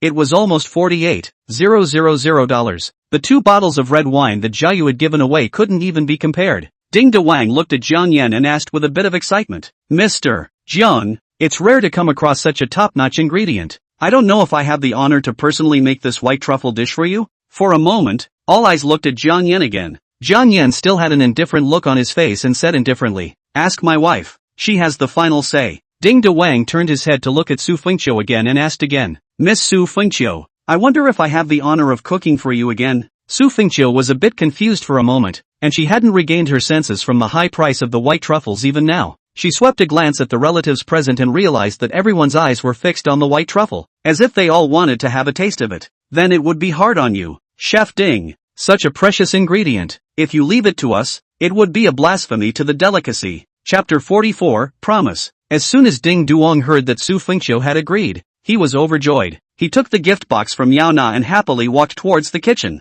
Just a moment, Gentlemen, I'll take care of the white truffles right away. Zhou Hui's eyes moved following Ding De Wang, and at the moment, her heart was dripping blood. In her eyes, she didn't care what a white truffle was, she only knew that it was worth $6,000. This is tens of thousands of dollars. The white truffle that is more expensive than gold. If you eat it, it will only turn into poop tomorrow. The key is that this poop is not gold. It can only be flushed into the sewer. Su Fengjiao suddenly asked, Sister, white truffle so precious ingredients. Jiang Yan how he can afford to buy, will not be your money again, right? Sister, it's not that I'm talking about you. You should take control of Jiang Yan and stop handing over money to him to manage. This spending money is also too generous. Just bought new home appliances and furniture yesterday, at least tens of thousands of dollars, and now spent tens of thousands of dollars to buy a few white truffles. Your savings are all lost by him, right? Su Fengqiu hurriedly explained. It's not like that, Zhou Hui said with a black face. What isn't like this? From the time he entered our house, he was a loser, wasting food all day long and not going to work.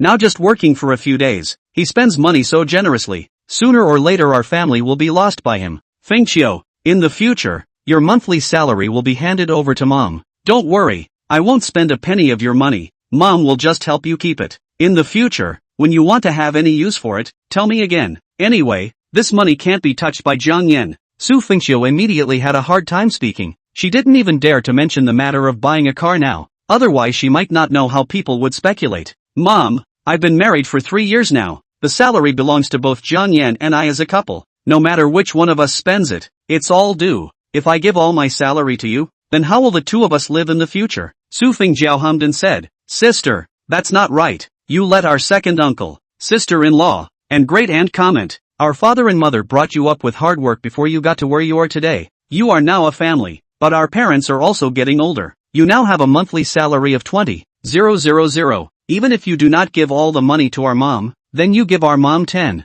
a month, right? Think of it as giving her retirement money in advance. I've already decided that when I start a family in the future, I'll give half of my salary to our mom every month. Su Fengjiao turned her head to Zhao Yu and asked, Zhao Yu, this is fine with you, right? Zhao Yu smiled and said, Of course I don't have a problem with it. Honoring our parents is what we should do as children. Even if you give all your salary to mom and dad, in the future, I will be responsible for earning money to support my family, and you will be responsible for looking beautiful. Su Fengjiao immediately had a happy expression on her face, hugged Zhao Yu's arm and said, Zhao Yu, you are so nice. Su Guangliang immediately said, Zhao Jiu is really a filial child, and Zhao Yu is also a reasonable and good son-in-law. Fengqiu, on the point of filial piety and respect for parents, you as a sister really need to learn from Zhao Jiu. Su Wanrong also said, Fengqiu, what your mom and Zhao Jiu said are both right. What's not to worry about when you hand over your salary to your mom? She gave birth to you and raised you for decades. Is she still no better than a man who has only been married to you for 3 years?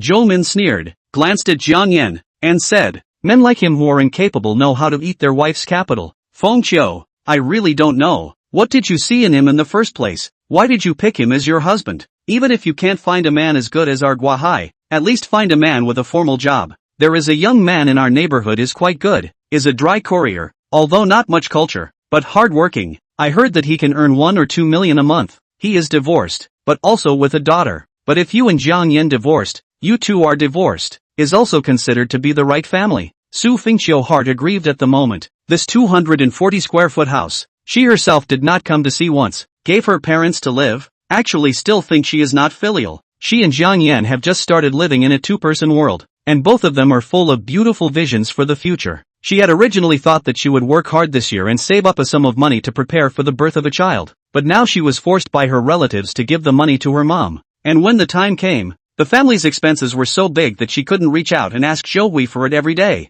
At that time, others might say that she is chewing the old man. At this time, Zhou Hui said, Sister, you messed up what lovebirds, a dry courier, also divorced with a child. How worthy of our family Fengqiu. Even if our Fengqiu is divorced, there are many people who want to chase her. For example, Fengqiu's company boss's son, Han Wenshan, has always been in love with our Fengqiu. I heard from Fengqiu's colleagues that Fengqiu's promotion and pay raise this time was arranged by Han Wenshan, who begged his father. When we ate at the Dragon River Hotel that day, Mr. Han and a high director of the housing authority both even went to give us a toast. Even the meal was paid for by them. When Guahai heard this, his eyes immediately glazed over as he pursued, Director Gao? Are you talking about Director Gao Yuba? He's my top boss. I didn't realize that you still know Director Gao. Sister Fengqiu? Su Fengqiu shook her head and explained. I don't know him. That day, Director Gao was having dinner with our Mr. Han and just happened to bump into him. Gua Hai hurriedly said. Sister Fengqiu, then can you ask your old boss for help? Let him say a few good words to our Gao bureau. Then my promotion to vice section chief this time will be the nail in the coffin. If I can climb into a relationship with bureau chief Gao, it will be smooth sailing for me even if I get promoted to division chief in the future. Yao Na was going to marry Gua Hai soon, and she naturally hoped that Gua Hai would have a great future in the future. Fengqiu, you have to help with this favor. We are close cousins. If Gua Hai is promoted, our family will take care of you in the future. Zhou Min also slashed her face for the sake of her son-in-law and daughter, but she didn't speak to Su Fengqiu. Instead she turned her head to look at Zhou Wei. Since this Mr. Han thinks so highly of Fengqiu, I'm sure it should be easy to say a few good words in front of the senior officials, right? We sisters are the only relatives in this world. You have to give your sister a hand at such a critical time. Zhou Hui's parents had died a long time ago, and although she and Zhou Min were often competitive, but after all, the bloodline relationship was there, and they were always blood sisters. Now that Zhou Min had opened her mouth to beg her again, it would be too unkind of her if she didn't help. Fengqiu, since your great aunt has put her words to this, why don't you go and say hello to your Mr. Han? Su Fengqiu was instantly anxious and quickly said, Mom, aren't you just making things up? Mr. Han explained to me that neither he nor Han Wenshan had any such thoughts about me. That day when he went to make a toast, it was purely a form of care from a superior to a subordinate. He paid for me, but he was also just worried that I didn't bring enough money, afraid that I wouldn't be able to settle the bill. Now you're asking me to go to Mr. Han and mention this kind of thing. How can I say it? How would you let Mr. Han look at me? Chapter 45 You can't drink while driving. Su Fengqiu is really a bit unhappy. If she really know with the high director, help Gua Hai to build bridges and lead the line is not a problem, but she simply does not know the high director. And although Han Fujian is her boss, but she used to be a small salesman, and Han Fujian does not have any friendship. If she were to open her mouth to find Han Fujian to beg for mercy, even she felt that she did not have such a big face. However, her mother agreed to do it in one breath, and her tone was also lighthearted, as if she really had a special relationship with Han Fujian and Han Wenshan. Zhou Min's face immediately pulled down. She said unhappily, Fengqiu, great aunt has never begged you to do things. Just this once. You still find excuses to shirk? Su Fengqiu said with difficulty, Auntie, I'm not shirking, it's just that this matter, I really can't help. Yao Na grunted, embraced her hands in front of her chest, and said with a cold face, we are all relatives. If you don't even help with this little favor, it's too chilling. Gua Hai shook his head inside as he said, these days, relatives can't see others living better than themselves. If you don't help then forget it. It seems that your great aunt and cousin don't have much weight at all in your heart. Zhou Min and Yao Na both threw up their faces as if Su Fengqiu owed them. Zhou Hui's face was also a bit unsightly. She had said a lot of good things about Su Fengqiu tonight, saying that she had been promoted and got a raise, and had a bright future ahead of her, and that she just wanted to have face in front of her relatives. But now, Su Fengqiu didn't agree to help, and all of a sudden, her great aunt's family was offended. Fengqiu, whether you can help or not, you have to give it a try. If you don't try, how do you know it won't work? If it really doesn't work out in the end, as long as you do your best, your great aunt, she won't blame you. At this time, Zhao Yu coughed and said in a pretentious manner, actually, my father and Director Gao also know each other, and Director Gao will often go to our family hotel for dinner. Since Sister Fengqiu is having a hard time, why don't I give it a try? Hearing these words from Zhao Yu, that old face of Zhou Min suddenly turned cloudy and said with an overwhelming surprise, Zhao Yu, really? Zhao Yu smiled and said, of course, I'm also trying to see if my father can say something. I don't have full certainty either. After all, this kind of promotion within a government department is not something that my dad can decide with a word or two. He can only knock on the door and say a few good words. Zhou Min said excitedly, Zhao Yu, don't be modest. Your father is such a big boss. His relationship with Director Gao must be extraordinary. I am so grateful that you are willing to help. In a moment, Auntie must toast you. Yao Na smiled and said, Zhao Yu, I'm really thankful to you this time. If our Gua Hai really gets promoted to vice section chief, our whole family will thank you. Gua Hai also said with a pleasing face, Zhao Shao, thank you. In the future, if you have any use for me, just ask. After all, we are also relatives in the future. Zhao Yu waved his hand and swept a glance at the lonely Jiang Yan in the distance with a smug expression, giving away a white truffle. What's the big deal? This young master can buy dozens of kilograms if he wants to, but this kind of relationship with a high-ranking leader is not something a punk like you can climb up to.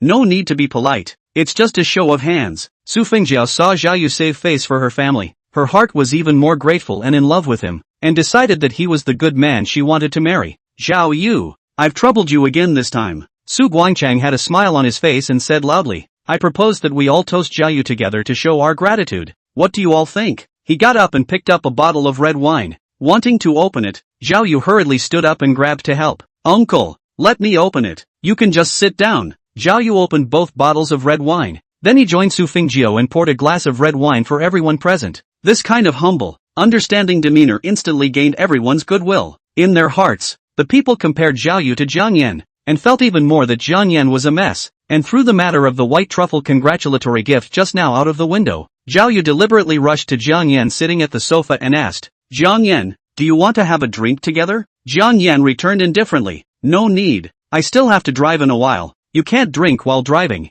Driving? Hearing this, Su Fengjiao couldn't help but snort and said disdainfully, aren't you just riding an electric bike? You still can't drink. Forget it, Zhao Yu. Ignore him, it's a waste to give him such a good red wine to drink. Zhou Min also said, right, let's ignore him. Something that doesn't go to the banquet, doesn't know what's good and bad. With these words, Zhou Min was implicitly scolding Jiang Yan for being a dog, because dog meat doesn't go to the banquet. Although it sounded harsh, everyone at the table, except for Su Fengjiao who was upset, looked as if they hadn't heard it. Su Guangchang said, come, let's all have a drink together. It's rare for us to get together. Everyone raised their glasses together and drank the red wine. Almost everyone drank it all. Su Guangliang pretended to look like he knew how to taste wine, closed his eyes, shook his head and said, it's really good wine. It tastes fragrant and sweet, with a lingering aftertaste. It's just like agar jelly. Su Wanrong smiled and said, second brother, we too really dipped into our big brother's family's light today to drink such a good red wine. Next time we want to drink it again. I don't know when it will be. Zhao Yu immediately said, if everyone likes it, I can send a bottle to each family some other day, as a meeting gift from me as a junior. Su Wanrong was overjoyed and said, Aya, how can this be a good thing? But since it's a meet and greet gift, then we'll accept it. Zhou Min also praised, look at Zhao Yu's upbringing, it's really not comparable to that of ordinary people. A young master from a big family, doing things in a courteous manner, completely making it impossible for people to find fault. If you had strongly blocked Feng Qiu's marriage in the first place, you wouldn't have recruited a loser to be your son-in-law. Zhou Hui couldn't help but give Jiang Yan a cold look. As long as Jiang Yan was her son-in-law for a day, everyone would hold on to this matter. Every time someone mentioned it, it was like shooting an arrow into her heart, making her angry and hateful. But on the contrary, Su Fengqiao treated Jiang Yan as a baby and refused to divorce him, for which Zhou Hui was helpless. Zhao Yu picked up his wineglass and said with a smile on his face, today is a good day for Uncle Su's family's housewarming. Let's not mention something that spoils the fun. Come on, I'll toast everyone. Su Guangchang also hurriedly said, yes, let's only mention happy things today. Come on, drink. Everyone drank and celebrated with smiles, completely ignoring Jiang Yan, the son-in-law, as if he didn't exist at all. Everyone eat the food. This was made by Chef Ding himself. It's absolutely delicious. A rare taste. The crowd were chucking in their dishes to taste it, and after eating it, all of them couldn't help but brighten up, their faces full of enjoyment. This crystal elbow is really delicious. The skin is smooth and the meat is tender, fat but not greasy, refreshing and appetizing. This minced pepper fish head is also spicy and refreshing, with a lingering aftertaste. Chef Ding deserves to be the chef of Dragon River Hotel. This cooking skill is really high. Zhao Yu's face was full of smiles. If the other party complimented Ding De Wang, that was a compliment to Longjian Hotel. How could he not be happy? At this moment, Ding De Wan walked out with the already processed white truffles. Everyone, today you are blessed. Please savor the classic cuisine of Western food. Chapter 46, Blocking My Car. Ding Duan placed the chopped white truffles in the center of the table and set out a small dish of cheese. I didn't know that there would be an ingredient like white truffle tonight, so I didn't prepare it specially, but eating it raw like this, with a little bit of cheese, is one of the most common ways of eating it in the West. Everyone looked at the white truffle that had been sliced into pieces. Although it looked ordinary, the white truffle gave off a rich aroma that made people unable to resist sniffing it more than a couple of times. Zhou Min quietly gulped and hummed, "Che, so this thing is eaten raw? It's similar to the Chinese cucumber." Chef Ding, I think that any one of these dishes you make is much better than this white truffle. Yao Na also deliberately belittled. I just searched the internet, and this white truffle is just a kind of fungus similar to mushrooms, so it's not that big of a deal. I don't know if this thing is hygienic. Will I get diarrhea if I eat it? Ding De Wang frowned. and his face suddenly became a bit unhappy. If it wasn't for Zhao Yu's presence, he would have gotten angry at this moment. A group of idiots who did not know anything about food actually criticized the top-notch cuisine as useless. If they were given it, it was simply a cow chewing on peony, an insult to the cuisine. Both of you, thank you for recognizing my culinary skills, but please don't insult a cuisine. Otherwise this is a great disrespect to our chefs. People who truly understand cuisine would not insult a natural delicacy like white truffles in such a way. White truffle is a natural delicacy given by God to mankind. Any processing is blasphemy to it. A little bit of fire will make it lose its original flavor. Only by eating it raw can you appreciate its natural flavor. You guys might as well try it out before making an evaluation. If you don't think it's tasty, then I can withdraw it. Hearing Ding De Wang's serious words, Zhou Min and Yao Na both looked a little unnatural. They could belittle Jiang Yan as much as they wanted, but they couldn't belittle Ding De Wang. After all, he was a Michelin chef and the signature of Longjiang Hotel. Insulting Ding De Wang would be an insult to Longjiang Hotel. Zhou rounded off the conversation. Chef Ding, don't be angry. My sister and the others were just joking. This good ingredient also needs to be processed by a good chef in order to reflect its deliciousness. So it's mainly your work. Since you're done with your work, why don't you sit down and dine with us? Su Guangliang had the good sense to say to his son.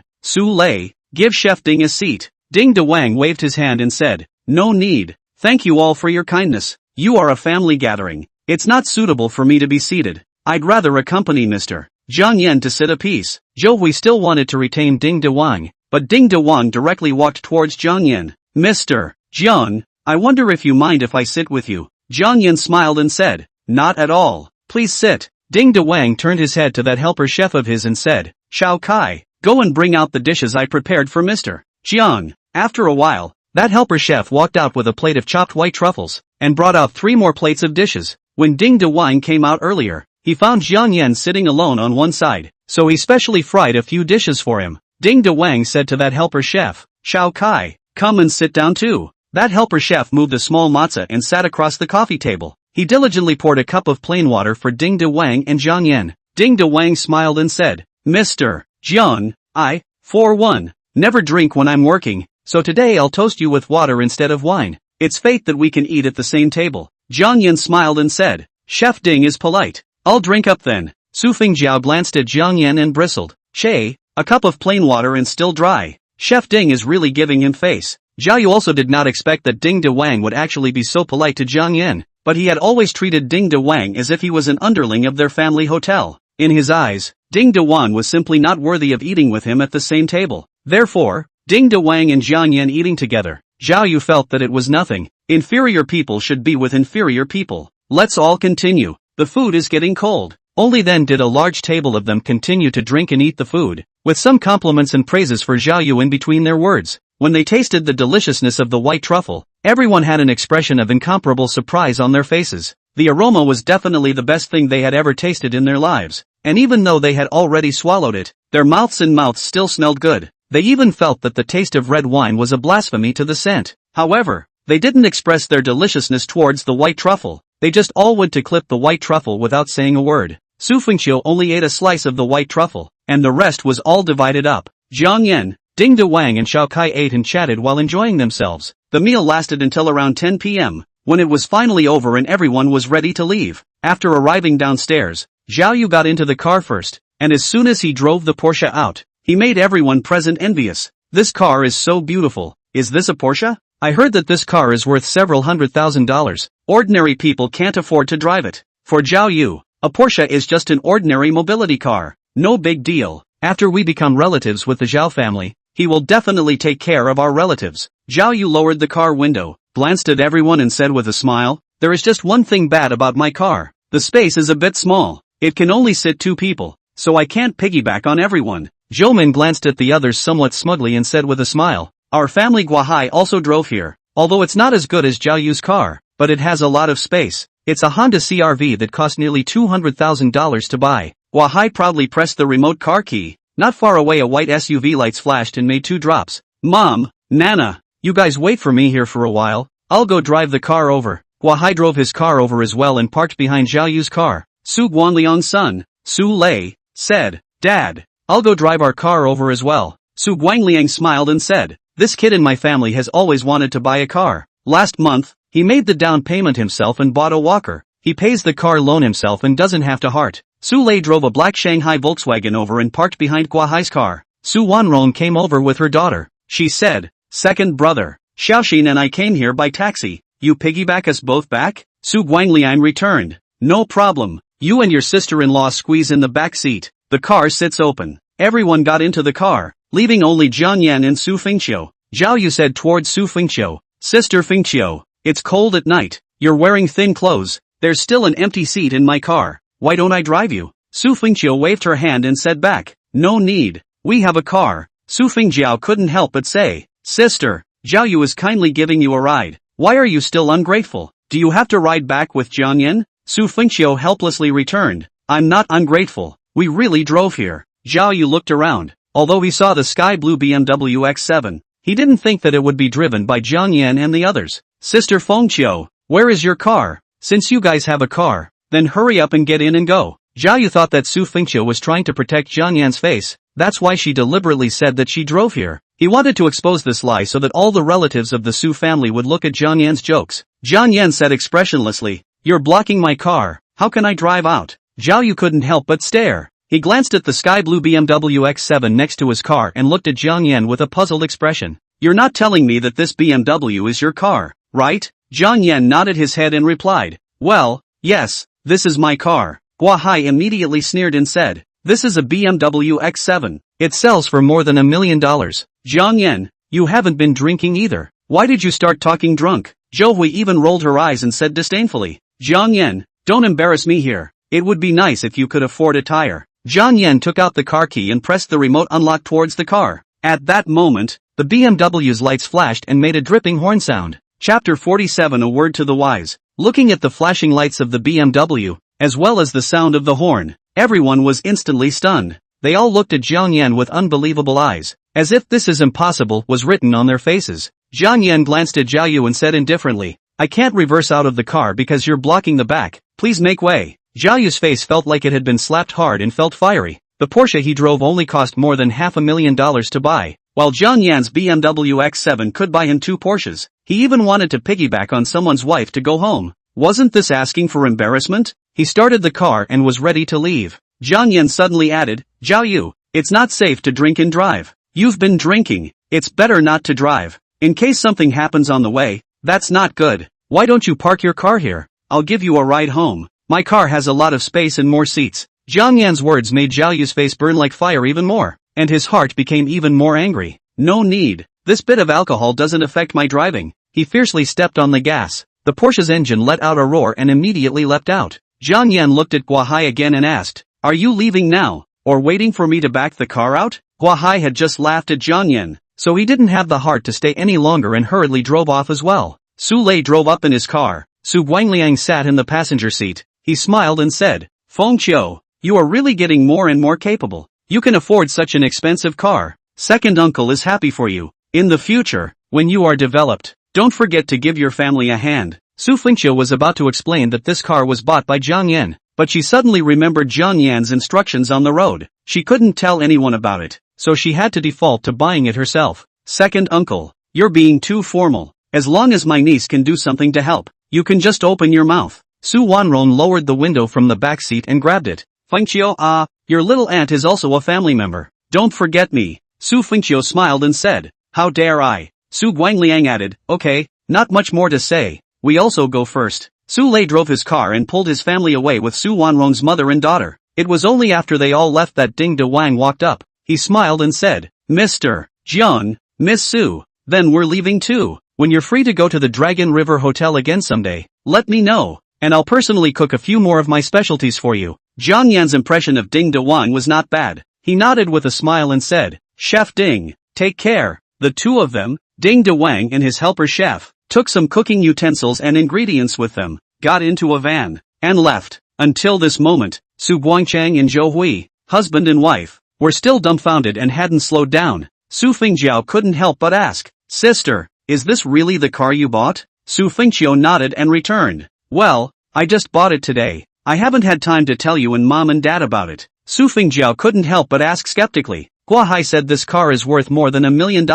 Where did you guys get the money to buy such an expensive car? Could it be that you have other personal money, sis?" Su Fengjiao simply do not believe that Jiang Yan can have money. After all, Jiang Yan's job, she begged Zhao Yu to help find, and until now only work 3 days, even if the settlement of wages by the day, at most a few $100s. Su Guangchang and Zhou Hui both also looked at Su Fengqiu with puzzled eyes. Since these 3 years, their family lives together. How much Su Fengqiu earns every month, they all know, and the family's clothing, food, housing, transportation and other expenses. Su Fengqiu also bear most of the costs. 3 years down the line, it would be amazing to save 100,000 or so. Su Fengqiu slightly bowed her head and said according to the words Jiang Yan taught her, I made a down payment on this car, and did the installment payment. Zhou Hui asked, how much did you put down? I remember that your savings is only more than 100,000. This car down payment is not cheap, right? Su Fengqiu continued, I put down 30%, my deposit is not quite enough, so I cashed out a few credit cards, which is enough for the down payment. Sister,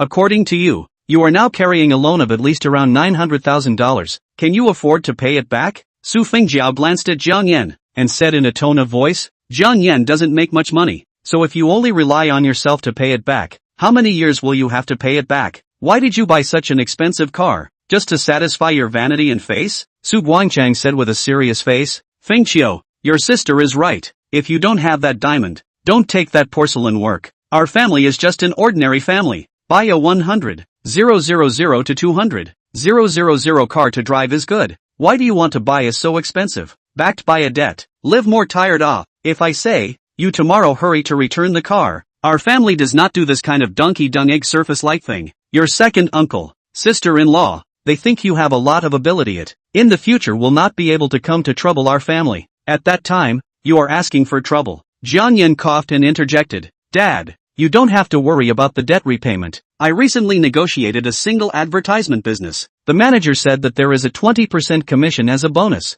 At that time, the car loan will be paid by me. Zhou Hui snorted and said with disdain, you'll pay it back? Then I ask you, how much do you spend on this single advertisement? How much money can 20% draw be? This, I haven't asked yet. I guess it's not less. What exactly is the advertisement? How much is the advertisement cost? These Jiang Yan pressure did not go to talk about it. He is naturally not clear. However, Ma Huayun has given him a good greeting. He can go at any time to sign into this single advertisement. As for the commission, how much does not matter. After all, this car is his full payment to buy. Pressure does not have to pay back the loan. The reason why he said this is simply to let his father-in-law and mother-in-law feel at ease. Do not pursue Su Fengqiu. Zhou Hui sneered and said, estimate? In that case, you haven't even negotiated the advertisement down yet, right? Jiang Yan, you're really blowing this bullskin out of proportion. If you don't get the commission in the end, you'll still have to ask Fengqiu to pay back the money. Su Fengqiu hurriedly spoke for Jiang Yan and said, Mom, since Jiang Yan said this,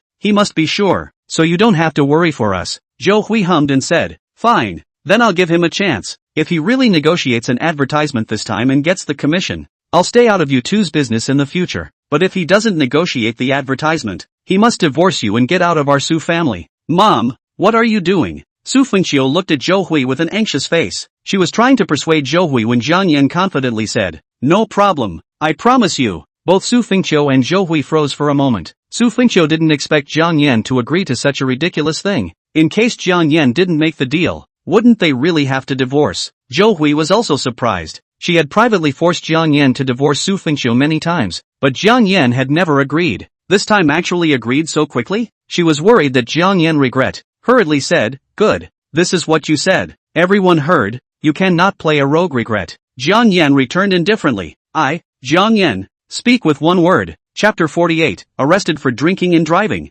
Zhou Hui's heart was so happy at the moment. She wanted to drive this waste of a son-in-law out of the house, not for a day or two, and now she finally had a chance. As long as Jiang Yan didn't negotiate the advertisement, she could drive Jiang Yan away in name. By then, no one would take the matter of waste son-in-law to taunt her again. She could confidently face any of her relatives and friends, no longer needing to hide when she saw people. Seeing that Su Fengqiu seemed a bit sad, Jiang Yan pulled on her hand and said, wife, let's go home. Let's talk about what we have to say when we get back. Dad, Mom, we're going back. Jiang Yan pulled Su Fengqiu into the car, then drove off. Zhou Hui looked at the distant headlights as she turned her head to look at Su Fengjiao. Jiao, I remember Zhao Yu said that the boss of the company Jiang Yan works for is his classmate, right? Su Fengjiao nodded and said back, yes, why are you asking about this? Mom, Zhou Hui sneered as she said, Jiao, This time the opportunity to rescue your sister from her misery has come. You greet Zhao Yu and tell him to tell his classmates to find a way to fire Jiang Yan. Don't let him negotiate this advertisement. Su Fengjiao instantly understood what Zhou Hui meant. She had always listened to her mom. A big reason why she hated Jiang Yan was because Zhou Hui often fed her some bad words about Jiang Yan. The year Su Fengjiao and Jiang Yan first got married, Su Fengjiao was still in her junior year of college. She had been studying at school and seldom went home, and was very little influenced by Zhou Hui. But after she graduated a year ago, she went home every day to live, and was greatly influenced by Zhou Hui. Day by day, over time, Su Fengjiao was more and more dissatisfied with Jiang Yan as her brother-in-law. I don't know when. She didn't call brother-in-law anymore, but directly learned from Zhou Hui to call Jiang Yan's name. Not moving to open her mouth is Jiang Yan this waste. Mom, no problem. I'll call and tell Zhao Yu tomorrow. Only then did Zhou Hui nod her head in reassurance, and all three members of the family turned toward the building with smiles on their faces. At this moment, Jiang Yan and Su Fengjiao both drove away from the Hanlin family's neighborhood. Su Fengjiao asked with some displeasure, "Hubby, why did you agree to that ridiculous request from my mom?" Jiang Yan smiled towards her and stretched out a hand to hold hers, comforting, "Wife, don't be angry. You are the most loved and the only woman I've ever loved in my life. Jiang Yan, how could I not want to divorce you? To tell you the truth, I've actually negotiated this single advertisement and will go sign the contract tomorrow, so I won't lose at all. Now do you understand? Really?" Su Fengjiao couldn't help but look surprised. She lightly patted her chest and said, "Why didn't you say so earlier, causing me to worry for nothing?" Jiang Yan smiled and said, "Oh, I didn't expect that our mom would raise this kind of request. Alas, our mom just misunderstood you too deeply. She has never seriously, in-depth understanding of you." Su Fengjiao had always wanted to dissolve the misunderstanding between her mom and Jiang Yan, but she couldn't do so. "By the way, husband, didn't you bring 2 gifts? Why did you only mention 1 gift when you went upstairs?" "Oh, that one was actually prepared for you." "Prepared for me?" Su Fengjiao turned back and brought the other gift box over from the back seat, asking curiously,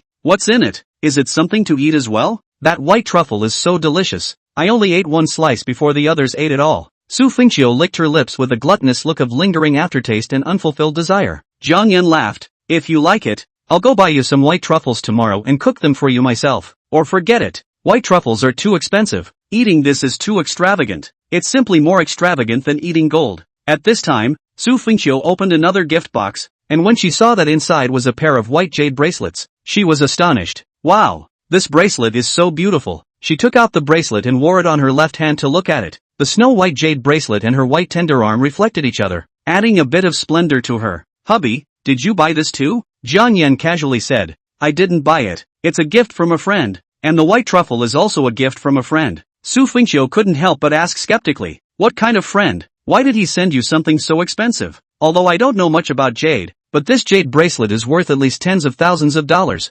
right? There's also that box of white truffles, also worth tens of thousands of dollars. These two things together are almost worth $100,000. Jiang Yan said with a calm face, "This friend of mine is called Old Ma. He came to Yunzhou on a business trip and happened to meet up with me, so he casually gave me these 2 gifts. He just said small gifts, and I didn't expect them to be so expensive." Su Fengjiao asked again, "How come I didn't know that you have such a friend? The next time he comes on a business trip, I'll introduce him to you." "Well, good. People send such an expensive gift to us, how come we have to treat them to a meal to show our appreciation?" Su Fengjiao didn't pursue the matter any further as she took off the jade bracelet and put it back inside the gift box. Jiang Yan couldn't help but ask, "Wife, why did you take it off? Don't you like it?" Su Fengjiao shook her head and said, "It's not that I don't like it, but it's too expensive. Let's return the bracelet to your friend when he comes. But the white truffle has already been eaten. There's no way to return it to him." Just then, Jiang Yan and Su Fengjiao came to an intersection with traffic police on duty in front of them. Su Fengjiao said, "Hubby, look at that Porsche in front. It seems to be Zhao Yu's car." Jiang Yan slowed the car down and the traffic police waved his hand, signaling him to pull over. "Comrade, we are investigating drunk driving. Please cooperate with the investigation." When Su Fengjiao heard this, she exclaimed in a small voice, "Bad. Zhao Yu won't be caught, right?" The traffic police took out a breathalyzer and said to Jiang Yan, "Comrade, please blow." Jiang Yan cooperated and blew. The traffic cop looked at the tester and nodded. "No alcohol, you can leave." Su Fengjiao asked, "Comrade traffic cop, the Porsche in front is my friend's car. What happened to him?" The traffic police returned. "He is suspected of drunk driving. His license will be revoked and he will be fined and detained." "Ah, so serious." Su Fengjiao was startled. She asked busily, Then can we go over to see him? He was having dinner with us tonight, the traffic police said. Then you guys go over and persuade him. He's resisting our law enforcement right now. We're preparing to take coercive measures against him. Zhao Yu was Su Fengxiao's boyfriend after all. Su Fengxiao naturally couldn't just sit back and do nothing. She opened the car door and walked down. Jiang Yan had no choice but to follow suit and get out of the car. The two of them walked over a short distance and saw that Zhao Yu was theorizing with two traffic police officers with an impatient look on his face. When he saw Jiang Yan and Su Fengxiao walking over, his face couldn't help but become even more ugly. Thinking that Jiang Yan was deliberately coming over to see him laugh, in order to save face, Zhao Yu shouted loudly, "I'm warning you guys, my dad is Zhao Yaozu, the owner of the Dragon River Hotel, and my dad knows your traffic management bureau's director Wang. You guys let me go now and I'll pretend nothing happened. Otherwise I can make you guys take off these clothes with one phone call." A traffic policeman grunted and said with a serious face, "Who are you scaring? I don't care who your dad is. Even if it's Chief Wang who is drunk driving, I'll still detain him. Be honest with me or don't blame us for taking coercive measures against you." Zhao Yu was also annoyed. He shouted, "I think you don't want to do it. I'll call my dad now." Chapter 49, Self-Indulgence. Zhao Yu twisted his head away, deliberately pretending not to see the two Jiang Yan and Su Fengxiao as he pulled out his cell phone and started calling. A traffic police officer droned at him. "Put down your cell phone and be dealt with." Zhao Yu sneered. "Now you know you're afraid, right? Hurry up and let me go. Otherwise the call will go to Director Wang in a while, and you guys won't be able to eat it." The traffic policeman droned loudly. "I am now solemnly warning you for the first time. Immediately put down your cell phone. After 3 warnings, if you still don't obey the treatment, we will take coercive measures." "Who are you scaring? I won't put down my cell phone." 2 warnings, warning 3 times. After the traffic policeman shouted, he took out a bottle of chili water from his pocket and sprayed it towards Zhao Yu. "Ah!" Zhao Yu screamed miserably and covered his face and shouted, "My eyes! What have you done to me? You bastards! You will regret it." Seeing this scene, Su Fengxiao was terrified. It was the first time she had seen the traffic police enforcing the law, and she stood in place, not daring to go forward. The pepper-spraying traffic policeman said, "You rich second generation, on the basis of your family having some money and knowing a few people, you dare to disregard the law in your eyes. Today I'll give you a good lesson. Handcuff him and detain him for 15 days so that he can sober up." 2 traffic policemen forcefully handcuffed Zhao Yu, then stuffed him into a police car and took him away. The corner of Jiang Yan's mouth couldn't help but reveal a smile. 2 days ago, he was framed into the police station by Guomini, who was arranged by Zhao Yu. This time, Zhao Yu was detained for 15 days for drunk driving. What a retribution! Su Fengxiao turned back and asked, "Hubby, Zhao Yu has been arrested. What should we do? Should we tell Jiao Jiao?" Jiang Yan calmly replied back, "Wife, you don't look at what time it is now. If you call and tell Jiao Jiao at this time, our parents and they won't be able to sleep soundly. Besides, Zhao Yu is breaking the law. It's useless to find anyone, but he's just drunk driving. It's not murder and arson. He'll be released after a few days of detention, so there's no need to worry about him." Jiang Yan put his arm around Su Fengxiao's shoulder and returned to the car. The two of them continued to rush towards home. "Hubby, will Zhao Yu really be alright? I'm afraid that if we don't tell Jiao Jiao, she'll blame us." "Honey, don't worry about it. Zhao Yu will definitely call his dad. His dad is so rich and has a wide network, he'll be able to release him soon. Instead of worrying about him, why don't you worry about me?" Su Fengxiao glanced at Jiang Yan suspiciously and asked, "What's wrong with you?" Jiang Yan said with a grave face, "I don't have a driver's license." "Ha?" Su Fengxiao froze. She just remembered the issue of driver's license. "You don't have one?" Jiang Yan returned. "Luckily the traffic police officer didn't check the driver's license just now, or else if they found out that I was driving without a license, I'm only afraid that I'll have to go in and accompany Zhao Yu." When Su Fengxiao heard this, her attention was immediately pulled to Jiang Yan's side. "Hubby, I don't have a driver's license either, so neither of us can drive?" Jiang Yan actually had a driver's license, but his driver's license was from abroad, and he hadn't taken a driver's license on the Chinese side. A foreign driver's license can't be used in Huaxia, and must be changed to a driver's license from this side of Huaxia. I actually used to have a driver's license, but I just lost it, so I'll just go get a replacement one tomorrow. Su Fengxiao couldn't help but be relieved, but she had completely forgotten about Zhao Yu after being so frightened by Jiang Yan. After returning home, because the time was late, it was already past 11, so the two of them washed up and went to bed. The next morning, Jiang Yan woke up early and cooked noodles for Su Fengxiao, fried a green vegetable. The two of them ate breakfast together. Hand in hand they went out to work together. "Hubby, today is still the first day for both of us to drive to work. This feels so good." Su Fengxiao had a smile on her pretty face and looked happy. "Right, you must remember to get a replacement license today. Driving without a license is very serious." "Well, Don't worry, after I go sign the advertisement contract, I'll go and get a replacement driver's license. Jiang Yan drove Su Fengqiu to work first, then rushed to Vast Culture Company. He arrived downstairs at Iha Mansion and had just parked his car when a silver Mercedes-Benz pulled up next to him and Wu Guan walked down from the car. Jiang Yan? Wu Guang looked at Jiang Yan with a surprised face, and then looked at the BMW key in Jiang Yan's hand that he hadn't put away yet. This is your car? Jiang Yan nodded his head and said, well, it's my car. Wu Guang couldn't help but slightly twitch the corners of his mouth twice. His face was a little less than pleasant. The Mercedes-Benz he drove as a boss was only about $1 million. Jiang Yan, a new employee, actually drove a car that was about the same price as his boss's car. Did this ING look like he came to work? You can afford such an expensive car. Why do you still come to my company to work? Isn't it a bit condescending? Jiang Yan smiled and said, oh, Mr. Wu, don't get me wrong. This car is actually rented by me. I'm not going to Sabai Arden to see manager Xiaoya today. I'm afraid that if I ride an electric car over there, people will look down on me. It doesn't matter if they look down on me. I'm afraid that they will underestimate the strength of our company. So, I rented a BMW to fill up the facade. When the time comes, in case I ask the receptionist to have a meal, I will also have face, right? Upon hearing that Jiang Yan's car was rented, Wu Guang's heart was much more comfortable. Jiang Yan rented a car to fill up the facade, to sign a contract for the company. This kind of work attitude,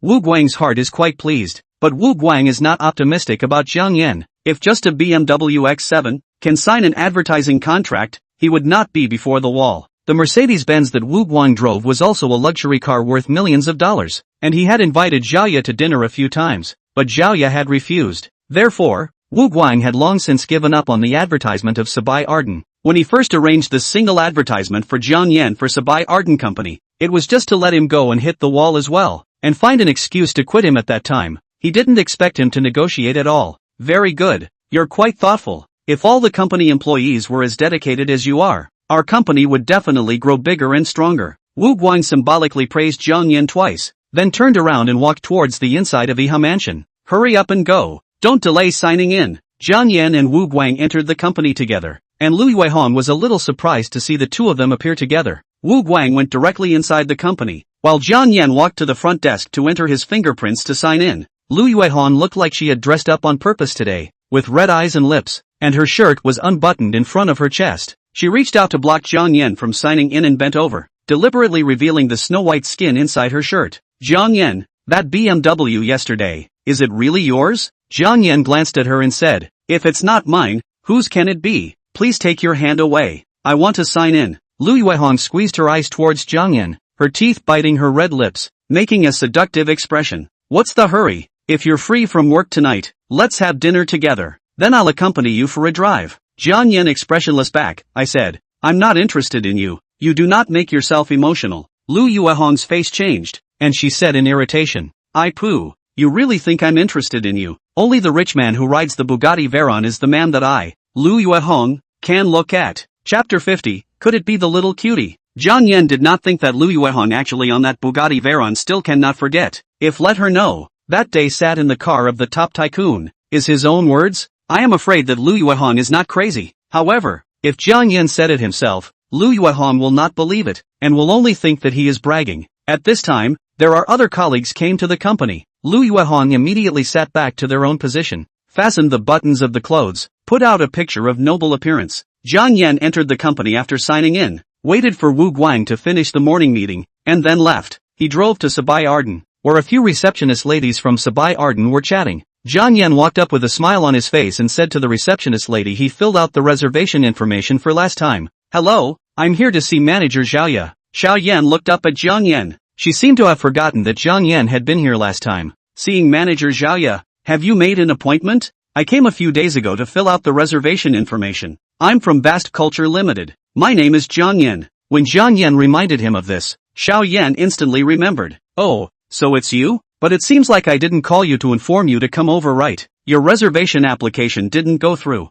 Jiang Yan's reservation information was thrown into the trash can by her, and it was never reported to him at all. But Jiang Yan was not aware of this matter. He added, please call manager Xiaoya. She should see me. Xiao Yan frowned and said impatiently, what's wrong with you? Do you know the rules? Manager Xiaoya won't see you if your reservation application didn't go through. If everyone had to ask me to call manager Xiaoya, would manager Xiaoya still scold me to death? You can either fill out another appointment information and go back and wait for news. Either leave now and don't affect my work. Jiang Yan couldn't help but frown as well. Manhwa had greeted him a long time ago and he had filled out the appointment information. In his opinion, Jiang Yan had no reason to not see him. He was about to make a call to ask Manhwa when suddenly a sound of footsteps rang out and a group of people walked into Sabai Art and Company. Wow, it's Han Xuanning. She really came to our company. She's even prettier in person than on TV. Hurry up and say hello to her and get an autograph. Those reception ladies at the front desk immediately all grabbed a pen and paper or cell phone and greeted them with an excited face. Miss Han,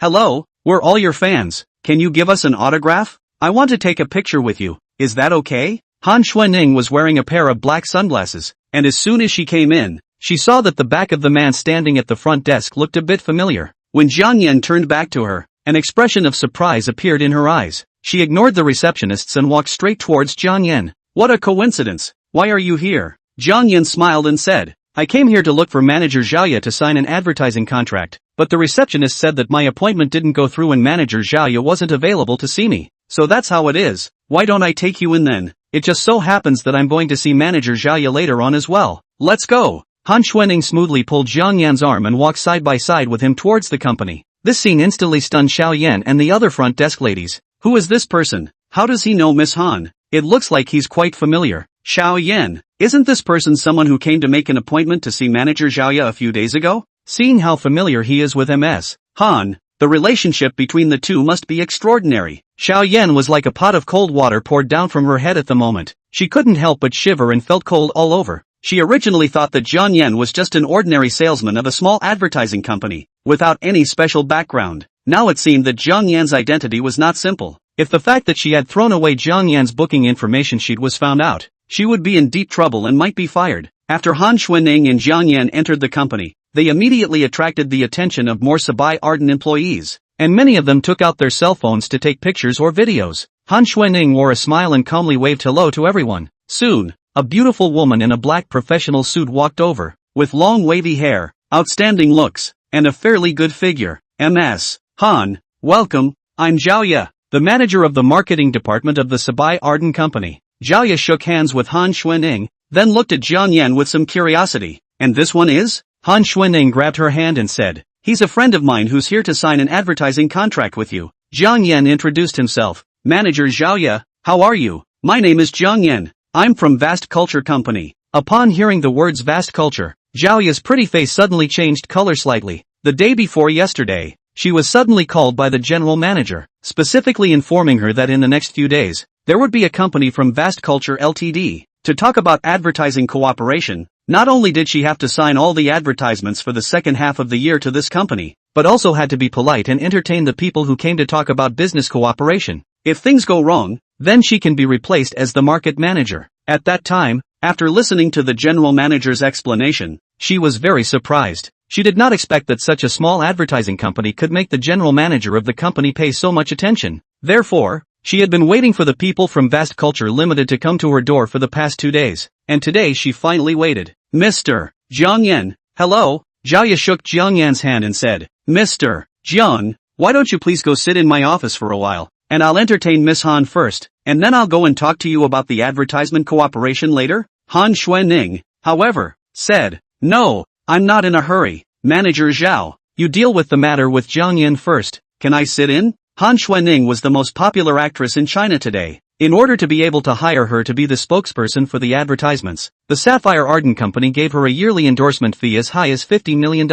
In China, there were only a handful of actresses who could reach this price. Therefore, Sapphire Ardent paid extra attention to Han Xuanning, and Jiang Yan got the inside information that Han Xuanning had special background relationship, and the general manager of the company specially explained to receive the grand reception. And since Jiang Yan and Han Xuanning were friends, for a moment, Jiang Yan couldn't help but be a bit flamboyant, thinking that there was a big deal here. Of course, then the two of you follow me to the office. Jiang Yan led Jiang Yan and Han Xuanning to the office, and she immediately took out several advertising contracts. Mr. Jiang, this is all of our company's product advertising design contracts for the second half of the year. There are a total of 5. Our company's general manager has already signed and stamped them. All you need to do is take them back and have your company's general manager Wu sign and stamp them, and then they'll take effect. Jiang Yan casually picked up an advertising contract and looked at it. This one contract advertising design cost $1 million. He also looked through the other advertising contract costs, the highest cost of a contract up to $5 million.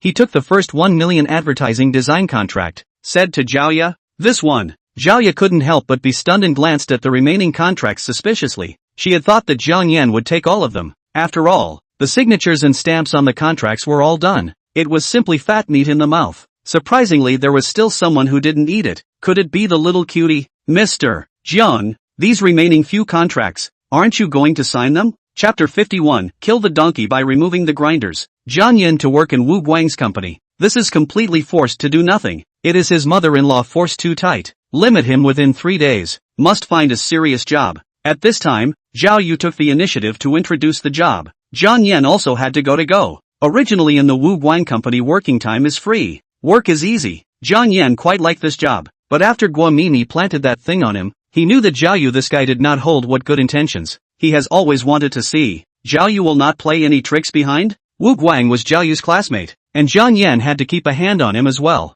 Manager Zhao Yu, this one contract is enough, so that you can first look at our company's advertising design ability, and after getting your approval, we will continue to cooperate. If our company's design ability doesn't work, then we can't take advantage of you for nothing. Zhao Yu couldn't help but be a bit impressed with Jiang Yan. She didn't expect that Jiang Yan, a small salesman, was actually so particular. "Alright, these contracts will be placed here. If you change your mind, you can come and take them away at any time." Jiang Yan added, "Please, Manager Zhao, write the words I just said, that the advertisement design must be recognized by you before it can be done, and for a limited period of time, as a condition within the terms of the contract. If the designed advertisement is not recognized by you and exceeds the limited time, it will be considered as a breach of contract by Party B, and you will have to pay double compensation for your advertisement expenses."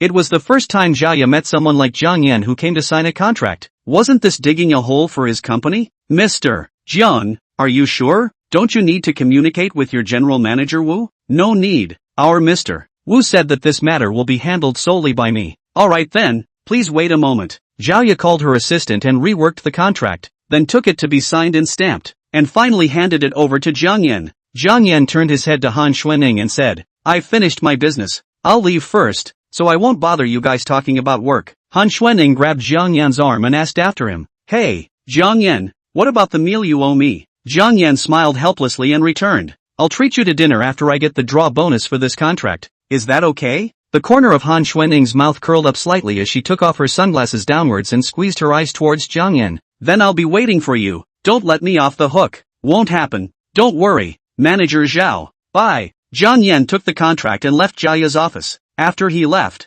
Zhao Yu couldn't help but ask, "Miss Han, what is your relationship with this Mr. Jiang?" Han Xuanning smiled and said, "Ordinary friends, don't think too much." "Well, Manager Zhao, it's time for us to talk about the advertisement shooting." "Ordinary friends?" Zhao Yu thought in her heart. "I'm afraid it's not that ordinary." When Jiang Yan left the entrance of Sabai Arden, Xiao Yan's heart was in her throat. Fearing that Jiang Yan would find her in trouble, she was glad that Jiang Yan didn't even look at her and left with a smile on his face. Meanwhile, inside the general manager's office of Vast Culture Limited, Wu Guang received a call from Zhao Yu. "Hey, Zhao Yu, what's the matter with me?" "Old Wu, you still remember what I mentioned to you last time, right? My girlfriend called and told me to get Jiang Yan fired on an excuse." "Oh, you're talking about this," Wu Guang said with a smile. "You can rest assured. That guy is now going to Shabai Arden to talk about advertising cooperation. Even I personally went to find Zhao Yu. That woman several times have not been successful. Jiang Yan went to definitely hit a nail. At that time, I'll take his business ability is not good. To fire him." Zhao Yu was overjoyed after hearing this. "Great. I'll treat you to dinner some other day." "Why another day? This is not like your style. You have always been thunder and lightning." "Today at noon bring your girlfriend. We meet and drink." "I'm afraid I can't at noon today," Zhao Yu said with a little difficulty. "I drank and drove last night, and was investigated by the traffic police, and now I'm locked up in the detention center, and I won't be able to get out for a while." Wu Guang couldn't help but laugh. "Oh, how is your kid so unlucky? My dad and the traffic bureau director Wang is an old friend. I will give my dad a call. Let my dad find the director of Wang to say something." "Put you out," Zhao Yu said. "No need. My dad has already gone to find Director Wang today. He should be able to release me today. I'll contact you when I get out. Hang up first. Bye." After hanging up, Zhao Yu's face was filled with a smug sneer. Jiang Yan, you're dead this time. Ever since Xiao Yu failed to get Guamimi to plant evidence on Jiang Yan last time, he had been unhappy in his heart, feeling that Jiang Yan had caused him to miss the opportunity to become a brother-in-law with Han Wenshan. If he could fire Jiang Yan this time, Zhou Hui would then take advantage of the situation and force Jiang Yan to divorce Su Fengqiu. At that time, then find someone to Han Wenshan tipped off, set him and Su Fengqiu together. The future Zhao family, with the help of the Han family's power, will certainly be able to soar. Zhao Yu is thinking more and more happy. Feel that he this time things accomplished, certainly can get his father's appreciation. Jiang Yan drove back to the Vast Culture Limited company. He then went straight to knock on the door of Wu Guang's office. Come in. When Wu Guang saw Jiang Yan walk in, he immediately slammed his face up, already prepared to scold Jiang Yan badly before firing him. Back so soon? Did you fail to negotiate the advertisement? Jiang Yan, as I said before, I don't care who introduced you. If the advertisement is not negotiated, get the hell out of here. I don't keep wastes in my company. Negotiated. Wu Guang was about to continue cursing down. When he heard Jiang Yan's words, he froze for a moment. What? Say that again? I said it's been negotiated. This is the contract. Sabai Arden has signed and stamped it. As long as you, Mr. Wu, sign and stamp it as well, this contract will come into effect. Jiang Yan placed the contract on Wu Guang's desk. Wu Guang immediately picked up the contract book and flipped through it. After reading it, he looked at Jiang Yan with a face full of surprise and asked, how did you do it? How did Jia agree to sign the contract with you so easily? Jiang Yan pretended to be unaware of the situation and replied, I just casually chatted with manager Xiaoya for a few moments, and she agreed to sign the contract with me. Oh, so simple? Wu Guang couldn't help but show a puzzled expression. He couldn't help but wonder if this contract could be forged by Jiang Yan. Xiaoya was a strong woman with a strong personality, very difficult to handle, and by no means could Jiang Yan's kind of trainee salesman convince her. Jiang Yan asked, Mr. Wu, the contract was negotiated. What about my draw? Wu Guang thought for a moment and replied, after I confirm with Sabai Arden and they call the deposit over, I can only give you the draw bonus. You go out first. After Jiang Yan walked out of the office, Wu Guang immediately called Xiaoya, with whom he had exchanged business cards when he met with her before. Hello, Manager Xiaoya? I'm Wu Guang, the General Manager of Vast Culture Limited. I'd like to ask, just now one of our company's salesmen went to your company to talk about advertising cooperation. Yes, there was a Jiang Yan who came to see me. Mr. Wu, have you read all the contracts? There's nothing to comment on, right? Hearing Xiaoya's reply, Wu Guang was then sure that the contract was real. At once he was thrilled in his heart. No comments at all. Don't worry, we will do our best to come up with the best creative design for the advertisement, and we will definitely make your company satisfied. Wu Guang couldn't help but think. Jiang Yan signed the contract of Sabai Arden Company for himself. If he fired him immediately, would discharging him chill the hearts of the people? Chapter 52, What a Thick Skin. Wu Guang had already promised Xiao Yu that he would fire Jiang Yan, so he naturally couldn't let Xiao Yu down. After all, compared to Jiang Yan, Xiao Yu's weight was much heavier. For one thing, he and Xiao Yu were old classmates. For another, Zhao's family had the Dragon River Hotel and had many connections that might help him in the future. Wu Guang thought for a while, until noon when he was about to leave work. He didn't think of a reason to fire Jiang Yan, but he thought of how to buy people's hearts. Colleagues, let me tell you a good news. Our company has just taken a single advertisement cooperation with Sapphire Arden. Tonight at noon we will set up a celebration banquet. Let's all go out and have a good meal together. I'll treat you. Hearing this news, everyone in the company was overjoyed. Yay, long live Mr. Wu. Our company finally received an advertisement. I thought we had no performance this month again. The advertisement for Sapphire Arden seems to have been negotiated by the newcomer. Jiang Yan, right? I didn't expect this new guy to have two brushes. Wu Guang added, alright, everyone hurry up and pack up. I've booked a private room at the Dragon River Hotel. We'll go there to eat at noon today. Everyone was overjoyed and flocked to Wu Guang to leave the company. After going downstairs, Wu Guang looked at the company's employees and said, let's carpool. I can do a few people in my car. Jiang Yan, you pull a few people. The rest of you, whoever has a car can also squeeze in, or else take a taxi there. Immediately, someone said, Jiang Yan, I'll take your car, no problem, right? BMW X7. I like this car too much. I want to sit in it too. Jiang Yan couldn't afford to excuse himself. He led a few of his male co-workers into the car and followed Wu Guang's car towards Dragon River Hotel. Many people came to the Dragon River Hotel for the first time, and after seeing the luxurious decoration of the Dragon River Hotel, they all marveled. This Dragon River Hotel is one of the leading hotels in Yunzhou. I heard that they have a Michelin chef in the hotel who came back from abroad and cooks exceptionally tasty meals. The reputation of the Dragon River Hotel is made by him. The meals here aren't cheap. A random table will cost several thousand. If the chef himself cooks, it will cost at least $10,000. We're all dipping into Mr. Wu's blessings today to be able to eat here. Wu Guang smiled and said, in fact, the owner of this hotel is my classmate's father, and my classmate and I have an iron porcelain relationship. When I called to book a private room, I incidentally booked the hotel chef to personally cook for us. When he said this, Wu Guang deliberately looked at Jiang Yan, wanting to see how he would react, but Jiang Yan didn't react in any way and just sat in his seat playing with his cell phone, looking unconcerned. The other colleagues were chatting with each other or playing with their cell phones, waiting for the food to be served. After a short while, an exquisite dish was served on the table, and everyone's attention returned to the table. Wu Guang coughed and said, "Before we move our chopsticks, let me say a few words, mainly to announce two things." Everyone looked at Wu Guang, and some looked at Jiang Yan, thinking that Wu Guang might be trying to praise Jiang Yan. The first thing is that I have decided to expel Jiang Yan. Instantly, everyone couldn't help but be stunned. Everyone had thought that Jiang Yan was the one who took credit for negotiating the contract with Sabai Arden this time, and that this gathering was to celebrate him. But no one had expected that the first thing Wu Guang opened his mouth was to fire Jiang Yan. Jiang Yan frowned and said unhappily, "Mr. Wu, I negotiated the advertising contract with Sabai Arden for the company, but you want to fire me. What kind of reasoning is this?" Wu Guang smiled and said calmly, "Jiang Yan, I knew you would ask, so I'll tell you why. First of all, it's only been 4 days since you started working at the company, and you've been late twice, treating your work attitude extremely unserious. This is a fact, right?" Jiang Yan didn't argue. He was indeed late on the first day. On the second day, it was Lu Yuehong who was secretly messing with him. He failed to sign in successfully, and happened to be bumped into by Wu Guang. Wu Guang continued, "Secondly, you said that you were the one who negotiated this advertisement? Oh, you really mean to take the credit to yourself? Everyone in the company knows that I didn't run to their company for this single advertisement of Sabai Arden. If it wasn't for me, the general manager, going to their door 3 times to talk to them, could you have taken this single advertisement so easily?" Manager Zhaya was clearly touched by my perseverance, and she signed this advertisement to Vast Culture Limited,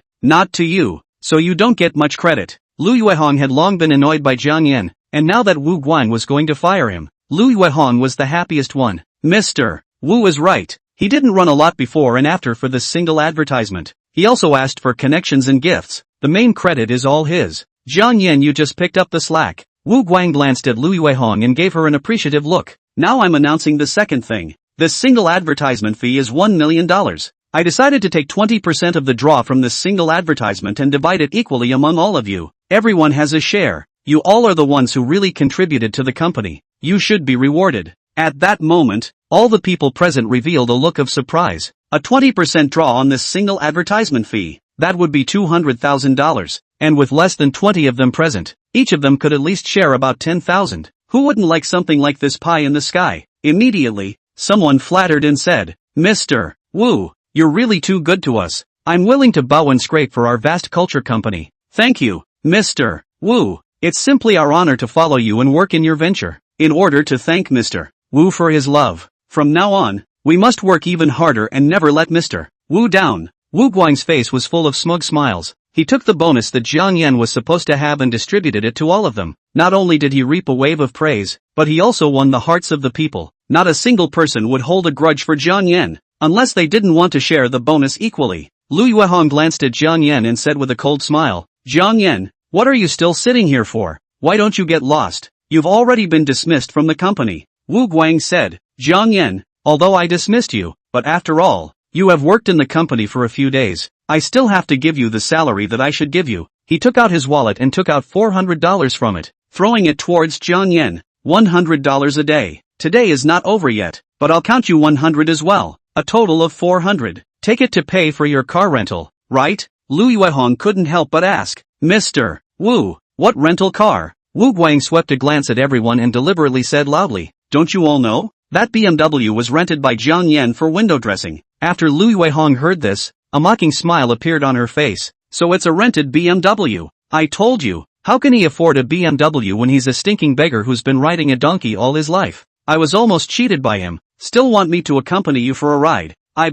Dream on." A few male colleagues who had previously eyed Jiang Yan's purchase of a BMW also laughed at Jiang Yan. "Jiang Yan, you're really shameless, pretending with a rented BMW. I was surprised by you yesterday. Luckily, When I came in his car today, I even praised him a bunch of good words. Now I take it all back. I've never seen such a shameless one. Look at him that way. Have been demolished, but also do not change color. This cheek is really thick.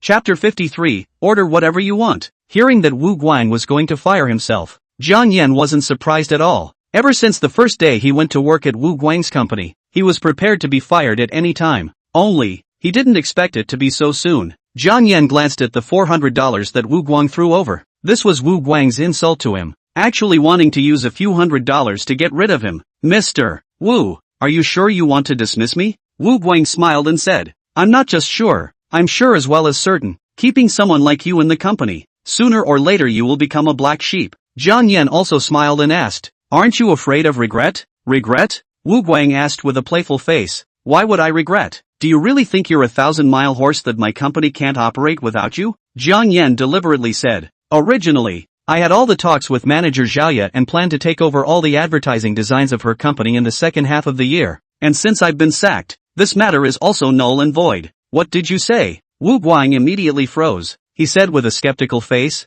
you can negotiate all the second half of the advertising designs of Sabai Arden's company? Lu Yuehong immediately said, Mr. Wu, you're listening to him blow. How could he be so capable? Even if Sabai Arden wanted to talk about advertising design cooperation, it would be directed at our company. How could it be directed at him? A salesman also said, Jiang Yan, this guy really dares to blow. In order to prevent Mr. Wu from firing you, you made up such a ridiculous thing. You want to cheat Mr. Wu to give you 20% of the commission, and then pat your butt and walk away, right? Mr. Wu, you must not fall for his trick. Another male colleague said, he rented a BMW to fill up the doorway but lied to us that he bought it. People like him have no other skills except bragging and cheating. When Wu Guang heard the words of these company employees, he immediately felt that Jiang Yan was lying to him as well. Jiang Yan, you really think of yourself as a savior. The earth won't spin without you, right? Without you, I can still negotiate the contract with Sapphire Arden. You disappear in front of me immediately now. Jiang Yan stood up, took the $400, smiled and said, good, I believe you will regret it. See you later. He turned around and walked towards the outside of the private room. Lu Yuehong and the others made another snide comment to Jiang Yan. Che, this man can really act like a pussy. He's simply the king of pussy. This Jiang Yan is a brazen villain. He rented that BMW just to try to trick me into sleeping with him. Luckily today, Mr. Wu broke him up. Only then did he save my innocence. Ha ha ha, Yuehong, according to this, Mr. Wu is your savior. Shouldn't you toast Mr. Wu? Lu Yuehong immediately picked up her wineglass. Her eyes flirtatiously looked towards Wu Guang, and said daintily, Mr. Wu, I toast to you. Wu Guang nodded with a smile on his face and raised his wineglass to clink it with Lu Yuehong. His heart couldn't be happier as he watched Jiang Yan leave in despair. You guys eat and drink. I'm going to make a call. He couldn't wait to tell Zhao Yu about this matter. And after hearing this, Zhao Yu was equally happy. After Jiang Yan walked out of the box, he didn't leave the Dragon River Hotel, but went to sit downstairs in the restaurant and made a call to Ma Huayun. Hey, old Ma, Young Yan, it's me. Do you have any orders? You greet the people from Sabai Arden. That advertisement design contract that Vast Culture Limited signed with them. No matter what Vast Company designs, Sabai Arden's side will have to express their dissatisfaction, and when it exceeds the agreed period, let Vast Company compensate for the breach of contract fee, and block this company for me, so that they can't receive a single advertisement. Ma Huayun instantly asked suspiciously, Young Yan, forgive me for taking the liberty to ask, aren't you working at Vast Culture Limited? It was only at 9 o'clock this morning that I received a call from Sabai Arden saying that you personally went to sign a contract with them, so how come you suddenly have to block this company? Jiang Yan said indifferently, I was just dismissed from this company. Now do you understand? The corner of Ma Huayun's mouth on the other end of the phone couldn't help but twitch a bit, and in his heart, he said, this Vast Culture Company Limited is really a death wish, to have such a bodhisattva not to properly provide for, but actually gave the dismissal, deserved this company's bad luck.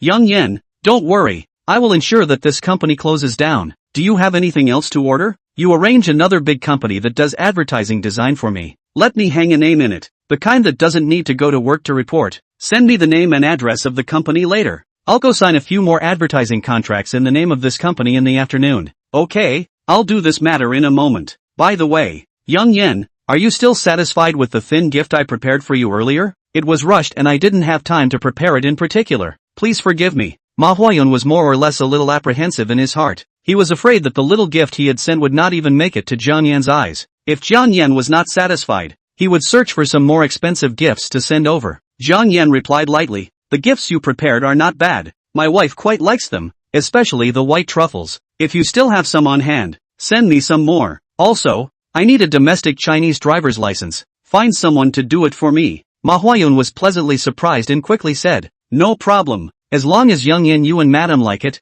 I'll go buy it right away and send it over tomorrow. There's no rush. Just send it over when you're free." "Alright, let's call it a day. I'll hang up first." After hanging up the phone, a playful smile appeared at the corner of Jiang Yan's mouth. Wu Guang and the others were afraid that they wouldn't be able to imagine how this meal would be the last get-together for his company's employees. He dialed Han Xuanning again and asked, "Hey, MS. Han, are you free to have lunch together?" Han Xuanning said with a bit of surprise, "Sure, Mr. Yan. Where are you?" "I'm at the Dragon River Hotel. Come over yourself. I won't drive over to pick you up." "Okay, then wait for me. I'll be right over." After half an hour or so, Han Xuanning finally arrived at the Dragon River Hotel. She was wearing a hat on her head, sunglasses on her eyes, and a mask on her face, a heavily armed look. "Jiang Yan, are you just inviting me to eat here?" She looked at the restaurant. There were quite a few guests who were dining. Like this kind of public occasions, she usually would not show her face. "You could at least book a private room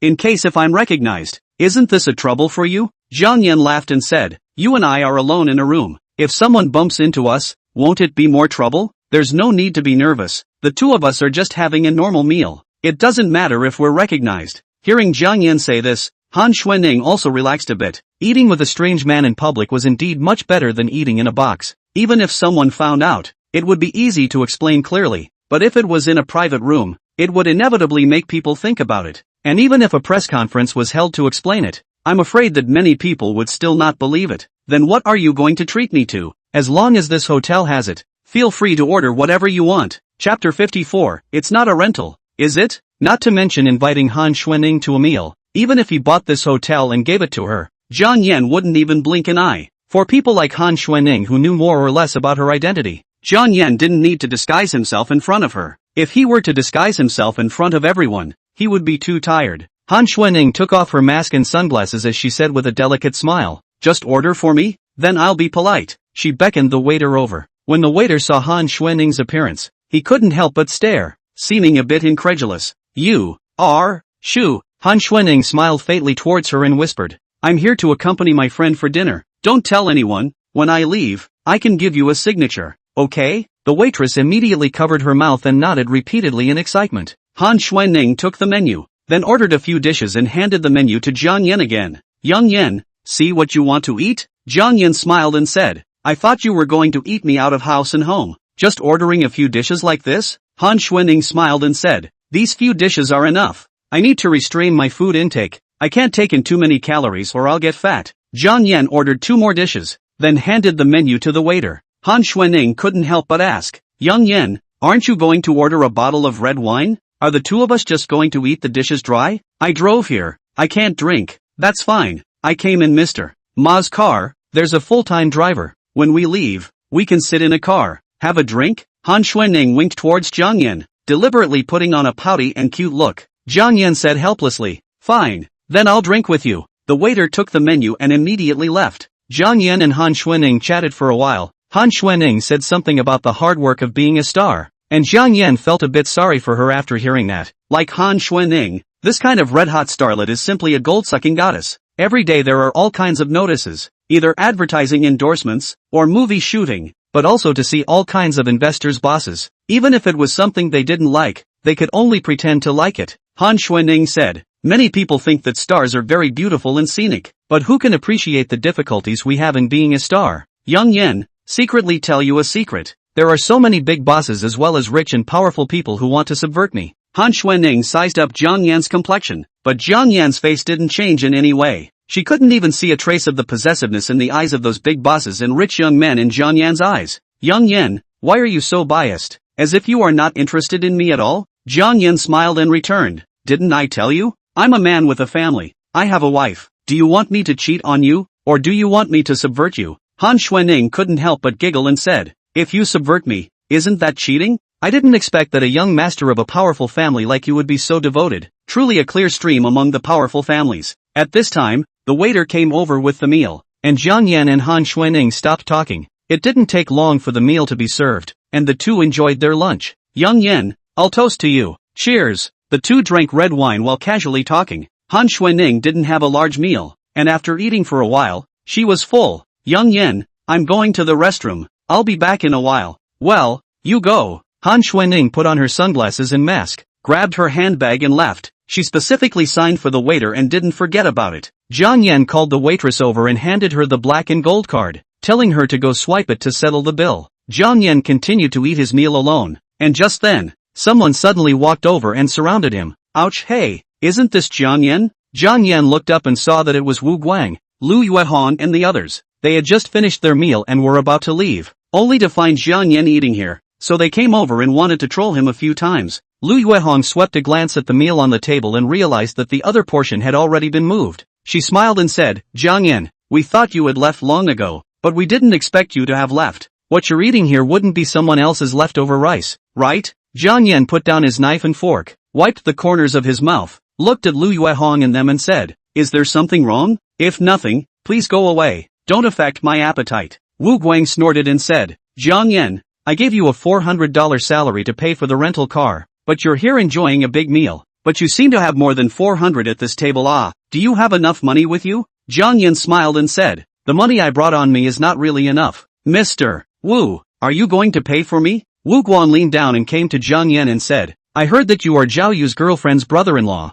You're not trying to dilly-dally here on the basis of this relationship, are you? Eat, this might be your last meal. Jiang Yan asked rhetorically, last meal, what does that mean? Wu Guang had communicated with Zhao Yu on the phone and he knew about the bet Zhou Hui had made with Jiang Yan. Now that he fired Jiang Yan not only lost his job, but also didn't get the draw. Zhou Hui would definitely force Jiang Yan to get a divorce at that time. If divorced, Jiang Yan is no longer Zhao Yu's girlfriend's brother-in-law. Want to come to the Dragon River Hotel again to dabble in food and drink? Naturally impossible. That was why Wu Guang said that this was Jiang Yan's last meal. It doesn't mean anything. I just want to say that eating a king's meal can get you into the police station. I'm eating at Zhao Yu's house. What are you blindly worrying about? At this time, Jiang Yan saw the waiter who went to swipe the card to settle the bill came over. He directly got up and then greeted him. After receiving the black and gold card, he directly walked towards the outside of the restaurant. Jiang Yan had turned his back to Wu Guang, Lu Yuehong and the others to receive the card, so they didn't see the process. But when they saw Jiang Yan leaving the restaurant directly,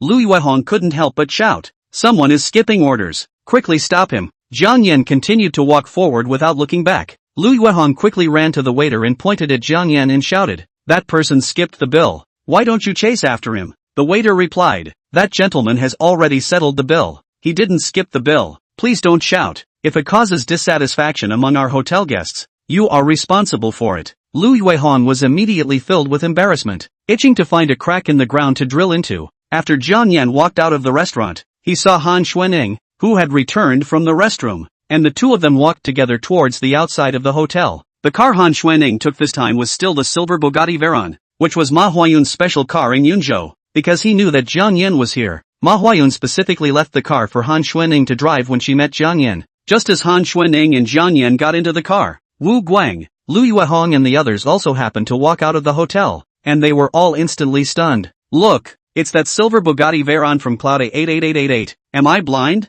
Is that person who got into the car Jiang Yan? Could it be that the man who got into the Bugatti Veyron downstairs at the company that day is really him? This Bugatti Veyron is not rented by him too, is it? Chapter 55, Smart Woman. The Bugatti Veyron Limited Edition, a top luxury car worth hundreds of millions of dollars, was usually the private car of some top tycoons. There was no place to rent this kind of top luxury car, and no one would rent it out. At this moment, Wu Guang's heart was like 10,000 grass mud horses running through, completely not knowing how to express the shock in his heart. How could a trashy son-in-law be able to afford to ride in this kind of top-class luxury car? Lu Yuehong's heart was even more broken at this moment. She had always idolized the top tycoon from Bugatti Veyron and had mocked Jiang Yan many times. It's impossible. Impossible. How did Jiang Yan get into that Bugatti Veyron? He can't be a top tycoon. At this time, someone said suspiciously, who is that woman, wearing sunglasses and a mask? Mysterious. Could that Bugatti Veyron be hers?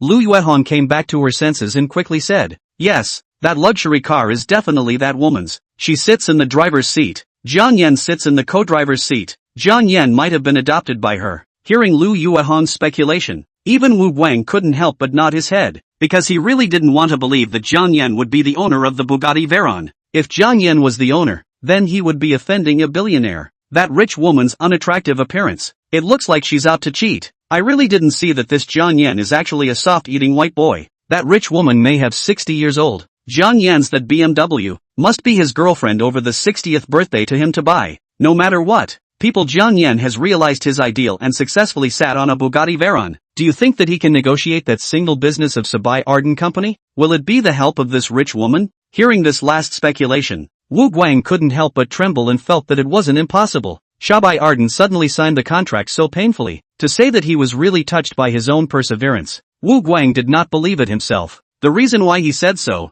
is completely to their own face gold, so as to erase Jiang Yan's credit. Jiang Yan got into the car with Han Xuanning, and then she drove off on her own. Ms. Han, didn't you say you had a full-time driver? How come you're the one driving? Han Xuanning took off her mask and smiled, saying mischievously, if I didn't say that, could you agree to drink with me? Don't worry, I don't drink much and have no problem driving. Jiang Yan, where are you going? Shall I send you home? At this time, Jiang Yan received a text message. He took out his cell phone and looked at it. The text message was from Ma Huayun. The content of the text message was the name and address of an advertising design company, and a contact's name and cell phone number. Tianyu Advertising Design Company, Chang'an Road Huijin Building, General Manager Chen Southeast. Han Xuanning glanced curiously at Jiang Yan's cell phone, and Jiang Yan said to her, drive properly, don't look around, you can send me to Sabai Arden. I just happened to be going to do something to go. Going to Sabai Arden Company again? Han Xuanning was a bit puzzled. She said, alright,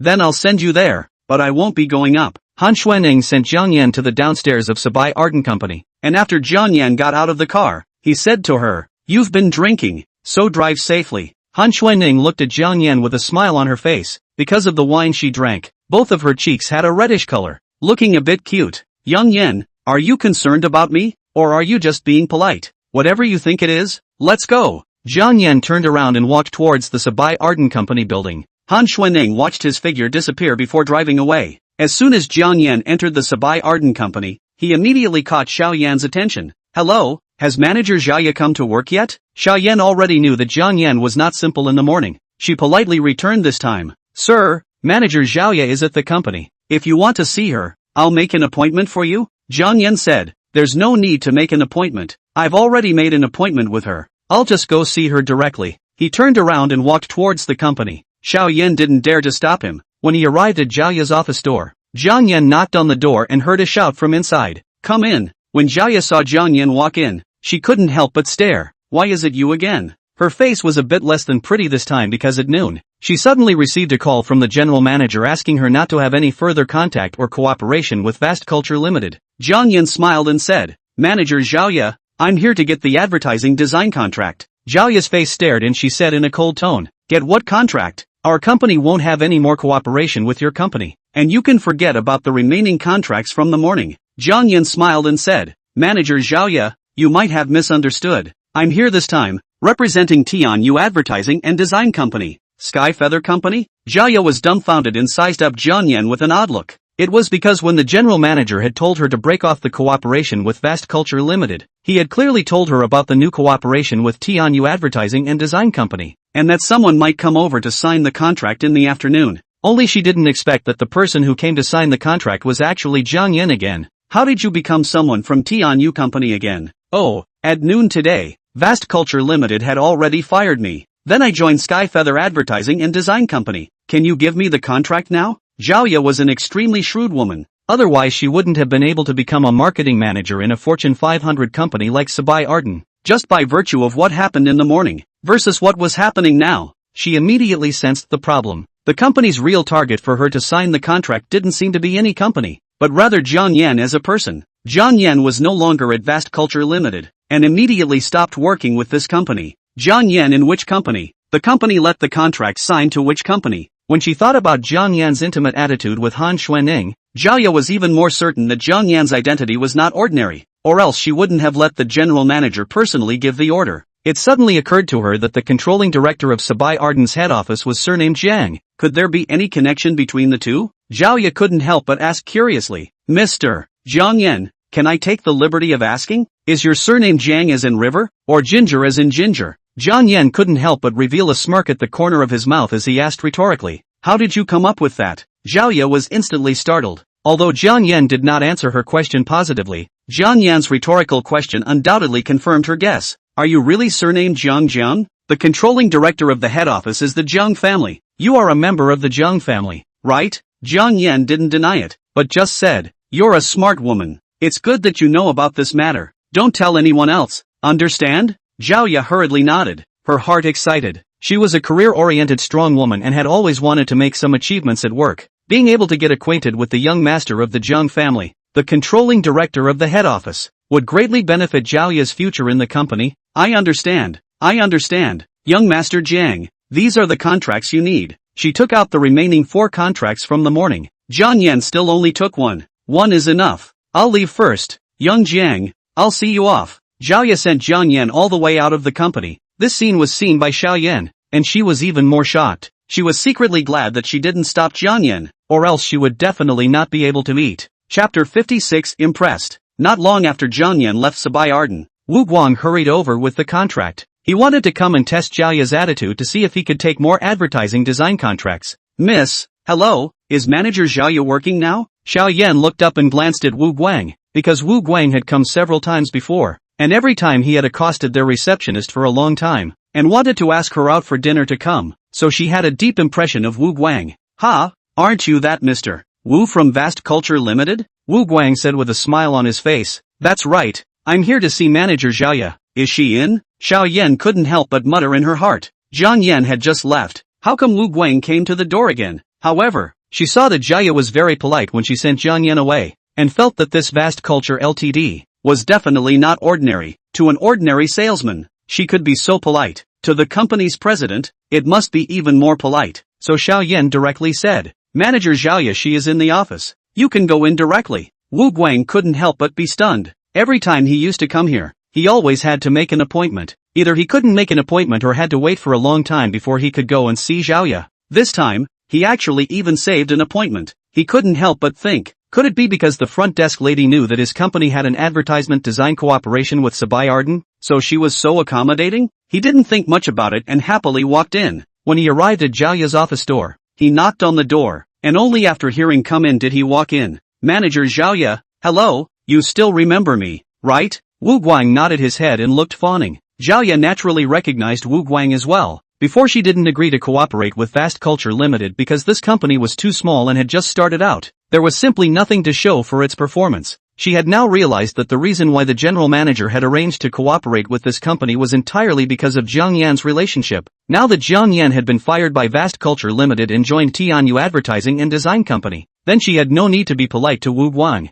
I remember you. Your name is Wu Guang. How did you get in? Why wasn't anyone informed? Wu Guang hurriedly said. It was the receptionist who let me come in directly. Manager Zhao Ye, I have signed and stamped the contract. Please take a look at it. In the future, we will be partners. I came over this time. Firstly, I want to thank you for giving our company this opportunity. Secondly, I want to invite you for a meal. Let's deepen our understanding. I don't know if you are free? Zhao Ye picked up the phone, dialed the front desk, and shouted loudly, what's wrong with your front desk? You let people in directly without an appointment. Do you not want to do it? Xiao Yan received this call and was completely dumbfounded by the scolding. Manager Zhao, me? If this happens again, whoever let the person in will roll me out. Bang! Zhao Ye hung up the phone, then looked up at Wu Guang. I'm sorry, I'm very busy and don't have time to eat with you. As for the contract, you don't need to thank me. Just get the ad design done. The contract is put down and you can leave. Seeing this cold and tough look of Zhao Ye,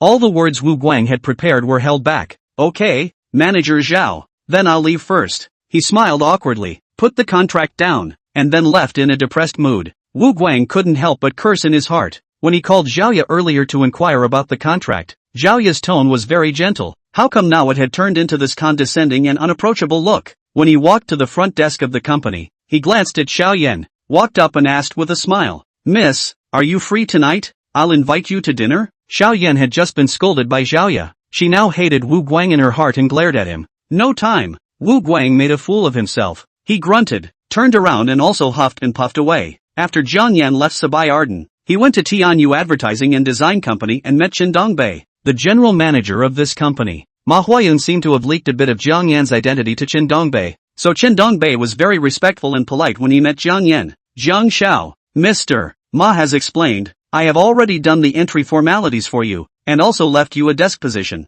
You can come if you want to, and not if you don't want to, and your salary will be paid every month. Jiang Yan nodded and said, well, I know. This contract, you read it, then sign it, count the business of this contract on my head, then give me the drawback. Chen Dongbei just flipped through it for a few moments, then immediately signed and stamped it, then called and informed the finance department and sent a bank card up. Young Jiang, this card contains a total of $500,000. The password is 6 ones. If you think it's less, I'll have someone call in more money. This advertisement design contract that Jiang Yan brought was worth $2 million.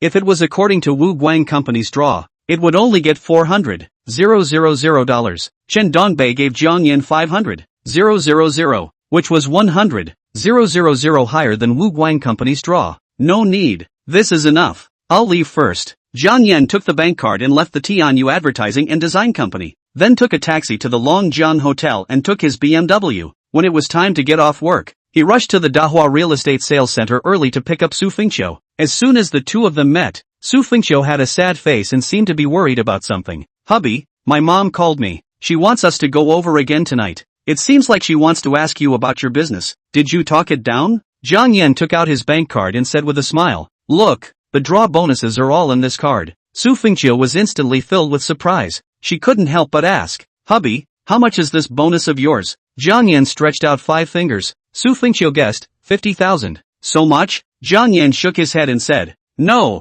guess again. Could it be 5,000? Su Fingqiu looked a little disappointed. If it was only 5,000, her mom would definitely be upset. Jiang Yan smiled and said, why are you guessing less and less? There's a total of $500,000 in here. $500,000? Su Fingqiu's eyes widened and her small mouth opened in some disbelief. How could it be so much money? She had saved her savings for 3 years, but it was only 100,000 or so. For Jiang Yan's one single advertisement draw bonus, it was $500,000. She would have to save for at least 10 years before she could save it.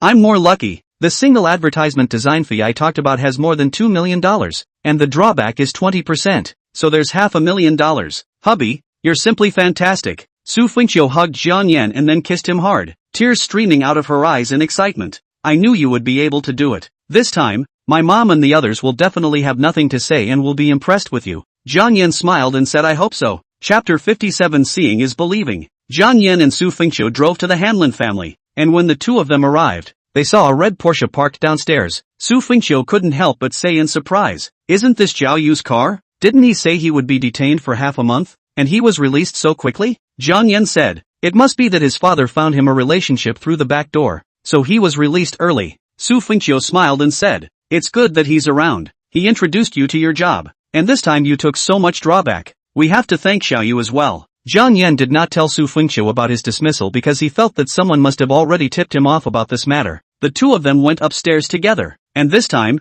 it was Zhao Yu who opened the door. Sister Fingqiu, you guys are here? Zhao Yu smiled. Only his smile made Jiang Yan feel hypocritical. Jiang Yan deliberately asked, Zhao Yu, you were arrested for drunk driving last night. Didn't your license get revoked? How can you still drive? The smile on Zhao Yu's face froze, and he cursed Jiang Yan in his heart for mentioning which pot was which. Su Fingqiu walked over, crossed her arms and said unhappily, Jiang Yan, you still have the nerve to say, last night when Zhao Yu was caught by the traffic police, you saw it, why didn't you help him? Jiang Yan said doubtfully, how can I help him? It's not like I can take the blame for him, and I reminded him not to drive if he drinks. I said I would drive him, but he insisted on walking by himself. Su Fingqiu huffed, then why didn't you and my sister call and tell me? I didn't realize that Zhao Yu was arrested until the next day, when I called him, and it scared me at the time. Jiang Yan returned, oh, it's true that I didn't let your sister tell you. After all, it was too late at that time. I was afraid that it would affect Mom, Dad and your rest. Besides, Zhao Yu's dad knows the Traffic Management Bureau's director Wang, and he can be released with a word. So how can he have the nerve to alarm everyone because of such a small matter? Zhao Yu, you must think the same way, right? The corner of Zhao Yu's mouth twitched twice. He naturally had nothing to say after letting Jiang Yan say all the good words. Of course. At this time, Zhou Hui spoke up. Alright, let's not talk nonsense. Jiang Yan, you still remember what you told me last night, right? how's your advertising business negotiation going? Did you get it done? Su Fengqiu walked forward, sat beside Zhou Hui, put her arm around her shoulder and said, Mom, Jiang Yan, he's done it. Look at this bank card. His commission bonus is in it. Negotiated? Zhou Hui couldn't help but freeze for a moment, turning her head to look at Zhao Yu, as she had already gotten the actual news from him. Wasn't he fired? Expelled? It was Su Fengqiu's turn to froze as she asked in confusion. Mom, where did you know that? Su Fengjiao grabbed her hand and said, Sister, were you tricked by Jiang Yan? Today, Zhao Yu's friend called him and said that Jiang Yan was late many times because of this. His attitude towards work was very unserious, and his relationship with his co-workers was very poor, so he was fired at noon today. Su Fengqiu looked at Zhao Yu and asked in surprise, Zhao Yu, is this true? Zhao Yu touched his nose and put on a helpless look. Sister Fengqiu, when I heard the news at the time, I was also surprised in my heart. I even specifically pleaded with my friend on Jiang Yan's behalf for this reason, but my friend was adamant and said that he wouldn't keep Jiang Yan in the company any longer. Su Fengqiu turned her head to look at Jiang Yan and asked incredulously, Hubby, didn't you say that you negotiated this single advertisement and the company rewarded you with a $500,000 draw bonus? Could you be lying to me? Zhou Hui hummed as she said with a sneer on her face, My silly daughter, you believe whatever people say. Jiang Yan must have been afraid that I would force you guys to divorce. That's why he lied and cheated you, and also wanted to muddle through from me. It's a pity, but he didn't realize that Zhao Yu had already told us the truth. So he made a bad move and lost the game. Jiang Yan, do you have anything to say now? Jiang Yan said calmly, Mom, you're right. I was indeed dismissed by Vast Culture Limited. Hearing this news, Su Fengqiu couldn't help but sway her delicate body and almost fell to the ground. Hubby, you, Su Fengqiu said with a cold smile. Jiang Yan, it's good that you admit it. Willing to gamble is good enough. You'll go with my sister tomorrow to get the divorce certificate done. Then get out of our Su family. Su Guangchang also said angrily, in order not to get divorced, you actually lied to Fengqiu that you were rewarded $500,000 by the company. You are trying to use Fengqiu to deceive us all again, right? You are really shameless. Zhou Hui stood up and pointed at the door and shouted, Get out of here immediately. I don't want to see you again. Zhao Yu couldn't help but have a smug expression on his face as he succeeded in his plot. At this moment, he even wanted to sing with joy. Auntie told you to get out. Didn't you hear? Jiang Yan looked at Zhou Hui, Su Fengqiu and the girls and said calmly, Fengqiu, I didn't lie to you. There really is $500,000 in that card. It is indeed the company rewarding me. Only it's not the Vast Culture Limited. It's true that I was dismissed by Vast Culture Limited,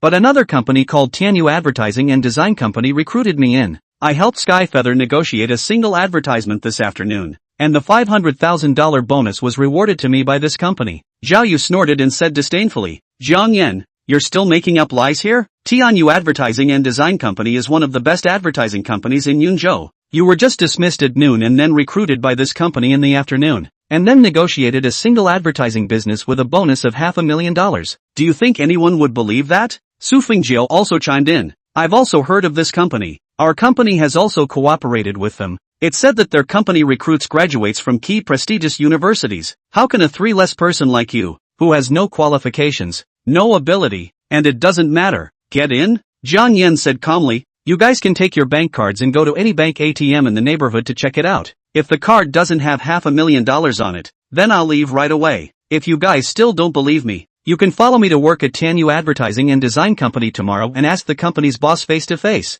Seeing Jiang Yan looking so calm, Zhou Hui, Su Guangchang and the others couldn't help but be skeptical. Zhao Yu was still unconvinced as he proposed. Good, there's a bank ATM right in front of the neighborhood. Let's go check it out now. Zhou Hui also said. Right, seeing is believing, hearing is believing. Let's go check it out. Immediately, everyone in the Su family set out together and came to the ATM at the entrance of the neighborhood. Su Fengqiu handed her bank card to Jiang Yan, who smiled and said, Wife, you enter the password. 6 ones. Su Fengqiu inserted the bank card with her hand slightly shaking, and then entered the password. After the numbers appeared on the display, she couldn't help but cover her small mouth in shock. Zhou Hui, Su Guangchang, Su Fengjiu and Zhao Yu all came forward and were stunned when they saw the number 500,000,000 inch. Jiang Yan patted Zhao Yu's back and said with a smile, See clearly? Chapter 58, Making Up the Bride Price. Jiang Yan might be able to lie and deceive everyone about the job, but the numbers in the bank card, it was impossible to lie.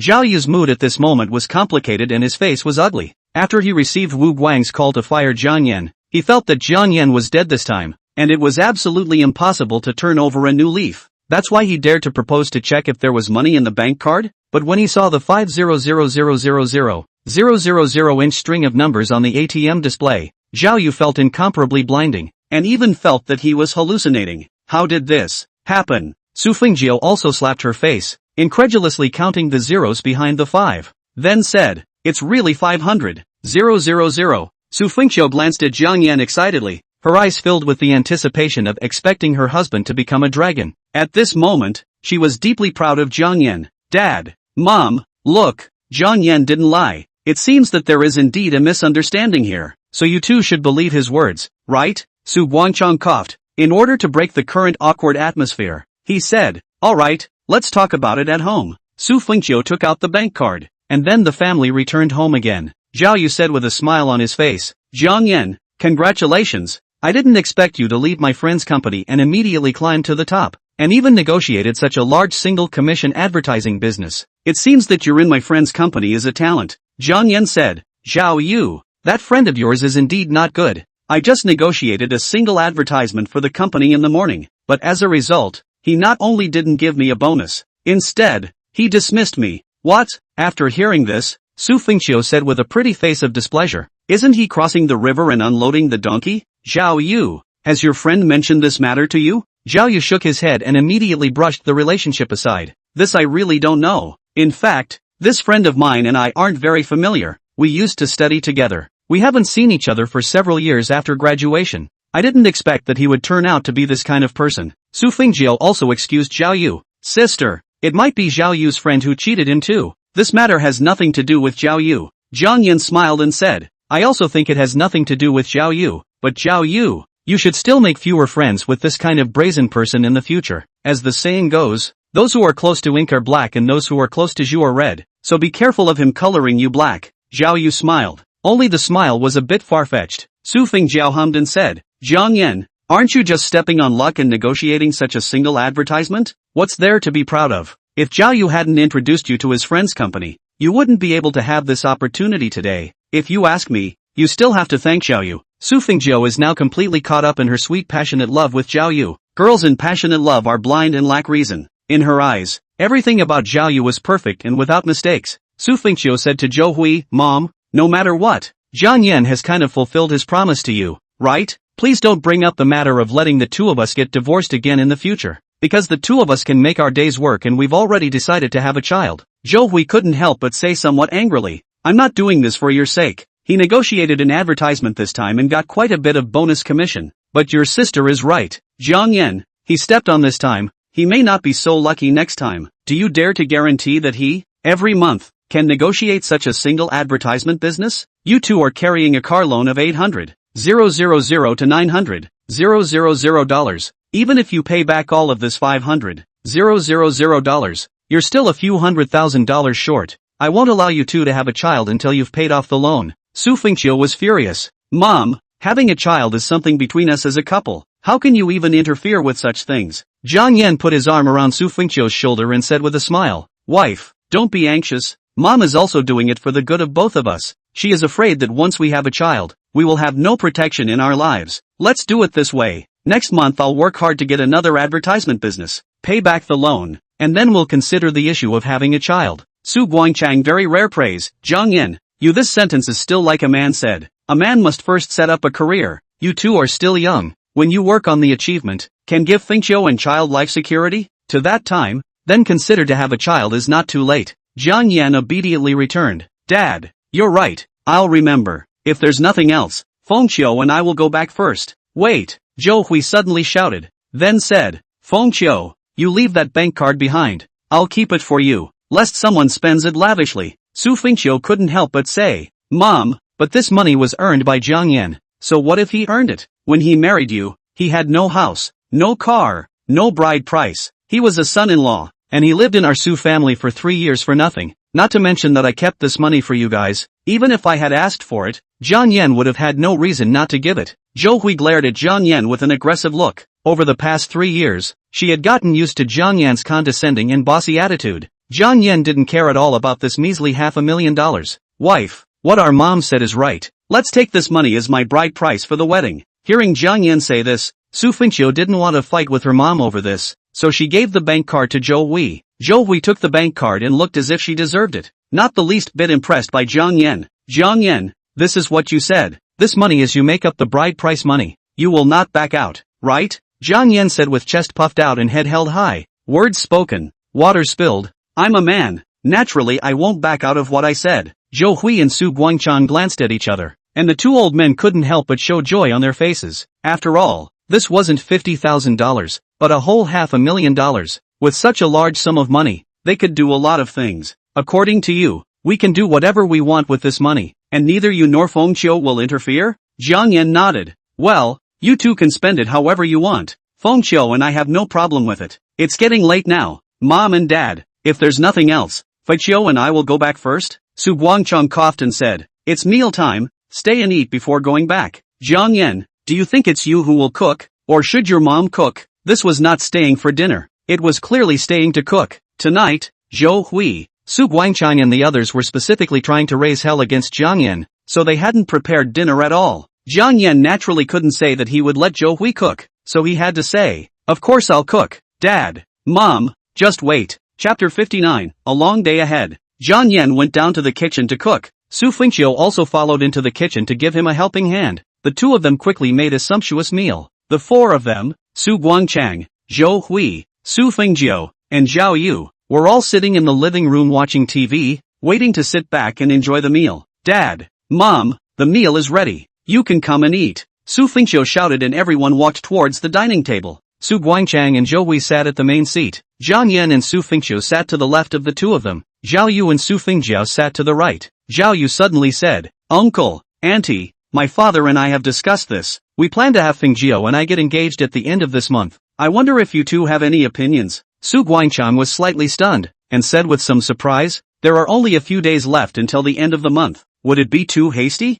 Moreover, we and your father haven't met to have a serious chat yet. Su Fengjiao had always been the little princess of the Su family, and even more so, Su Guangchang's heart, although his daughter had grown up and would marry sooner or later. But when it suddenly came to this day, he was still very reluctant in his heart. Zhao Yu smiled and said, Uncle, I also know that the time is a bit rushed, but don't worry, the engagement ceremony and banquet will be organized by our family. You and Auntie only need to notify your relatives. Originally, when you guys went to the Dragon River Hotel for dinner last time, I should have let my dad and you guys meet, but there was a bit of a misunderstanding last time, so we didn't see each other. My dad said, if you guys are free, tomorrow night the two families will get together and have a meal together. What do you and Auntie think? Zhou Hui said with a smile on her face. We don't have a problem with that. Meeting your father earlier and booking you in Fengjiao. Our old couple can also rest assured. Zhou Hui turned her head to look at Su Fengjiao, all the same doting love in her eyes. Fengjiao, this child was pampered by us growing up, so she's a bit spoiled and her temper might not be too good. Zhao Yu, in the future when the two of you are living together, you have to be more tolerant of her and not bully her. Zhao Yu immediately raised his hand and said in a serious manner, Auntie, don't worry, I promise you, I will definitely love Zhao Zhao for the rest of my life. Good, since both of you young people like each other, we, as parents, will definitely all support you. Su Guangchang's old eyes reddened as he secretly turned his head away and wiped the tears from the corners of his eyes. Seeing this scene, Su Fengjiao's nose couldn't help but sour, and said with a sobbing voice, Dad, what are you doing? Zhao Yu and I are just getting engaged, not married, and won't leave you and my mom right away. Su Guangchang returned. I'm happy, happily. Su Fengjiao's eyes are also a little red and smiles. In the blink of an eye, the little girl who used to follow my buttocks and ask for candies is going to grow up and get married. Jia Jiao, you have to be nicer to Zhao Yu in the future. Don't be petty. Couples have to be tolerant of each other. Su Fengjiao couldn't help but say, sis, I know all this, so don't nag me. Jiang Yan just listened, not interjecting a word, silently chucking vegetables and eating his meal. Su Fengjiao knocked his chopsticks and glared at him. Jiang Yan, why do you just know how to eat? Not even a word of blessing? Jiang Yan looked up at Zhao Yu. He didn't think Zhao Yu could be any good husband, but in front of everyone, he couldn't say anything bad about Zhao Yu, otherwise the whole family would definitely criticize him. He said euphemistically, the road knows the horsepower, the day sees the heart. Su Fengjiao said unhappily, stop. Let you say a blessing words, you this are saying what the hell, just know that the dog mouth cannot spit out ivory, you still do not say it. Su Guangchang said, alright, let's eat. Soon, the crowd finished eating. Jiang Yan was again alone in charge of going to clean the dishes. Originally Su Fengqiu was going to help him, but he didn't let Su Fengqiu do it. By the time Jiang Yan finished washing the dishes and came out, Zhao Yu had already left. Wife, it's getting late, let's go back too, Su Fengqiu said to her parents. Dad, Mom, then the two of us are going back, Zhou Hui said. Fengqiu, why don't you stay here tonight? Although we've only just separated for a couple of days, Mom misses you quite a bit. Su Fengqiu smiled and replied, Mom, you said that we've only been separated for 2 days, and I've come over to see you for the past 2 nights, so how can you still miss me? If you really want to see me, Jiang Yan and I will come over to see you and my dad tomorrow night. We'll leave first. Su Fengqiu took Jiang Yan's arm and the two of them left. The two of them had just arrived downstairs, and before they could even get into the car,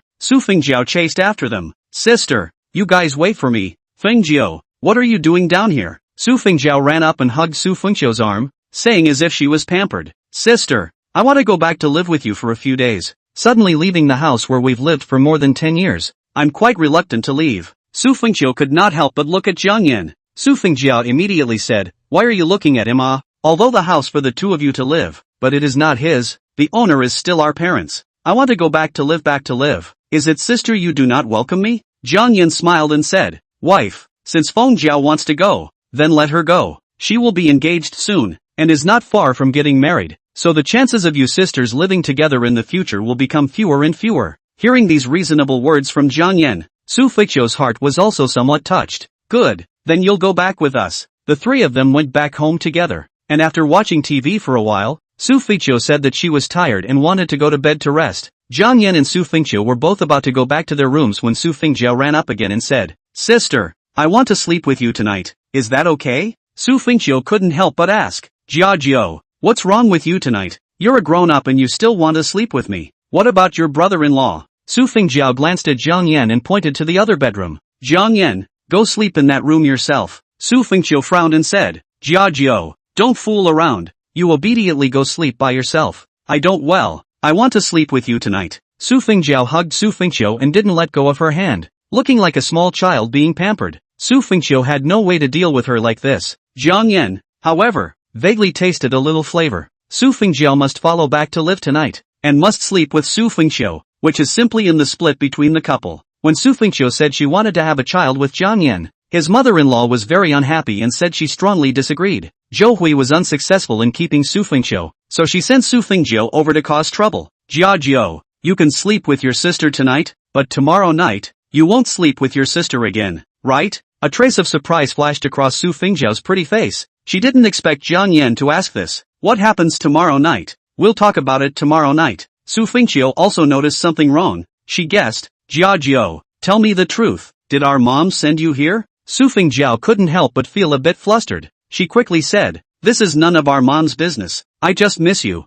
That's why I want to sleep with you. If you don't want me here, let Jiang Yan send me back. It was already late at night. If he sent Su Fengqiu back, he was afraid that Jiang Yan would be scolded by his mother-in-law. Wife, let her sleep with you tonight. We'll have a long time to come. It's not that bad a night. Chapter 60 Cousin. In the past 3 years, this was the first time that Jiang Yan slept separately from Su Fengqiu, and the first time that he experienced the taste of sleeping alone. Normally when Jiang Yan and Su Fengqiu slept at night, Su Fengqiu liked to sleep on his arm or hug his chest. Gradually, this had become a habit for both of them. Early in the morning, Jiang Yan got up and prepared breakfast, and Su Fengqiu got up and washed herself alone. Wife, why didn't you yell at Fengqiu to get up? Isn't she working today? I yelled at her. Jiao said that she took a vacation today. In the morning Zhao Yu will come to pick her up to get her hair done, and in the afternoon she has to buy clothes, in order to prepare for the evening to meet Zhao Yu his father. Oh, so that's how it is. Jiang Yan finished breakfast with Su Fengqiu and sent her to work.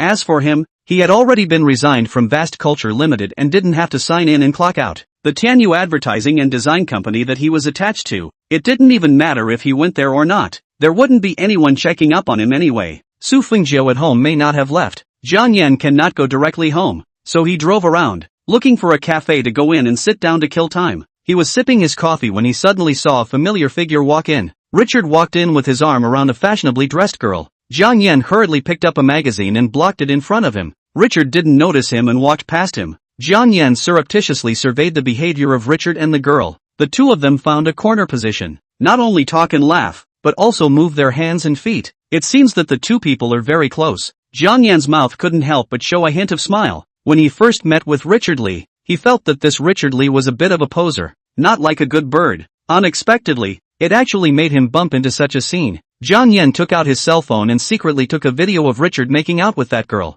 Then he sent it to Su Fengqiu. No matter what, Li Xiaoya was Su Fengqiu's BFF, so he couldn't let her stay in the dark and cheapen this scumly Chad for nothing. Moreover, 2 days ago, Li Xiaoya also told Jiang Yan and Su Fengqiu that she and Richard Lee were planning to get married. If they really waited to get married, Li Xiaoya would not even be able to cry by then. It was only a few minutes after the video was sent that Su Fengqiu called Jiang Yan over. Hey, husband, where did you take this video? I was at a cafe on Pan Nan Road. I came out to talk about a business with my company's co-workers, and I happened to run into Richard Lee. Have you shown the video to Li Xiaoya yet? Not yet. I'm afraid there's some kind of misunderstanding. After all, Xiaoya and Richard Lee are already talking about marriage. In case she sees the video, I'm afraid she'll be irritated. Hubby, can you go and ask Richard? What is his relationship with this girl? Alright, for the sake of you, wife, I'll go over and have a chat with him now. Jiang Yan picked up his coffee and walked over towards Richard him and the girl. Hey, Richard. Richard looked up to see that it was Jiang Yan.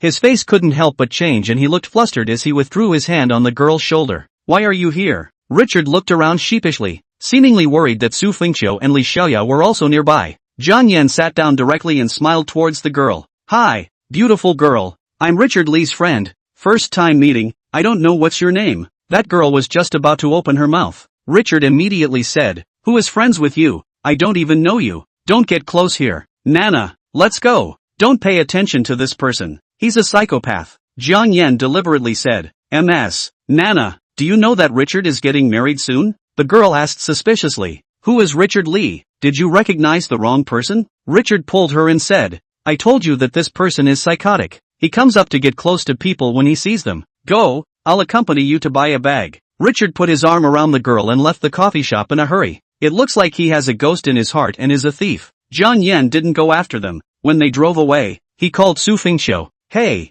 wife. Richard led that girl away. That girl seems to be called Nana. Su Fengqiu hurriedly asked. Richard, did he not say anything? He said that I'm a psychopath and doesn't know me at all. And it seems like that girl doesn't even know Li Chad's name. Or maybe Li Chad used a fake name. I think there's something wrong with this Richard. I suggest you warn Li Xiaoya. Well, I'll show the video to Xiaoya later. Jiang Yan stayed in the cafe slowly savoring his coffee and was in no hurry to leave. It was almost noon when he received a call from Ma Huayun. Ma Huayun had once again come to Yunzhou. He was delivering Jiang Yan's driver's license this time, as well as white truffles. He invited Jiang Yan to have dinner at Xianzhuang once more, and in the afternoon, he left Yunzhou. When Jiang Yan went to the Dahua real estate sales center to pick up Su Fengqiu from work in the afternoon, what he didn't expect was that Richard Lee was actually there. Richard took the initiative to greet him warmly. Hi, Jiang Yan. The two of them, Su Fengqiu and Li Xiaoya, were standing right next to each other, and Li Xiaoya couldn't see any semblance of anger on her face.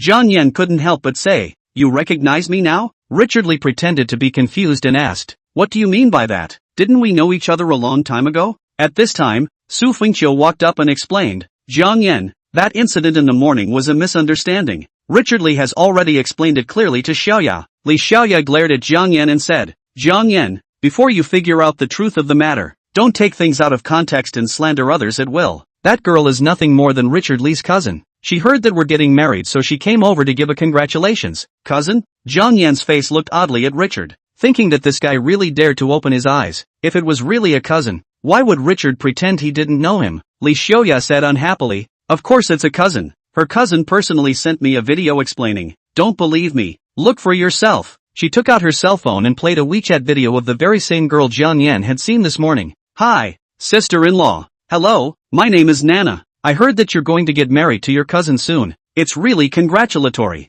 I wish you two a long life and 100 years of happiness. After the video was played, before Jiang Yan could open his mouth to speak, Li Xiaoya lectured fiercely. Hear that? Please don't post videos like that in the future that don't have the facts straight. It's easy to cause misunderstandings. If I break up with Richard Lee because of this, you are destroying other people's happiness. Can you afford to take the responsibility? Su Fengqiu hurriedly said. Xiaoya, don't be angry. Jiang Yan also has good intentions, but his good intentions have done bad things. Li Chad, I'll apologize to you for Jiang Yan. Li Chad waved his hand and said very generously. Forget it, we are all friends. Xiaoya, you are also angry. Just explain the misunderstanding clearly. Let's go. Chapter 61 The Frog at the Bottom of the Well. Li Xiaoya got into Li Xiaoda's car, and then the two of them left. Su Fengqiu comforted Jiang Yan. Hubby, don't take it to heart. Xiaoya, she is just a straight shooter. She says what she wants to say. Besides, this matter did cause a big misunderstanding today, and almost caused Xiaoya to break up with Richard Li. Jiang Yan smiled indifferently and asked, Wife, you also believe that girl is Li Chad's cousin? Su Fengqiu couldn't help but say doubtfully, isn't it? That girl personally sent a video saying that if she is a mistress, it's not as if she would acquiesce to Li Chad's foot in two boats, right? I hope it's really a cousin. Jiang Yan didn't dwell on this kind of thing. It didn't have much to do with him anyway. Honey, let's go. Well, Dad and Mom said they want us to go directly to the Dragon River Hotel. They'll go there by themselves. There's no need to pick them up. Jiang Yan drove towards the Dragon River Hotel, and when he arrived, his parents-in-law had not yet come over. As soon as Jiang Yan and Su Fengqiu both entered the hotel, they saw Ding De Wang. Ding De Wang greeted him with a smile and said, Mr. Jiang, Miss Su, how are you two? Our general manager Zhao knows that I know you, so he asked me to greet you at the door. Su Fengqiu smiled and said, Thank you Chef Ding, no need to be polite. You guys go in and sit down first. I'll be here to greet your parents. Ding De Wang shouted for a waiter and asked the waiter to take Jiang Yan and Su Fengqiu to the Hongbin Hall's private room. The two of them waited in the box for not long before Su Guangchang, Zhou Hui, Su Fengqiu, Zhao Yu and the others also arrived in the box. Su Fengqiu had deliberately dressed up and had a new hairstyle, radiant and bright, and she was wearing a pair of white jade bracelets on her wrist. Su Guangchang and Zhou Hui had also dressed up carefully, and both of them wore new clothes and shoes, and they were all famous brands. Zhao Yu smiled and said, Uncle, Auntie, please take a seat. I'll go call my father to come over. Zhao Yu left alone and after a short while, Zhao Yaozu walked in with Zhao Yu. Zhao Yaozu walked forward with a big smile and a look of unparalleled enthusiasm. Ha ha ha, this must be elder brother Su, right? We finally meet above. My humble self, Zhao Yaozu, is Zhao Yu's father. Su Guangchang stood up and hurriedly went forward to shake hands with Zhao Yaozu, smiling, Mr. Zhao, how are you? I am Jiu Zhao's father. This is Jiu Zhao's mother, my wife Zhou Hui. That one is Jiu Zhao's sister, my eldest daughter Su Fengqiu. Su Guangchang was the only one who did not introduce Jiang Yan, as if he was heir. Zhao Yaozu smiled again and shook Zhou Hui's hand,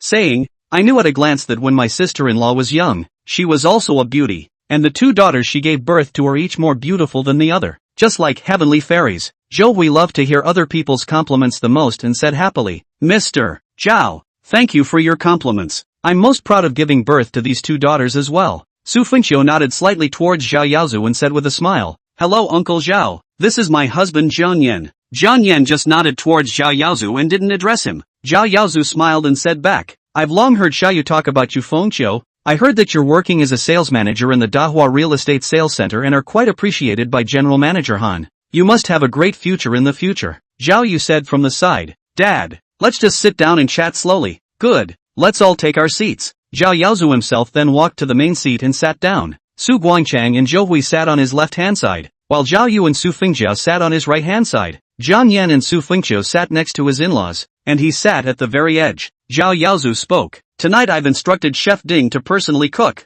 What brother Su and sister-in-law would like to eat? Just say it, I run a hotel. I dare not say anything else. In the area of dishes, I will absolutely satisfy you. Su Guangchang smiled and said, Mr. Zhao, you are too polite. When we were here last time, we had already tasted Chef Ding's cooking, and Chef Ding had even gone to our home to cook once before. It was really delicious. Zhou Hui followed closely. We came over tonight. Eating is not the main purpose. The main purpose is to discuss the matter of the two children's engagement. Let's exchange ideas. Zhao Yaozu glanced at Zhao Yu and Su Fengqiu and said with a smile, When this child Zhao Yu was in his teens, his mother passed away in an accident, and it was me who brought him up. And from a young age, he lacked a mother's love. Therefore, from a young age, whatever he wanted, I would fulfill him. Now that he and Feng Jiao are in love, as a father, I naturally want the two of them to be happy. Although this engagement is a bit rushed, the engagement ceremony will be grand, and when the time comes, I will invite some mall celebrities, as well as friends who are in politics to come and participate,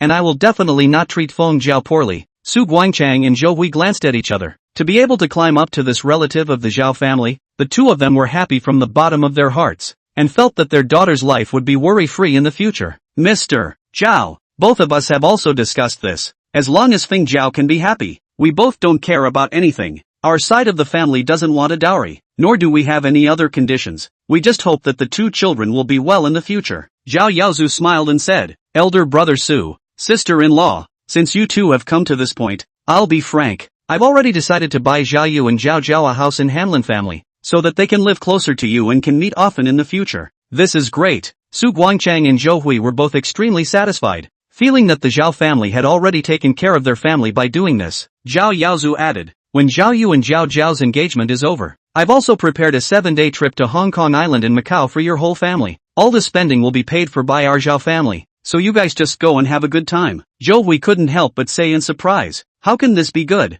I've never been to a place that far away. Zhao Yu smiled and said, Auntie, we'll be a family soon. Why be so polite? When Zhao Zhao and I go on our honeymoon, we'll take you guys abroad as well. Zhou Hui was so happy that she didn't know what to say. She wiped her tears and said, I really found a good son-in-law this time. If I were to count on this waste of a man, Jiang Yan, the day I die, he won't be able to take us on a trip abroad. Su Fingqiu hurriedly gave her mother a wink and whispered, Mom, in front of Uncle Zhao, what are you talking about? Zhou Hui snorted coldly and looked at Jiang Yan with cold eyes. Am I not saying the right thing? People like him, mongrel goods, destined to have little success in this life, there's no way he can leave the country. Su Guangchang said expressionlessly, on an occasion like today, don't mention these unhappy things. Jiang Yan, how can he compare to Zhao Yu? The two are not even in the same class. Zhao Yu proudly looked towards Jiang Yan. His face was full of pride. After all, it was still him, his son-in-law, who was more pleasing to his father-in-law and mother-in-law. Jiang Yan,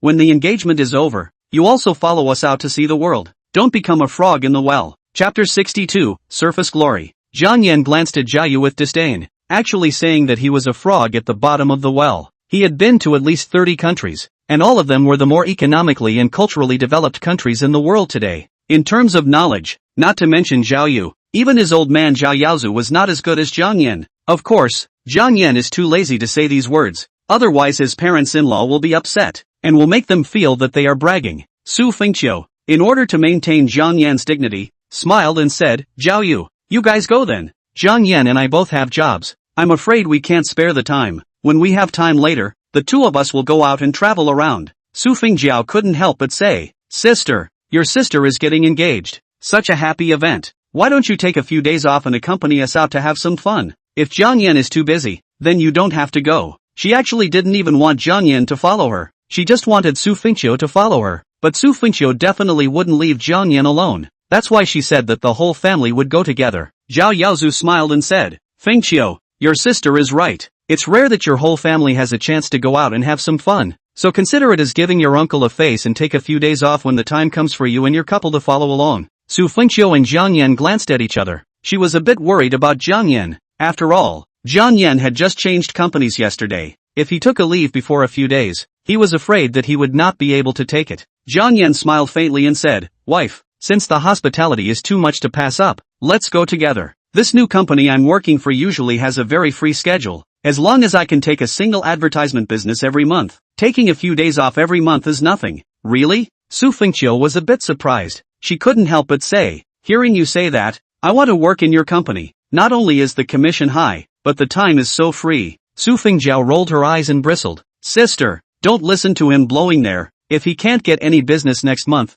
I'm afraid he'll be fired. At this time, a waiter knocked on the door and walked in. Mr. Zhao. Chef Ding asked if it's time to serve the food. Zhao Yaozu nodded and said, yes, let Chef Ding start serving the dishes. Soon, an exquisite dish was served. Zhao Yaozu had 2 bottles of red wine sent up and said with a smile, elder brother Su, sister-in-law, let's drink a few cups tonight without getting drunk. Su Guangchang smiled and said back, Mr. Zhao, I won't drink tonight, or else I won't be able to drive back later. Su Fingqiu couldn't help but ask with a bit of surprise, Dad, you drove here? Su Guangchang straightened his waist and said with a bit of braggadocio, oh, your mom and I went to a 4S store today and just picked up an Audi A6. An Audi A6, at least worth about $500,000. Zhao Yaozu couldn't help but be slightly stunned. He had always felt that the Su family was a small family, so in his heart of hearts, he was a bit despised. Unexpectedly, Su Guangchang even drove an Audi A6, which really surprised him.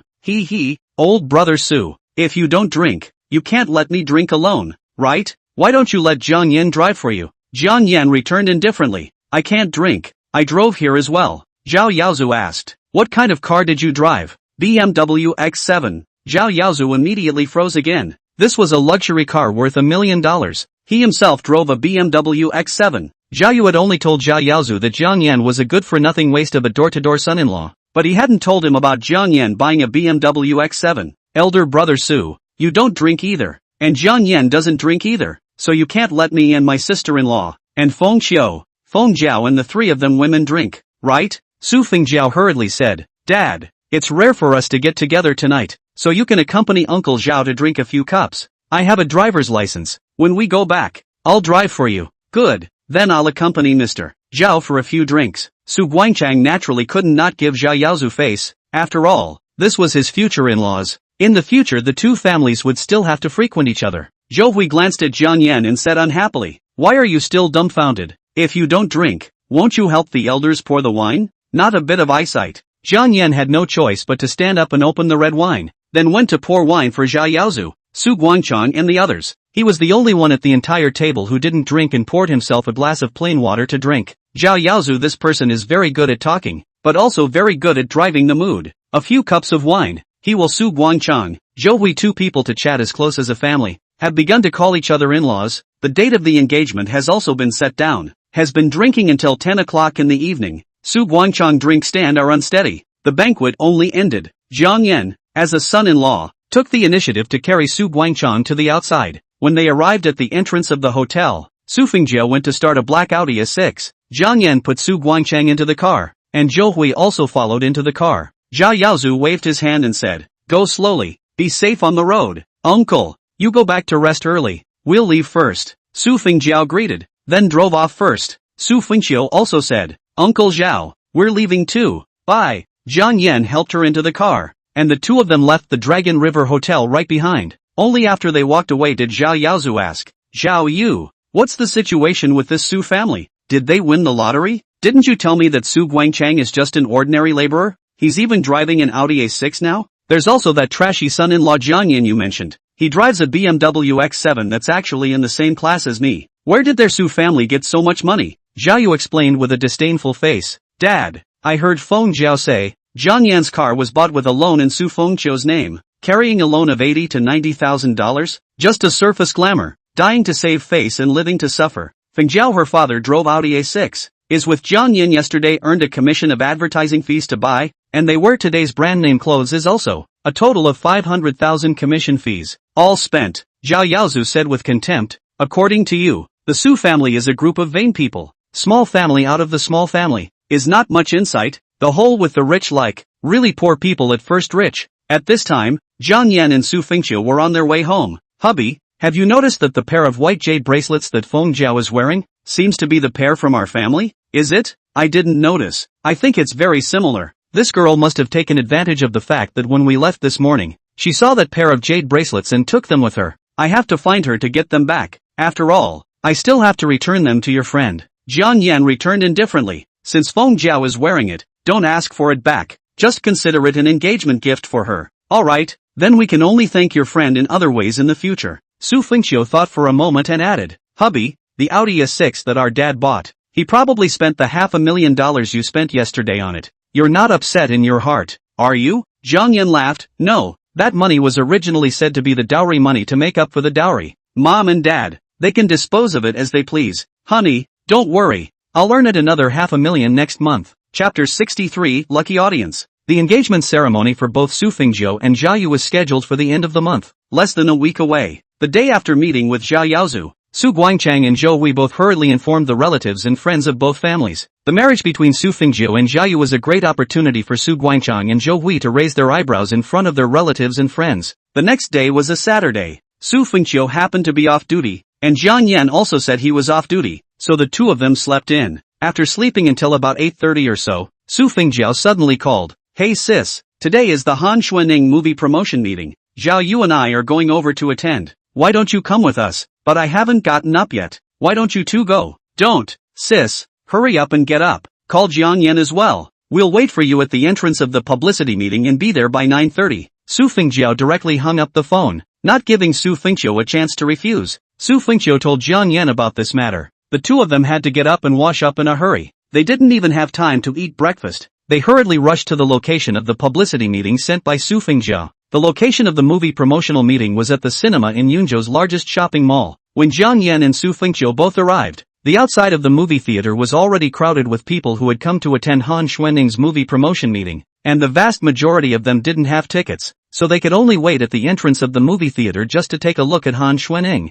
"Sis, we're here." Su Fengjiao and Zhao Yu both walked up as she complained. "Why did you two just come? The publicity meeting is about to start." Su Fengjiao glanced at the crowded crowd and couldn't help but say, "There are so many people, how are we going to get in?" Su Fengjiao looked at Zhao Yu and said smugly, "Those people don't have tickets, so they can only wait outside." But Zhao Yu he bought his entrance tickets days in advance. Zhao Yu smiled and said, "Tickets for Han Xuanning's movie promotion meeting can be said to be hard to find, and the internet sold out of tickets a month in advance. I also managed to buy a few tickets only after trusting my friends, and one ticket was speculated to $3,000, but I only have 3 tickets in my hand." Su Fengjiao couldn't help but show a surprised expression. The price of the tickets kind of scared her. "So expensive?" Zhao Yu looked at Su Fengjiao and said with a smile, "Who let Fengjiao like Han Xuanning? As long as she can be happy, it's worth it to spend even more money." Su Fengjiao happily hugged Zhao Yu's arm, completely immersed in Zhao Yu's favor towards her. "There's not much time left, let's hurry and go in?"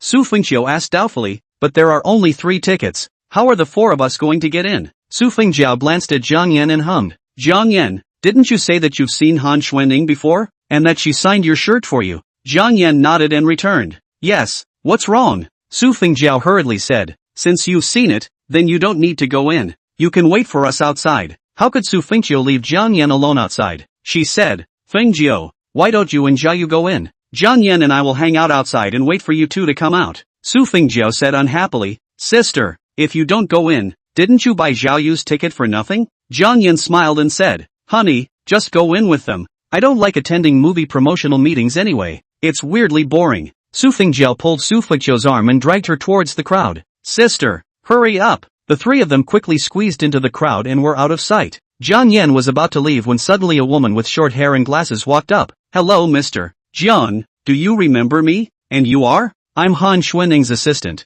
Zhang Na, we met once before at the Pearl Hotel." Jiang Yan couldn't help but nod and smiled. "Oh, it's you, I remember." Zhang Na smiled and said, "Ms. Han asked me to wait here specifically, saying that if she sees you coming, she must invite you in, and that she has already reserved a VIP seat for you." Just then, Zhao Yu, Su Fengjiao and the others walked out from the crowd. Su Fengjiao was frowning and pouting, unhappiness written all over her face. Jiang Yan asked curiously, "Wife, why did you guys come back?" Su Fengjiao glanced at Zhao Yu, then came over to Jiang Yan's side and whispered, "The tickets Zhao Yu bought were scalped tickets, all 3 were fake, and the people's security wouldn't let us in." Embarrassment was written all over Zhao Yu's face. He gritted his teeth and said, "This damn scalper actually dared to cheat me. Don't let me see him again, or I will definitely break his legs." Jiang Yan secretly felt funny in his heart as he said, $9,000, just like that? Luckily, the Zhao family is rich and powerful. If this was me, I'd have to be heartbroken to death. Su Fengjiao glared at Jiang Yan and took her anger out on him. "Jiang Yan, are you still a human being? To think that at a time like this, you're still making snide remarks. If you have the ability, go get a few tickets for the publicity meeting. Don't stand here and talk without a pain in your back." Zhao Yu also grunted and said, "It's about to start now. If he can get tickets, unless it's God manifesting and a miracle happens." Su Fengjiao comforted, "Jiao, forget about not seeing Han Xuanning this time. Next time there's a chance. Sis will buy you a ticket. Let's go back now." Jiang Yan smiled and said, "Wife, there's no need for next time. You have to believe that miracles really do happen." Su Fengjiao couldn't help but look at Jiang Yan in confusion and asked, "Hubby, what are you talking about?" Jiang Yan turned his head to look at Zhang Na, then said, "Let me introduce you guys. This is Han Xuanning's assistant, Ms. Zhang Na. She just told me that I've been picked as a lucky audience member, and I can go in without a ticket." "Really?" Su Fengjiao looked at Zhang Na with an incredulous expression, and Zhang Na smiled towards her. Su Fengjiao seemed to recognize her and said excitedly, "Sis, she really seems to be Han Xuanning's assistant. I've seen her online." Jiang Yan gave Zhang Na a wink before saying, "Assistant Zhang, this is my wife, and that one is my sister-in-law and her boyfriend. Since I've been picked as the lucky audience, I wonder if I can bring them in with me." Zhang Na had long been instructed by Han Xuanning that as long as she saw Jiang Yan, she could let them in no matter how many people he brought with him. "No problem, you guys follow me." Zhang Na led Jiang Yan and the few of them through the special passageway. Without squeezing the crowd, they directly entered the movie theater, with Jiang Yan leading the way. The way was unobstructed and the security guards didn't stop them at all. Zhao Yu couldn't help but mutter, "This is the first time I've heard that a movie publicity meeting also picks lucky viewers. What kind of luck is this to be picked?" Jiang Yan turned back to him and said, asterisk asterisk asterisk asterisk luck? You mean that being picked by MS Han Xuening was stepping on dog? Are you insulting Miss Han Xuening? Zhao Yu hurriedly explained. I don't mean that. I'm just saying, there are so many people out there, how come you're the only one picked? Jiang Yan replied back, maybe it's God manifesting. Chapter 64, Lucky Fans. Zhang Nashi led Jiang Yan and the others into a screening room. At this time the screening room was almost full. Only 3 empty seats were left in the middle of the first row. Mr. Jiang, I'm sorry, there are only 3 VIP seats left in the first row. There are 4 of you. I'm afraid one of you will have to condescend to stand for a while. Jiang Yan deliberately asked, as a lucky audience member, do I have to take a seat? Zhang Na immediately replied back cooperatively, that's of course. After the promotional session begins, Miss Han may interact with the fan audience in the front row, and will be given a sign poster and even be able to take a group photo. Once she heard that there were so many benefits, Su Fengjiu was thrilled. Gosh, to be able to sit in the first row and watch, this is fantastic. Jiang Yan said to Zhao Yu, there are only 3 seats, so I'm afraid I have to give you a hard time. Are you okay with that? The corner of Zhao Yu's mouth couldn't help but twitch twice. He had intentionally bought 3 tickets before, wanting to make Jiang Yan wait outside. Unexpectedly, retribution came so quickly. There were only 3 seats, and Jiang Yan, as a lucky audience member, definitely had to take up a seat, and Jiang Yan definitely wouldn't let Su Fengjiu stand, and Zhao Yu, as Su Fengjiu's boyfriend, he couldn't let his girlfriend stand, so he could only stand himself. I don't have a problem with it, as long as Fengjiu is happy. You 3 go and sit, Su Fengjiu said with a bit of heartache. Zhao Yu, this time, I'm going to have to ask you to do it. How about the 4 of us squeeze in? 3 seats should be able to squeeze through. Su Fengjiu was also a kind-hearted person, and did not want Zhao Yu to be left out in the cold. After all, soon, Zhao Yu would become her future brother-in-law. Jiang Yan, let's squeeze in then? Su Fengjiu had spoken, so naturally Jiang Yan couldn't say anything more and had to nod his head in agreement. The 4 of them walked to the first row and instantly attracted the attention of many people. Those who could enter the screening hall were basically Han Xuening's hardcore fans, and some of them were from Han Xuening's fan support club.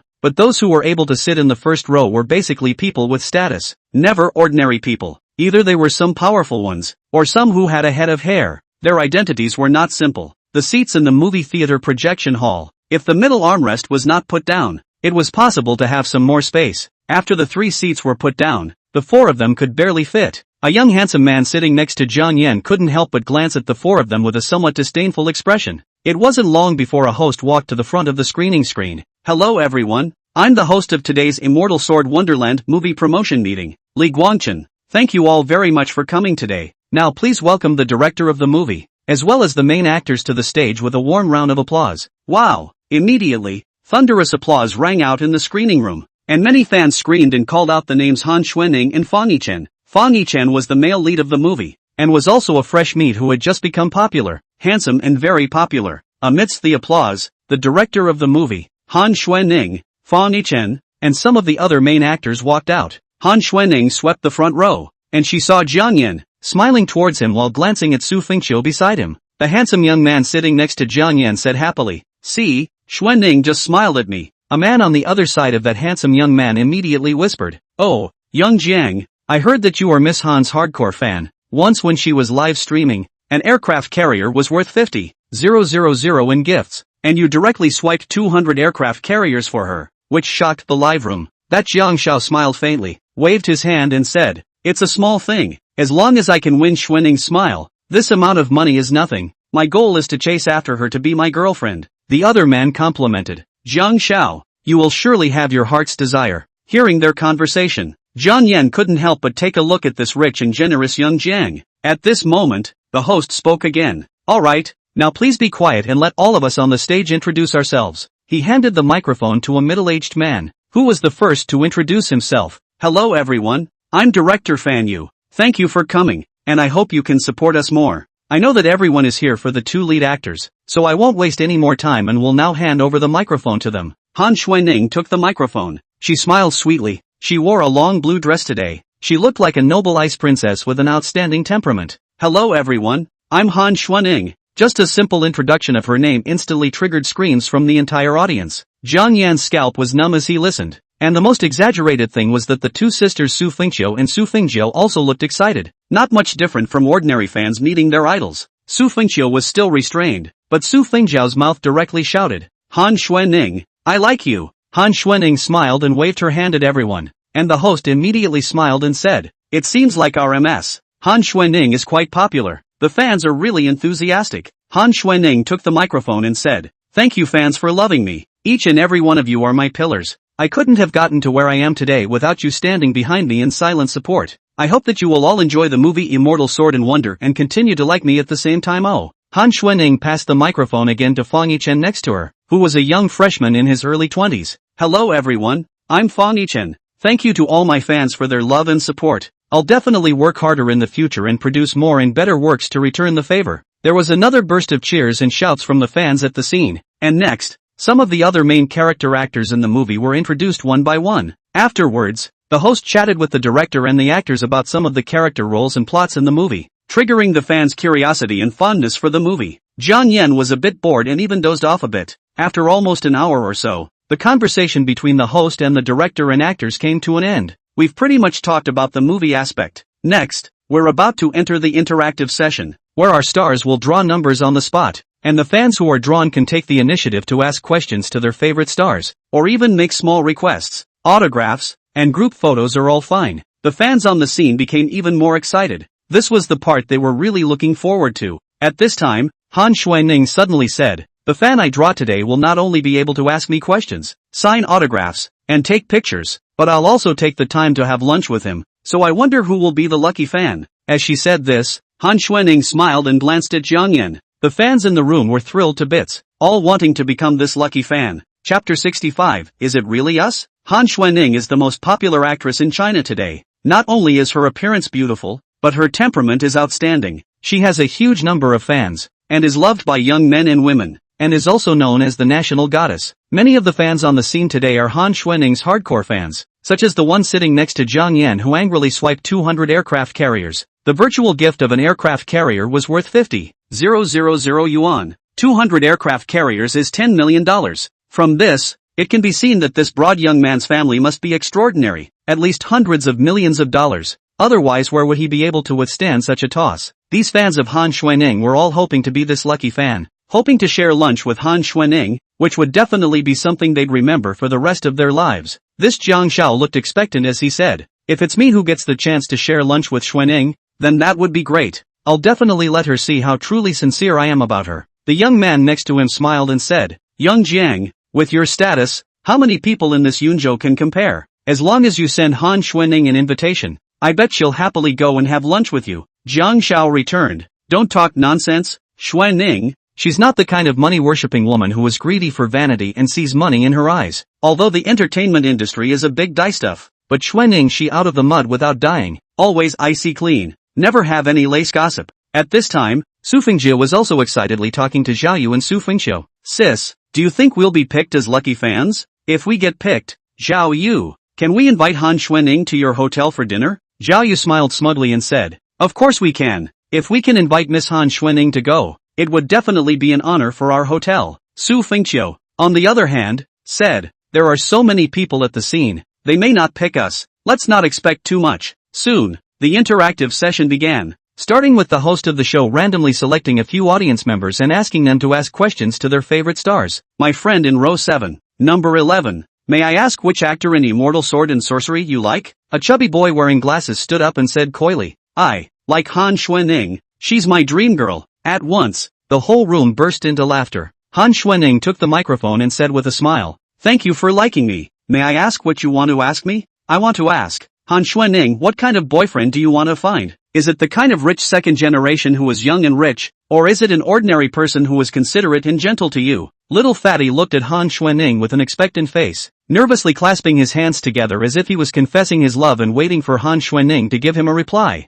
Han Xuanning's eyes rolled and she made a thoughtful face. "Why can't it be a man who's young, rich, and considerate and gentle with me? Don't I deserve to be liked by such a man? If I have to pick one from these two choices, I will choose an ordinary man who is considerate and gentle to me, because I can make money on my own. I don't need the other party to be too rich. I just need him to love me. Are you satisfied with this answer? Little fatty nodded his head with a happy face, and returned, aha, satisfied. At this time, the host then drew a selection. The friend in row 11, seat 16, a tall and handsome boy stood up, and said with a smile, I'm also a fan of Han Xuening. I've been following her since she first debuted, and her innocence, kindness, and beauty have all deeply attracted me. Han Xuening happily smiled and said, wow, this little brother is really good at talking. He must be really good at making girls happy. Do you have a girlfriend? The boy smiled and said, yes, I came with her today. A long-haired girl next to that boy stood up and waved excitedly towards Han Xuening. Han Xuening, I like you too. Han Xuening said to them, I like you guys too, and I wish you two could join hands and be happy for the rest of your lives. Is there anything you two want to ask me? The boy replied back, there's nothing I want to ask. I just want to tell you, Han Xuening, we'll always like you and always support you. Go for it. The host smiled and said, he, it seems that every fan of RMS, Han Xuening is truly in love with her. Next, I'll draw a few more friends. Fans who like Fan Yichen, please raise your hands. Okay, just the girl in the center of the fourth row. Do you have anything you want to say to Fan Yichen? That girl held Fan Yichen's 3 words in her hand and shouted with excitement. Fan Yichen, you're really handsome. I like you. I'm your dust. Can you be my boyfriend? Fan Yichen scratched his head and smiled a bit shyly. This, has to ask my mom if she agrees? There was another burst of laughter from the scene, amused by Fan Yichen's euphemistic refusal. Immediately after that, the host picked a few more audience members to ask questions to their favorite stars, and the atmosphere of the scene was always in a state of joy. Alright, our Q&A session comes to an end. Now for the next interactive session. A few audience members will be randomly selected by our star himself to come up to the stage for a group photo and autographed photos. A staff member walked up holding a box, and the host said, now this box is full of slips of paper with seat numbers written on them, and 3 lucky audience members will be randomly selected by each star. Now begin. Han Xuening, Fan Yidwan and the others all went up one by one to draw, and 1 audience member was drawn. Excited beyond belief, to go on stage to take pictures and sign autographs. This could make Su Fengjiu envious. Obviously a stone's throw away from Han Xuening, but it was like the ends of the earth. How come I wasn't drawn? I can't stand to see Han Xuening once. If I could take a picture together, how nice it would be. Su Fengjiu consoled her. We can sit in the first row and watch it up close. It's already very lucky. Jiao, you can take a few pictures of Han Xuening and take them back as a souvenir. That's all we can do. Su Fengjiu picked up her cell phone and aimed it at Han Xuening to take a few pictures and sent a friend circle. The host added, we're almost done with the interactive session. MS. Han Xuening said that she's going to randomly select a lucky audience member to have lunch with. Who will be this lucky one? Please wait and see. Han Xuening put her hand into that seat number box. Everyone looked at her nervously. After a while, she took her hand out and handed the note to the host. The host opened the note and glanced at it, saying with a smile, now that I already know who this lucky fan is, next, I'll announce his seat number. This lucky fan is the friend sitting in seat number 11 in the first row. Instantly, everyone focused their gazes on the first row, and that Jiang Shao turned his head to look in Jiang Yan's direction, as Jiang Yan's seat number was number 10. Number 11? Su Fengjiu froze and pulled Su Fengqiu's arm, saying excitedly, sister, it's our seat. Su Fengqiu was also stunned. She looked back at her seat number and realized that it said number 11, because the 4 of us were sitting crammed together. She and Su Fengjiu were both sitting in seat number 11. It's really us? Chapter 66, not knowing any better. The host shouted loudly, please stand up if you're sitting in the first row. Number 11. You will have the honor of having lunch with Miss Han Xuening. Su Fengjiu hurriedly stood up and happily shouted, it's me. My sister and I are sitting at seat number 11. Su Fengjiu pulled Su Fengqiu up as well, and she waved happily towards Han Xuening. The host froze for a moment before saying, friends sitting in seat number 11. It seems like it's 2 people, and they're 2 beautiful sisters. Let's congratulate them. The 2 of them, Su Fengjiu and Su Fengqiu, turned around and waved their hands towards those fans. Han Xuening smiled and said, may I ask these 2 beauties, what are your names? Su Fengjiu grabbed her hand and said, my name is Su Fengjiu, and this is my sister Su Fengqiu. Both of us especially like you. Han Xuening smiled and said, thank you for your favorites. After the publicity meeting is over in a moment, please wait at the entrance for a while and we'll go have lunch together. The host opened his mouth. Our Immortal Sword Wonderland movie publicity meeting ends here. Please exit in an orderly manner. Thank you all for coming today. Goodbye. Han Xuening, Fan Yidwan, and the others left first, and then the audience at the scene all left the screening hall. Su Fengjiu pulled the arms of both Su Fengqiu and Zhao Yu and said happily, I didn't realize that my dream had really come true. We're going to have lunch with Han Xuanning at noon today. Zhao Yu, hurry up and make a call so that Chef Ding can personally cook. Good. I'll call my dad now. Zhao Yu was also very happy. A first-tier popular actress like Han Xuanning, their family hotel couldn't even invite them even if they paid for it. If Han Xuanning went to eat at the Dragon River Hotel, if this was reported by the media, the popularity of the Dragon River Hotel would definitely be greatly increased, and many guests would come by reputation. At this time, that Jiang Xiao stood up and walked over to Su Fengjiao. I'll give you $1 million to give me the chance to have lunch with Han Xuanning. Su Fengjiao couldn't help but frown and said unhappily, "Who are you? Who am I to let you have it? I don't care about your money." Zhao Yu walked up and stared at the other party with his chest puffed out, saying, "Is it a big deal to be rich? This young master's family is also rich. Who is he looking down on?" Jiang Xiao expressionlessly added, "Are you guys too little? $10 million? Let me have it." Su Fengjiao froze for a moment and subconsciously said, "Are you sick?" Jiang Xiao added, "Still not enough? $50 million, quite a lot, right?" Zhao Yu couldn't help but be stunned. $50 million was enough to buy 3 of their hotels. "You're not kidding, right? You take out the money first." The other youth beside Jiang Xiao said, "You're really blind. Don't you even recognize Jiang Xiao? $50 million is just a drop in the bucket to young Jiang. Would he still cheat you?" Su Fengqiu disliked the tone of the other party's speech, an air of condescension, looking down on people. "We don't know any young Jiang. We don't have much money, but we don't lack money either. Please don't insult us with money. My sister likes MS. Han Xuanning. The chance to have lunch with her is only once in a lifetime. We don't want to use it for a money deal." Su Fengjiao also said, "If you're so rich, why don't you take it to charity? What are you pretending to be here? You have the ability to spend money to invite Mess Han Xuanning directly?" Zhao Yu pulled Su Fengjiao and whispered, "Jiao, calm down. The other party is offering $50 million. Opportunities like this only come once in a lifetime." Su Fengjiao glanced at Zhao Yu and said with a bit of unhappiness in her heart, "Zhao Yu, what are you talking about? Do you think I'm the kind of person who sees money?" Jiang Xiao coldly swept a glance at the few of us and hummed, "Don't be ungrateful. In this Yunzhou, there's nothing that I, Jiang Jun, can't get." Just then, Jiang Na walked back. "Mr. Jiang, why are you guys still here? Miss Han is waiting for you outside." "Miss Han is waiting for me outside?" Jiang Jun's face showed surprise as he said excitedly, "I'm going to see her now. Take me there." Jiang Na smiled awkwardly and said, "Sir, I'm sorry, the Mr. Jiang I'm talking about is this gentleman, not you." Jiang Na turned her head to look at Jiang Yan, and the smile on Jiang Xiao's face froze. "Your surname is also Jiang?" "My surname is Jiang. Jiang of Jianghu, not Jiang." Jiang Yan glanced at Jiang Jun, then pulled Su Fengqiu's hand and headed out. "Wife, let's go. Don't keep MS Han waiting." Su Fengqiu and Zhao Yu also hurriedly followed. Jiang Na led Jiang Yan and the others to the back door of the movie theater, where Han Xuanning was already waiting at the back door. She smiled and said, "What do you guys want to eat for lunch today?" "I'll treat you," Su Fengqiu said excitedly. "MS Han, my boyfriend's family owns a hotel. Why don't we go eat at his hotel? No need to spend money. We'll treat you." Han Xuanning glanced at Jiang Yan, then nodded with a smile. "Yeah, I don't have a problem with that, but it's best to have a private room because I don't want too many people to see me so as not to cause a commotion." Zhao Yu said, "No problem. Our hotel has private rooms. Shall we go now?" Han Xuanning asked again. "How did you guys get here? How about I take your car?" Su Fengqiu laughed. "Of course there's no problem. Husband, why don't you go get the car?" Jiang Yan walked out the back door and went to the parking lot to drive his car to the back door of the mall. Zhao Yu also drove his Porsche over. Han Xuanning got into Jiang Yan's car. Su Fengjiao naturally wanted to spend more time with her idol and immediately said, "Sis, I want to ride in a car with you guys too."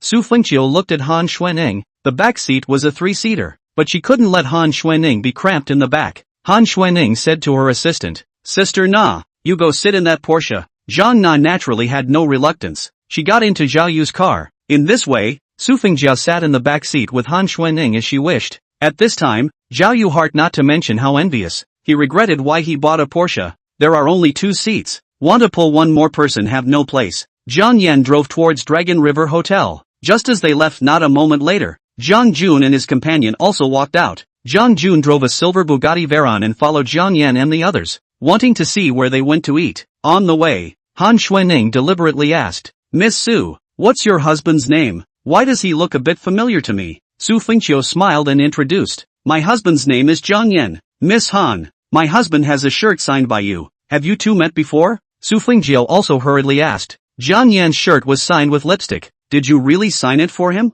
Oh, Han Xuanning pretended to be enlightened and said, yes, I remember. A few days ago, I seem to have seen Mr. Jiang, because I didn't bring a pen, and he didn't bring any paper, so I used lipstick to sign his shirt. Hearing Han Xuanning's words, Su Fengjiao couldn't help but say, it's really you who signed it. I thought it was a fake. Chapter 67, Idiot? Han Xuanning pretended not to recognize Jiang Yan, while Jiang Yan also pretended not to recognize her. Both of them were very much in sync. Jiang Yan smiled and said, thank you Ms. Han for giving me your autograph. I'll definitely keep that shirt in my collection. At this time, Su Fengjiao said a bit embarrassedly, Ms. Han, I also want an autograph from you. Can you sign one for me as well? Han Xuanning now knew that Su Fengjiao was Jiang Yan's sister-in-law. This face, she naturally had to give. No problem. What do you want me to sign for you? Su Fengjiao immediately took out a poster of Han Xuanning, which she had bought a long time ago in preparation for Han Xuanning's signature,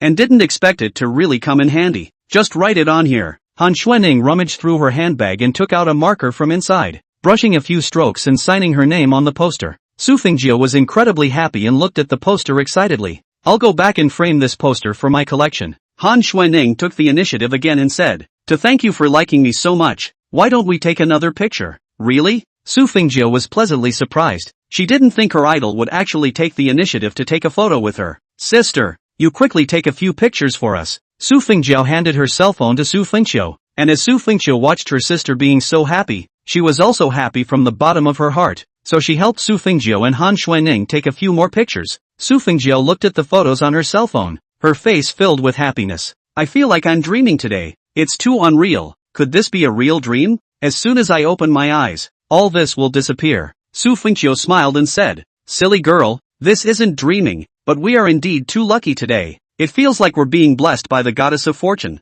Han Xuanning glanced at Jiang Yan, who was driving, and secretly said in her heart, you guys aren't being blessed by the goddess of luck. You're being blessed by this lucky man. The final selection of lucky fans to share lunch was simply a trick directed by Han Xuanning, who had long ago written a seat number note in her hand, which was specially prepared for Jiang Yan. Half an hour later, Jiang Yan and the others arrived at the Dragon River Hotel. Zhao Yu immediately puffed out his chest and raised his head, introducing with a proud face, Ms. Han, this is our family's hotel. The Dragon River Hotel is still very famous in Yunzhou. I don't know if you've heard of it? Han Xuanning smiled and returned. I accompanied a friend a few days ago and came over here to eat once. Really? Zhao Yu was somewhat inexplicably surprised. He quickly said, Ms. Han, you are always welcome to come more often in the future. I can do a diamond VIP card for you. In the future when you come to our hotel, the accommodation will be free of charge, and the meal will be discounted by 50%. Jiang Yan glanced at Zhao Yu and thought to himself that this guy was still a bit business-minded. As long as he could pull Han Xuanning,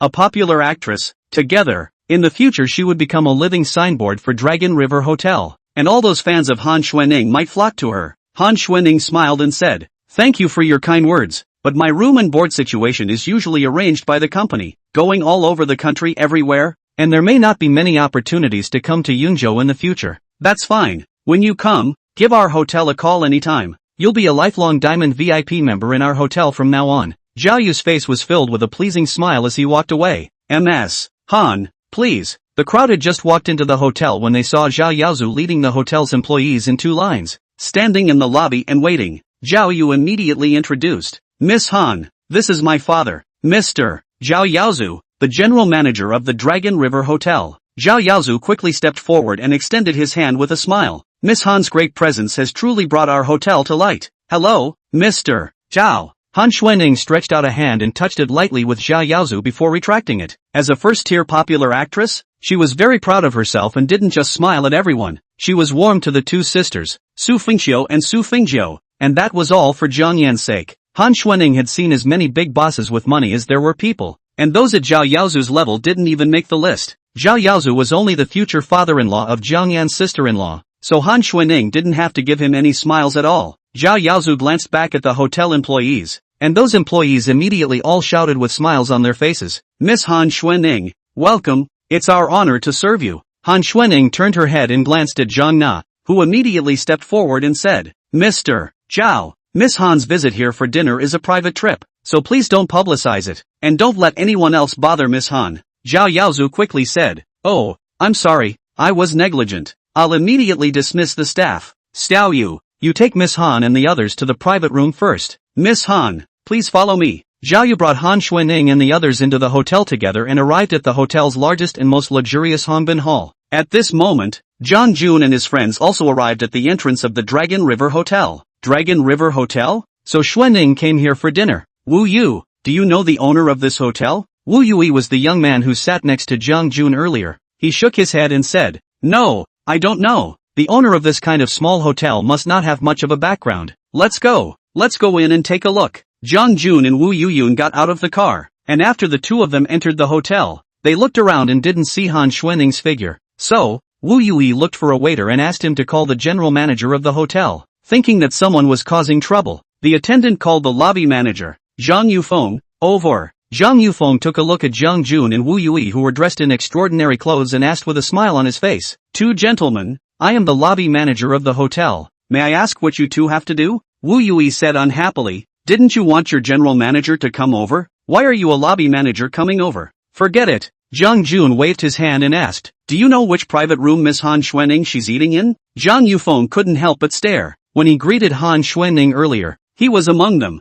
because Zhang Na had said that she wanted to keep Han Xuanning's trip a secret. Zhao Yaozu had specifically instructed all the employees not to divulge it to anyone. "Sorry, both of you, if you're here to eat, you can ask the waiter to order. If you're looking for someone, we don't have the Miss Han Xuanning you're looking for here." Zhang Jun frowned and said with a displeased face, "I followed Han Xuanning all the way here and watched her enter your hotel. How could she not be here?" Wu Yuyun was even more threatening. "If you dare to lie to us, be careful of eating your words." Once Zhang Yufeng heard that the two of them had followed them here, he thought that the two of them were just fanatical fans of Han Xuanning, and immediately showed disdain. "You two are young. What's wrong with doing something? Playing tailing and stalking in broad daylight? Demented? Please leave now, or I'll call security." Chapter 68, Let You Go Bankrupt. Zhang Jun and Wu Yong are both famous in Yunzhou. They have always acted in a high-profile and arrogant manner, and no one has ever dared to offend them. Unexpectedly, today was actually a small lobby manager to contradict, said that the two of them are fools, but also called the security guards to blow them out.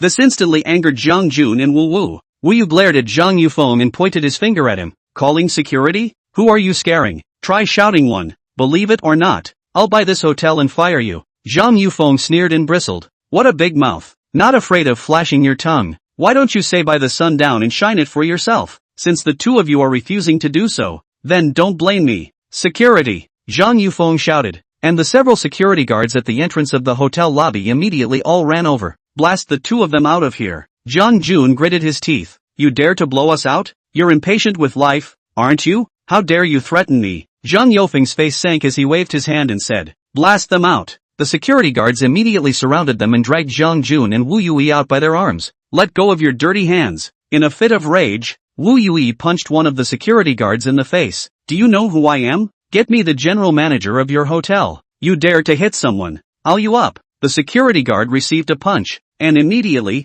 the fire in his heart rushed up, and he punched towards Wu Yong. Seeing this, the other security guards also moved their hands, punching and kicking, driving Zhang Jun and Wu Yan out. "Young Jiang, are you alright?" Wu Yui covered his nose. He was punched in the nose and blood flowed down his hand. "These damn security guards, how dare they hit us?" Zhang Jun was also full of anger at this moment. He had a footprint on his butt, and he didn't know who or which security guard kicked him. Dragon River Hotel. "You guys wait for me, let's see if I don't screw you guys up today." Hongbin Hall. Han Xuanning was sitting on the main seat. Su Fengqiu and Su Fengjiao sisters were sitting on both sides of her. The three women were casually talking about some women's topics. For example, what cosmetics they usually used, what brand of clothes and bags they shopped for, and so on. Jiang Yan sat on the side and watched, not interrupting. Zhao Yu was listening attentively, interjecting a few words from time to time. After a short while, Zhao Yaozu walked in through the door. He smiled and said, "Miss Han, I've instructed the kitchen to have our hotel chef cook the food himself. I don't know if you have any contraindications?" Han Xuanning returned. "I don't have any special contraindications, just keep it light. I don't eat food that's too greasy." "Good, no problem." Zhao Yaozu immediately asked the waiter to tell Ding De Wang. He sat down next to Zhao Yu and complimented, "Ms. Han, you're much prettier in person than on TV." Han Xuanning nodded her head and smiled before continuing to talk with Su Fengjiao about some interesting things that happened during the movie shoot. Ignoring Zhao Yaozu, she had long since gotten tired of hearing words of praise like this, and there was nothing new at all. Zhao Yaozu couldn't help but feel a bit embarrassed. He gave Zhao Yu a wink and the father and son walked out of the private room. Xiao Yu, why would this Han Xuanning come to our hotel for dinner? Today, I accompanied Feng Jiao to attend Han Xuanning's movie promotion meeting, and I didn't expect Feng Jiao to be chosen as a lucky fan. Gaining the opportunity to share lunch with Han Xuanning. I wasn't thinking that having Han Xuanning come to our hotel would boost her popularity, so I specifically invited her over. Zhao Yu directly ignored Jiang Yan, Su Fengqiu and the two of them. He completely forgot that if it wasn't for Jiang Yan,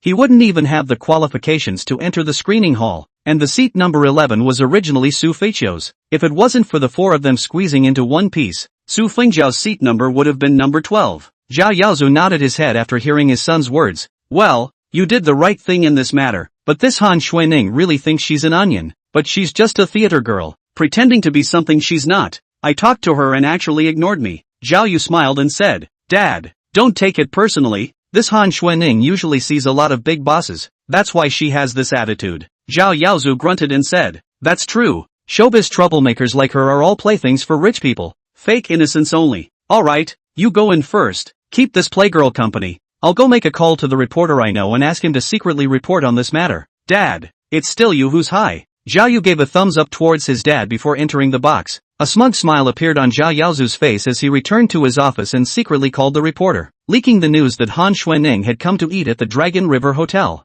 He told the reporter to hurry over, wait for Han Xuanning to leave, steal a few photos, and then publicize their hotel. After about 10 minutes or so, the back kitchen started serving the food. Zhao Yaozu also rushed over, and after he took his seat, he smiled and said, Miss Han, this is the Enamel Country's top-quality red wine that I specially prepared for you. It has a sweet flavor and can invigorate blood and beautify the skin. Han Xuanning waved her hand and said, thank you for Mr. Zhao's kindness, but I can't drink. I have other things to do in the afternoon. Zhang Na also said, Ms. Han has not been feeling well lately and is unable to drink. Please forgive me. Su Fengqiu was naturally obedient to her idol, and hurriedly said, since Miss Han can't drink, then we shouldn't drink either. Some juice drinks would be the same. Zhao Yaozu's smile faltered slightly, so he had no choice but to say, alright, then we'll drink fruit juice. He asked the waiter to change the juice up, then picked up the juice and added, come on, let's all toast Ms. Han together. Just then, a waiter panicked and pushed open the door and ran in. Mr. Zhao, it's not good. Zhao Yaozu's face sank and he said unhappily, what Mr. Zhao is not well? Am I not well? What's the matter? Speak slowly. What are you doing in a panic? The waiter glanced at the people present and hesitated, not knowing whether to say anything or not. Zhao Yaozu stood up and said with a smile, Ms. Han, you guys eat and drink first. I'll go see what's going on. Zhao Yaozu walked out of the box and his face immediately sank. What's going on? Mr. Zhao. Two young men came to the hotel with their lawyers. Looking at the way they are dressed, they don't seem to be ordinary people. They said that they want to sue our hotel for assaulting a guest, and they also said that they want to make you go bankrupt. What? Zhao Yaozu was instantly enraged. Make me go bankrupt? I'd like to see. What kind of character is it? Zhao Yaozu rushed downstairs with his anger, and saw many waiters surrounding the entrance of the restaurant. What's going on? Who wants to sue my hotel? The waiters all stepped aside, and Zhao Yaozu walked into the restaurant, and saw Jiang Jun and Wu Yong sitting at a dining table, with two men in suits standing next to them. A man with gold-rimmed glasses and wearing a suit walked up and said with a cold face, is General Manager Zhao Yaozu? My name is Joan. I'm the attorney with full authority for the two of you, Mr. Jiang and Mr. Wu. Because your hotel security guards assaulted them and caused personal injuries, I will prosecute your hotel as well as the people involved according to the law. Zhang Yufeng came forward and explained in a low voice, Mr. Zhao, the matter is like this. These two boys tailed and followed Miss Han Xuanning here, and had to ask me to tell them which box Miss Han was eating in. So I let the security guards drive them out, and it was because they started hitting first that our security guards fought back. After hearing Zhang Yufeng's words, Zhao Yaozu's heart got a bottom. Did you hear that? It was your people who made the first move? How dare you sue us? Don't you just want to blackmail some money? He pulled out his wallet and took out a few $100s from it, casually throwing it on the dining table. Take the money and hurry up and get out. Chapter 69, The Son of the Richest Man. Looking at the several $100s that Zhao Yaozu threw on the dining table, Wu Yu was instantly annoyed. He slammed the table in anger and pointed at Zhao Yaozu. Who the hell are you insulting? Believe it or not, I'll let your hotel close down. Zhao Yaozu sneered and said back without showing any weakness. Do you believe that I will let the security guards blow you guys out again? Joan coughed, then said, young Mr. Wu, please be at ease. Let me talk to him. Mr. Zhao, let me first introduce you to my two parties. This Junior Wu who was more seriously injured is the son of General Manager Wu Qi of Tianyuan Real Estate Group. Tianyuan Group? Zhao Yaozu was instantly stunned, looking at Wu with incredulous eyes. Tianyuan Group was one of the three largest real estate companies in Yunzhou,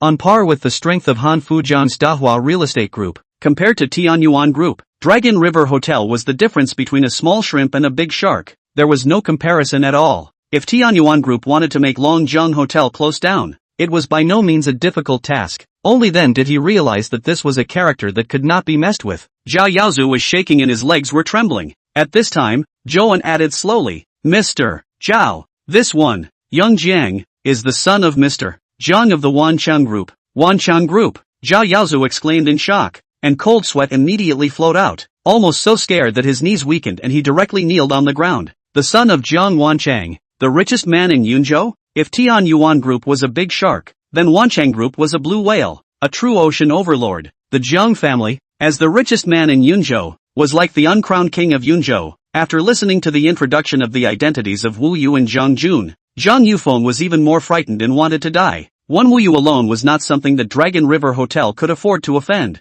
Plus a Zhang Jun can simply cover the sky in Yunzhou. Wasn't this tantamount to messing with two kings of hell? Young Jiang, young Wu, it's because I have eyes but don't recognize MT. Tai that I have offended you two young masters. Please forgive me this time. Please forgive me. Please forgive me. Please forgive me. Please forgive me. Please forgive me. Please forgive me. Please forgive me. Please forgive me. Please forgive me. Please forgive me. Zhao Yaozu also came back to his senses. He kicked Zhang Yufeng to the ground and then viciously kicked him a few times. You fool! Are these two young masters also something you can afford to offend? A single hair on the body of these two young masters is more valuable than your life. Get lost. From now on, I don't want to see you again. In order to save the hotel he had worked so hard to run for years, Zhao Yaozu had to abandon his car in hopes of getting through this. Zhang Yufeng was also a smart man. He knelt on the ground and said with trepidation, Xiao Jiang, Xiao Wu, this is not about Dragon River Hotel. It's all my fault. If you two don't feel relieved, find someone to beat me up.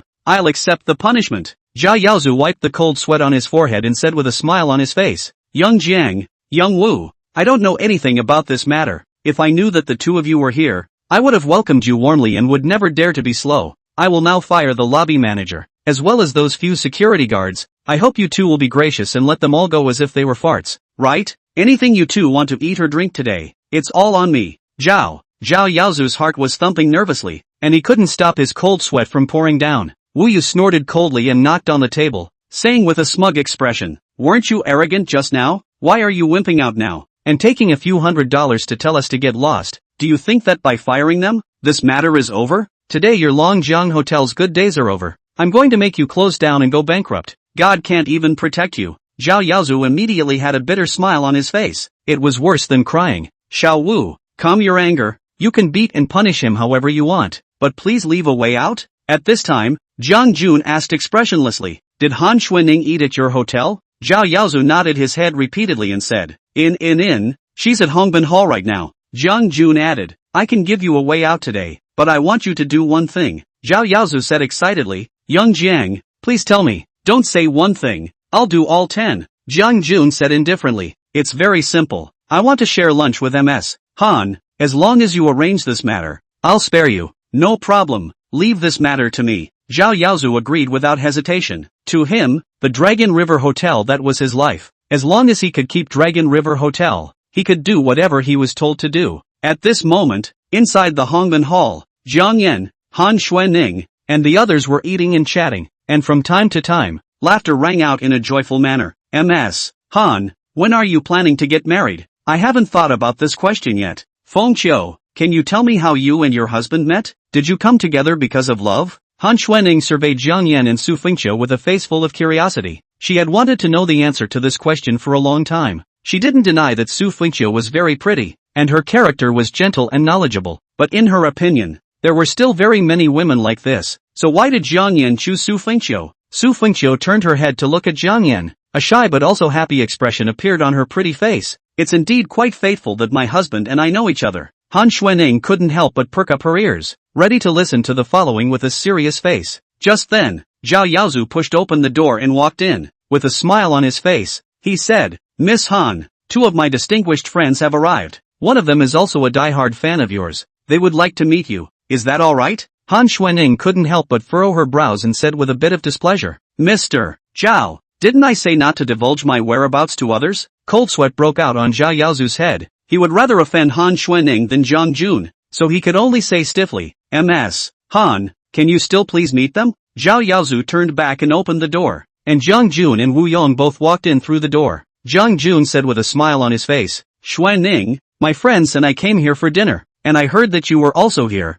so I came over to say hello. Su Fengjiao frowned and said suspiciously, how come it's you? You actually chased me here from the movie theater. You're really persistent. Jiang Yan and Su Fengjiao were also a bit surprised, not realizing that the friends that Zhao Yaozu was talking about would actually be the two of them, Zhang Jun and Wu Yu. As the top tycoon in Han Xuanning's live broadcast, she naturally recognized Jiang Jun, who often brushed her with many gifts, and every live broadcast brushed no less than 1 million gifts. The VIP seat tickets for Jiang Jun's movie promotional meeting was what Han Xuanning asked Jiang not to send him. So it's young Jiang. What a coincidence to run into him here. Wu Yong smiled and said, Ms. Han, this shows that you are destined to be with young Jiang. He is obsessed with you. Jiang Jun also smiled and said, Xuanning, I wonder if I have the honor of inviting you to lunch? Zhao Yaozu hurriedly said, young Jiang and Ms. Han, why don't I prepare a separate compartment for you? Han Xuanning, however, said, there's no need. Young Jiang, these are the lucky fans I drew. I'm going to dine with them at noon today, so let's make another appointment for another day. Wu Yu's face instantly became unhappy. He had long held his anger after being punched in the nose by the security guard in order to accompany Jiang Jun to meet Han Xuanning. Lucky fans? They're nothing. Han Xuanning, you rejected young Jiang's invitation just for the sake of a few ordinary fans. Can you afford to let young Jiang throw thousands of dollars for you and invite you for just a meal? And you don't even give this face? Chapter 70, Helpful Benefactor. Wu Yu's words sounded and felt very harsh to the ears. Not only did they belittle Jiang Yan and Su Fengqiu, but they also belittled Han Xuanning. Han Xuanning's face instantly turned cold, her smile completely gone. You mean, whoever spends money on me, I have to accompany him in whatever he does? Young Jiang, is that what you have in mind? Seeing that Han Xuanning was getting a bit angry, Jiang Jun hurriedly explained, Xuanning, you mustn't misunderstand, my friend doesn't mean this, and I don't have this kind of lowly thoughts, either. Han Xuanning continued with an icy face, please call me Han Xuanning,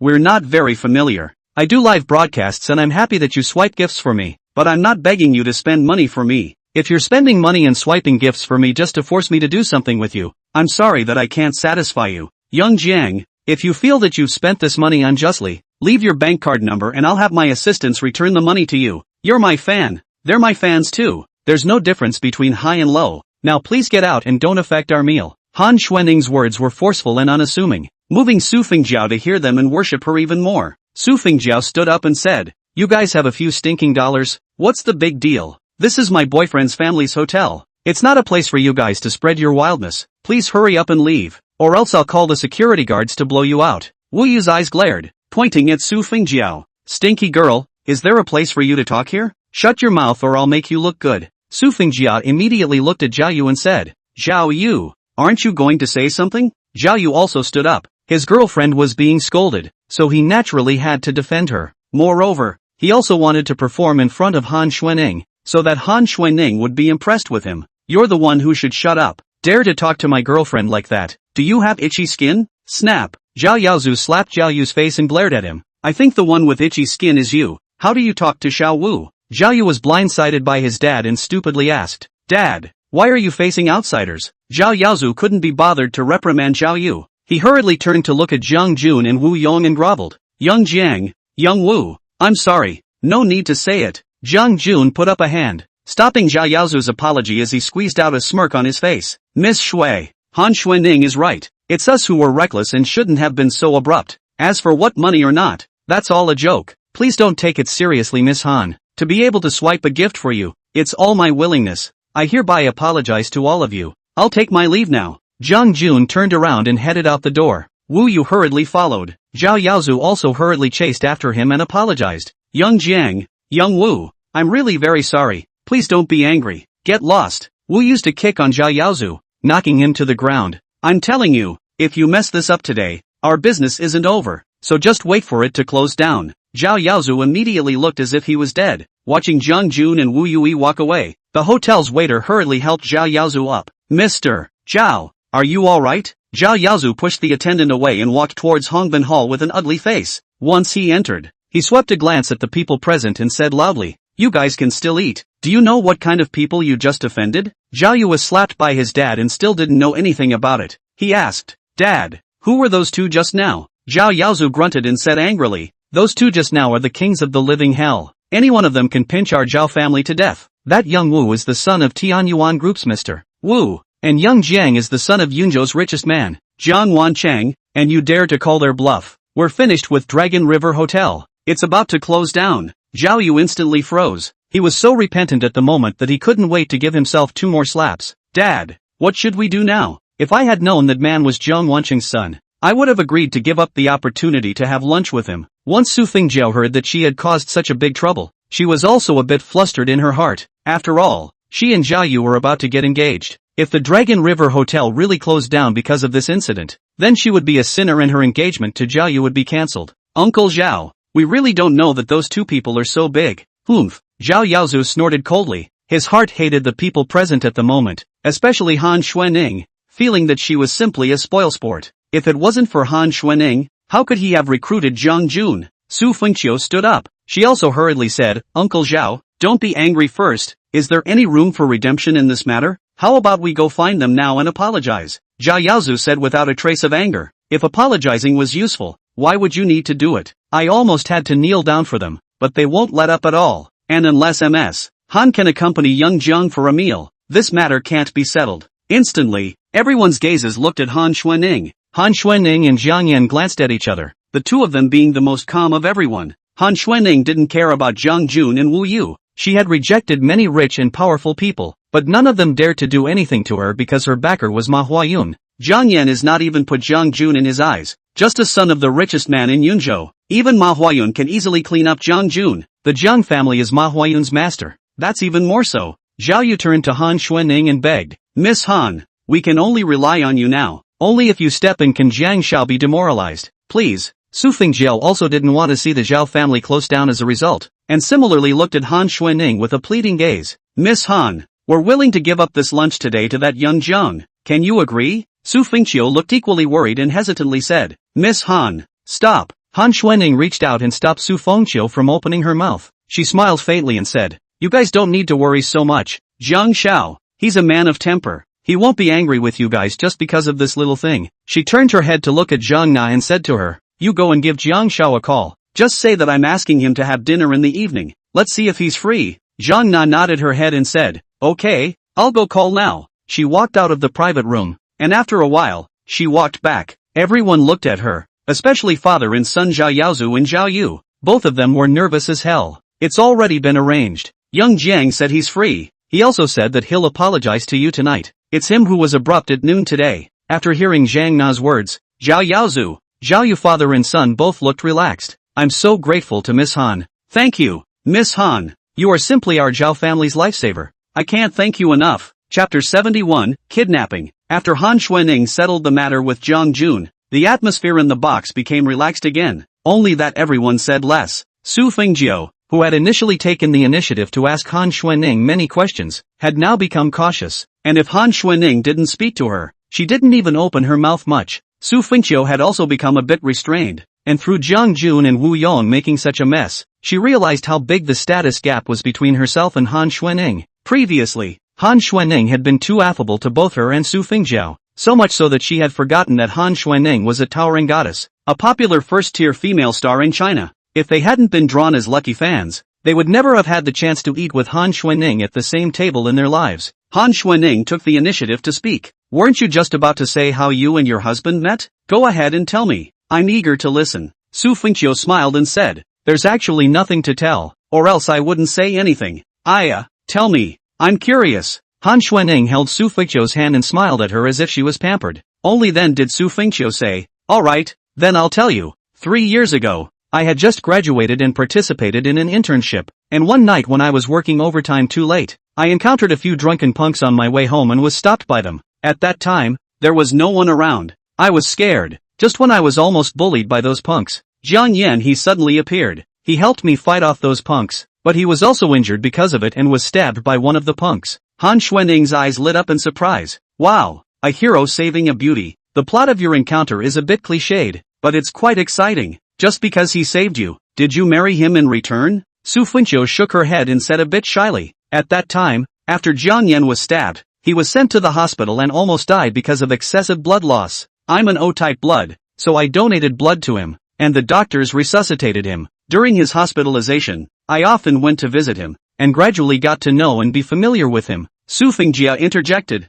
Then, Jiang Yan took advantage of my sister's youthful ignorance at the time and tricked my sister's feelings. My sister ignored her parents' objections and secretly got a license with Jiang Yan. And this guy married my sister without spending a penny, and then ate and drank for free in our house for 3 years, all relying on my sister to earn money to support him. Han Xuanning couldn't help but look at Jiang Yan with odd eyes after hearing Su Fengjiao's words. The youngest master of the Jiang family actually went to work as a door-to-door son-in-law for someone, and let his own wife support him. This simply subverted Jiang Yan's mysterious, great image in Han Xuanning's mind. Zhao Yu smiled and said, I'm a bit envious of Jiang Yan, being able to let Sister Fengqiu support him with such a dead heart. Jiao, if there is a day when I have nothing left, would you be willing to support me? Su Fengjiao gave him a blank look and said, what are you talking about? There won't be such a day. If there really is such a day, I will also accompany you to rise again. Zhao Yu couldn't help but say, didn't we almost lose everything today? Luckily, it was Miss Han's great face that helped our Zhao family dodge this calamity.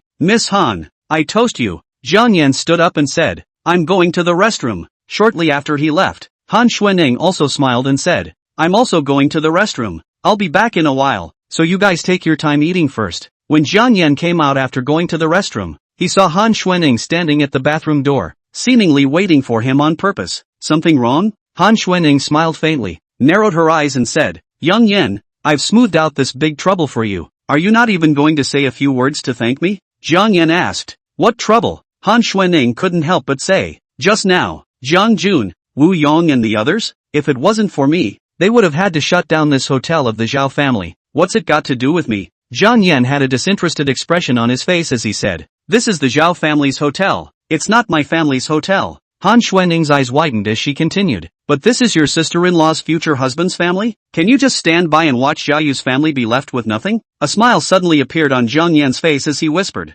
actually, I don't like that Zhao Yu at all. It's just right that their family hotel is closed. These words were definitely from Jiang Yan's heart, but Han Xuanning couldn't help but reveal a speechless expression when she heard them, feeling that she had done a bad thing with good intentions, and that her efforts were not pleasing to her. So it's me who's meddling? Can't say that. Jiang Jun itself is you recruited. By you to smooth out this matter is very reasonable. But well, you were able to accompany my wife to dinner today and make her happy. This matter is still worth praising. Jiang Yan washed his hands, then turned around and left. Han Xuanning stomped her foot in anger and gestured a small fist towards Jiang Yan. Originally, she had wanted to take this matter and take credit in front of Jiang Yan to hear a few words of praise, but she didn't realize that she had wasted her efforts. The two of them returned to the box one after the other, pretending to be unaware of each other again. After half an hour or so, everyone finished their meal and then prepared to leave. Zhao Yu asked, Ms. Han, where are you going? I'll arrange for a car to take you, right? Han Xuanning replied back, no need.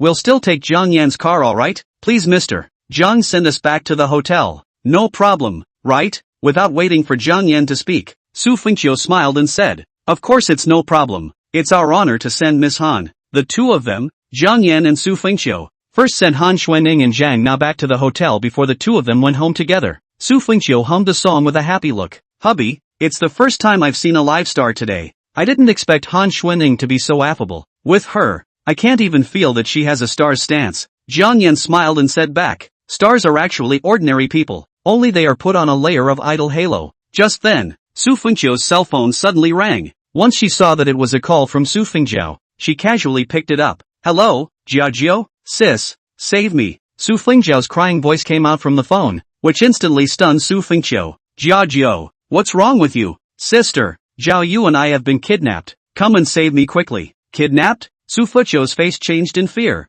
and she hurriedly asked, then where are you guys now? I don't know where I am. The other party said that they want you to take $1 million to ransom me before nightfall, or they will tear the ticket. Jiajiao, don't be afraid. Sis will definitely go to save you. At this time, a man's voice came out from the phone. Don't call the police. Don't tell anyone else. Before nightfall, if you don't see $1 million, wait to collect your sister's corpse. The phone hung up directly. Su Fengqiu shouted anxiously, hey, don't hurt my sister. Jiang Yan then asked, "Wife, what happened?" Su Fengqiu's pretty face panicked and said, "Hubby, Zhao Jiao and Zhao Yu have been kidnapped. The other party wants $1 million before they will release them. What should we do?" Chapter 72, Borrowing Money. Hearing the news that Su Fengqiu and Zhao Yu both were kidnapped, Jiang Yan couldn't help but be a little shocked and surprised. They had parted ways from the Dragon River Hotel. Jiang Yan and Su Fengqiu had gone to send the two of them, Han Xuanning and Zhang Na, while Zhao Yu had sent Su Fengqiu home. From the time they parted, it was only about an hour or so, and they were actually kidnapped. It's broad daylight.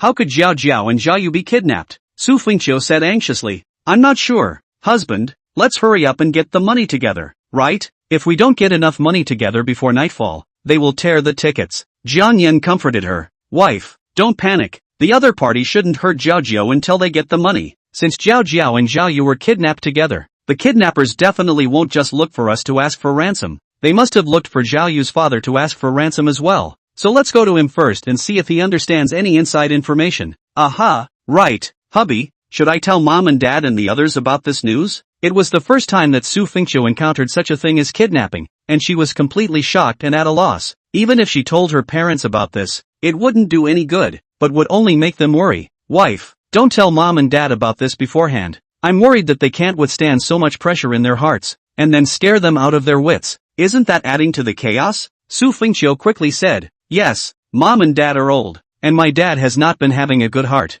Can't let them know about this." Jiang Yan held Su Fengqiu's hand, gave her a reassuring look, and calmly said, "Wife, I have everything. Don't be afraid. Let's go to Dragon River Hotel first." Seeing Jiang Yan's calm demeanor, Su Fengqiu also calmed down a bit. The two of them returned to the Dragon River Hotel. At this time, Zhao Yaozu was like an ant on a hot pot, anxious and round and round. Zhao Yaozu did receive a call from the kidnappers, but the other side wants a ransom not 1 million, but 10 million. Though $10 million wasn't his entire fortune, it was enough to take half of Zhao's family's life. The two of them, Jiang Yan and Su Fengqiu, were led by an attendant to the door of Zhao Yaozu's office. The attendant knocked on the door and shouted, "Mr. Zhao, someone wants to see you." "Don't see, get the hell out of here." Zhao Yaozu let out an agitated shout. How could he be in the mood to see anyone right now? His mind was filled with thoughts of whether or not to take $10 million to ransom his son. Jiang Yan directly pushed the door in and spoke. "Mr. Zhao, my wife and I have something to discuss with you." Zhao Yaozu took a look at the fact that it was Jiang Yan and Su Fengqiu. He waved his hand for the waiter to leave and then asked, "What are you guys doing here?" "Mr. Zhao, Zhao Jiao and Zhao Yu have been kidnapped. You should have received a call from the kidnappers, right?" "That's right, I did receive the call." Zhao Yaozu glared at Jiang Yan and Su Fengqiu with displeased eyes, and said directly, "If you're here to borrow money, spare me the trouble. I don't even know where to get $10 million in ransom yet." $10 million? Su Fengqiu was stunned. She couldn't help but say, "The kidnappers only asked us for 1 million in cash. How could they ask you for so much money?" Zhao Yaozu said angrily, "If you ask me, who am I going to ask? Today is really unlucky. First I messed with the two living kings of hell, Zhang Jun and Wu Yu, and now my son has been kidnapped. I don't know which sweeping star brought the bad luck." Zhao Yaozu now felt that Su Fengqiu was that broom star. This was because Zhao Yu had told him that it was Su Fengqiu who was the lucky fan chosen by Han Xuanning, and that was how she came to enjoy lunch at the Dragon River Hotel. Zhao Yu was now kidnapped again with Su Fengqiu, but while Su Fengqiu only needed $1 million ransom, Zhao Yu needed $10 million ransom. Jiang Yan asked again, "Mr. Zhao, what are you going to do then?" Zhao Yaozu blankly glanced at Jiang Yan and grunted, "If it's $1 million, I can casually take it out, but $10 million, unless I sell the hotel, I simply can't come up with that much cash. So, I'm going to call the police to deal with it, and let the police figure out how to save the people." Su Fengqiu couldn't help but say, "Uncle Zhao, we mustn't call the police. The kidnapper said that if we call the police, the other party will tear up the ticket. Don't you care about Zhao Yu's death?" Zhao Yaozu returned. "Then what do you want me to do? Sell the hotel? Even if I wanted to sell it now, I wouldn't be able to find a suitable underling." Suddenly, Zhao Yaozu had an idea in his mind. "Fengqiu, Zhao Yu can soon be your brother-in-law. You won't just save your sister and disregard Zhao Yu's death, right?" Su Fengqiu couldn't help but be stunned, and said with a serious look, "Uncle Zhao, what are you talking about? How could I disregard Zhao Yu's death? It's just that our family's financial resources are limited. Even if we sell off all of our properties and cars, we won't be able to come up with $10 million. Zhao Yaozu quickly stepped forward. He stared at Su Fengqiu and said, "You can't get $10 million, but there is someone who can. Go beg him, maybe he will agree." Su Fengqiu asked doubtfully. Uncle Zhao, who is the person you are talking about? The general manager of your Dahua real estate group, Han Fujiang. Zhao Yaozu held Su Fengqiu's hand and said eagerly, Fengqiu, I've heard about it. Han Fujiang's son likes you, and Han Fujiang especially values you. So $10 million is nothing to Dahua real estate group. As long as you go and beg Han Fujiang, he might lend it to you. Don't worry, this money will be paid back by me, and I definitely won't let you take the blame. Zhao Yu's life, it's in your hands. Fengqiu, please promise, I'm kneeling down for you. Zhao Yaozu made a move to kneel down. Su Fengqiu hurriedly pulled him back. Uncle Zhao, don't be like this, I can't afford it. Zhao Yaozu immediately said. Fengqiu, so you agree to this matter? Then please, I'm grateful. Uncle Zhao, Su Fengqiu had a helpless look on her face as she said, I'm just an ordinary employee of Dahua Real Estate Group. I don't have any relationship with Han Wenshan at all. There's no way that Mr. Han, he'd lend me so much money. Zhao Yaozu's face sank, and he said with some annoyance, if you don't try, how do you know if you can borrow it? Jiang Yan interjected, Mr. Zhao, it's your son who needs $10 million in ransom. If you don't go and borrow it yourself, why do you want my wife to go and borrow it? Zhao Yaozu nonchalantly replied, Jiang Yan, is there a place for you to interject here? You also don't look at what you are, a waste of space. You can't do anything to help when it matters, and you're still adding to the chaos here. Fengqiu, if you don't go to borrow it, then I can only go to your parents and them. After all, we will be in-laws soon. They can't see death. They must help me find a way to get the money together. Otherwise I will call the police. If the other party tears the ticket, then let Zhao Yu and Zhao Zhao go underground together to be husband and wife. Zhao Yaozu's words were simply scoundrels, actually using Su Fengqiu's life to coerce Su Fengqiu, which made Jiang Yan's heart very unhappy. But what Su Fengqiu was most concerned about was her sister's life. Uncle Zhao, I'll borrow it. Don't alarm my parents, but I don't dare to say that I can definitely borrow it. I can only try my best to give it a try. Zhao Yaozu instantly showed joy and nodded his head repeatedly. Okay, no problem, then you go quickly. I'll stay here to raise the money, and in case you don't borrow it, I'll be prepared. Chapter 73 Underground Dragon Head. Jiang Yan and Su Fengqiu both left the Dragon River Hotel together and headed towards the Dahua Real Estate Group Company. On the way, Su Fengqiu sneaked a glance at Jiang Yan and asked, Hubby, I went to borrow money from Mr. Han. It was all out of necessity. You won't be unhappy, right? Jiang Yan didn't want Su Fengqiu to have too much psychological pressure, smiled and said, Don't worry, I'm not so careful. Saving lives is important. I believe your Mr. Han will also understand. Hearing Jiang Yan say this, Su Fengqiu's heart relaxed a lot. When the two of them arrived at the Dahua Real Estate Group Company, Su Fengqiu nervously walked to the front desk. This was the first time she came to the head office. Hello, I would like to ask if Mr. Han is here? I'd like to meet him. The receptionist looked up at Su Fengqiu and returned. Do you have an appointment? Our Mr. Han is very busy. Not just anyone who wants to see him can see him. At this moment, the receptionist noticed Jiang Yan standing behind Su Fengqiu and immediately revealed a surprised expression. The last time Jiang Yan came, that sentence "let Han Fujiang roll to see me" was still fresh in her mind and hard to forget. You, guys please wait. I'll make a call and ask Han's office to see if he's free right now. The receptionist hurriedly dialed the phone of Han Fujiang's office and said a little nervously, Hey, Mr. Han, 2 people came to the company's door to see you. Do you have time now? What people? The receptionist looked at Su Fengqiu and asked. Mr. Han asked, Who are you guys? My name is Su Fengqiu, and this is my husband Jiang Yan. The receptionist immediately returned. Mr. Han, one of them is called Su Fengqiu, and the other is called Jiang Yan. Upon hearing the name Jiang Yan, Han Fujiang hurriedly said, Please, please. The receptionist was secretly happy. She didn't expect Mr. Han to pay so much attention to these 2 people. Fortunately she didn't slow them down, or else she wouldn't be able to eat. Both of you.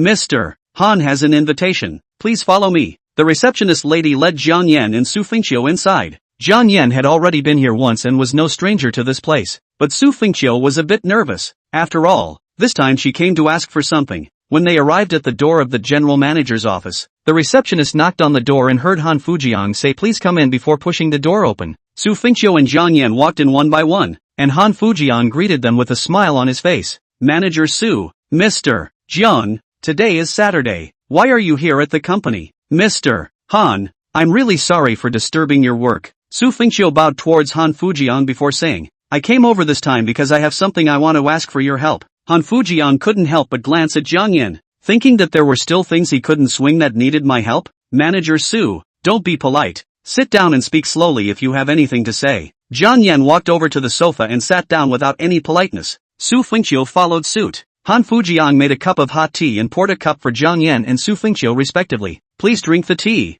Han Fujiang being so polite made Su Fengqiu even more nervous, not knowing how to speak. Thank you, Mr. Han. We're not thirsty. Han Fujiang smiled and said, Manager Su, you just said there was something you wanted me to do? I wonder what it is. Su Fengqiu clasped her hands together and said with a bit of difficulty, Mr. Han, I would like to borrow some money from you to use. I know this is a bit abrupt, but I really have no choice but to come and ask for your help. Han Fujiang asked, how much to borrow? 1,000. 1,000? Han Fujiang couldn't help but look at Su Fengqiu with an odd face, thinking that with such a small amount of money, he wouldn't have to ask to borrow it, right? Jiang Yan said for Su Fengqiu, it's $10 million. $10 million? Han Fujiang froze for a moment, although $10 million was nothing to him, but Su Fengqiu and Jiang Yan suddenly came to his door to find him to borrow money, which made him feel very suspicious in his heart. What are you guys borrowing so much money for? Su Fengqiu didn't know how to explain because the kidnappers had said that they couldn't tell any outsiders or else they would tear the ticket as well.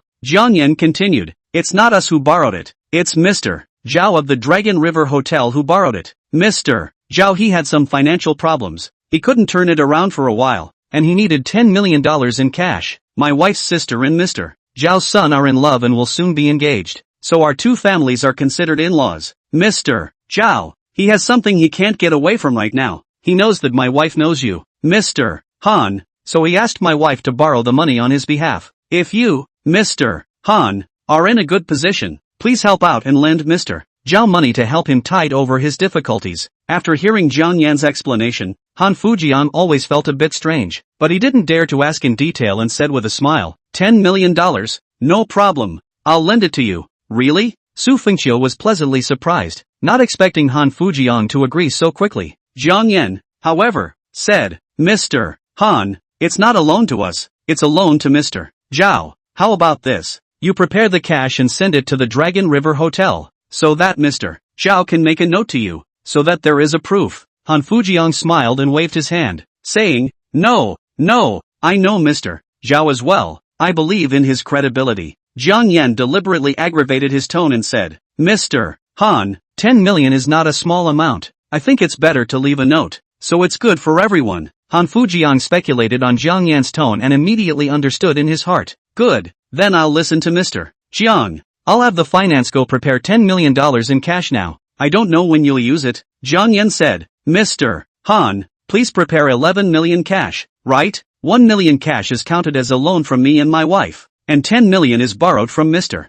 Zhao. Before nightfall, please send someone to send the money to the Dragon River Hotel. And I'll make a $1 million note to you now. Han Fujiang added, it's only 1 million, no need to make an IOU, right? Kindred brothers are clear about their accounts. This IOU must be typed. Borrowing Mr. Han your paper and pen. Han Fujiang had to bring paper and pen, and then Jiang Yan wrote a loan of $1 million of IOUs and signed his name. Su Fengqiu asked Jiang Yan for the pen and signed her name on the IOU as well. Mr. Han, don't worry, we'll pay you back this money as soon as possible. Han Fujiang nodded and said, good, I'll keep this IOU and send someone to send the money over later. Thank you, Mr. Han, then we'll leave first. Jiang Yan shook hands with Han Fujiang, and so did Su Fengqiu. Then the two of them left Dahua Real Estate Group Company. Su Fengqiu said with a bit of excitement, I didn't expect Mr. Han to be so forthcoming. He didn't ask us what we were borrowing the money for. He just lent us the money. He's really nice. Now Jiaojiao is saved. When Jiaojiao is ransomed,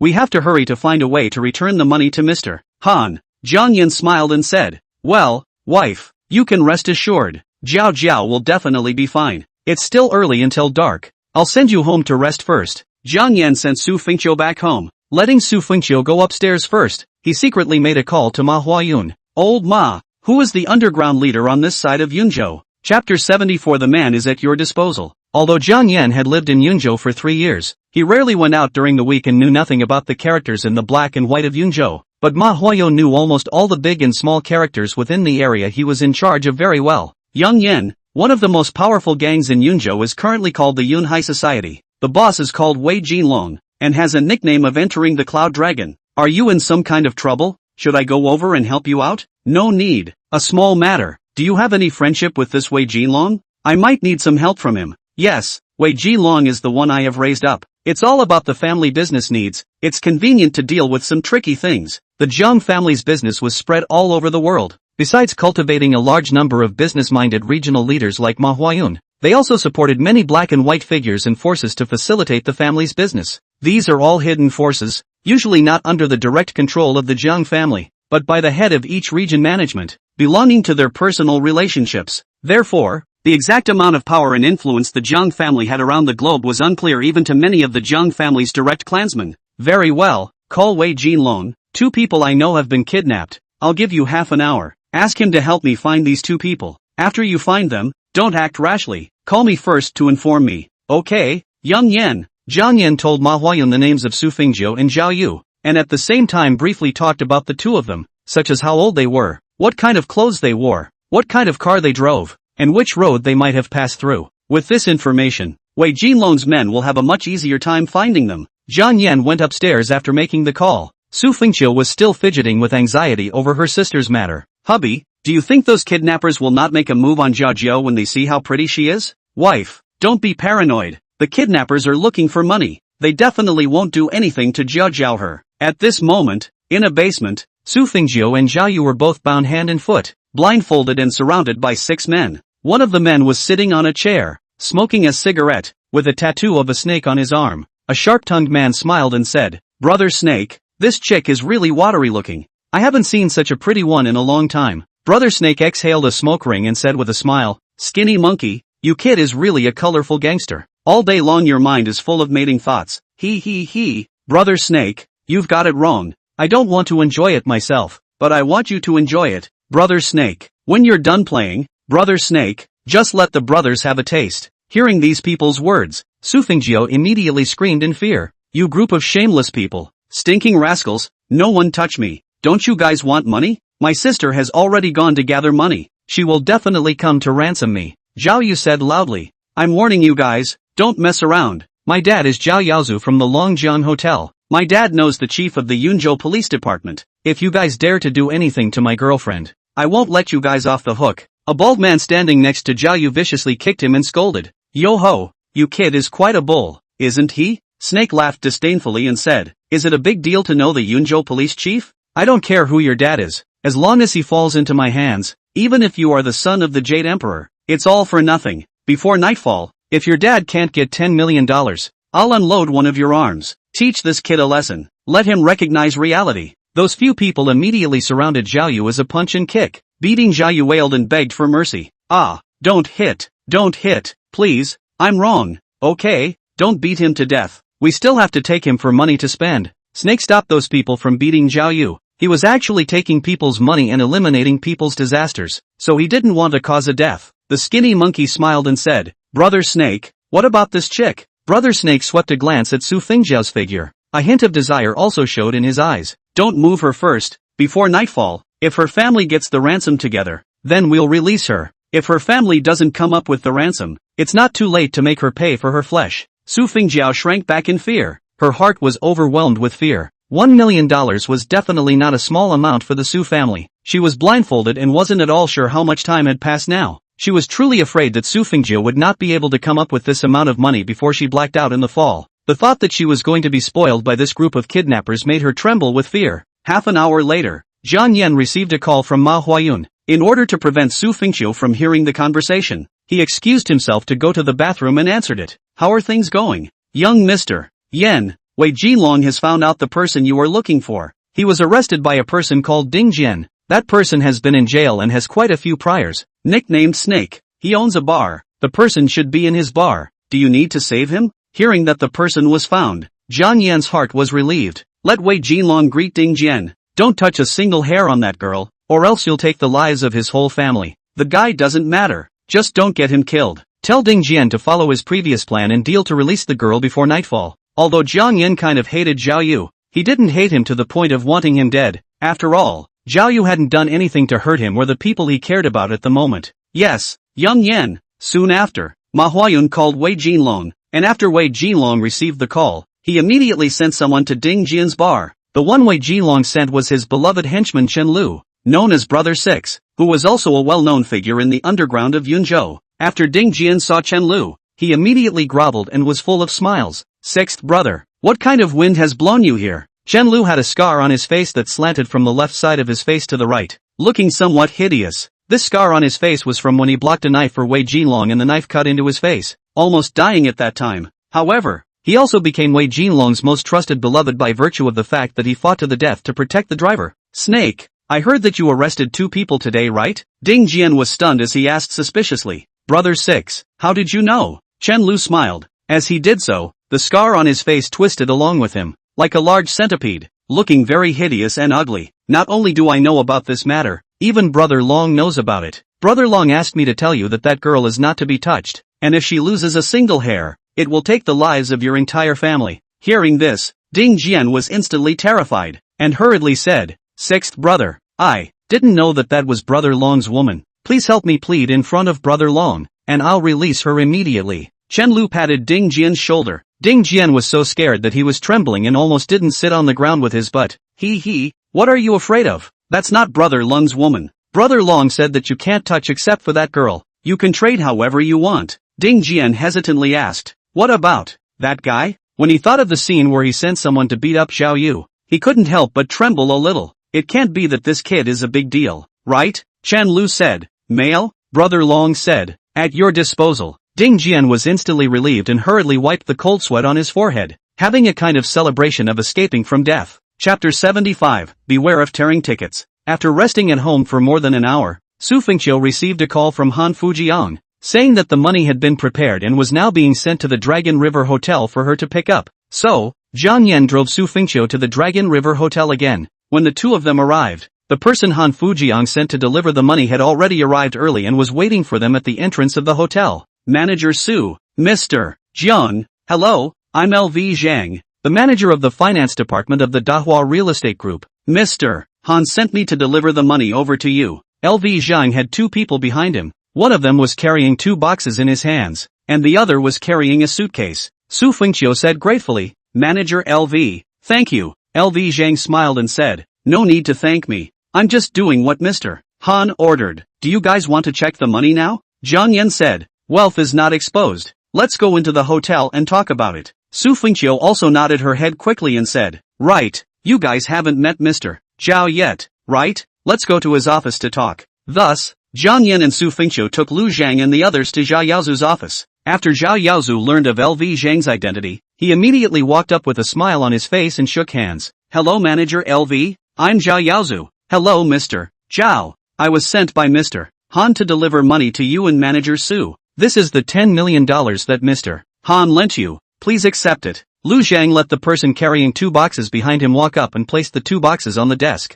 Each box contains $5 million. The 2 boxes are exactly $10 million. Zhao Yaozu opened the 2 boxes and looked at them. When he saw the reddish banknotes inside, he was so excited that his eyes glistened, and his hands felt around in the boxes, itching to put all the money into his pockets. Lu Zhang let another person carry the box to Su Fengqiu, said, Manager Su, this box is 1 million, please accept. Su Fengqiu hurriedly said, no need to inspect it, I trust Mr. Han. Lu Zhang was in finance, and he never dared to be sloppy in this aspect of money. You'd better inspect it, in case something goes wrong. I have no way to explain to Mr. Han. Alright then. Su Fengqiu opened the box and checked it, and returned, exactly 1 million. No problem. Lu Zhang nodded. He then asked Zhao Yaozu, Mr. Zhao, do you have any questions? Zhao Yaozu smiled and said, no problem for me either. Please ask Manager Lu to convey my thanks to Mr. Han for me. I'll treat him to dinner some other day. LV Zhang returned. Since there's no problem,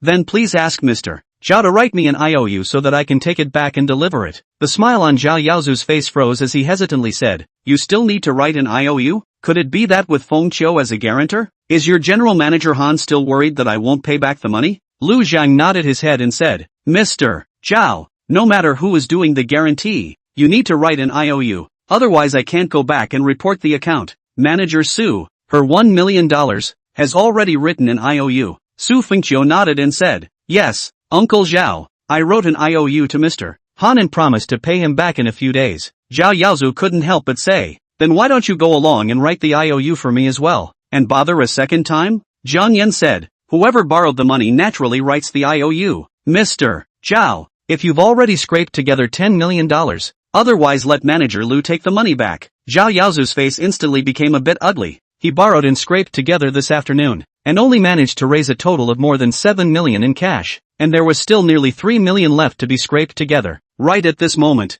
Zhao Yaozu's phone suddenly rang. Once he saw that it was Zhao Yu's cell phone calling, he hurriedly picked it up. Hey, Xiao Yu, how are you doing? Dad, have you gotten enough money together? Hurry up and come ransom me. They said that if you don't get enough money together, they'll remove one of my arms. Zhao Yaozu's face was shocked, and he hurriedly shouted, you mustn't do anything. I've already gathered enough money. Don't hurt my son. Oh, since you have gathered enough money, then send the money to the designated place. As long as you see the money, we will release him immediately. Within half an hour, you are limited to arrive at the high-speed train station. The other party didn't give Zhao Yaozu a chance to speak and directly hung up the phone. Not a moment later, Su Fengqiu's cell phone rang as well. Hello, Jiao. Within half an hour, rush to Spring River Park to ransom her. How is she, my sister? Hello. Su Fengqiu looked at the other party hung up the phone. Her heart was anxious beyond measure. She said to Jiang Yan, hubby, the other party told us to rush to Spring River Park to ransom her within half an hour.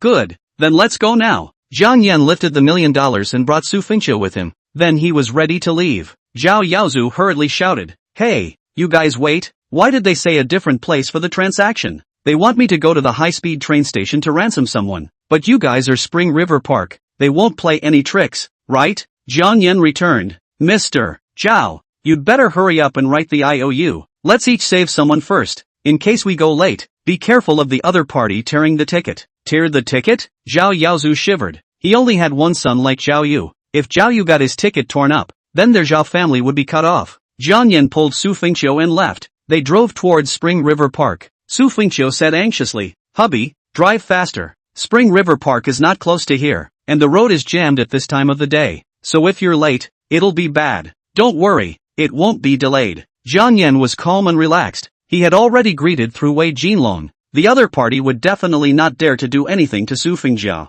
It only took more than 20 minutes for Jiang Yan and the others to arrive at Spring River Park. Su Fengqiu made a call to Su Fengqiu's cell phone. After the call was connected, she asked, we're here. Where are you guys? What kind of car did you guys drive over? Sky blue BMW X7. You guys didn't call the police, did you? No, of course not. Good if you didn't. If you dare to play tricks, beware, we'll tear the ticket. We're at the east gate of the park. You guys don't hang up, drive over. Jiang Yan drove the car to the east gate of the park again, and there was a silver van parked on the roadside parking space. Pull over next to the van. Jiang Yan leaned the car over. The van door opened and inside were two masked men with Su Fengqiu sitting in the center with a masked and gagged mouth. Bring the money over. Jiao. Su Fengqiu hurriedly opened the car door and walked down, handing the box to the other party, who opened it and looked at it, then pushed Su Fengqiu out of the car and crashed into Su Fengqiu's arms. Afterwards, the other party drove the van and immediately escaped. Jiang Yan didn't go after him. He got out of the car and walked to Su Fengqiu's side. Su Fengqiu hugged Su Fengqiu and cried, Jiao, don't be afraid. I'm your sister. You're safe. Jiang Yan helped Su Fengqiu take off the blindfold, and helped her untie her hand. Su Fengqiu also helped her sister to take out the thing stuffed in her mouth in a hurry. Sis, Su Fengqiu cried with a wow sound and hugged Su Fengqiu tightly. She had been kidnapped this time and had suffered a lot of shock. Jiang Yan said, wife, get in the car first. Let's go home. Su Fengqiu brought Su Fengqiu into the car. The two sisters sat in the back seat. Jiao, they didn't do anything to you, did they? Are there any injuries? No. Su Fengqiu shook her head. She had now slowed down and suddenly asked, right, where's Zhao Yu? Sister, Zhao Yu, is he safe? Chapter 76. Su Fengqiu and Zhao Yu had been locked up together. At that time, although she was scared in her heart, but with Zhao Yu by her side, she always still felt that she would feel a little bit safe. However, when the two of them were separated, she was terrified and thought that the kidnappers would do something shameless and nasty to her. However, none of the things she was afraid of happened. The kidnappers were all very disciplined, and none of them dared to make a move on her. Now that she was safe, she naturally remembered if Zhao Yu had also been rescued. Su Fengqiu replied back, Jiao, don't worry, Mr. Zhao has already brought the money to ransom Zhao Yu. I believe there shouldn't be any problems. Su Fengqiu said with a worried face, sister, those kidnappers are bad. They beat Zhao Yu for a long time. At that time, Zhao Yu was beside me. His screams scared me. I don't know if he is seriously injured. How about I give him a call now? Jiang Yan said, don't call now. Zhao Yu's father might have just arrived at the high-speed train station by now. he might be trading with the kidnappers. Zhao Yu's ransom is as high as $10 million. The other party will definitely check it carefully. If you call him at this time, in case it affects the ransom, that would be bad. Su Fengqiu nodded her head repeatedly and said, your brother-in-law is right. Listen to him, let's wait until we get home and then call Zhao Yu. The deal should be done by that time. Jiang Yan and the others went back to their own home instead of going to his parents-in-law's home, because Su Fengqiu didn't want her parents to know about this. She planned to let Su Fengjiao stay here for the night, and go back the next day after completely calming down. Su Fengjiao immediately called Zhao Yu, and when she learned that Zhao Yu had been safely ransomed back, her heart was much more relaxed. Zhao Yu was sent to the hospital because he had injuries on his body, and Su Fengjiao said she would visit him tomorrow. In the evening, Jiang Yan specially made a sumptuous dinner to give Su Fengjiao some relief. At night, around 8 o'clock, Su Fengjiao became a bit sleepy. She had been kidnapped during the day and had received quite a scare. She didn't dare to go to sleep alone, so she asked Su Fengqiu to go to sleep with her. Jiang Yan naturally wouldn't have a problem with that. He took out his cell phone and called Ma Huayun after the two sisters. Su Fengqiu and Su Fengjiao went to sleep. Hey, old Ma, make an appointment for me with Wei Jinlong. I'll go over to meet him later. No problem, Yang Yan. Then I'll tell him that you're my friend and tell him to listen to you and everything. Jiang Yan quietly left the house and drove to the Golden Emperor nightclub. Golden Emperor nightclub? This was one of Wei Jinlong's properties. Jiang Yan walked into the nightclub, and immediately, two women dressed in demonic colors with slender bodies came forward. Aya, does this handsome guy look strange? Is this your first time to play? I'm Lily, handsome. What's your name? Jiang Yan pushed the two women away, because he was too dirty. The women in low-class nightclubs like this one didn't know how many times they had been played with. Don't touch me. I'm not here to play. You're not here to play. Then why are you here? I came to find Wei Jinlong. The two women's faces immediately changed. In Golden Emperor nightclub, no one dared to call out the words Wei Jinlong. They usually called out Brother Long. Those two women immediately made a wink towards the security guards in the hall. Said security guards? In fact, they are some of Wei Jinlong's little brother thugs. This person said he wants to come to Brother Long. You guys entertain him. Four strong and sturdy security guards surrounded Jiang Yan. One of them asked, Kid, what are you looking for Brother Lung for? Jiang Yan lightly replied, looking for him to do something. Do something? The man snorted and said disdainfully, what kind of place do you think this is? An administrative service center? Get lost or don't blame us for being rude to you. Jiang Yan added, tell Wei Jinlong to come out and meet me. You guys don't deserve to talk to me. Yo ho, you kid is still quite crazy. The man punched towards Jiang Yan's face. Jiang Yan's head flickered to the side and dodged the punch. Then he kicked out, hitting the man squarely between his legs, and instantly the chicken flew away. Ah! The man screamed miserably. His legs clenched, kneeling on the ground in pain. The remaining three security guards couldn't help but show their annoyance. Without saying a word, they immediately moved towards Jiang Yan. Jiang Yan was unperturbed and didn't panic in the slightest. He took a step backward to avoid being surrounded by the three. Immediately after, he took the initiative to meet up. His left hand grabbed the wrist of the nearest person. His right hand clenched his fist, and heavily struck that person's chest. That person's heart was hit so hard that he felt his heartbeat stop abruptly, and he directly lay on the ground. Jiang Yan stepped forward with his right foot and kicked out with his left leg, sending another person flying 4 or 5 meters away. In the end, only one person was left, and that person gulped and stared at Jiang Yan in surprise. In just 2 breaths of time, Jiang Yan had taken down 3 of them, which kind of scared him. As the future heir trained by the Jiang family, Jiang Yan wasn't the kind of dude who only ate, drank and had fun. The education he had received since childhood was elite education. Not only did he have a high IQ and high education, but he had also practiced all sorts of fighting skills since he was young, as well as martial arts moves, so it could be said that he was both literate and martial arts proficient. Jiang Yan said expressionlessly, I'm not here to fight. I want to see Wei Jinlong. See your ass. The last security guard shouted and swung his fist towards Jiang Yan. Jiang Yan took a step forward. His body slightly shortened and dodged the other's attack. At the same time, his right fist hit the other in the small of the back, and the man slumped to the ground in pain. Clap. At this time, a sound of applause rang out. Chen Lu walked out from inside the nightclub. He sneered and said, good stance. Jiang Yan glanced at Chen Lu and asked, are you Wei Jinlong? Chen Lu shook his head and said, no,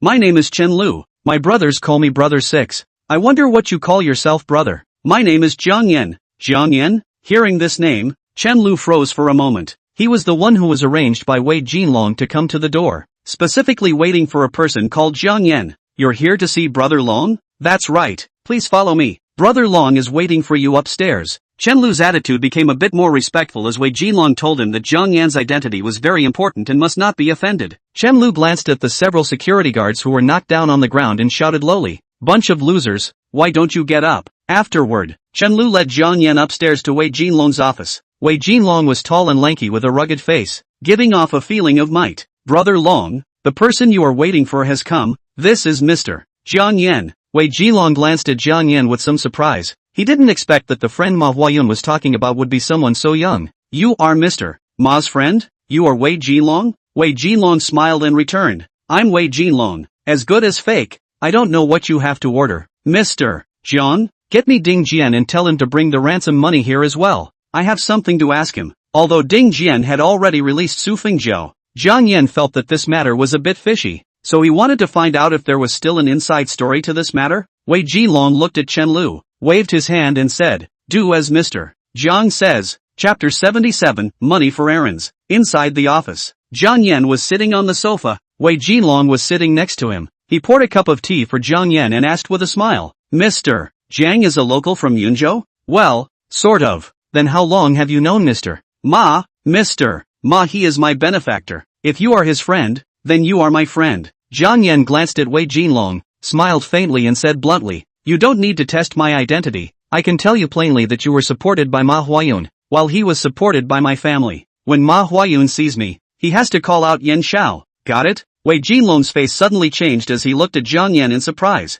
Ma Huayun hadn't told Wei Jinlong about Jiang Yan's real identity, so Wei Jinlong thought that Jiang Yan was just a friend of Ma Huayun's, so he wanted to test the waters to see how deep Jiang Yan's relationship with Ma Huayun was. But he didn't expect that Jiang Yan actually had such a big head. How much Ma Huayun had, Wei Jinlong only knew 1 or 2, but this 1 or 2 points was enough to make Wei Jinlong in awe. And Jiang Yan's family was actually the supporter behind Ma Huayun. Then Jiang Yan's identity background was too terrifying. "Young Yan, it's me who has eyes but doesn't recognize MT. Tai, please forgive me. In the future, if you have any use for me, please feel free to order me. I, Wei Jinlong, will definitely go through fire and water. Well, if there's something in the future, I'll let you know." Jiang Yan didn't say anything more. To him, Wei Jinlong, the leader of this kind of small places gang, couldn't even enter his eyes. The Jiang family had their own specially trained security forces. Not only were they incredibly loyal, but they all had extraordinary skills. However, if you want to use those security forces, you need to go through the family's consent, and those security forces are not in China, so it will take some time to transfer them over. Moreover, the Jiang family would only send security forces to protect a direct member of the Jiang family if his life was threatened. For something like Su Fengjiao being kidnapped, the Jiang family would not agree to Jiang Yan mobilizing the family's exclusive security force. Therefore, instead of turning to the family, it would be more convenient and quicker to directly mobilize the forces under the local regional head. In about an hour, Chen Lu brought Ding Jian to Wei Jinlong's office, along with 3 suitcases. Ding Jian stepped forward with trepidation and said with a smile on his face, "Brother Long, I don't know what you've called me here to order." Wei Jinlong looked at Jiang Yan and introduced himself. "It's not me who's looking for you. It's this Mr. Jiang who's looking for you. Whatever he asks you, you answer honestly. Got it?" Ding Jian glanced at Jiang Yan. He secretly muttered in his heart. What kind of person was this that could actually make Wei Jinlong treat him with such courtesy? Yes.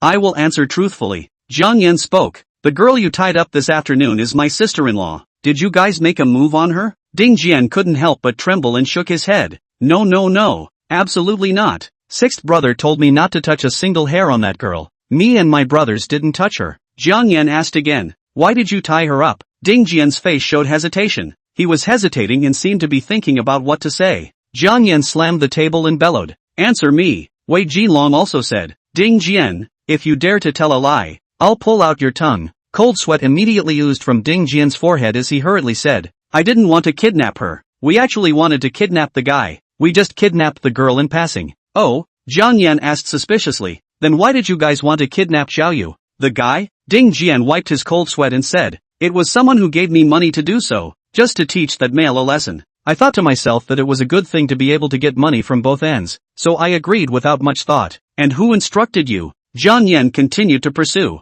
Ding Jian hesitated for a moment and replied, "Wu Yu. He is the son of Tianyuan Group's general manager Wu, because he often goes to my bar to play. So the two of us have a bit of a friendship." Wu Usage said that the Zhao family's people had offended him in Yangjiang, so he asked me to teach the Zhao family a lesson. He told me to beat up the Zhao Yu and extort a ransom to bleed the Zhao family so I could take it out on him. All of this was taught to me by Wu Yu, and it has nothing to do with me at all. So it's him. Jiang Yan's eyes couldn't help but turn cold. He didn't care that Wu Yu had sent someone to kidnap Zhao Yu, but the fact that Su Fingjie was implicated because of this, causing his wife to follow in fear, made Jiang Yan a little unhappy. Ding Jian, no matter what, you kidnapped my sister-in-law. This fault cannot be erased. You must be punished. Ding Jian's face changed in fear, and he fell to his knees with a plop. Mr. Jiang, I really didn't know about this. Please be magnanimous. Jiang Yan said expressionlessly. I'll give you two choices. The first choice, break one of your hands. As a lesson to you, you can choose whether to break your left hand, or your right hand. Cold sweat stayed on Ding Jian's face. He looked at his hands and couldn't help but tremble. Which hand he didn't want to break? Mr.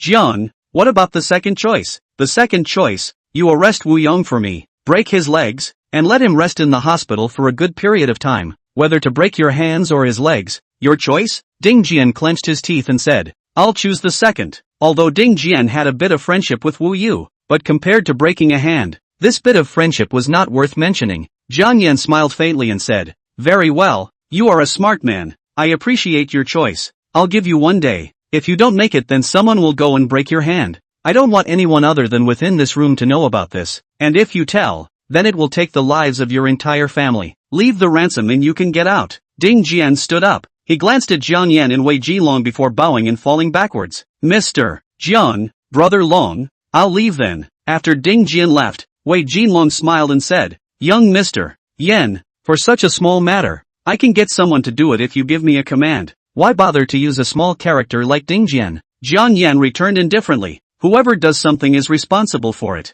The mistake Ding Jian made, he can only make up for it himself. You send someone to keep an eye on him. If he tries to run away or doesn't behave himself, cut off his hands. Wei Jilong hurriedly nodded and said, yes, young Yan, Lu is my beloved. I'll let him do this. Jiang Yan stood up as he picked up the 2 suitcases containing $5 million.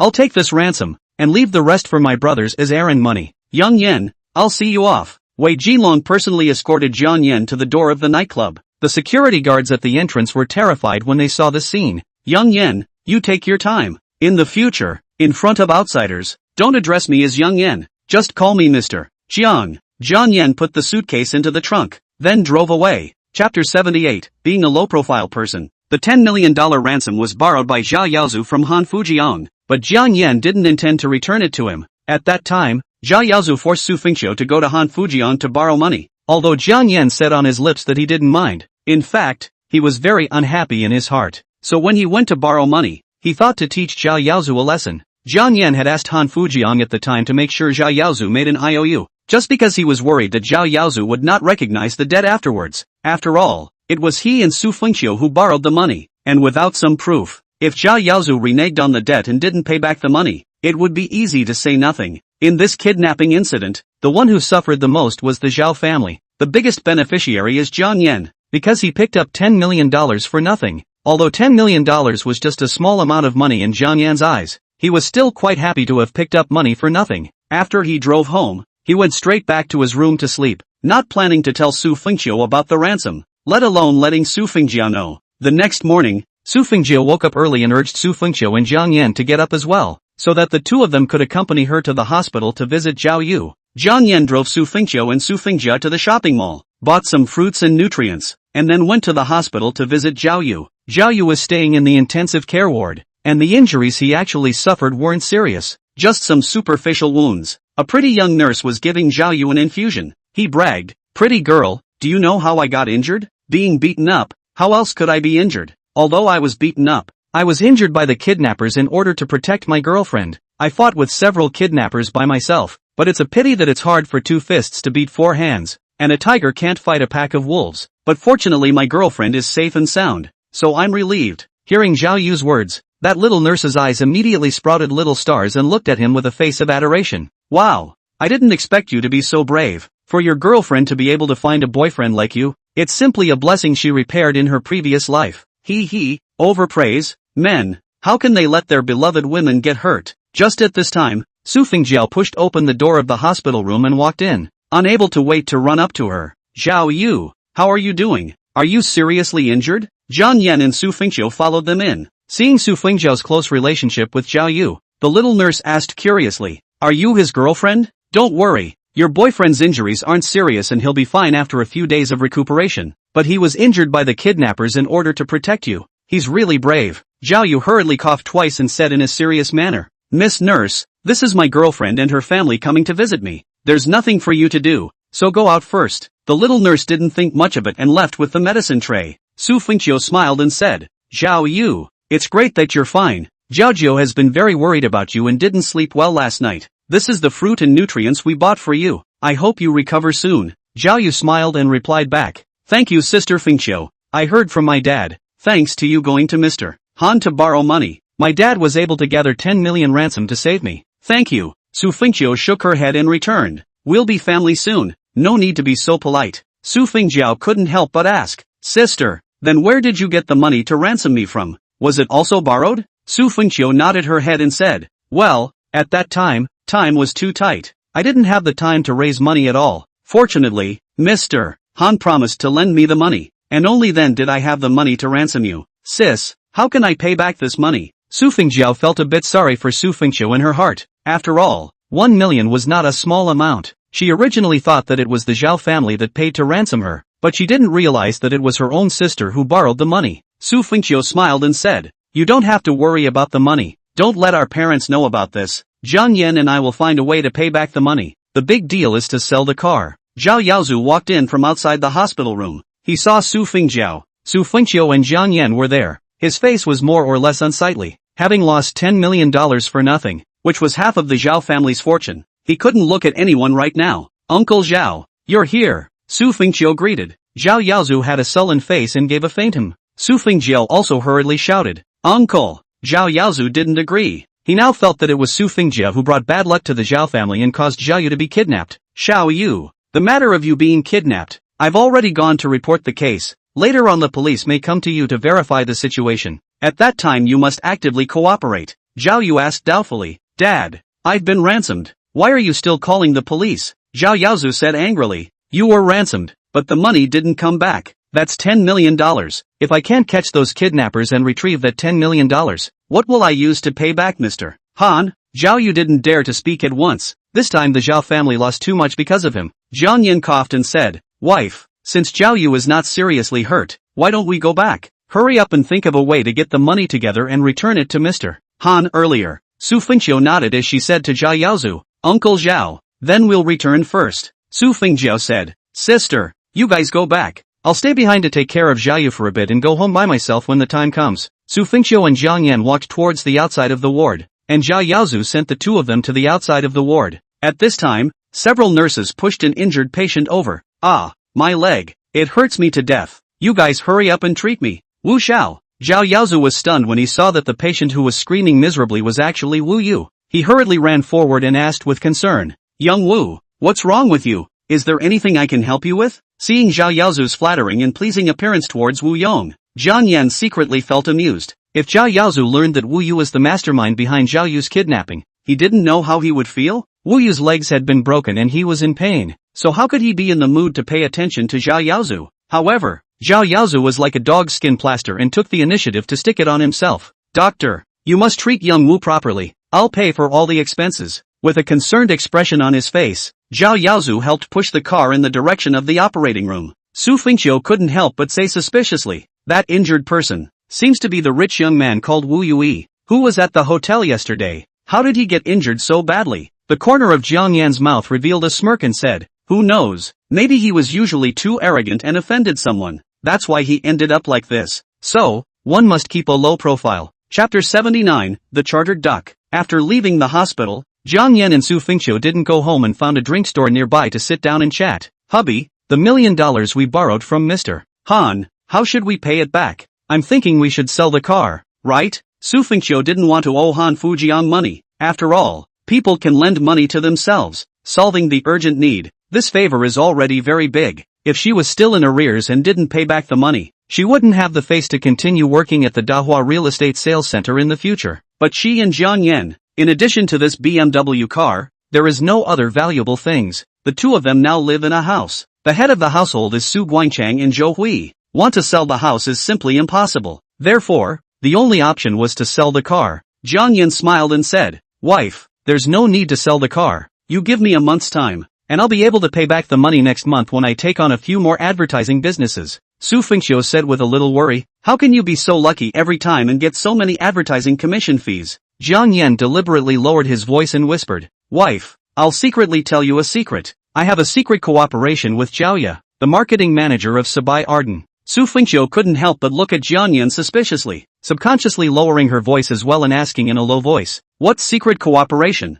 Manager Zhao handed over all of Sabai Arden's advertising design contracts to me, and after I received my commission bonus every month, I then gave her a rebate. There are several other big advertising design businesses in Sabai Arden Company. I was planning to sign one every month so that I can have results every month. Jiang Yan spoke nonsense in a serious manner. He wasn't worried at all that Su Fengxiu would recognize his lies because Su Fengxiu couldn't even verify them. Su Fengxiu's eyes widened as she covered her small mouth in surprise. "Hubby, if you guys do this, you won't break the law, right?" "Of course it won't. You're overthinking it. Rebates, this is the default rule in the mall. No one will say anything about it. She can get the benefits. I can also earn a commission, and our company also has business revenue. Their company can get satisfactory advertisement design. It's a win-win-win. Is it really not illegal?" Su Fengxiu was still a bit worried as she felt that the money came too easily. Jiang Yan confidently returned, "Of course there won't be a problem. I'm not a little cutie. Just put your heart in your stomach. After you go to work tomorrow, go find your general manager Han and tell him to pay him back next month.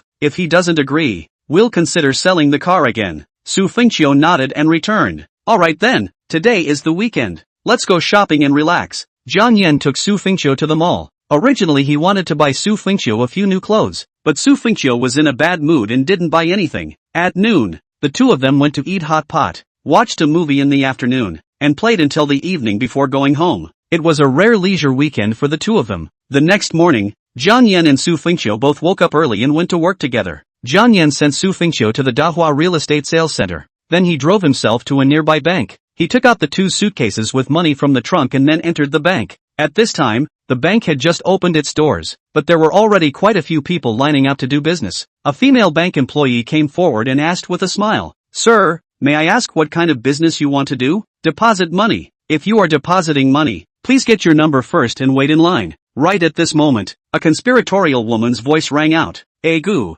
who did I think it was? Isn't this Jiang Yan?" Jiang Yan turned around and saw Lu Yuehong sitting next to him in the waiting area. He ignored Lu Yuehong and said to the female bank employee, "I don't want to queue up and waste time. Can you call your lobby manager over? I want to prioritize." Lu Yuehong was furious when she saw Jiang Yan ignoring him. She stood up, walked to Jiang Yan's side and deliberately said loudly, "We are all queuing up for business. What makes you want to be prioritized?" The female bank employee also said, "Sir, every customer who comes to our bank to do business needs to get a number and line up." Jiang Yan asked indifferently, "Can't you prioritize even if you deposit a larger amount of money?" Lu Yuehong snorted and said disdainfully, "How much money can you deposit and still have a larger amount? Don't tell me that all you have put in these two boxes is money." Jiang Yan replied back, "You guessed right. It is indeed all money inside." Lu Yuehong and the bank clerk both froze. Both of them looked at the two boxes. Both of them were very large in size. If it was all money inside, the number was indeed not small. The bank clerk's tone was a bit more respectful as she asked, "Sir, may I ask how much money you want to deposit?" $10 million. Hearing this amount, Lu Yuehong was immediately shocked and stared wide-eyed, looking at Jiang Yan with some disbelief. Many of the surrounding people who were waiting to do their business had revealed gazes of astonishment and envy. Such a large sum of money was something they couldn't earn even if they worked hard for their entire lives. The female bank clerk also showed a surprised look. A deposit of $10 million.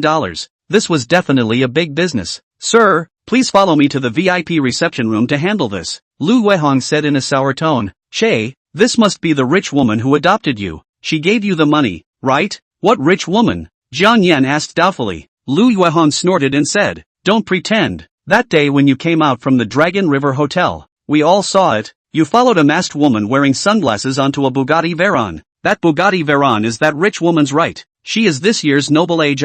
Is there 60 years old?" Jiang Yan couldn't help but have a smile on his face. If Han Xuanning knew that she was being treated like an old rich woman in her 60s, I don't know how she would feel. Lu Yuehong purposely said loudly, "You're a big man, with sound hands and feet. What's wrong with doing something? Being bagged by an old woman and earning this kind of dirty money? Don't you feel ashamed?" Everyone in the bank couldn't help but look at Jiang Yan, each with a different gaze. Even the female bank employee had contempt in her eyes. I told you that this man is so young. How can he save so much money like $10 million? It turns out that he's a duck who was adopted by a rich woman. Really shameless. Pa, really give men shame. If I were to change, even if I go to the construction site to move bricks, go to the street begging, but also will not do ducks this kind of shameful behavior. And what is the difference between prostitutes? It is estimated that his parents must not know that he is in the duck business, otherwise they would be pissed off by him. Lu Yuehong heard the people around her sneering at Jiang Yan. Her heart couldn't be happier. Jiang Yan, is this $10 million a package of money for you for 10 years? Or 20 years? You're also considered to be a one-book prophet. The rest of your life is free of food and clothing. It's really enviable. Snap! Jiang Yan threw his hand and slapped Lu Yuehong, blinding her. Lu Yuehong covered her face and instantly tears welled up in her eyes. How dare you hit me? Jiang Yan returned indifferently. I originally don't hit women, but for a woman like you who has such a cheap mouth and denigrates other people's honor, I'll give you some lessons. Lu Yuehong cried out. What I said is the truth. I'll fight you. She rushed up like a shrew and Jiang Yan casually pushed her to the ground. Lu Yuehong sat on the ground and deliberately bawled her eyes out, wanting to make a big deal out of it. Beating up. Someone is beating up a woman. Some people who couldn't stand to watch immediately surrounded them, each with an overwhelming sense of justice. You're a big man, actually hitting a woman. Do you still want to have a face? When a duck is exposed, you get annoyed and hit someone. I've never seen you so arrogant. Hurry up and apologize to this beautiful lady, otherwise don't blame us for being rude to you. Chapter 80, The God of Wealth. After Lu Yuehong's guidance, many people had decided that Jiang Yan was a white boy who had been adopted by a rich woman. Jiang Yan hit Lu Yuehong, which made many people think that Lu Yuehong was a weak woman who was bullied, while Jiang Yan became a moral scum that everyone shouted at. For a while, the crowd was so excited that many people surrounded Jiang Yan. After making such a big commotion, the bank's lobby manager hurried over. Everyone calm down. All don't be impulsive. What's going on? Speak slowly. Manager Sue. That female bank employee came over to the lobby manager's side and whispered to her about what happened. After Sue Warner finished listening, she couldn't help but glance at Jiang Yan, and a touch of contempt also appeared in her eyes. She had been working in the bank for many years, and had seen many rich people, and what she hated the most were those rich people who were bullying others. With a little bit of money, they think they are marvelous, as if they are superior. This gentleman, may I ask if it was you who hit this lady? Jiang Yan nodded his head with a calm demeanor and said frankly, yes, it was me who hit her. She has a bad mouth, so she deserves to be hit. Su Waner's pretty face sank slightly. She said solemnly, sir, no matter what this lady said, you shouldn't have hit her. Now everyone thinks you did the wrong thing. Please apologize to her, okay? Lu Yuehong climbed up from the ground. She covered her face and shouted, apologizing alone won't do. He injured me. He has to compensate me. At the very least he has to pay me $1 million. Jiang Yan snorted and said disdainfully, $1 million?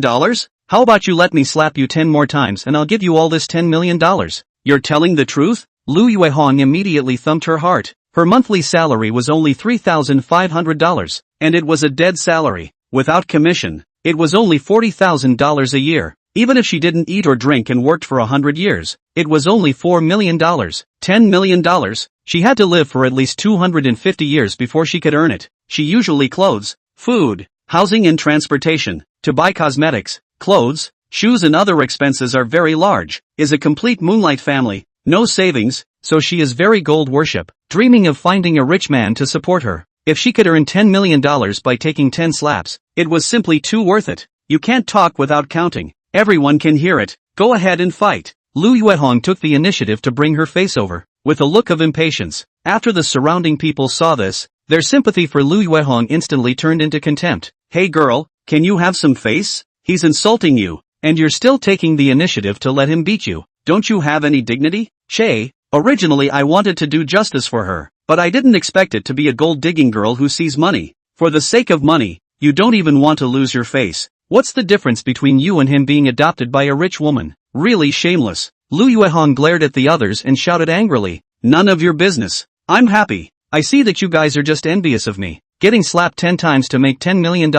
You guys can't wait for this kind of good thing to fall on yourselves, right? Lu Yuehong turned her head to look at Jiang Yan again, and said impatiently, why don't you fight? Jiang Yan smiled and said, I suddenly feel that everyone is right. It's really dishonorable for me, a big man, to beat you, a woman, so I decided to say sorry to you. I won't fight. Lu Yuehong's face instantly froze. Her face became a little ugly. For this $10 million, she had already scolded everyone around her. If Jiang Yan slapped her 10 times and gave her $10 million, she didn't care no matter what others thought of her. But if Jiang Yan didn't hit now, then she would become everyone's joke. Jiang Yan, you bastard, are you playing me? Lu Yuehong was ashamed and annoyed. In her haste, she directly made a move and grabbed a box Jiang Yan was carrying in his hand. You give me the money. Jiang Yan frowned and shouted unhappily. What are you doing? Everyone come and see. Someone is robbing money. This young lady, please calm down. Su Wanner, as the bank lobby manager, of course she couldn't allow someone to rob money inside the bank, and hurriedly went forward to block it.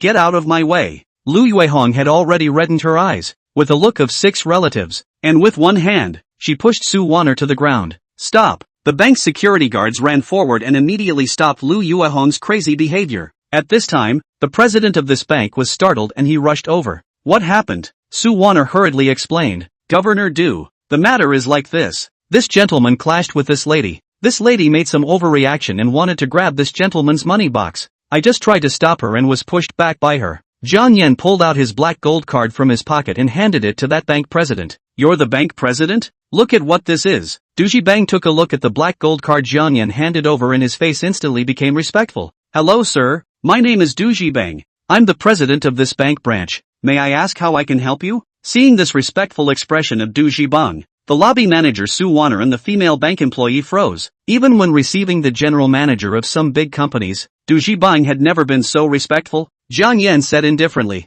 this woman maliciously slandered my reputation first, and intends to rob my money box. Governor Du, what do you think is the appropriate way to handle this? Du Zhibang's face stared at Lu Yuehong and said, you actually dared to slander this gentleman's reputation and also intend to rob the money. It's simply abominable. Manager Su, immediately call the police and send her to the police station. Lu Yuehong shouted, on what grounds should I be sent to the police station? You see that he is richer than me, so you help him bully me? He is just a duckman who is being kept by a rich woman. He even hit me with his hands. The one who should be sent to the police station should be him. A duckman who is kept by a rich woman. Isn't this ing bull? What kind of rich woman can afford to be adopted by a man who can own a centurion black gold card? The way Du Zhibang looked at Jiang Yan was almost like he was looking at a god of wealth. Blind your dog's eyes? This gentleman has a noble status and is worth hundreds of millions of dollars. How could he be the kind of person you are talking about? With this gentleman's status, in any bank, he can enjoy top VIP services. You have offended this gentleman. Our bank has the obligation and responsibility to seek justice for him. Worth hundreds of millions? Hearing this word,